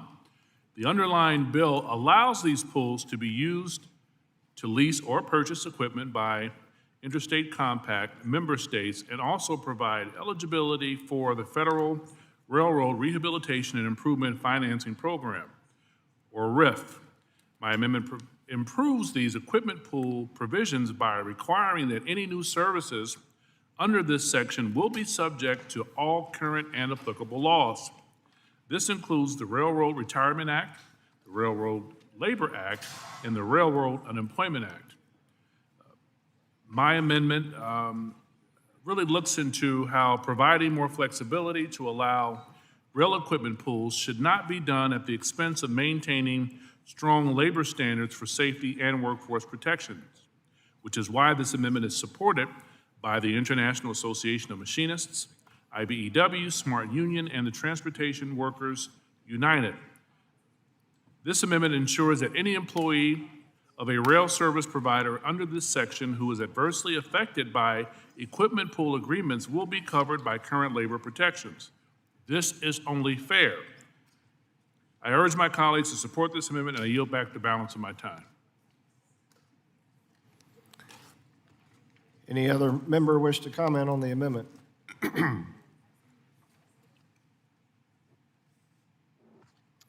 Seeing none, I recognize myself to speak on the amendment on behalf of the chairman. The chairman opposes the amendment.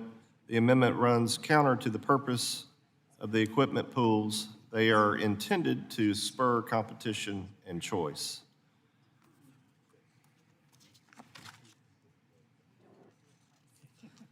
Let's see. I urge my colleagues to oppose the amendment. Are there any further speakers on the amendment? Seeing none, are there amendments to the amendment? Seeing none, the question is on the amendment. All those in favor signify by saying aye. All those opposed signify by saying nay. In opinion of the chair, the nays have it. The amendment is not agreed to. For what purpose does Ms. Titus seek recognition? Thank you, Mr. Chairman. I have an amendment at the desk. The clerk will designate the amendment. Amendment to the amendment in the nature of a substitute to H.R. 8870, offered by Ms. Titus of Nevada, number 301. Without objection, the amendment will be considered as read. Ms. Titus is recognized for 5 minutes to speak on her amendment. Thank you very much. This amendment would ensure that all traditional rail workers, not just the operating crafts, would be covered by labor protections and benefits. Congress has given these to other rail workers, the operating crafts, as I said, and I think that it should apply across the board. I've just learned recently, though, since this process has been unfolding today, that there's ongoing discussion between the industry, Herzog, and labor on this issue.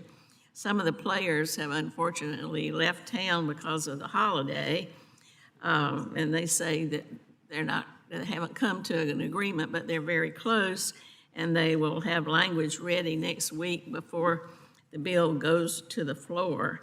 I'm willing to withdraw the amendment if I can have some assurance from the chair that when they reach that agreement, he'll work with us to see if there's a way to get that in this bill. I yield back. Will do. Without objection.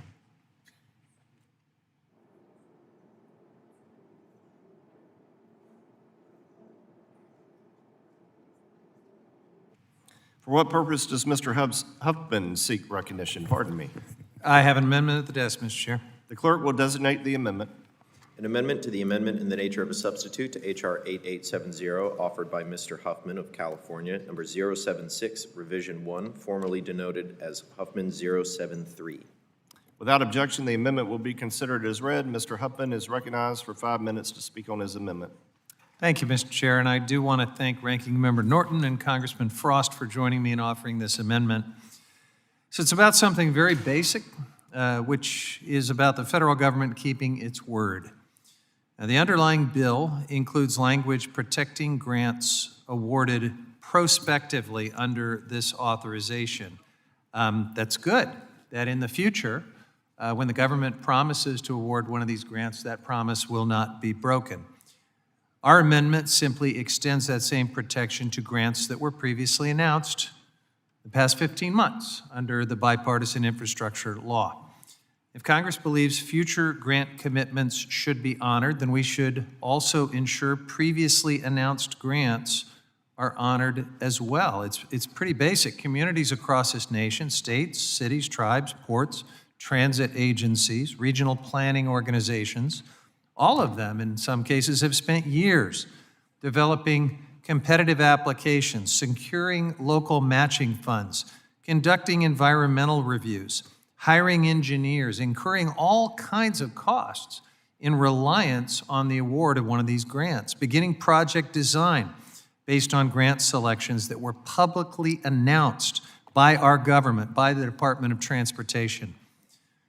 But now, the Trump administration, in some cases, is arbitrarily canceling, delaying, or refusing to execute many of those announced awards after recipients were already told they'd been selected and began to detrimentally rely on that award.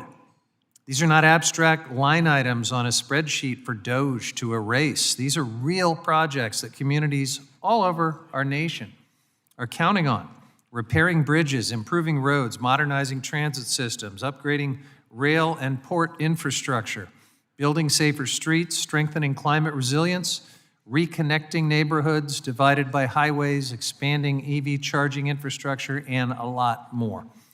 My amendment simply says that if DOT has made a promise, if they've already announced a project for funding, the department has to keep that promise. They've got to follow through and execute the grant agreement. This is not a radical idea. This is good governance. Communities cannot responsibly plan infrastructure projects if federal commitments can be ripped away after the fact every time there's a change in political leadership. Pulling the rug out from under them creates chaos, it wastes money, it undermines public trust, and it delays desperately needed infrastructure improvements. This amendment also reaffirms Congress's constitutional role. Congress appropriated these funds and established these programs into law.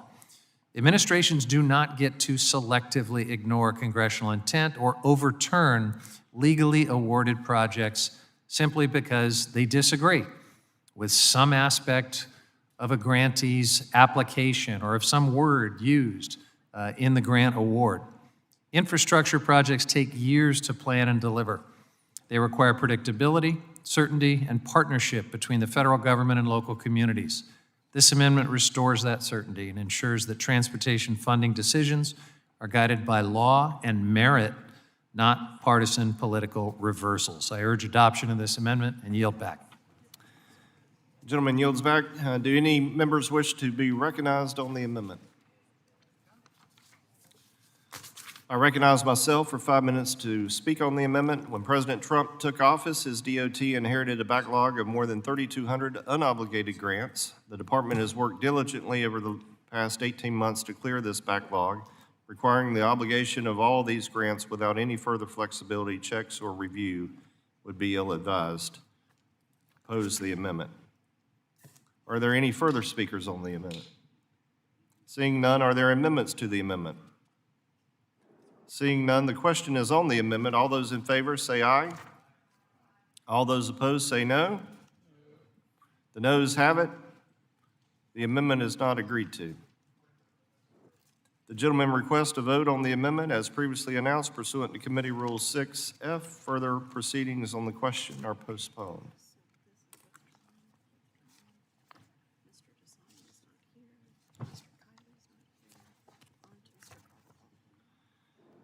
Mr. Carbajal, you're up.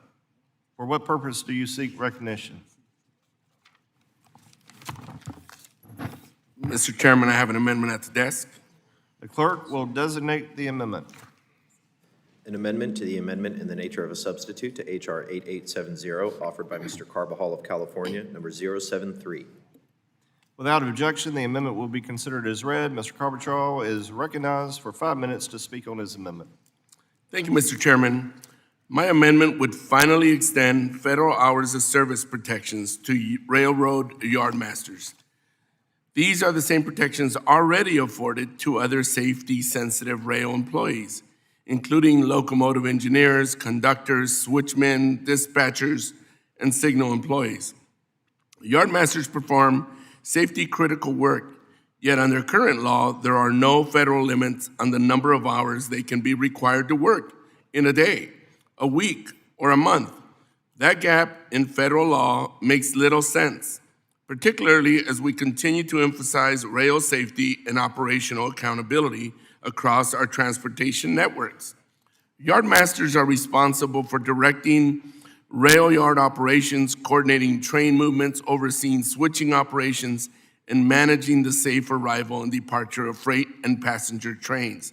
They serve as the nerve center of rail yard activity.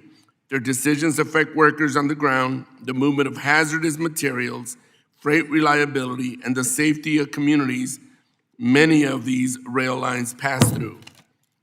If we recognize that fatigue poses serious risk for engineers, dispatchers, and conductors, then we should recognize the exact same reality for yardmasters. Fatigue does not disappear simply because a worker's title is different. Long hours, irregular schedules, and chronic fatigue can slow reaction times and increase the risk of mistakes. This is not a new or radical proposal. In fact, this language was included in the House-passed Invest in America Act during the last Surface Transportation Reauthorization process. This proposal is also bipartisan and has garnered support from my Republican colleagues like Representative Lawler. This amendment represents a straightforward worker safety measure that brings parity and consistency to federal rail safety laws. And I want to acknowledge the workers and labor organizations, including Smart Transportation Division, who have continued advocating for these protections. They understand better than anyone the demands placed on yardmasters and the importance of ensuring workers perform their jobs safely and effectively. And at the end, it's safety for the public. At a time when freight rail continues to play such a vital role in our national economy and supply chains, we should invest not only in our infrastructure, but also in the safety and well-being of the workers who keep the system moving every single day. This is similar to other amendments that we've considered today by Representative Nels. This amendment is practical and reasonable. However, I understand the limitations of the Big Four agreement and wish to withdraw my amendment with a commitment from you, Mr. Chairman, to work with me on this legislation.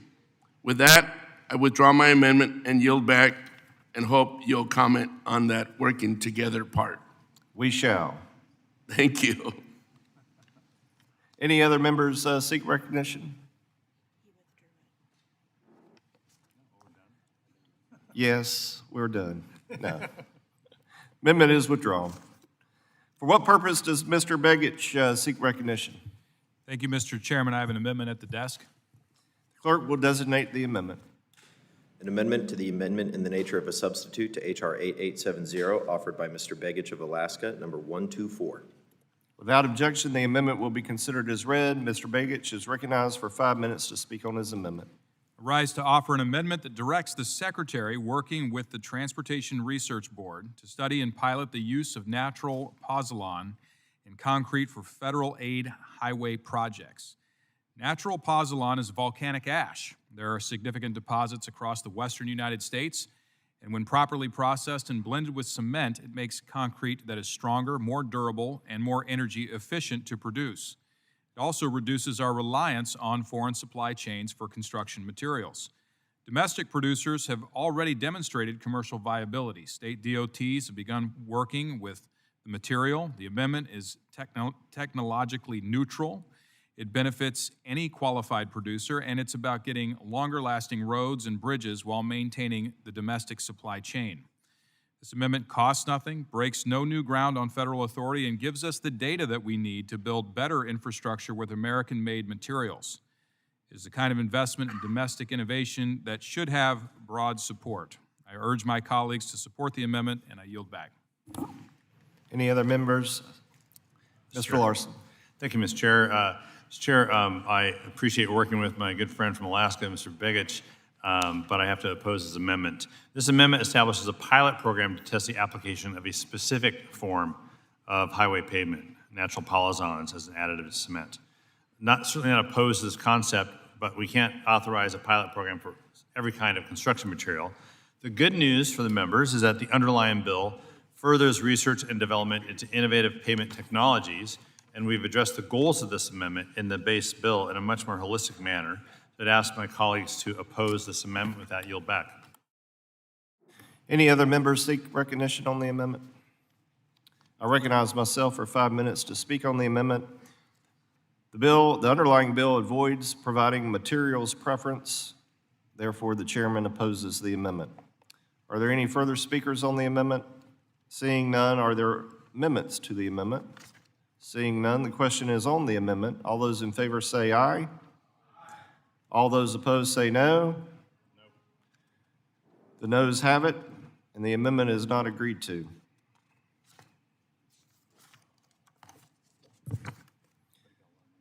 For what purpose does Mr. Garcia seek recognition?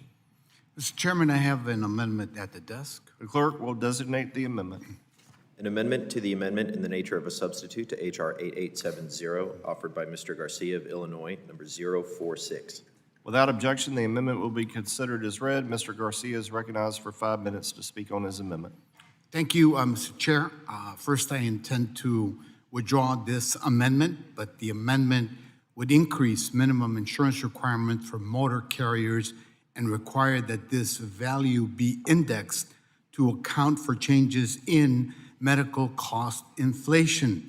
The minimum insurance requirement of $750,000 was established in 1980. Think about that. The minimum has not been raised since then, despite the rising cost of medical care.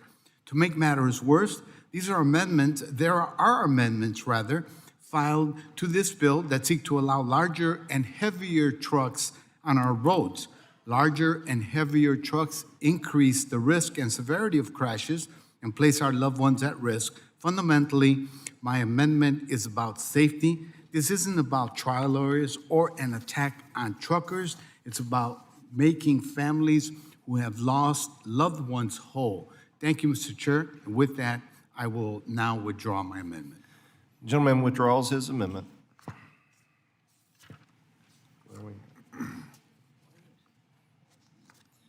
For what purpose does Mr. Taylor seek recognition? Mr. Chairman, I have an amendment at the desk. The clerk will designate the amendment. An amendment to the amendment in the nature of a substitute to H.R. 8870, offered by Mr. Taylor of Ohio, number 078. Without objection, the amendment will be considered as read. Mr. Taylor is recognized for 5 minutes. Thank you, Mr. Chairman. I'm proud to speak in favor of my amendment that provides the Secretary authority to inactivate U.S. DOT numbers when FMCSA has also revoked or suspended a person or employer's registration. My amendment would equip FMCSA with another enforcement tool to prevent chameleon carriers from continuing operations under an active U.S. DOT number after their registrations have been revoked. This common sense amendment will close existing loopholes that allow chameleon carriers to continue operating and make our roads safer. I want to thank Representative Figures and Representative Shreve for joining me in this effort. I ask now for unanimous consent to withdraw this amendment with a commitment to work on this provision as the bill advances, and I yield back. We shall, and the amendment is withdrawn.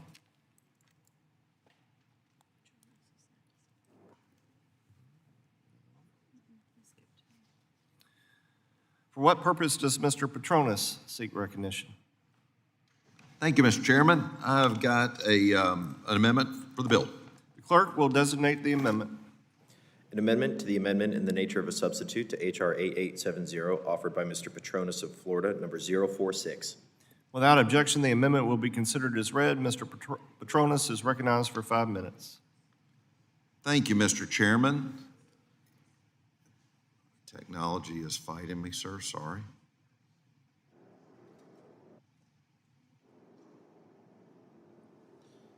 My amendment ensures railroad projects aren't slowed down because of historic preservation reviews unless the Secretary of Transportation decides the site is truly historically significant. Right now, common sense rail projects get buried under endless bureaucratic reviews that slow down repairs, waste taxpayers' dollars, and stall growth. And let's be clear, it's not just some radical new idea. Highway projects have already had this exemption. My amendment simply gives rail projects the exact same fair treatment. If we can streamline the reviews for highway, then we should be able to do the same for railroads that move American goods, strengthen supply chains, and keep our economy running. I absolutely believe that we should protect historic landmarks, but what we should not do is let Washington bureaucrats hold up routine repairs for months or even years over meaningless technicalities. And yes, this actually happens. A few years ago, there was a project to rebuild an ordinary railroad timber bridge. Nothing historic, nothing special, just basic infrastructure that needed repairs. Because the project was swapped and some timber parts for concrete, it triggered a massive federal review process. Then the bureaucrats started arguing over the color of the treated wood because newer timber has a temporary green tint. Think about this. Americans are waiting on infrastructure repairs while government officials debate the shades of lumber. This is exactly what is wrong with Washington. The American people are tired of projects getting stalled by unnecessary regulations and endless processes. We need a government that knows the difference between protecting true history and creating pointless delays. This amendment does exactly that. I urge my colleagues to support this amendment, and I yield back. Any other members wish to speak on the amendment? Mr. Larson. Thank you, Mr. Chair. I rise to oppose Amendment 046 from Representative Petronis. This amendment would exempt all property in a railroad right-of-way from the National Historic Preservation Act. The underlying bill makes changes to the National Historic Preservation Act to improve streamlining and project delivery, but this particular wholesale exemption would undermine the ability to protect historic infrastructure. The amendment requires the Secretary to determine within a year which elements of a railroad's right-of-way should be considered historic. There are over 150,000 track miles in the U.S., some of which have been railroad property for over 150 years. The best information for what is historic does in fact exist with railroad property owners rather than U.S. DOT, yet this amendment does not require railroads to participate in the rulemaking process to governing their own property. So I would urge my colleagues to oppose this amendment. With that, I yield back. Gentleman yields back. Any other members wish to speak on the amendment?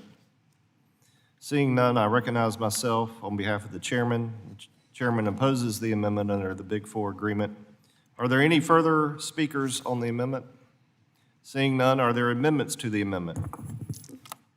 Seeing none, the question is on the amendment. All those in favor say aye. Aye. All those opposed say no. No. In the opinion of the chair, the noes have it. Request a recorded vote, sir. The gentleman requests a vote on the amendment as previously announced pursuant to Committee Rule 6F. Further proceedings on the question are postponed.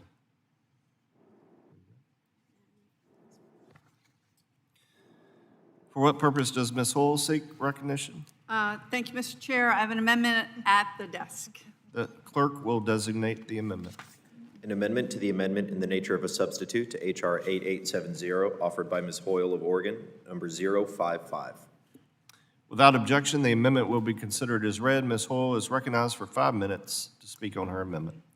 Thank you, Mr. Chairman. I intend to offer and then withdraw this amendment to draw the committee's attention to the need to provide stable, dedicated funding for our nation's freight challenges. Infra is one of the only federal programs to address major freight, highway, bridge, port, and multimodal projects. These are often large-scale projects that improve the supply chain, reduce highway congestion, and strengthen rural economies. This bill would move infra out of the Highway Trust Fund and make it dependent on annual general fund appropriations. Now, I understand the pressure on the trust fund, and we need to make hard choices to ensure it's solvent long-term, but moving infra to a less predictable funding stream does not resolve the revenue problem. It simply makes funding less predictable for projects that take years to plan, finance, permit, and building. In Coos Bay, an area that I represent, the Pacific Coast Intermodal Port Project would create the first fully ship-to-rail freight port on the West Coast and create 6,000 good-paying jobs for people on the South Coast. That project cannot be planned one appropriation cycle at a time. So it goes without saying, we need freight, but we need to maintain and improve it if we want our communities not just to survive, but to thrive. We also need for the private sector to invest, and they need surety about projects over the long term.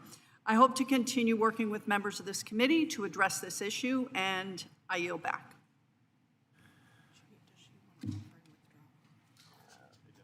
So gentlelady withdraw her amendment.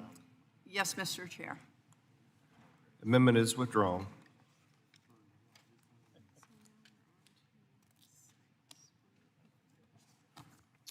For what purpose does Ms. Sykes seek recognition?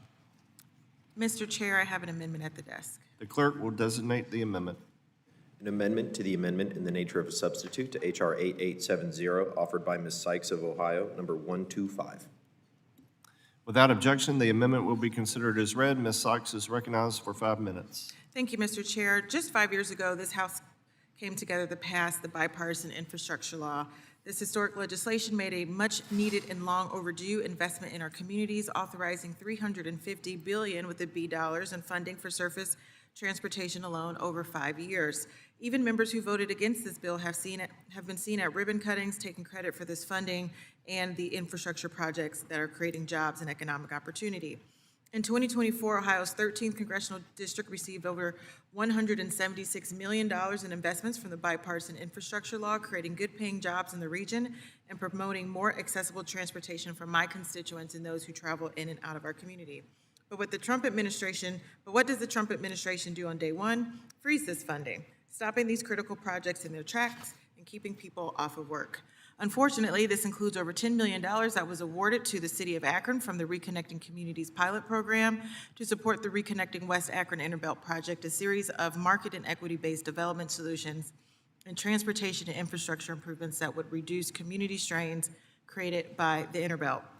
Prior to its construction in 1970, this area was a vibrant community that was home to many Black families in the area. However, due to redlining and discriminatory practices Many of these families and businesses were displaced as a 4-mile-long, 6-lane highway was constructed that cut through central Akron, deconnecting downtown and West Akron. These pauses were done without congressional approval and are a slap in the face to the communities that believe they were set to receive these funds and now face projects in limbo.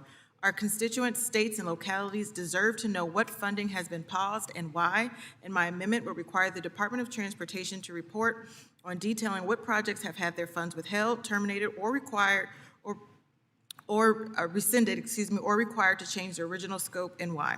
I urge my colleagues to increase transparency around these freezes on behalf of all of our constituents across the country and vote for my amendment. Thank you, Mr. Chair. I yield back. Do any other members wish to be recognized on the amendment? I recognize myself for 5 minutes to speak on the amendment.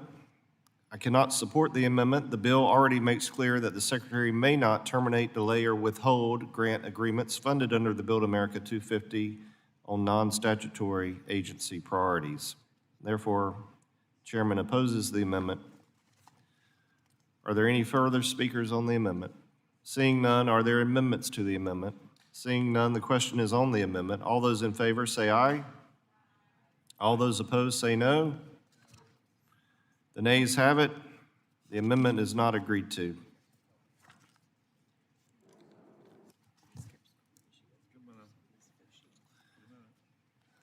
For what purpose does Ms. Fushi seek recognition? Mr. Chairman, I have an amendment at the desk. The clerk will designate the amendment. An amendment to the amendment in the nature of a substitute to H.R. 8870, offered by Ms. Fushi of North Carolina, number 063. Without objection, the amendment will be considered as read. Ms. Fushi is recognized for 5 minutes to speak on her amendment. Thank you, Mr. Chairman. I am proud to offer this amendment, which I worked on with my friend and colleague, Congressman Max Miller. I also want to thank Representatives Bresnahan and Raleigh for co-sponsoring the Impact Act 2.0, on which this amendment is based. Through the Impact Act and Impact Act 2.0, we have been focused on strengthening American manufacturing and advancing innovation in the materials we rely on every day to build our roads, bridges, and critical infrastructure. Cement, concrete, and asphalt are essential to every community we represent. They also present a real opportunity to improve affordability, strengthen domestic supply chains, and reduce emissions. Impact 2.0 removes barriers to using innovative and novel construction materials and gives states flexibility through the Surface Transportation Block Grant to increase the supply of domestic materials. It also establishes a voluntary Federal Highway Administration grant program to provide technical assistance and support to help accelerate state DOT adoption of performance-based specifications and standards. These measures will help give American producers and startups the market certainty they need to produce these materials at scale. We have a pivotal opportunity to innovate in the materials that build our transportation infrastructure. If we want lower cost, high-performing materials, we need to support U.S.-led innovation and make sure states have the tools to put it to work. In my own district, Biomason is a local example of the kind of innovation this amendment would support. They are using biotechnology to manufacture lower emissions concrete and help revolutionize the materials sector. This amendment supports both sides of the market, the American producers working to scale novel construction materials and the state DOTs that need confidence to use them. At a time when global demand for building materials is growing, we should be investing in American innovation, reducing our reliance on imported cement, and supporting good-paying jobs. This amendment does just that. Mr. Chairman, I also ask unanimous consent to enter into the record a letter from supporters of the Impact Act 2.0 in support of this amendment. Without objection. Mr. Chairman, I understand this amendment will not be adopted today, but I hope we can work together to find a path forward for this amendment as this process moves forward. And with that, I withdraw the amendment and I yield back. Chairman appreciates the gentlelady's comments and look forward to working with you. The gentlelady withdraws the amendment.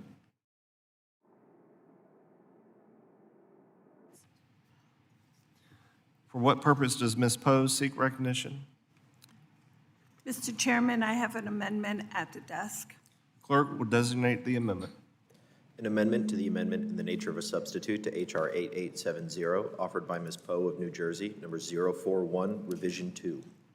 Without objection, the amendment will be considered as read. Ms. Poe is recognized for 5 minutes to speak on her amendment. Thank you, Mr. Chairman. My amendment would require the Transportation Rulemaking Committee to make recommendations on how vehicles equipped with automated driver systems will impact job intention and quality.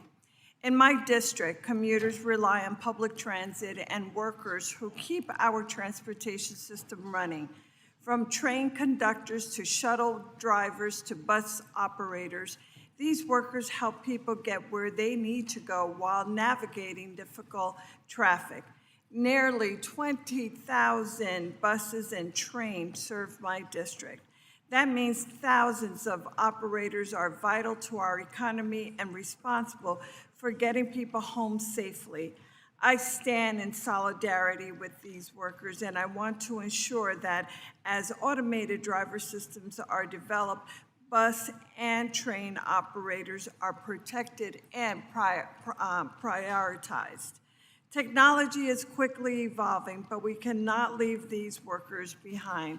I recognize that my colleagues may need more time to review this language.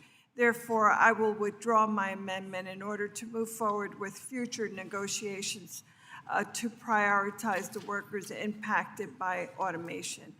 Thank you, Mr. Chairman. I yield back. The amendment is withdrawn.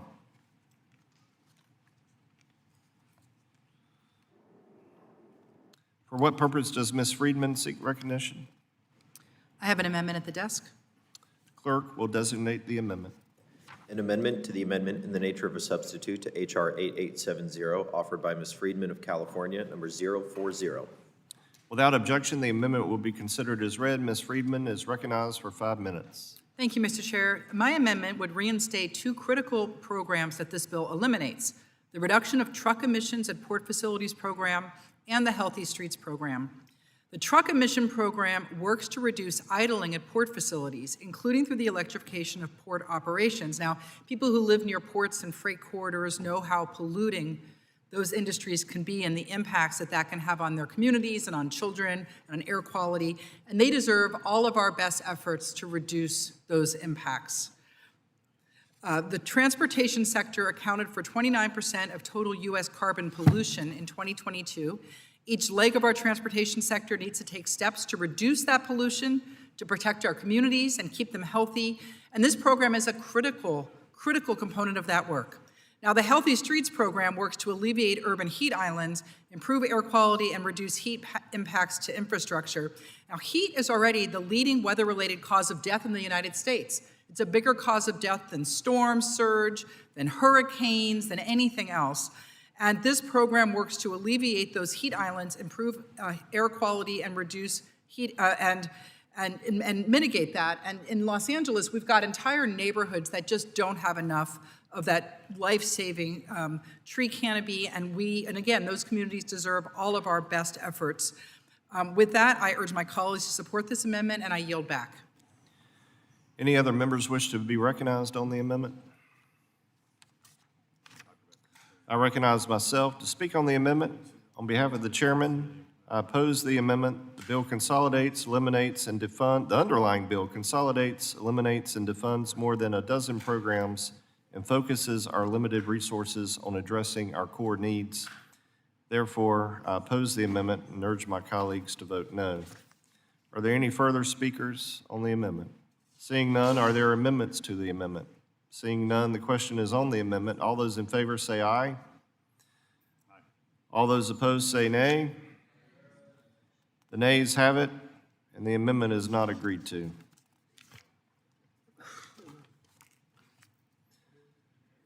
For what purpose does Ms. Gillen seek recognition? Mr. Chairman, I have an amendment at the desk. The clerk will designate the amendment. An amendment to the amendment in the nature of a substitute to H.R. 8870, offered by Ms. Gillen of New York, number 084. Without objection, the amendment will be considered as read. Ms. Gillen is recognized for 5 minutes. Thank you, Mr. Chairman. Railroads use computer-based dispatch systems to move and coordinate train traffic and to provide protection to employees working on the tracks. New dispatching systems and updates to existing software are currently implemented without any oversight, testing, or regulation by the FRA. When software problems are identified, the vendors who build the systems are often slow to offer fixes. This forces the train dispatchers responsible for operating these systems to troubleshoot the technology under live conditions and use workarounds until safety defects are corrected. On multiple occasions, system defects, errors, and failures have put freight and passengers in extremely dangerous situations. Besides system errors, the lack of oversight leaves America's rail system vulnerable to cyber attacks. Earlier this year, the FRA issued a notice that our rail network is at risk from Iranian state-sponsored cyber actors. Without congressional action, the FRA may be unable to protect our rail supply chain from these malicious actors. Mr. Chairman, I'd like to submit that FRA notice for the record. Without objection. Thank you. My common sense amendment would grant the FRA the authority it needs to conduct oversight of rail dispatching systems, keep our tracks safe, and hold vendors accountable for their product's safety and reliability. Thank you to my colleague, Congressman Nels, for co-sponsoring this important amendment and my standalone bill, the Safe Tracks Act. This issue is extremely serious for Long Islanders and for all Americans, and it deserves to be addressed by this committee. I'm glad that the underlying bill today takes at least a partial step in the right direction by requiring a GAO study to study the issue and report back to Congress. But much more work remains. So while I'm prepared to withdraw the amendment, I would ask the chairman and ranking member to commit to work with me and Mr. Nels to address this critical problem and support the dedicated dispatchers who keep our trains safe and running on time. Thank you, and I yield back. Chairman would be happy to do so. The amendment is withdrawn.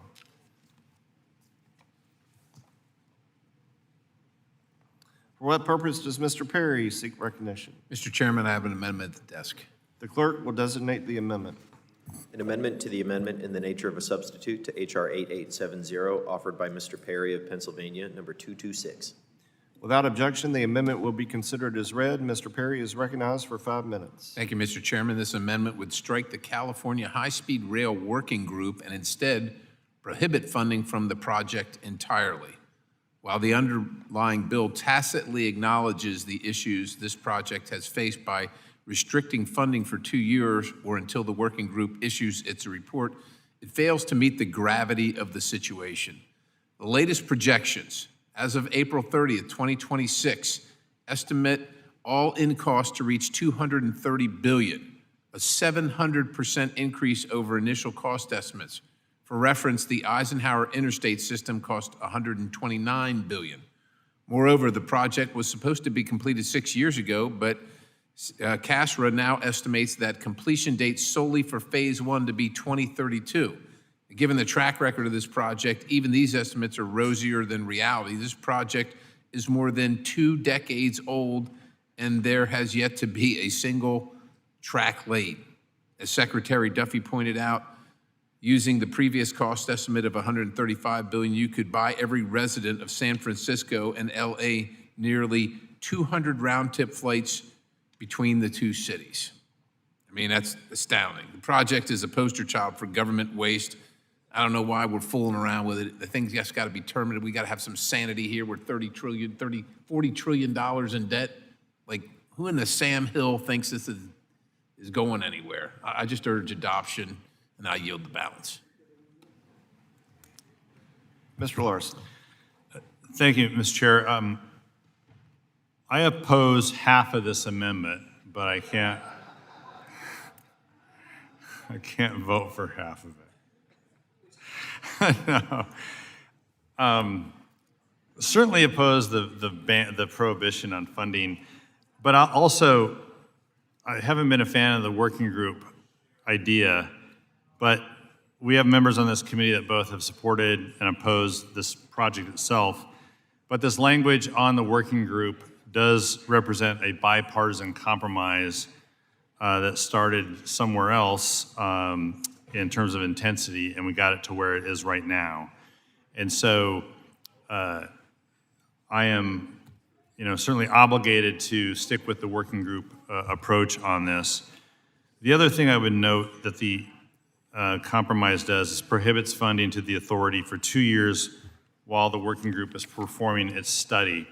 So I have not yet been a fan of the California high-speed rail project, and what I don't like is this committee becoming the Committee on California High-Speed Rail. But perhaps this amendment, perhaps the language in the bill and the underlying bill will help solve this problem for us for a while so we can get on to much of the other work of this committee. So appreciate a lot of the sentiment from this, from the proponent of this amendment, but I'm asking folks to vote no on this amendment. I yield back. Are there any further speakers on the amendment? Seeing none, are there amendments to the amendment? Seeing none, the question is on the amendment. All those in favor say aye. All those opposed say nay. Nay. The nays have it. The amendment is not agreed to. The chairman knew that the gentleman would. The gentleman requests a vote on the amendment as previously announced pursuant to Committee Rule 6F. Further proceedings on the question are postponed.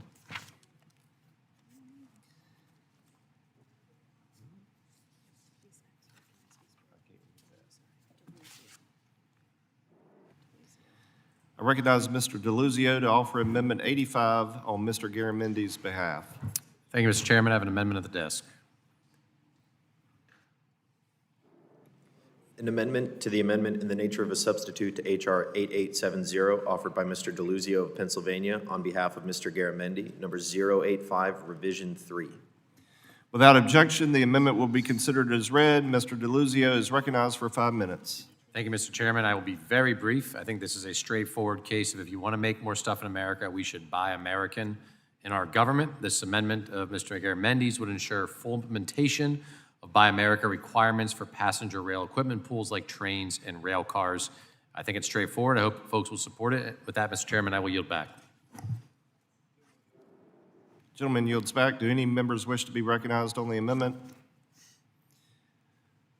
I recognize myself to speak on the amendment. On behalf of the chairman, I oppose the amendment. While the description of this amendment says that it is a technical amendment, this amendment would allow the Secretary to impose additional terms on Buy America beyond what underlying statute requires. The underlying language already contains strong and enforceable Buy America requirements, and the Build America Buy American Act applies broadly to federal infrastructure projects. I oppose unlimited discretion for the Secretary to impose whatever Buy America terms the Secretary wants and support the existing language that directs the Secretary to follow the law. Any further speakers on this amendment? Seeing none, are there amendments to the amendment? Seeing none, the question is on the amendment. All those in favor say aye. Aye. All those opposed say nay. The nays have it, and the amendment is not agreed to. Mr. Chairman, request the recorded vote, please. The gentleman requests a vote on the amendment as previously announced pursuant to Committee Rule 6F. Further proceedings on the question are postponed.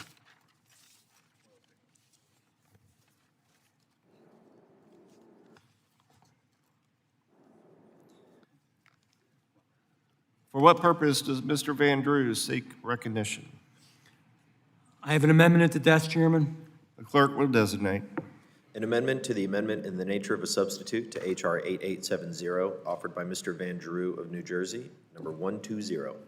Without objection, the amendment will be considered as read. Mr. Van Drew is recognized for 5 minutes. Thank you, Mr. Chairman. You can judge a society based on how they treat their most vulnerable. They're very young, they're very old, and they're animals. And horses are a part of the American story. They helped build this country. They carried our soldiers, worked our farms, served our communities. And today, they remain beloved by families, veterans, children, farmers, ranchers, and horse owners across America. They are not just livestock in the eyes of the American people. They are companions. They are working animals. They are symbols of strength, loyalty, and freedom. And yet every year, thousands of American horses are loaded onto trailers, hauled long distances across our nation, and shipped across our borders to be slaughtered for human consumption. I want to say that again, because that can't happen in America. So they're shipped in double-decker trailers across the border, and they're shipped there to be killed and then used for human consumption. That's not who we are as Americans. My amendment, which I'm introducing alongside Congresswoman Titus, would do two things. First, it would prohibit transporting horses and other equines across our borders for human consumption. You could ship them across borders. You could even sacrifice them if they're too old to keep going, but it's not for human consumption. The American people overwhelmingly oppose this practice. 83% of Americans oppose the slaughter of horses for human consumption. It's not a partisan issue, it's a values issue. Congress has already recognized that horse slaughter should not happen in the United States by repeatedly prohibiting federal funds from being used to inspect horse slaughter facilities. But that's a policy, it's a regulation, it's temporary, and it doesn't stop American horses from being shipped to Canada or Mexico to be killed, to be eaten. Thousands of American horses were shipped across our borders for slaughter just last year. The loophole is real, it's present, the suffering is real, and Congress has a responsibility to act. There's a second part of this. It would prohibit transporting horses in double-decker trailers that weren't meant for horses. They're vehicles that are designed for much shorter animals. These trailers are dangerous, they're inhumane. Horses are tall, sensitive animals with a strong fight or flight response. When they are crowded into trailers that were never built for them, the result is panic, injury, and even more suffering. And when these vehicles crash or tip over, the consequences can be horrific, not just for the horses inside, but for the people traveling on our road. This amendment is based on the bipartisan SAFE Act led by Congressman Vern Buchanan, which has 229 co-sponsors, 229 co-sponsors right here in the House. It is supported by a broad coalition of horse industry leaders, animal welfare organizations, equine rescue groups, and many others, including the Jockey Club, the National Thoroughbred Racing Association, the ASPCA, the Animal Welfare Institute, and much more. This doesn't cost us money. Mr. Chairman, the amendment is simple. It protects horses from dangerous transport conditions and helps ensure that American horses are not shipped away to face a cruel and unnecessary death. We shouldn't allow an animal that has given so much to this country to be treated this way at the end of life. Again, I sincerely urge my colleagues to think about this, to support this amendment, and I thank you, Chairman, and I yield back. Any other members wish to be recognized on the amendment? Ms. Titus. Thank you, Mr. Chairman. I'm proud to co-lead this amendment with my colleague from New Jersey, Representative Van Drew. We want to strengthen protections against the inhumane transportation of horses and other equines meant for slaughter. Specifically, as you have heard Mr. Van Drew say, this amendment would prohibit the transportation of equines where there is reason to believe they may be slaughtered for human consumption. Horses hold a unique place in our country's history. In the West, in Nevada, horses are symbols of our heritage, and they remain an important part of ranching, tourism, sports, and family life. They are beloved pets, as they also work along beside some of our farmers. That is why more than 80% of Americans oppose horse slaughter for human consumption. American people overwhelmingly believe that these animals deserve dignity and humane treatment. Yet, in 2025 alone, more than 24,000 American horses were shipped across our borders to slaughterhouses, often after enduring long and inhumane journeys in overcrowded conditions. Many of these horses endure these journeys in overcrowded, inappropriate trailers, often without adequate food, water, or rest. Some suffer injuries, extreme stress, and exhaustion before they even reach their fatal destination. No animal that has given so much to humans should deserve this kind of end. It's a common sense and humane measure that reflects the values of animal welfare and responsible transportation safety. That makes it a win-win. So I urge my colleagues to support this amendment, and I yield back. Mr. Larson. Thank you, Mr. Chair. I certainly appreciate what the members are trying to do and reluctantly oppose the amendment. Certainly, I met with my own constituents on the extra expense and burden facing small farmers and caring for non-working horses. And this amendment ensures that the transport of horses is done in a manner that's safe and humane, which I do support no matter where horses are being transported. But based on the Big Four agreement, I will oppose this amendment, and with that, yield back. Any other members wish to speak on the amendment? I recognize myself to speak on the amendment. On behalf of the chairman, who is a farmer, he opposes the amendment because it restricts the transport and sale of livestock. I'll further add that the chairman of the House Agriculture Committee, which has joint jurisdiction over this particular issue, is also opposed to the amendment. Are there any amendments to the amendment? Seeing none, the question is on the amendment. All those in favor say aye. All those opposed say nay. The nays have it. The amendment is not agreed to. The gentleman requests a vote on the amendment as previously announced pursuant to Committee Rule 6F. Further proceedings on the question are postponed. For what purpose does Ms. Schulten seek recognition? I have an amendment at the desk. The clerk will designate the amendment. An amendment to the amendment in the nature of a substitute to H.R. 8870, offered by Ms. Skolton of Michigan, number 113. Without objection, the amendment will be considered as read. Ms. Schulten is recognized for 5 minutes to speak on her amendment. Thank you so much, Mr. Chair. I want to take time, 8:30 at night before Memorial Day weekend, to talk about something that's really important back home to West Michigan summers on the lake. And that is invasive species like the sea lamprey, which have long threatened the Great Lakes. In just 1 year, sea lampreys are capable of killing up to 40 pounds worth of native fish. Before sea lamprey control, they killed so many fish that Great Lakes, entire fisheries collapsed along the Great Lakes. Tens of thousands of jobs were lost. Fortunately, coordinated efforts have reduced the sea lamprey population by over 90% and rehabilitated the Great Lakes. But communities must continually invest in these projects. You might be asking what that has to do with roads and surface transportation. A lot, actually. This amendment would ensure that projects to prevent the movement of invasive species are also eligible under the National Culvert Removal, Replacement, and Restoration Program so that they can work in tandem. This may sound like a niche issue, but invasive species impact all of our communities and come with real economic harm, and there is a way to address them as we work on these restoration projects.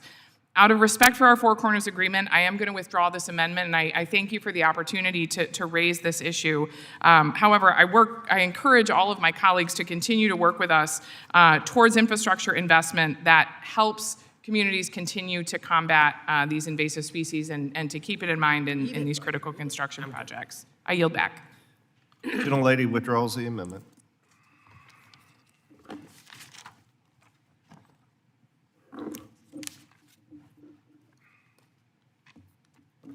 For what purpose does Mr. Nails seek recognition? I have an amendment at the desk. The clerk will designate the amendment. An amendment to the amendment in the nature of a substitute to H.R. 8870, offered by Mr. Nels of Texas, number 093. Without objection, the amendment will be considered as read. Mr. Nails is recognized for 5 minutes. Thank you, Mr. Chairman. This amendment, it's real simple. It simply updates federal law to ensure that peer-to-peer car sharing platforms are treated fairly and consistently under the same vicarious liability framework that Congress already established for traditional car rental companies through the Graves Amendment. The purpose here is straightforward. If a company or vehicle owner is not negligent and did not engage in wrongdoing, they should not be held automatically liable for the actions of a driver simply because they provided access to the vehicle. Congress recognized this principle in 2005 when it enacted the Graves Amendment. At that time, Congress understood that rental car companies should not face unlimited vicarious liability for accidents caused solely by the renter's actions where the company itself was not negligent. But the transportation marketplace has evolved dramatically since 2005. Peer-to-peer car sharing platforms did not meaningfully exist. It did exist when the Graves Amendment was written in 2005, and today, thousands of Americans use these platforms to share personal vehicles through digital marketplaces in a manner functionality similar to traditional rental transactions. Yet because federal law predates this technology, ambiguity now exists regarding these protections apply equally to peer-to-peer car sharing participants. It's simple. This amendment simply clarifies congressional intent. Importantly, the amendment does not shield anyone from responsibility for their own negligence or misconduct. If a platform acts negligently, it can still be held accountable. If a vehicle owner acts negligently, they remain liable. And drivers remain fully responsible for the harm they cause behind the wheel. Makes sense. What this amendment prevents is automatic liability solely based on ownership or participation in a vehicle sharing platform absent wrongdoing. And this is not some radical or untested policy approach. 28 states have already enacted laws extending similar protections to peer-to-peer car sharing arrangements, recognizing that these services should operate under a fair and predictable liability framework. This amendment simply aligns federal law with the modern transportation economy and ensures regulatory consistency between traditional rental car companies and peer-to-peer vehicle sharing platforms. And at the end of the day, it's all about fairness, clarity, and ensuring that federal law keeps pace with innovation. I urge the adoption of my amendment, and I yield back. Any other members wish to be recognized? Sure. Mr. Larson. Sure. Mr. Chair, I oppose the Nels amendment. This amendment would establish, as he's noted, a vicarious liability shield for peer-to-peer rental car companies. These new rental companies allow anyone who owns a car to rent it out to anyone with a driver's license. Now, while these companies require prospective drivers to upload a driver's license photo to the app, the car's owner cannot ensure who is driving since these apps are based on contactless renting. Granting this liability exemption only serves to further limit any legal risks to these companies and provide zero incentive to improve safety, security, or screening standards associated with using the app. These seem to be solvable problems, but this is how it is. Many of the drivers using peer-to-peer rentals may not have insurance of their own, meaning there's little to no insurance coverage for an injured party in the event of a crash. Just some problems that have got to get solved on this, so I would urge opposition to this amendment. With that, I yield back. Any other members wish to speak on the bill? Mr. Heard from Colorado. Yeah, pardon me. Thank you, Mr. Chairman. I support and co-sponsor Mr. Nell's amendment because it preserves the original intent of the Graves Amendment while applying it to the constituents in my district and across the nation who share their personal vehicles.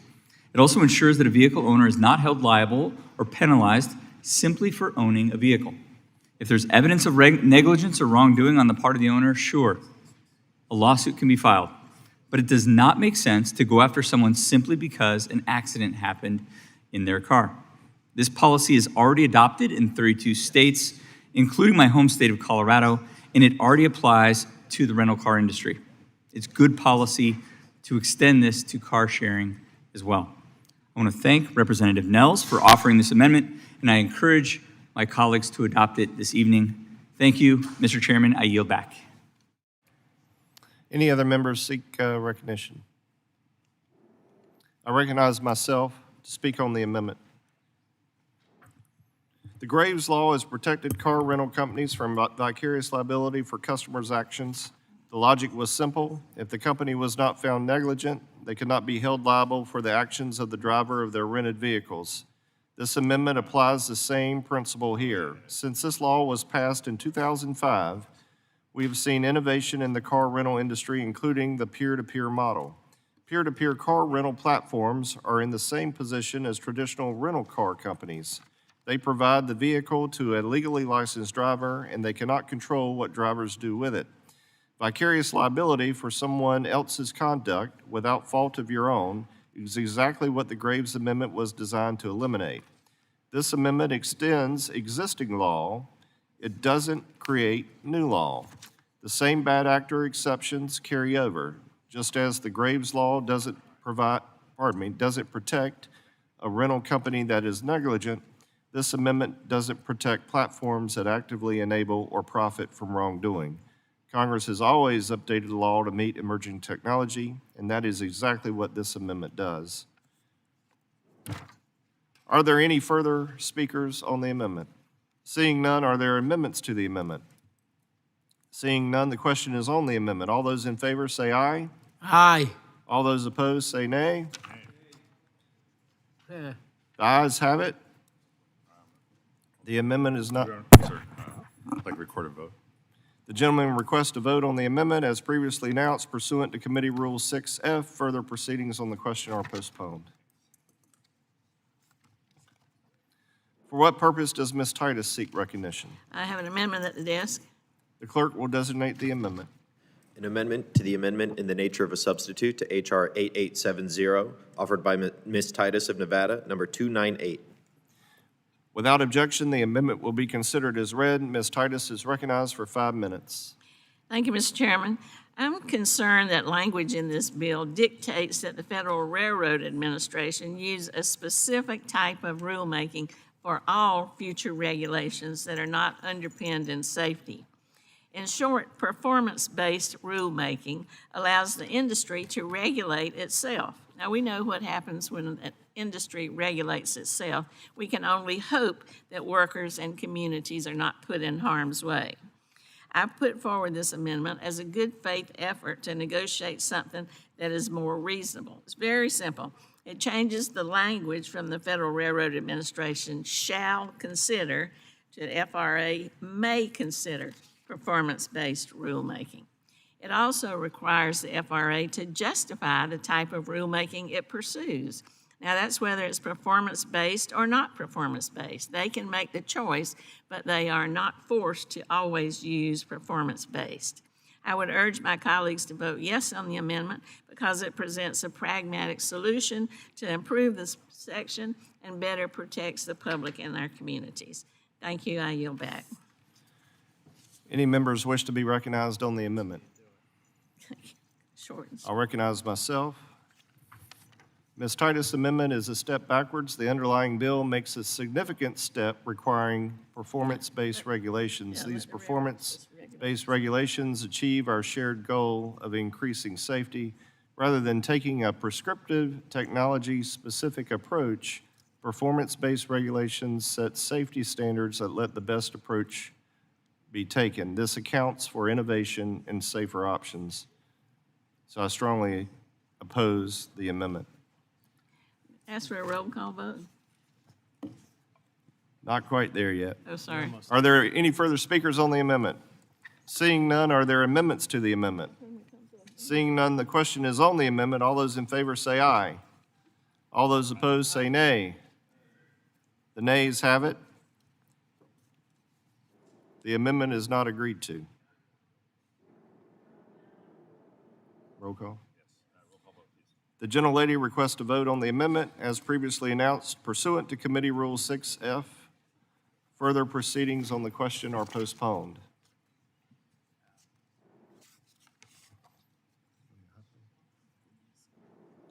For what purpose does Mr. Huffman seek recognition? I have an amendment at the desk. The clerk will designate the amendment. An amendment to the amendment in the nature of a substitute to H.R. 8870, offered by Mr. Huffman of California, number 074. Without objection, the amendment will be considered as read. Mr. Huffman is recognized for 5 minutes. Thank you, Mr. Chairman. I rise to offer an amendment that takes a simple but important approach to protecting taxpayer dollars and improving the long-term reliability of our transportation infrastructure. Too often in this country, we spend hundreds of millions of dollars rebuilding the same roads, repairing the same corridors, replacing infrastructure that was never designed to withstand the real-world conditions that it faces. Communities are left stuck in an endless cycle of damage, reconstruction, delay, and additional cost, while taxpayers continue footing the bill. And so my amendment would establish something very simple, a federal useful service life standard for major transportation projects receiving federal funding where the total cost exceeds $50 million of federal funds. The goal is straightforward. When the government makes a major infrastructure investment like this, we should make sure that that project is built to last. The amendment directs the Department of Transportation to develop a minimum useful service life standard for roads, bridges, and other transportation projects. Importantly, the department must account for the unique environmental and operational challenges facing different regions of the country, and that means designing infrastructure to withstand, as may be appropriate, flooding and sea level rise in coastal communities, landslides and erosion in mountainous regions, earthquakes in seismic zones, freeze, thaw, damage in colder climates, hurricanes in the south, and extreme heat and wildfire impacts in the west. It also recognizes the wear and tear caused by heavy freight movement, unstable soils, and high traffic volumes. This amendment also includes a common sense type of flexibility.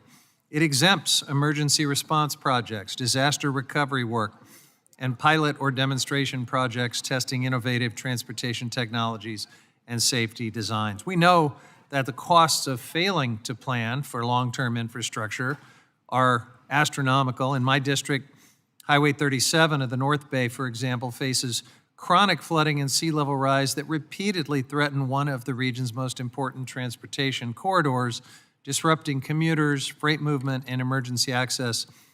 Along Highway 101 and surrounding transportation corridors, we repeatedly see storm surges and flooding that disrupts travel, damages infrastructure, and strains local economies. And in Del Norte County, the north of my district, Last Chance Grade is a project that will address a major coastal route that faces constant erosion and slope failures that worsen with stronger storms. At the end of the day, this is an amendment about accountability, resilience, and fiscal responsibility. If we're going to spend billions of taxpayer dollars on these infrastructure projects, we should build them in a way that makes sure they're durable and that they provide long-term public benefits, not temporary patches that fail before their time. I urge adoption of the amendment and yield back. Any other members wish to speak on the amendment? I recognize myself to speak on the amendment. On behalf of the chairman, I oppose the amendment. It would require the secretary to set minimum service life standards, meaning a timeline before the asset could be replaced. I believe that our states know how to best manage and address their needs. Therefore, I oppose the amendment and urge my colleagues to vote no. Are there further speakers on the amendment? Seeing none, are there amendments to the amendment? Seeing none, the question is on the amendment. All those in favor say aye. All those opposed say nay. The nays have it. The gentleman requests a vote on the amendment as previously announced pursuant to Committee Rule 6F. Further proceedings on the question are postponed.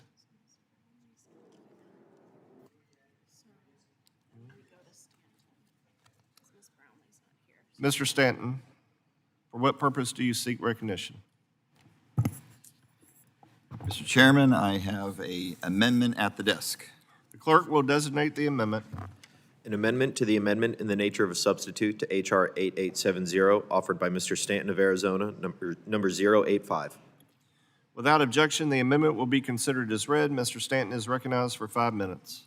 My amendment will help housing shortages in the United States of America. Families too often are being priced out. Outdated federal rules are standing in the way of solutions. This amendment takes an important step to fix that. It draws from the Charge Investment Act, a bill that I co-led with Representative Buddy Carter. And I also want to thank my friend and colleague, Representative Westerman, for co-sponsoring this amendment.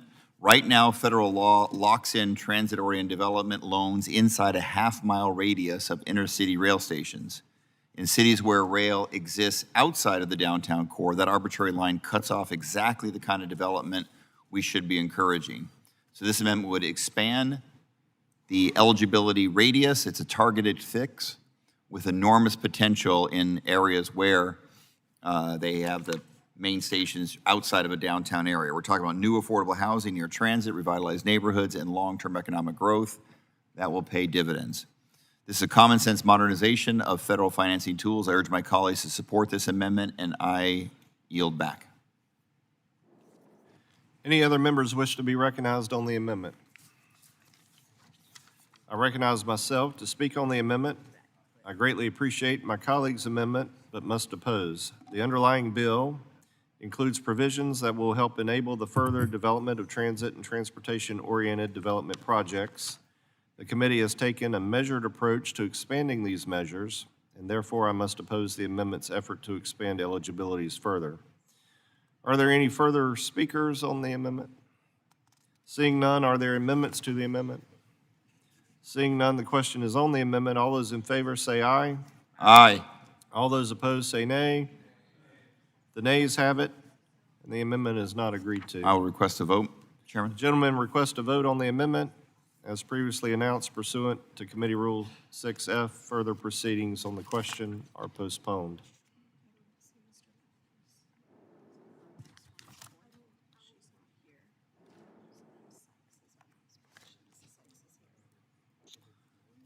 For what purpose does Ms. Sykes seek recognition? Thank you, Mr. Chair. I have an amendment at the desk. The clerk will designate the amendment. An amendment to the amendment in the nature of a substitute to H.R. 8870, offered by Ms. Sykes of Ohio, number 124. Without objection, the amendment will be considered as read. Ms. Sykes is recognized for 5 minutes. Thank you, Mr. Chair. I am offering an amendment authorizing funding to expand Amtrak service to the Akron-Canton region. Earlier in the manager's amendment, a feasibility study was included, but of course, resources are necessary to make sure that this feasibility study can actually happen, and if it identifies the feasibility of it to actually make the project come to fruition. The Akron-Canton region is in critical need of passenger rail services, which could connect our communities to the rest of Ohio and the Midwest. The announced 3C+D and Cleveland, Toledo, Detroit corridor plans do not include a stop in the Akron-Canton region, making it the only large metropolitan area in Ohio without a proposed passenger rail line. This is a loss for businesses and tourism in our region and for the roughly 1 million residents of the region who are left with limited transit options to access the rest of the state and the Midwest. The Akron-Canton region offers travel connections through the Akron-Canton Airport, higher education opportunities at 5 distinct institutions, and access to several top healthcare systems, countless manufacturing companies, and various attractions such as the Pro Football Hall of Fame, the McKinley Presidential Library, the Akron Art Museum, the Akron Zoo, and the Cuyahoga Valley National Park. Furthermore, Summit and Stark counties are home to major corporations such as Goodyear, Bridgestone, Gojo, and more. The establishment of passenger rail line would allow tourists and business travelers an opportunity to travel our region without sitting in traffic, as Ohio is home to the 5th largest interstate system in the nation and is ranked 6th in total vehicle miles traveled. With so many travelers coming in and out of the state, rail could serve as a much-needed addition to the current transportation system to encourage economic development, job growth, and increasing connectivity throughout the state and the country. Additionally, the 5 colleges and universities in our region are training a diverse and talented workforce who are all ready to take on the jobs of the future. Expanding Amtrak to allow passenger rail stop to be built in the Akron-Canton region is good for transit, the economy, and the workforce. While I am excited that the Build America 250 includes a feasibility study for rail service in the Akron-Canton region, we will need funding to ensure that this becomes a reality. Again, Mr. Chair, I do encourage everyone to support this amendment, as Akron and Canton region have been left out. And in many of the conversations that I heard and had with businesses, the Chamber of Commerce, local elected officials from both sides of the aisle who have approved this type of transit stop in our area, they said that there was no one to advocate for the Akron-Canton area in the room when these initial conversations were going forth. And now that there is, I'm taking these needs and voices all the way to Congress with me in ensuring that not only do we have the feasibility study, we have the resources to make sure that we get passenger rail in the Akron-Canton region. Thank you, and I urge all of my colleagues to think of my constituents in Ohio's 13th Congressional District and vote yes on this amendment. Thank you, Mr. Chair. I yield back. Any other members wish to speak on the amendment? I recognize myself to speak on the amendment. I oppose the amendment. The amendment would authorize Amtrak to spend an indeterminate amount of money to expand rail service in the Akron-Canton region of Ohio. I have significant concerns with authorizing such a project before it undergoes the proper review and planning process, and for that reason, I must oppose the amendment. Are there any further speakers on the amendment? Seeing none, are there amendments to the amendment? Seeing none, the question is on the amendment. All those in favor say aye. All those opposed say nay. The nays have it, and the amendment is not agreed to.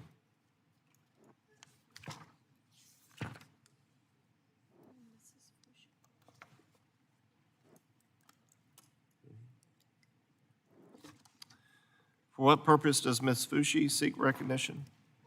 Mr. Chairman, I have an amendment at the desk. The clerk will designate the amendment.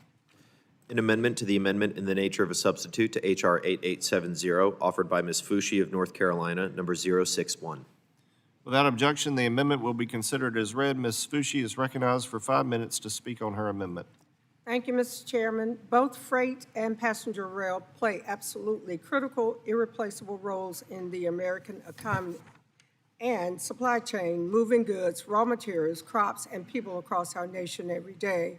It is therefore imperative that this vital infrastructure be kept in safe working condition, maintained, repaired when needed, and sometimes improved upon when conditions warrant.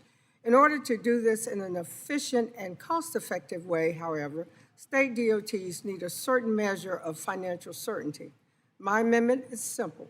It does not increase spending in any way. It does not authorize any new type of rail infrastructure project outside the scope of what this committee has already authorized. My amendment would simply provide a baseline of financial certainty to states by setting aside approximately 3% of total CRISI funding for state DOTs across the country.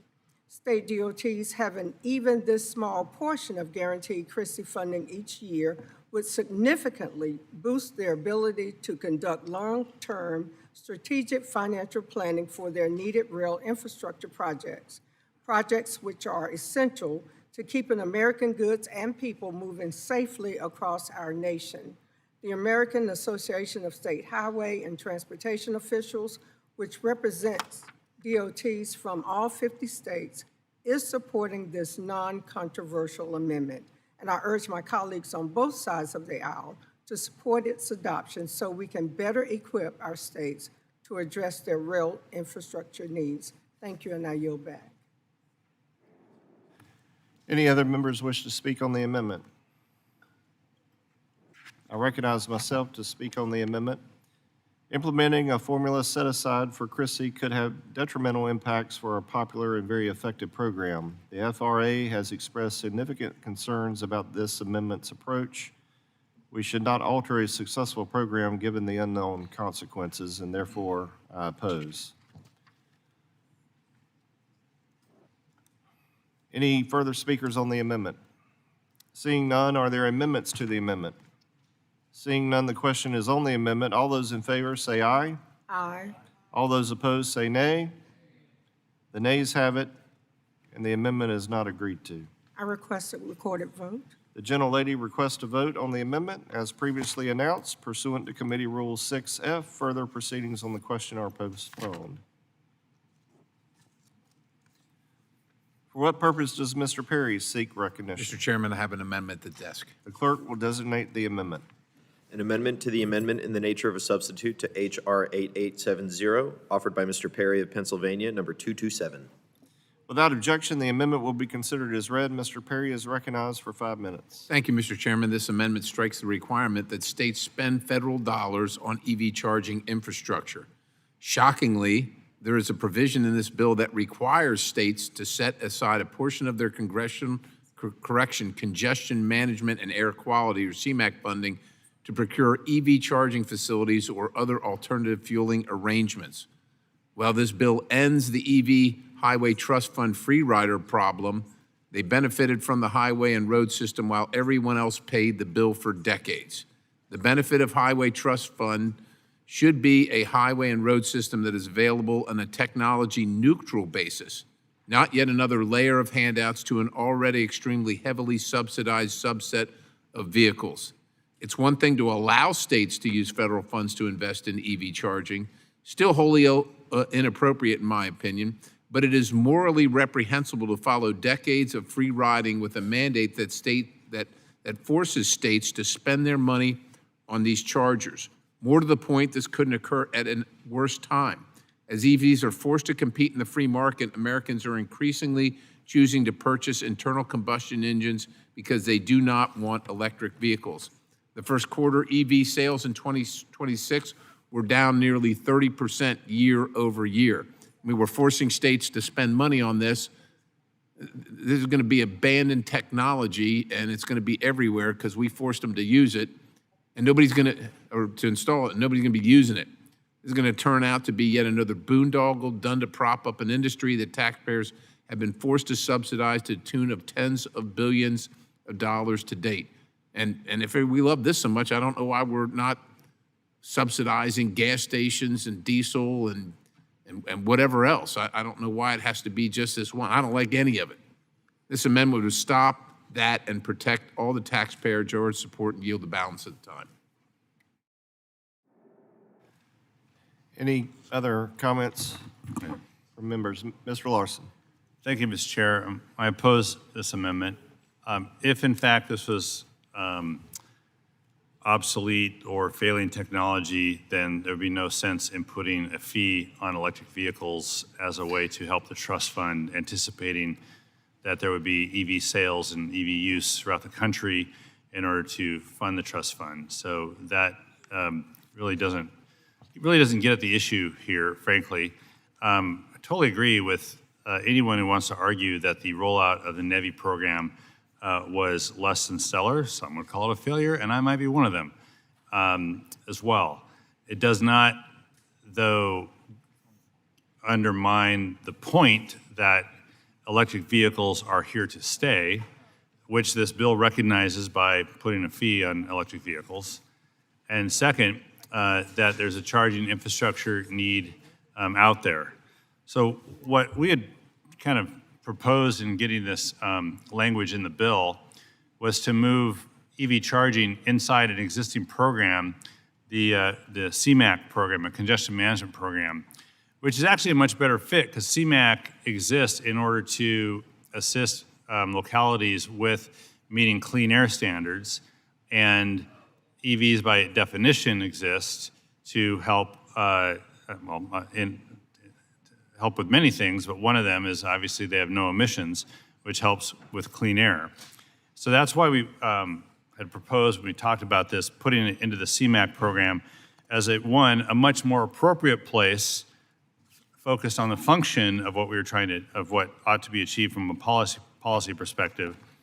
Again, I just would note that having EV fees that go in the Highway Trust Fund as well, then a little bit of that EV fee arguably is going into paying for this set-aside program within the CMAQ program. So actually, it's a much more exquisite solution to tying the policy of what CMAQ does to charging infrastructure to the use of the EV fees that some of the committee, including myself, want to see happen. So it's a much more fair way of putting this. So I would urge all members to oppose this amendment. I'll yield back. Any other members seek recognition to speak on the amendment?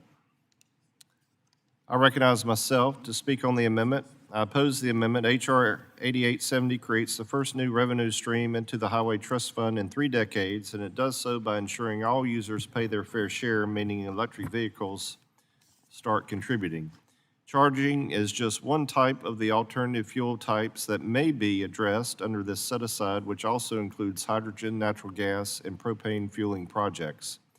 However, the underlying bill takes a measured, phased-out approach by ending this set-aside after the 4th year of the bill. In year 5, no funds are set aside for these purposes. For that reason, I oppose the amendment. Are there any further speakers on the amendment? Seeing none, are there amendments to the amendment? Seeing none, the question is on the amendment. All those in favor say aye. All those opposed say nay. Nay. The nays have it, and the amendment is not agreed to. The gentleman requests to vote on the amendment as previously announced pursuant to Committee Rule 6F. Or is that you saying you didn't want a roll call vote? As previously announced pursuant to Committee Rule 6F, further proceedings on the question are postponed.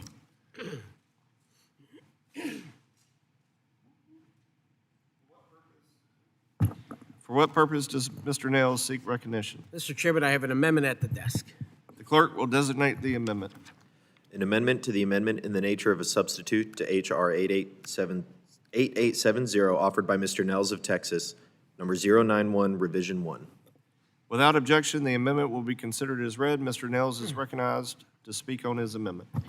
Thank you, Mr. Chairman. This amendment makes a straightforward but important correction to the Rail Technology and Asset Pilot Program established in Section 10408 of the bill. So it's in the bill, it's in the base text of the bill.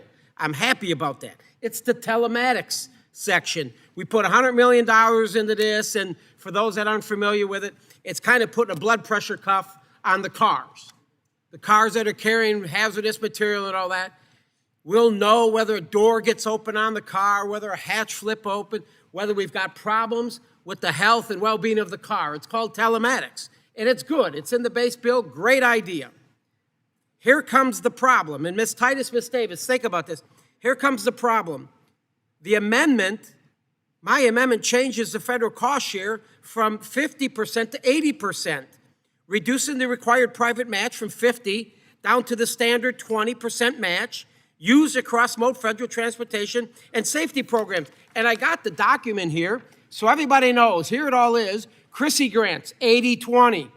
National Highway Performance Grants, 80-20 cost share. Surface Transportation Block Grants, 80-20. Highway Safety Improvements, 90-10. Safe Streets and Roads, 90-10. I go on and on. Bus and Bus Facilities, 80-20.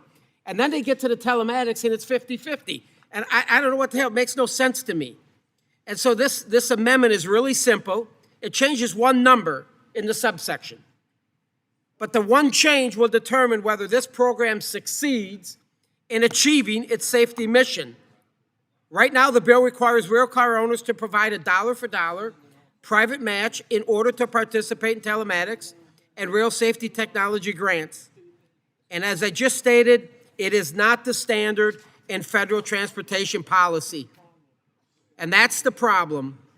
The program prioritizes some of the highest risk rail cars in the country, tank cars carrying toxic inhalation hazards, flammable liquids, and other hazardous materials. But many of those rail cars are not owned by massive corporations with unlimited capital. They are owned by regional operators, chemical distributors, agriculture cooperatives, leasing companies, and small or mid-sized fleet operators. And for many operators, this is simply, it's not feasible. And more importantly, this amendment does not weaken the accountability. The bill already contains strong safeguards, including a cap preventing any single recipient from receiving more than 20% of annual grant funding. And so the concern about concentration or abuse is already addressed elsewhere in the bill. This amendment also does not increase the authorization level. It doesn't do it, Seth. Doesn't increase the authorization level. The program remains capped with the existing CRISI set aside. What changes is not total federal spending, but whether participation is broad enough to actually deploy this technology across the highest risk portions of the rail network. And that's what really matters. Because the benefits of telematics are not limited to private rail cars, these systems provide real-time safety data, predictive maintenance information, improved hazardous material visibility, and better situational awareness for emergency responders and federal regulators. And those are public safety benefits. Public safety benefits. This amendment simply aligns the cost share with the reality that the public benefits from this technology deployment just as much as, if not more than, the individual rail car owner. Mr. Chairman, this is a targeted amendment, a common sense amendment, and an amendment that will help ensure this program works the way Congress intends it to work. Thank you, and I yield back. Seth. Thank you, Mr. Chairman. As Mr. Nell said, this amendment does not increase the amount of money we're spending on the program. It just makes sure that it actually happens. Because to get an 80-20 cost share is what you need to do to get the railroads to actually do this. And just to emphasize how important this is, in the wake of East Palestine, there was a lot of talk about these wayside defect detectors. If one of these detectors happened to be placed closer to where the bearing failed, then they might have caught the train before it derailed. But this is a 1960s technology. Those who were calling for more wayside detectors might as well have been saying we should have more telegraphs, because we were still using telegraphs on railroads in the 1960s. Telematics is modern-day technology that puts a sensor on every axle, every wheel, on every car.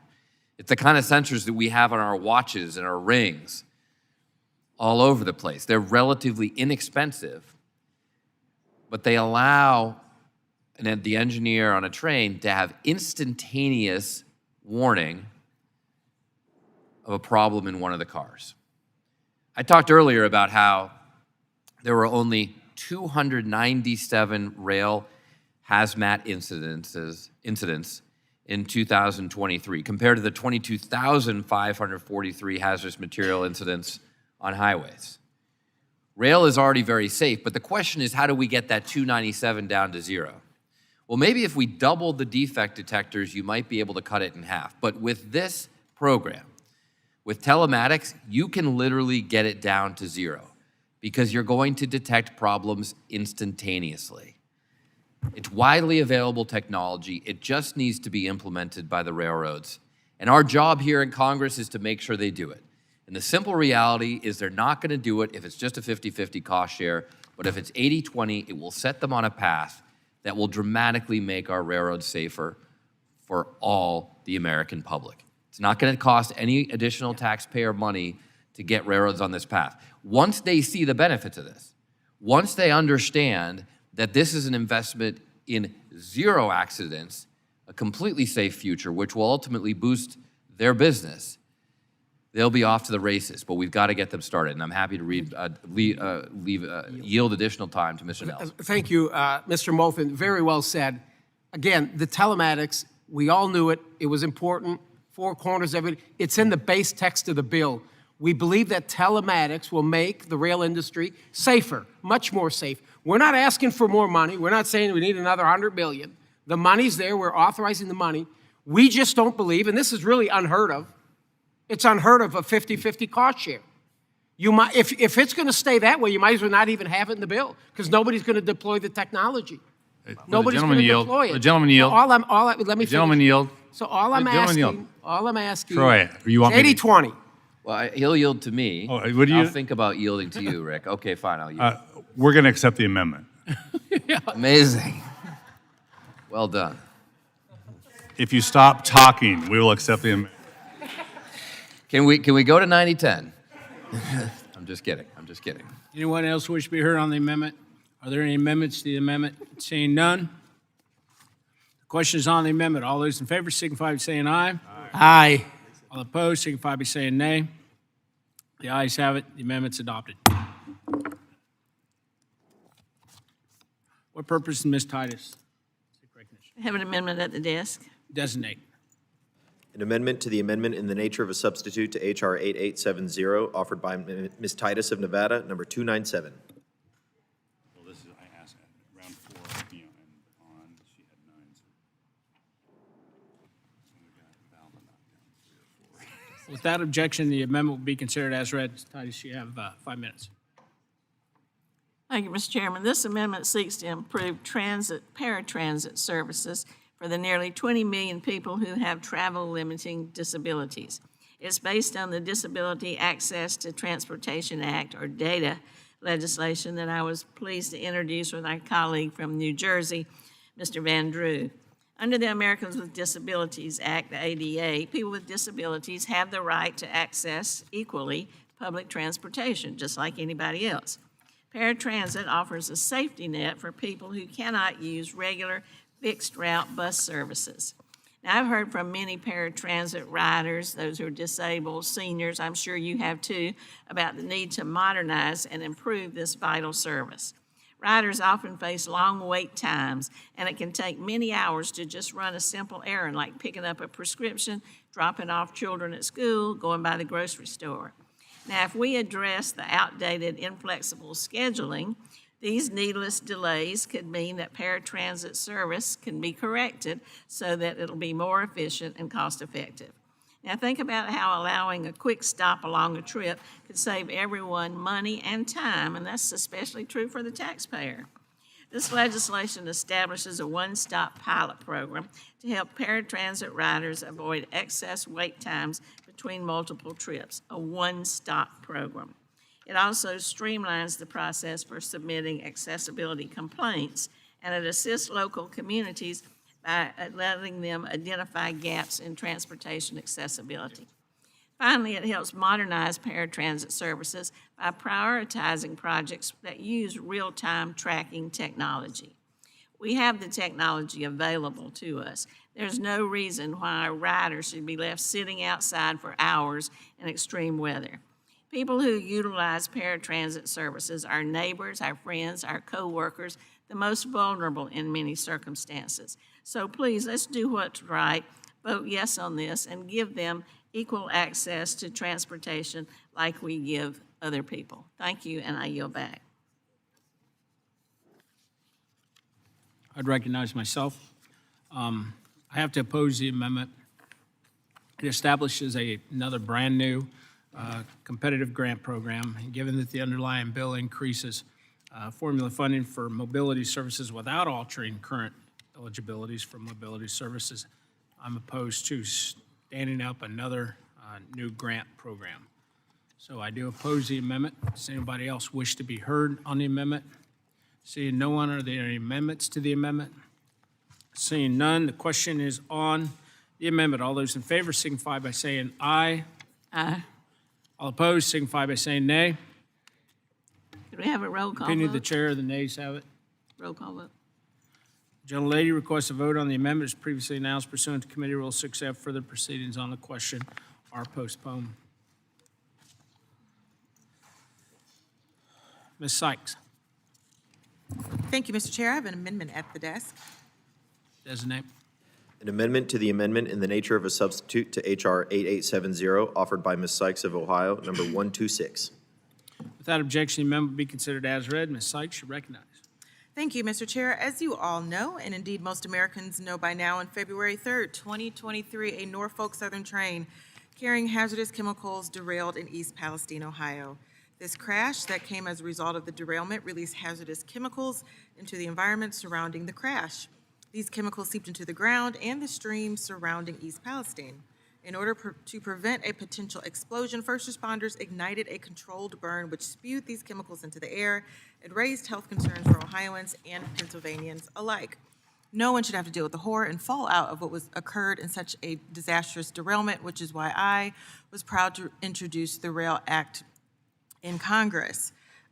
This amendment specifically, would require railroads to provide advance notice to emergency responders when hazardous materials are coming through their communities.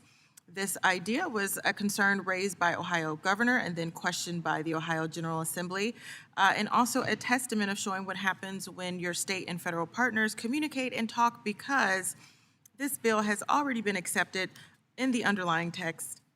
This amendment has already been accepted in the underlying text, but I could not miss an opportunity, to give a shout out to our state government partners who helped fill in so many of the gaps that we failed to do so here in the federal government with their legislation and how they moved rail safety forward. So because this has already been added, and I was only using this as an opportunity to talk about how Ohio is the greatest state in the entire country, I will withdraw this amendment because it is already in the underlying text. Again, I want to say thank you to our committee for taking up rail safety legislation and ensuring that the people of East Palestine do not suffer in vain, and we are doing something to ensure this does not happen in any other community in our country.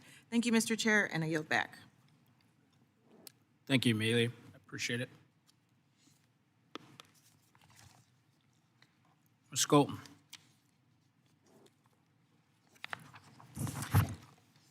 Thank you, Mr. Chair. Giving my colleague some space here. I have an amendment at the desk. Please designate. An amendment to the amendment in the nature of a substitute to H.R. 8870, offered by Ms. Skolton of Michigan, number 114. Without objection, amendment be considered as read. Hillary, you've got 5 minutes. Thanks.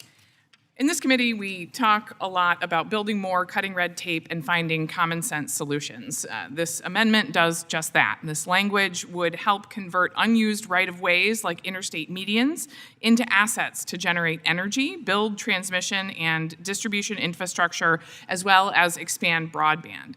These medians are right there and reach every part of the country, rural, urban, suburban, and everything in between. Let's not wait years and years to build this critical infrastructure. Instead, let's leverage areas ripe for development like unused rights-of-way. Out of respect for the Four Corners Agreement, I'm going to withdraw the amendment, but I look forward to continued conversations on how we can cut red tape and build critical energy, transmission, distribution, and broadband infrastructure. It's that simple. I yield back. Thank you, Hillary. I appreciate it.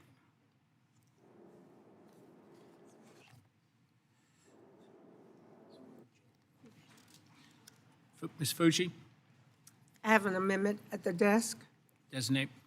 An amendment to the amendment in the nature of a substitute to H.R. 8870, offered by Ms. Fucci of North Carolina, number 066. Without objection, the amendment will be considered as read. Ms. Fucci, you're recognized. So this comes up today, but it bears repeating. National average gas prices are currently sitting at an all-time high, and this is top of mind for American families who are not only facing the highest prices in the last 4 years, but also increasing grocery costs, home insurance costs, and healthcare costs. Why then, in this current affordability crisis, are we levying a punitive and unfair federal tax on electric vehicle drivers? I agree that we need to find a solution that addresses the long-term solvency of the Highway Trust Fund, but levying an unfair EV tax punishes American drivers who have chosen to drive a cleaner, more affordable vehicle while simultaneously barely making a financial dent in the funding problem it's supposedly been designed to address. This will not solve the Highway Trust Fund solvency, making it a lose-lose situation for us lawmakers here in Congress and for everyday Americans. I will gladly be supporting amendments from some of my colleagues to either minimize the scope of this fee or strip it from the bill in its entirety. At the very least, however, I would hope that there would be bipartisan consensus around the fact that American seniors who are on fixed incomes and therefore less easily able to adapt to unexpected costs should be exempted from this punitive fee. According to the 2025 Census Bureau, the median income of seniors aged 65 and older who are fully retired was less than $27,000. Furthermore, seniors over 65 drive about 7,600 miles per year, whereas the average driver drives nearly double that each year. The bottom line is that a flat fee structure is biased against EV owners who drive less, especially our seniors. My amendment would consequently enact an exemption for seniors on a fixed income above the age of 65. I urge my colleagues to support this amendment so American seniors aren't burdened with unexpected and onerous fees. Thank you, and I yield back. Anyone else wish to be heard on the amendment? I recognize myself. The bill ensures that all users are going to contribute to the Highway Trust Fund. And right now, we have free rides. And you're right, it doesn't solve the Highway Trust Fund problem, but it makes sure that everybody pays. If you use it, you're going to pay for it. Plain and simple. So with that, I'd urge my colleagues to vote no. Any amendments to the amendment? Seeing none. The question is on the amendment. All those in favor signify by saying aye. All opposed signify by saying nay. Opinion of the chair, the nays have it. The nays do have it. Mr. Perry. Mr. Chairman, I have an amendment at the desk. Designate. An amendment to the amendment in the nature of a substitute to H.R. 8870, offered by Mr. Perry of Pennsylvania, number 221. Without objection, the amendment be considered as read. Mr. Perry, you have.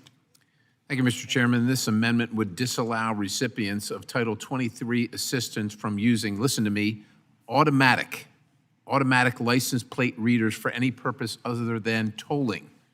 Recently, we've seen an exponential growth in the number of ALPRs across this country.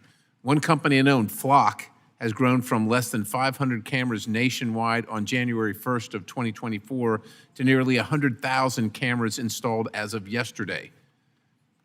Through the massive proliferation of these ALPRs and their centralized AI-powered systems, they become a blatant end around the Fourth Amendment and represent a massive expansion of their surveillance state. Each one of us drive past these systems daily, and they take video and stills of your vehicle, noting the license plate, make, model, and unique identifiers, bumper stickers, dents, etc., and feed it into their centralized database that can be accessed by authorities and others. Along your drive, as you pass additional ALPRs, they start to create both a real-time tracker of your movements and a digital record of your day-to-day movements and life habits. Newly announced features such as high-powered microphones and caravan identification raise even more suspicion about the true purpose of this interconnected system, as it appears to be set up to track groups of people and literally wiretap communities. The privacy implications of these systems are concerning, as the police and others can now watch, track, and listen to your every move and those around you without needing a court order. Now, I support law enforcement implicitly and always have. However, this is America, and even law enforcement has its guardrails just like the rest of us, and just in case. Unfortunately, we're all human and we all fall short of the grace of God. And it's up to policymakers here to make sure that the rights of all citizens are protected. So I have some examples. Ketchy Police in Kansas, Lieutenant Victor Herrar was arrested by the Wichita Police Department after it was discovered he utilized his position within the police department to unlawfully access WPD's Flock license plate reader technology to monitor where his estranged wife was located. Former Costa Mesa police officer pleaded guilty to using law enforcement tools, including Flock license plate readers, to track his wife, mistress, and romantic rivals. An Institute for Justice review of media reports has identified at least 16 cases nationwide of officers allegedly abusing ALPR data this way, with the bulk of those incidents happening in 2024. Nearly all of these officers were currently charged and lost their jobs either by resigning or by getting fired. The 16 cases are almost certainly an undercount. There are other cybersecurity concerns. From a bipartisan letter of civic groups in support of the Perry-Garcia amendment, this system's security vulnerabilities present additional serious privacy concerns. In 2025, at least 60 of Flock's AI-powered surveillance cameras were found exposed online without password protection, allowing anyone with a link to watch live feeds and access up to 30 days of archived videos, including footage of unintended children on a playground, which indicates that Flock is no longer just about road traffic. Flock cameras can be physically compromised in seconds with exposed USB ports, hard-coded Wi-Fi networks, names, encrypted image storage, and no two-factor authentication required for the police portal used to access sensitive data. I've literally had people in my office that aren't in law enforcement that have accessed these. And then we're not even talking about the Chinese or our adversaries. The threat posed by ALPRs is not hypothetical. They have been used to track folks exercising the right to assemble, to seek redress from their government, and even to collect information of attendees at political rallies. If that's not enough, mobile ALPRs have been placed outside of gun shows, and stationary ones have been sited near gun stores. By collecting the vehicle data of folks visiting gun shows or stores, it becomes easy to create a reasonably accurate gun registry through backdoor means. This infringement of the Second Amendment rights is occurring across the country today by the infringement of Fourth Amendment rights. Finally, the proliferation of ALPRs creates the surveillance framework necessary to create and enforce a social credit system similar to that seen in communist China, with a constant monitoring and severe travel restriction for those in non-compliance. This amendment would end that Orwellian nightmare and protect the First, Second, and Fourth Amendment rights of Americans by disallowing the use of ALPRs by those who receive federal highway funding. I know it's touchy. I'm looking for anybody that wants to find a way through this if they don't like this, but we have to address the issue. With that, I urge adoption, and I yield the balance. Mr. Zell. Thank you, Mr. Chairman. I oppose this amendment being offered by Mr. Perry, and the use of the license plate readers technology that receive federal transportation funding. Put simply, it would make work harder for law enforcement to prevent crime, solve cases, and protect victims. As a former sheriff, I've seen firsthand the damage crime can do to families and communities. I've also seen how law enforcement tools, when used responsibly, can save lives. License plate readers help officers quickly identify suspects, recover stolen vehicles, investigate violent crime, locate missing and exploited children. These systems are especially critical in the early hours of an investigation, when every minute matters and every lead counts. I've seen the consequences when these tools are unavailable.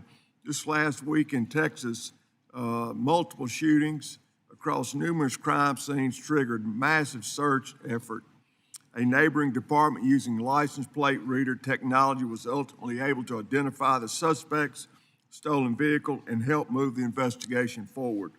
And in Georgia, an Amber Alert was issued for an abducted child. Investigators used license plate readers data to identify a suspect vehicle, locate it within hours, arrest the perpetrators, and safely reunite the child with their mother that same evening.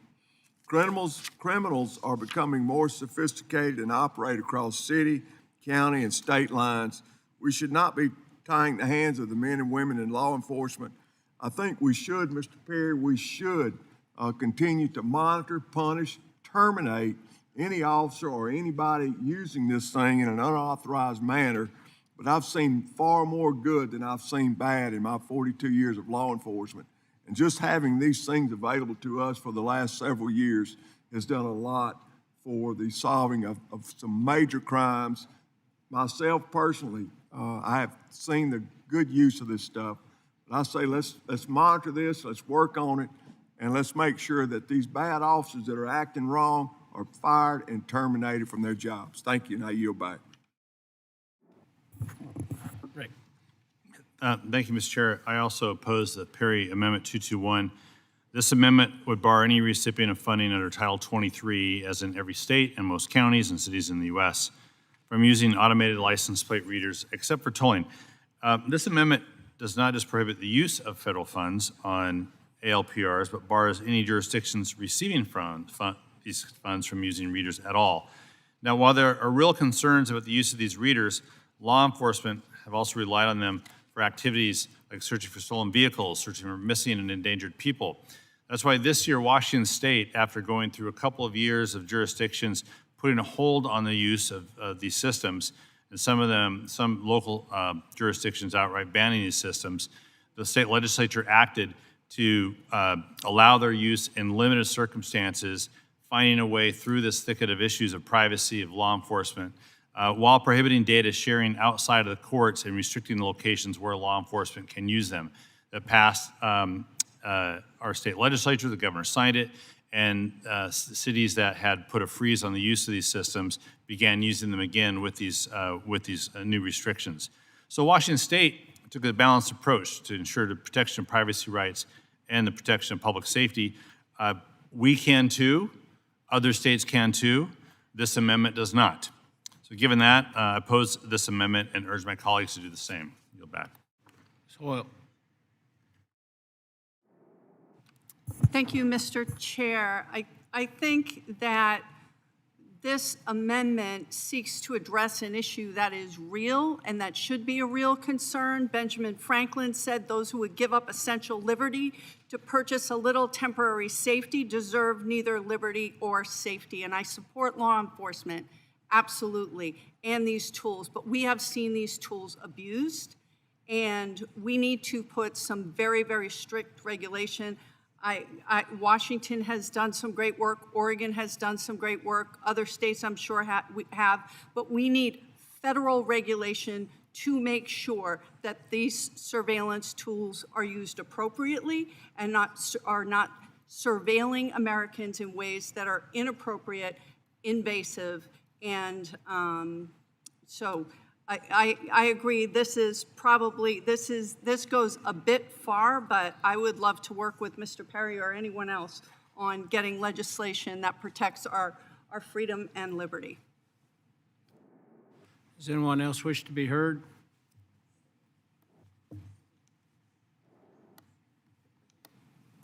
Thank you, Mr. Chair. I would like to associate myself with the comments of actually, I think everyone that has spoken on this bill on both sides. This presents a critical concern, a balance of public safety and civil liberties. I think we all agree that law enforcement needs the necessary resources that are possible to be able to crack cases, break cases, and make arrests and interventions where necessary. But at the same time, we want the safety and security, and knowing that systems such as these that the information that is obtained through them is used in responsible ways and constitutional ways, and in ways that actually benefit public safety and not for other purposes. I think I share Mr. Perry's ultimate concern here with protecting civil liberties. I do think this amendment is throwing out the baby with the bathwater, as we say down in Alabama, and would love to work with him on a more narrowly tailored legislative solution to this issue. But it is certainly one that I recognize, and certainly one that I'm certainly interested in working with you to fix, Mr. Perry.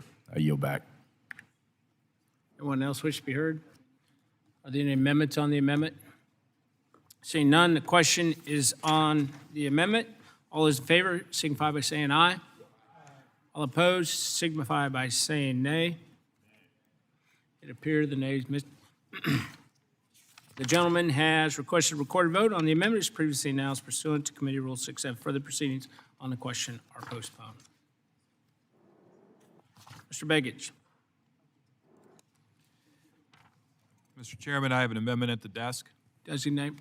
An amendment to the amendment in the nature of a substitute to H.R. 8870, offered by Mr. Begich of Alaska, number 128. Without objection, the amendment will be considered as read. Mr. Begich.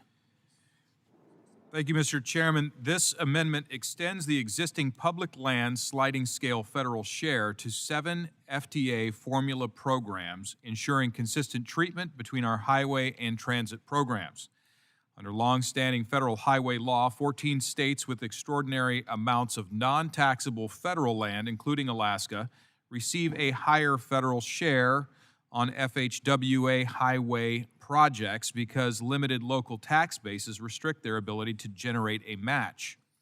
That sliding scale already applies to rural formula grants under Section 5311, but not to major urban transit programs, meaning recipients pay a 20% match on FTA capital funds while paying just a 9% match on federal highway funds for the same kind of project.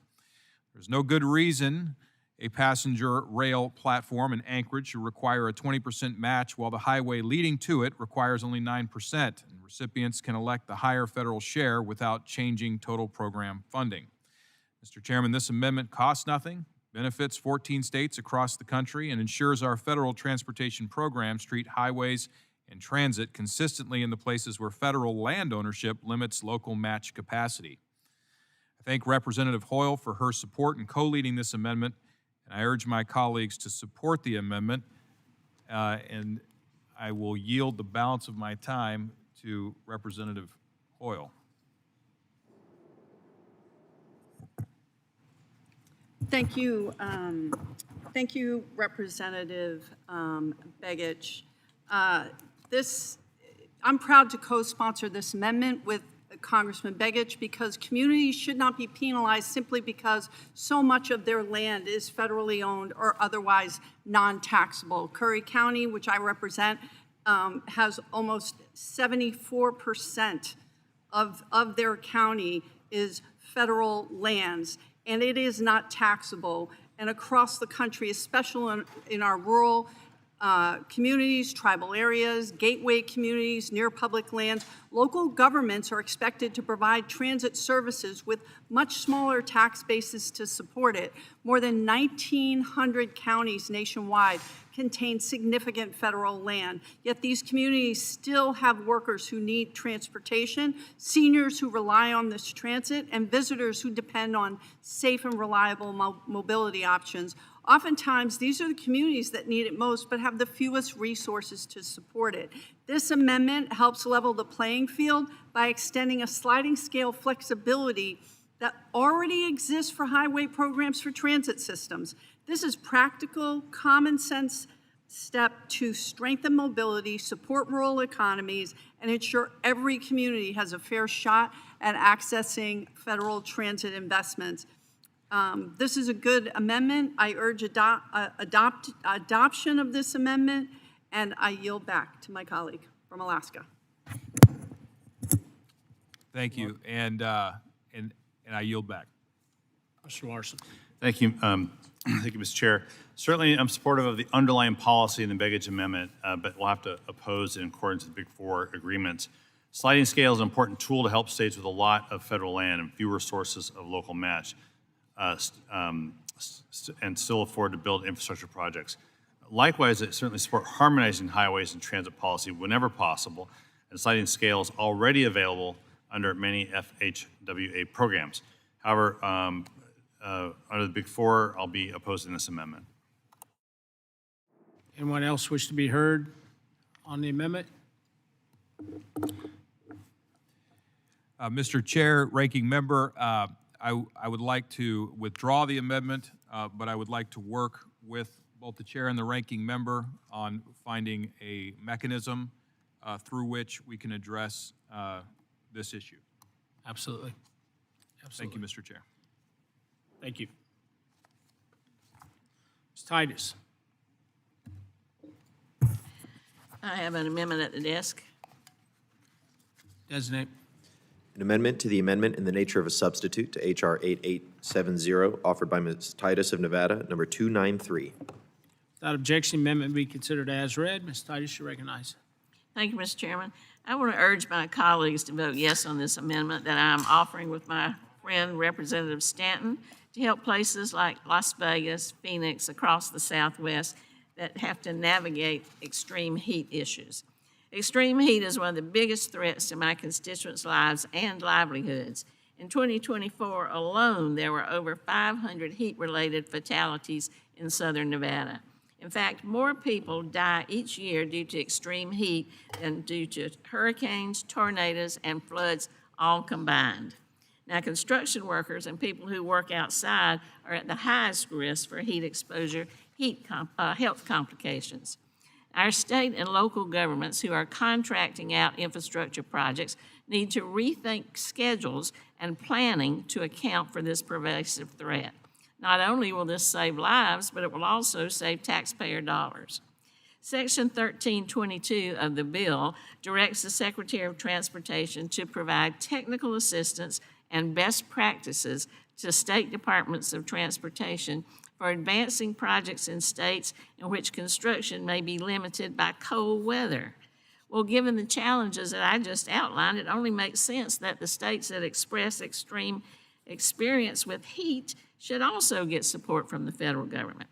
So I would urge my colleagues to vote yes on the amendment that simply adds to the existing provision that looks at cold weather, just add extreme heat.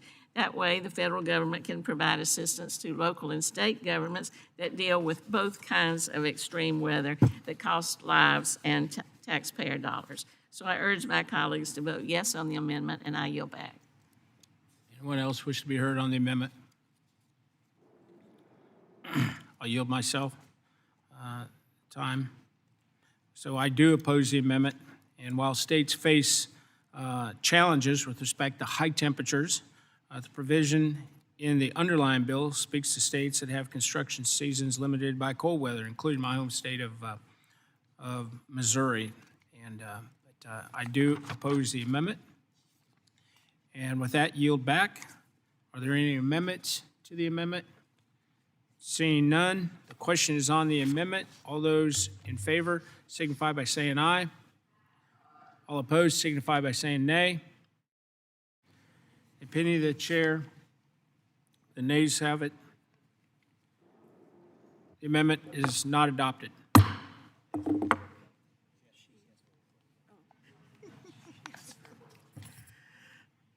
Recorded vote has been requested. As previously announced, pursuant to Committee Rule 6F, further proceedings on the question are postponed. Ms. Pope.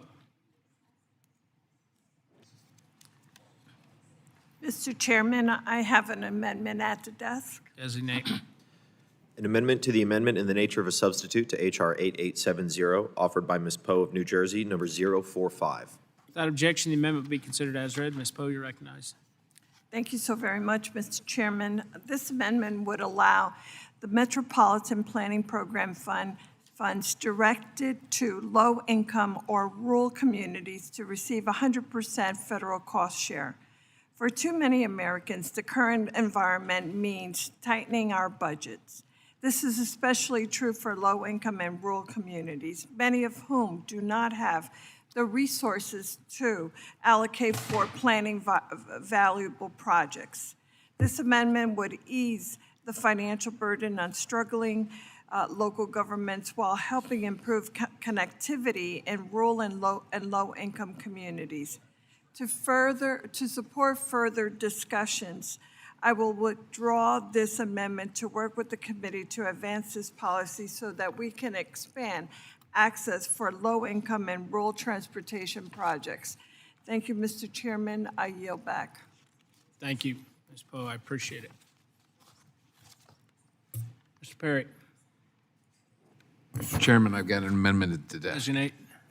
An amendment to the amendment in the nature of a substitute to H.R. 8870, offered by Mr. Perry of Pennsylvania, number 225. Without objection, the amendment be considered as read. Mr. Perry, recognized. Thank you, Mr. Chairman. This amendment requires the Secretary of Transportation to withhold 10% of apportionments to any state that fails to annually certify that none of its respective jurisdictions operate an automated traffic enforcement system for both speed enforcement and red light traffic law violations.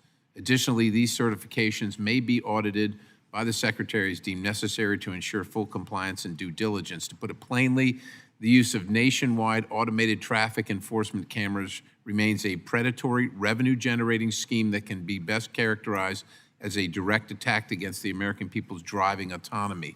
The American motorist should not be subject to limitless petty traffic fines, especially without any long-standing evidence of safety improvements.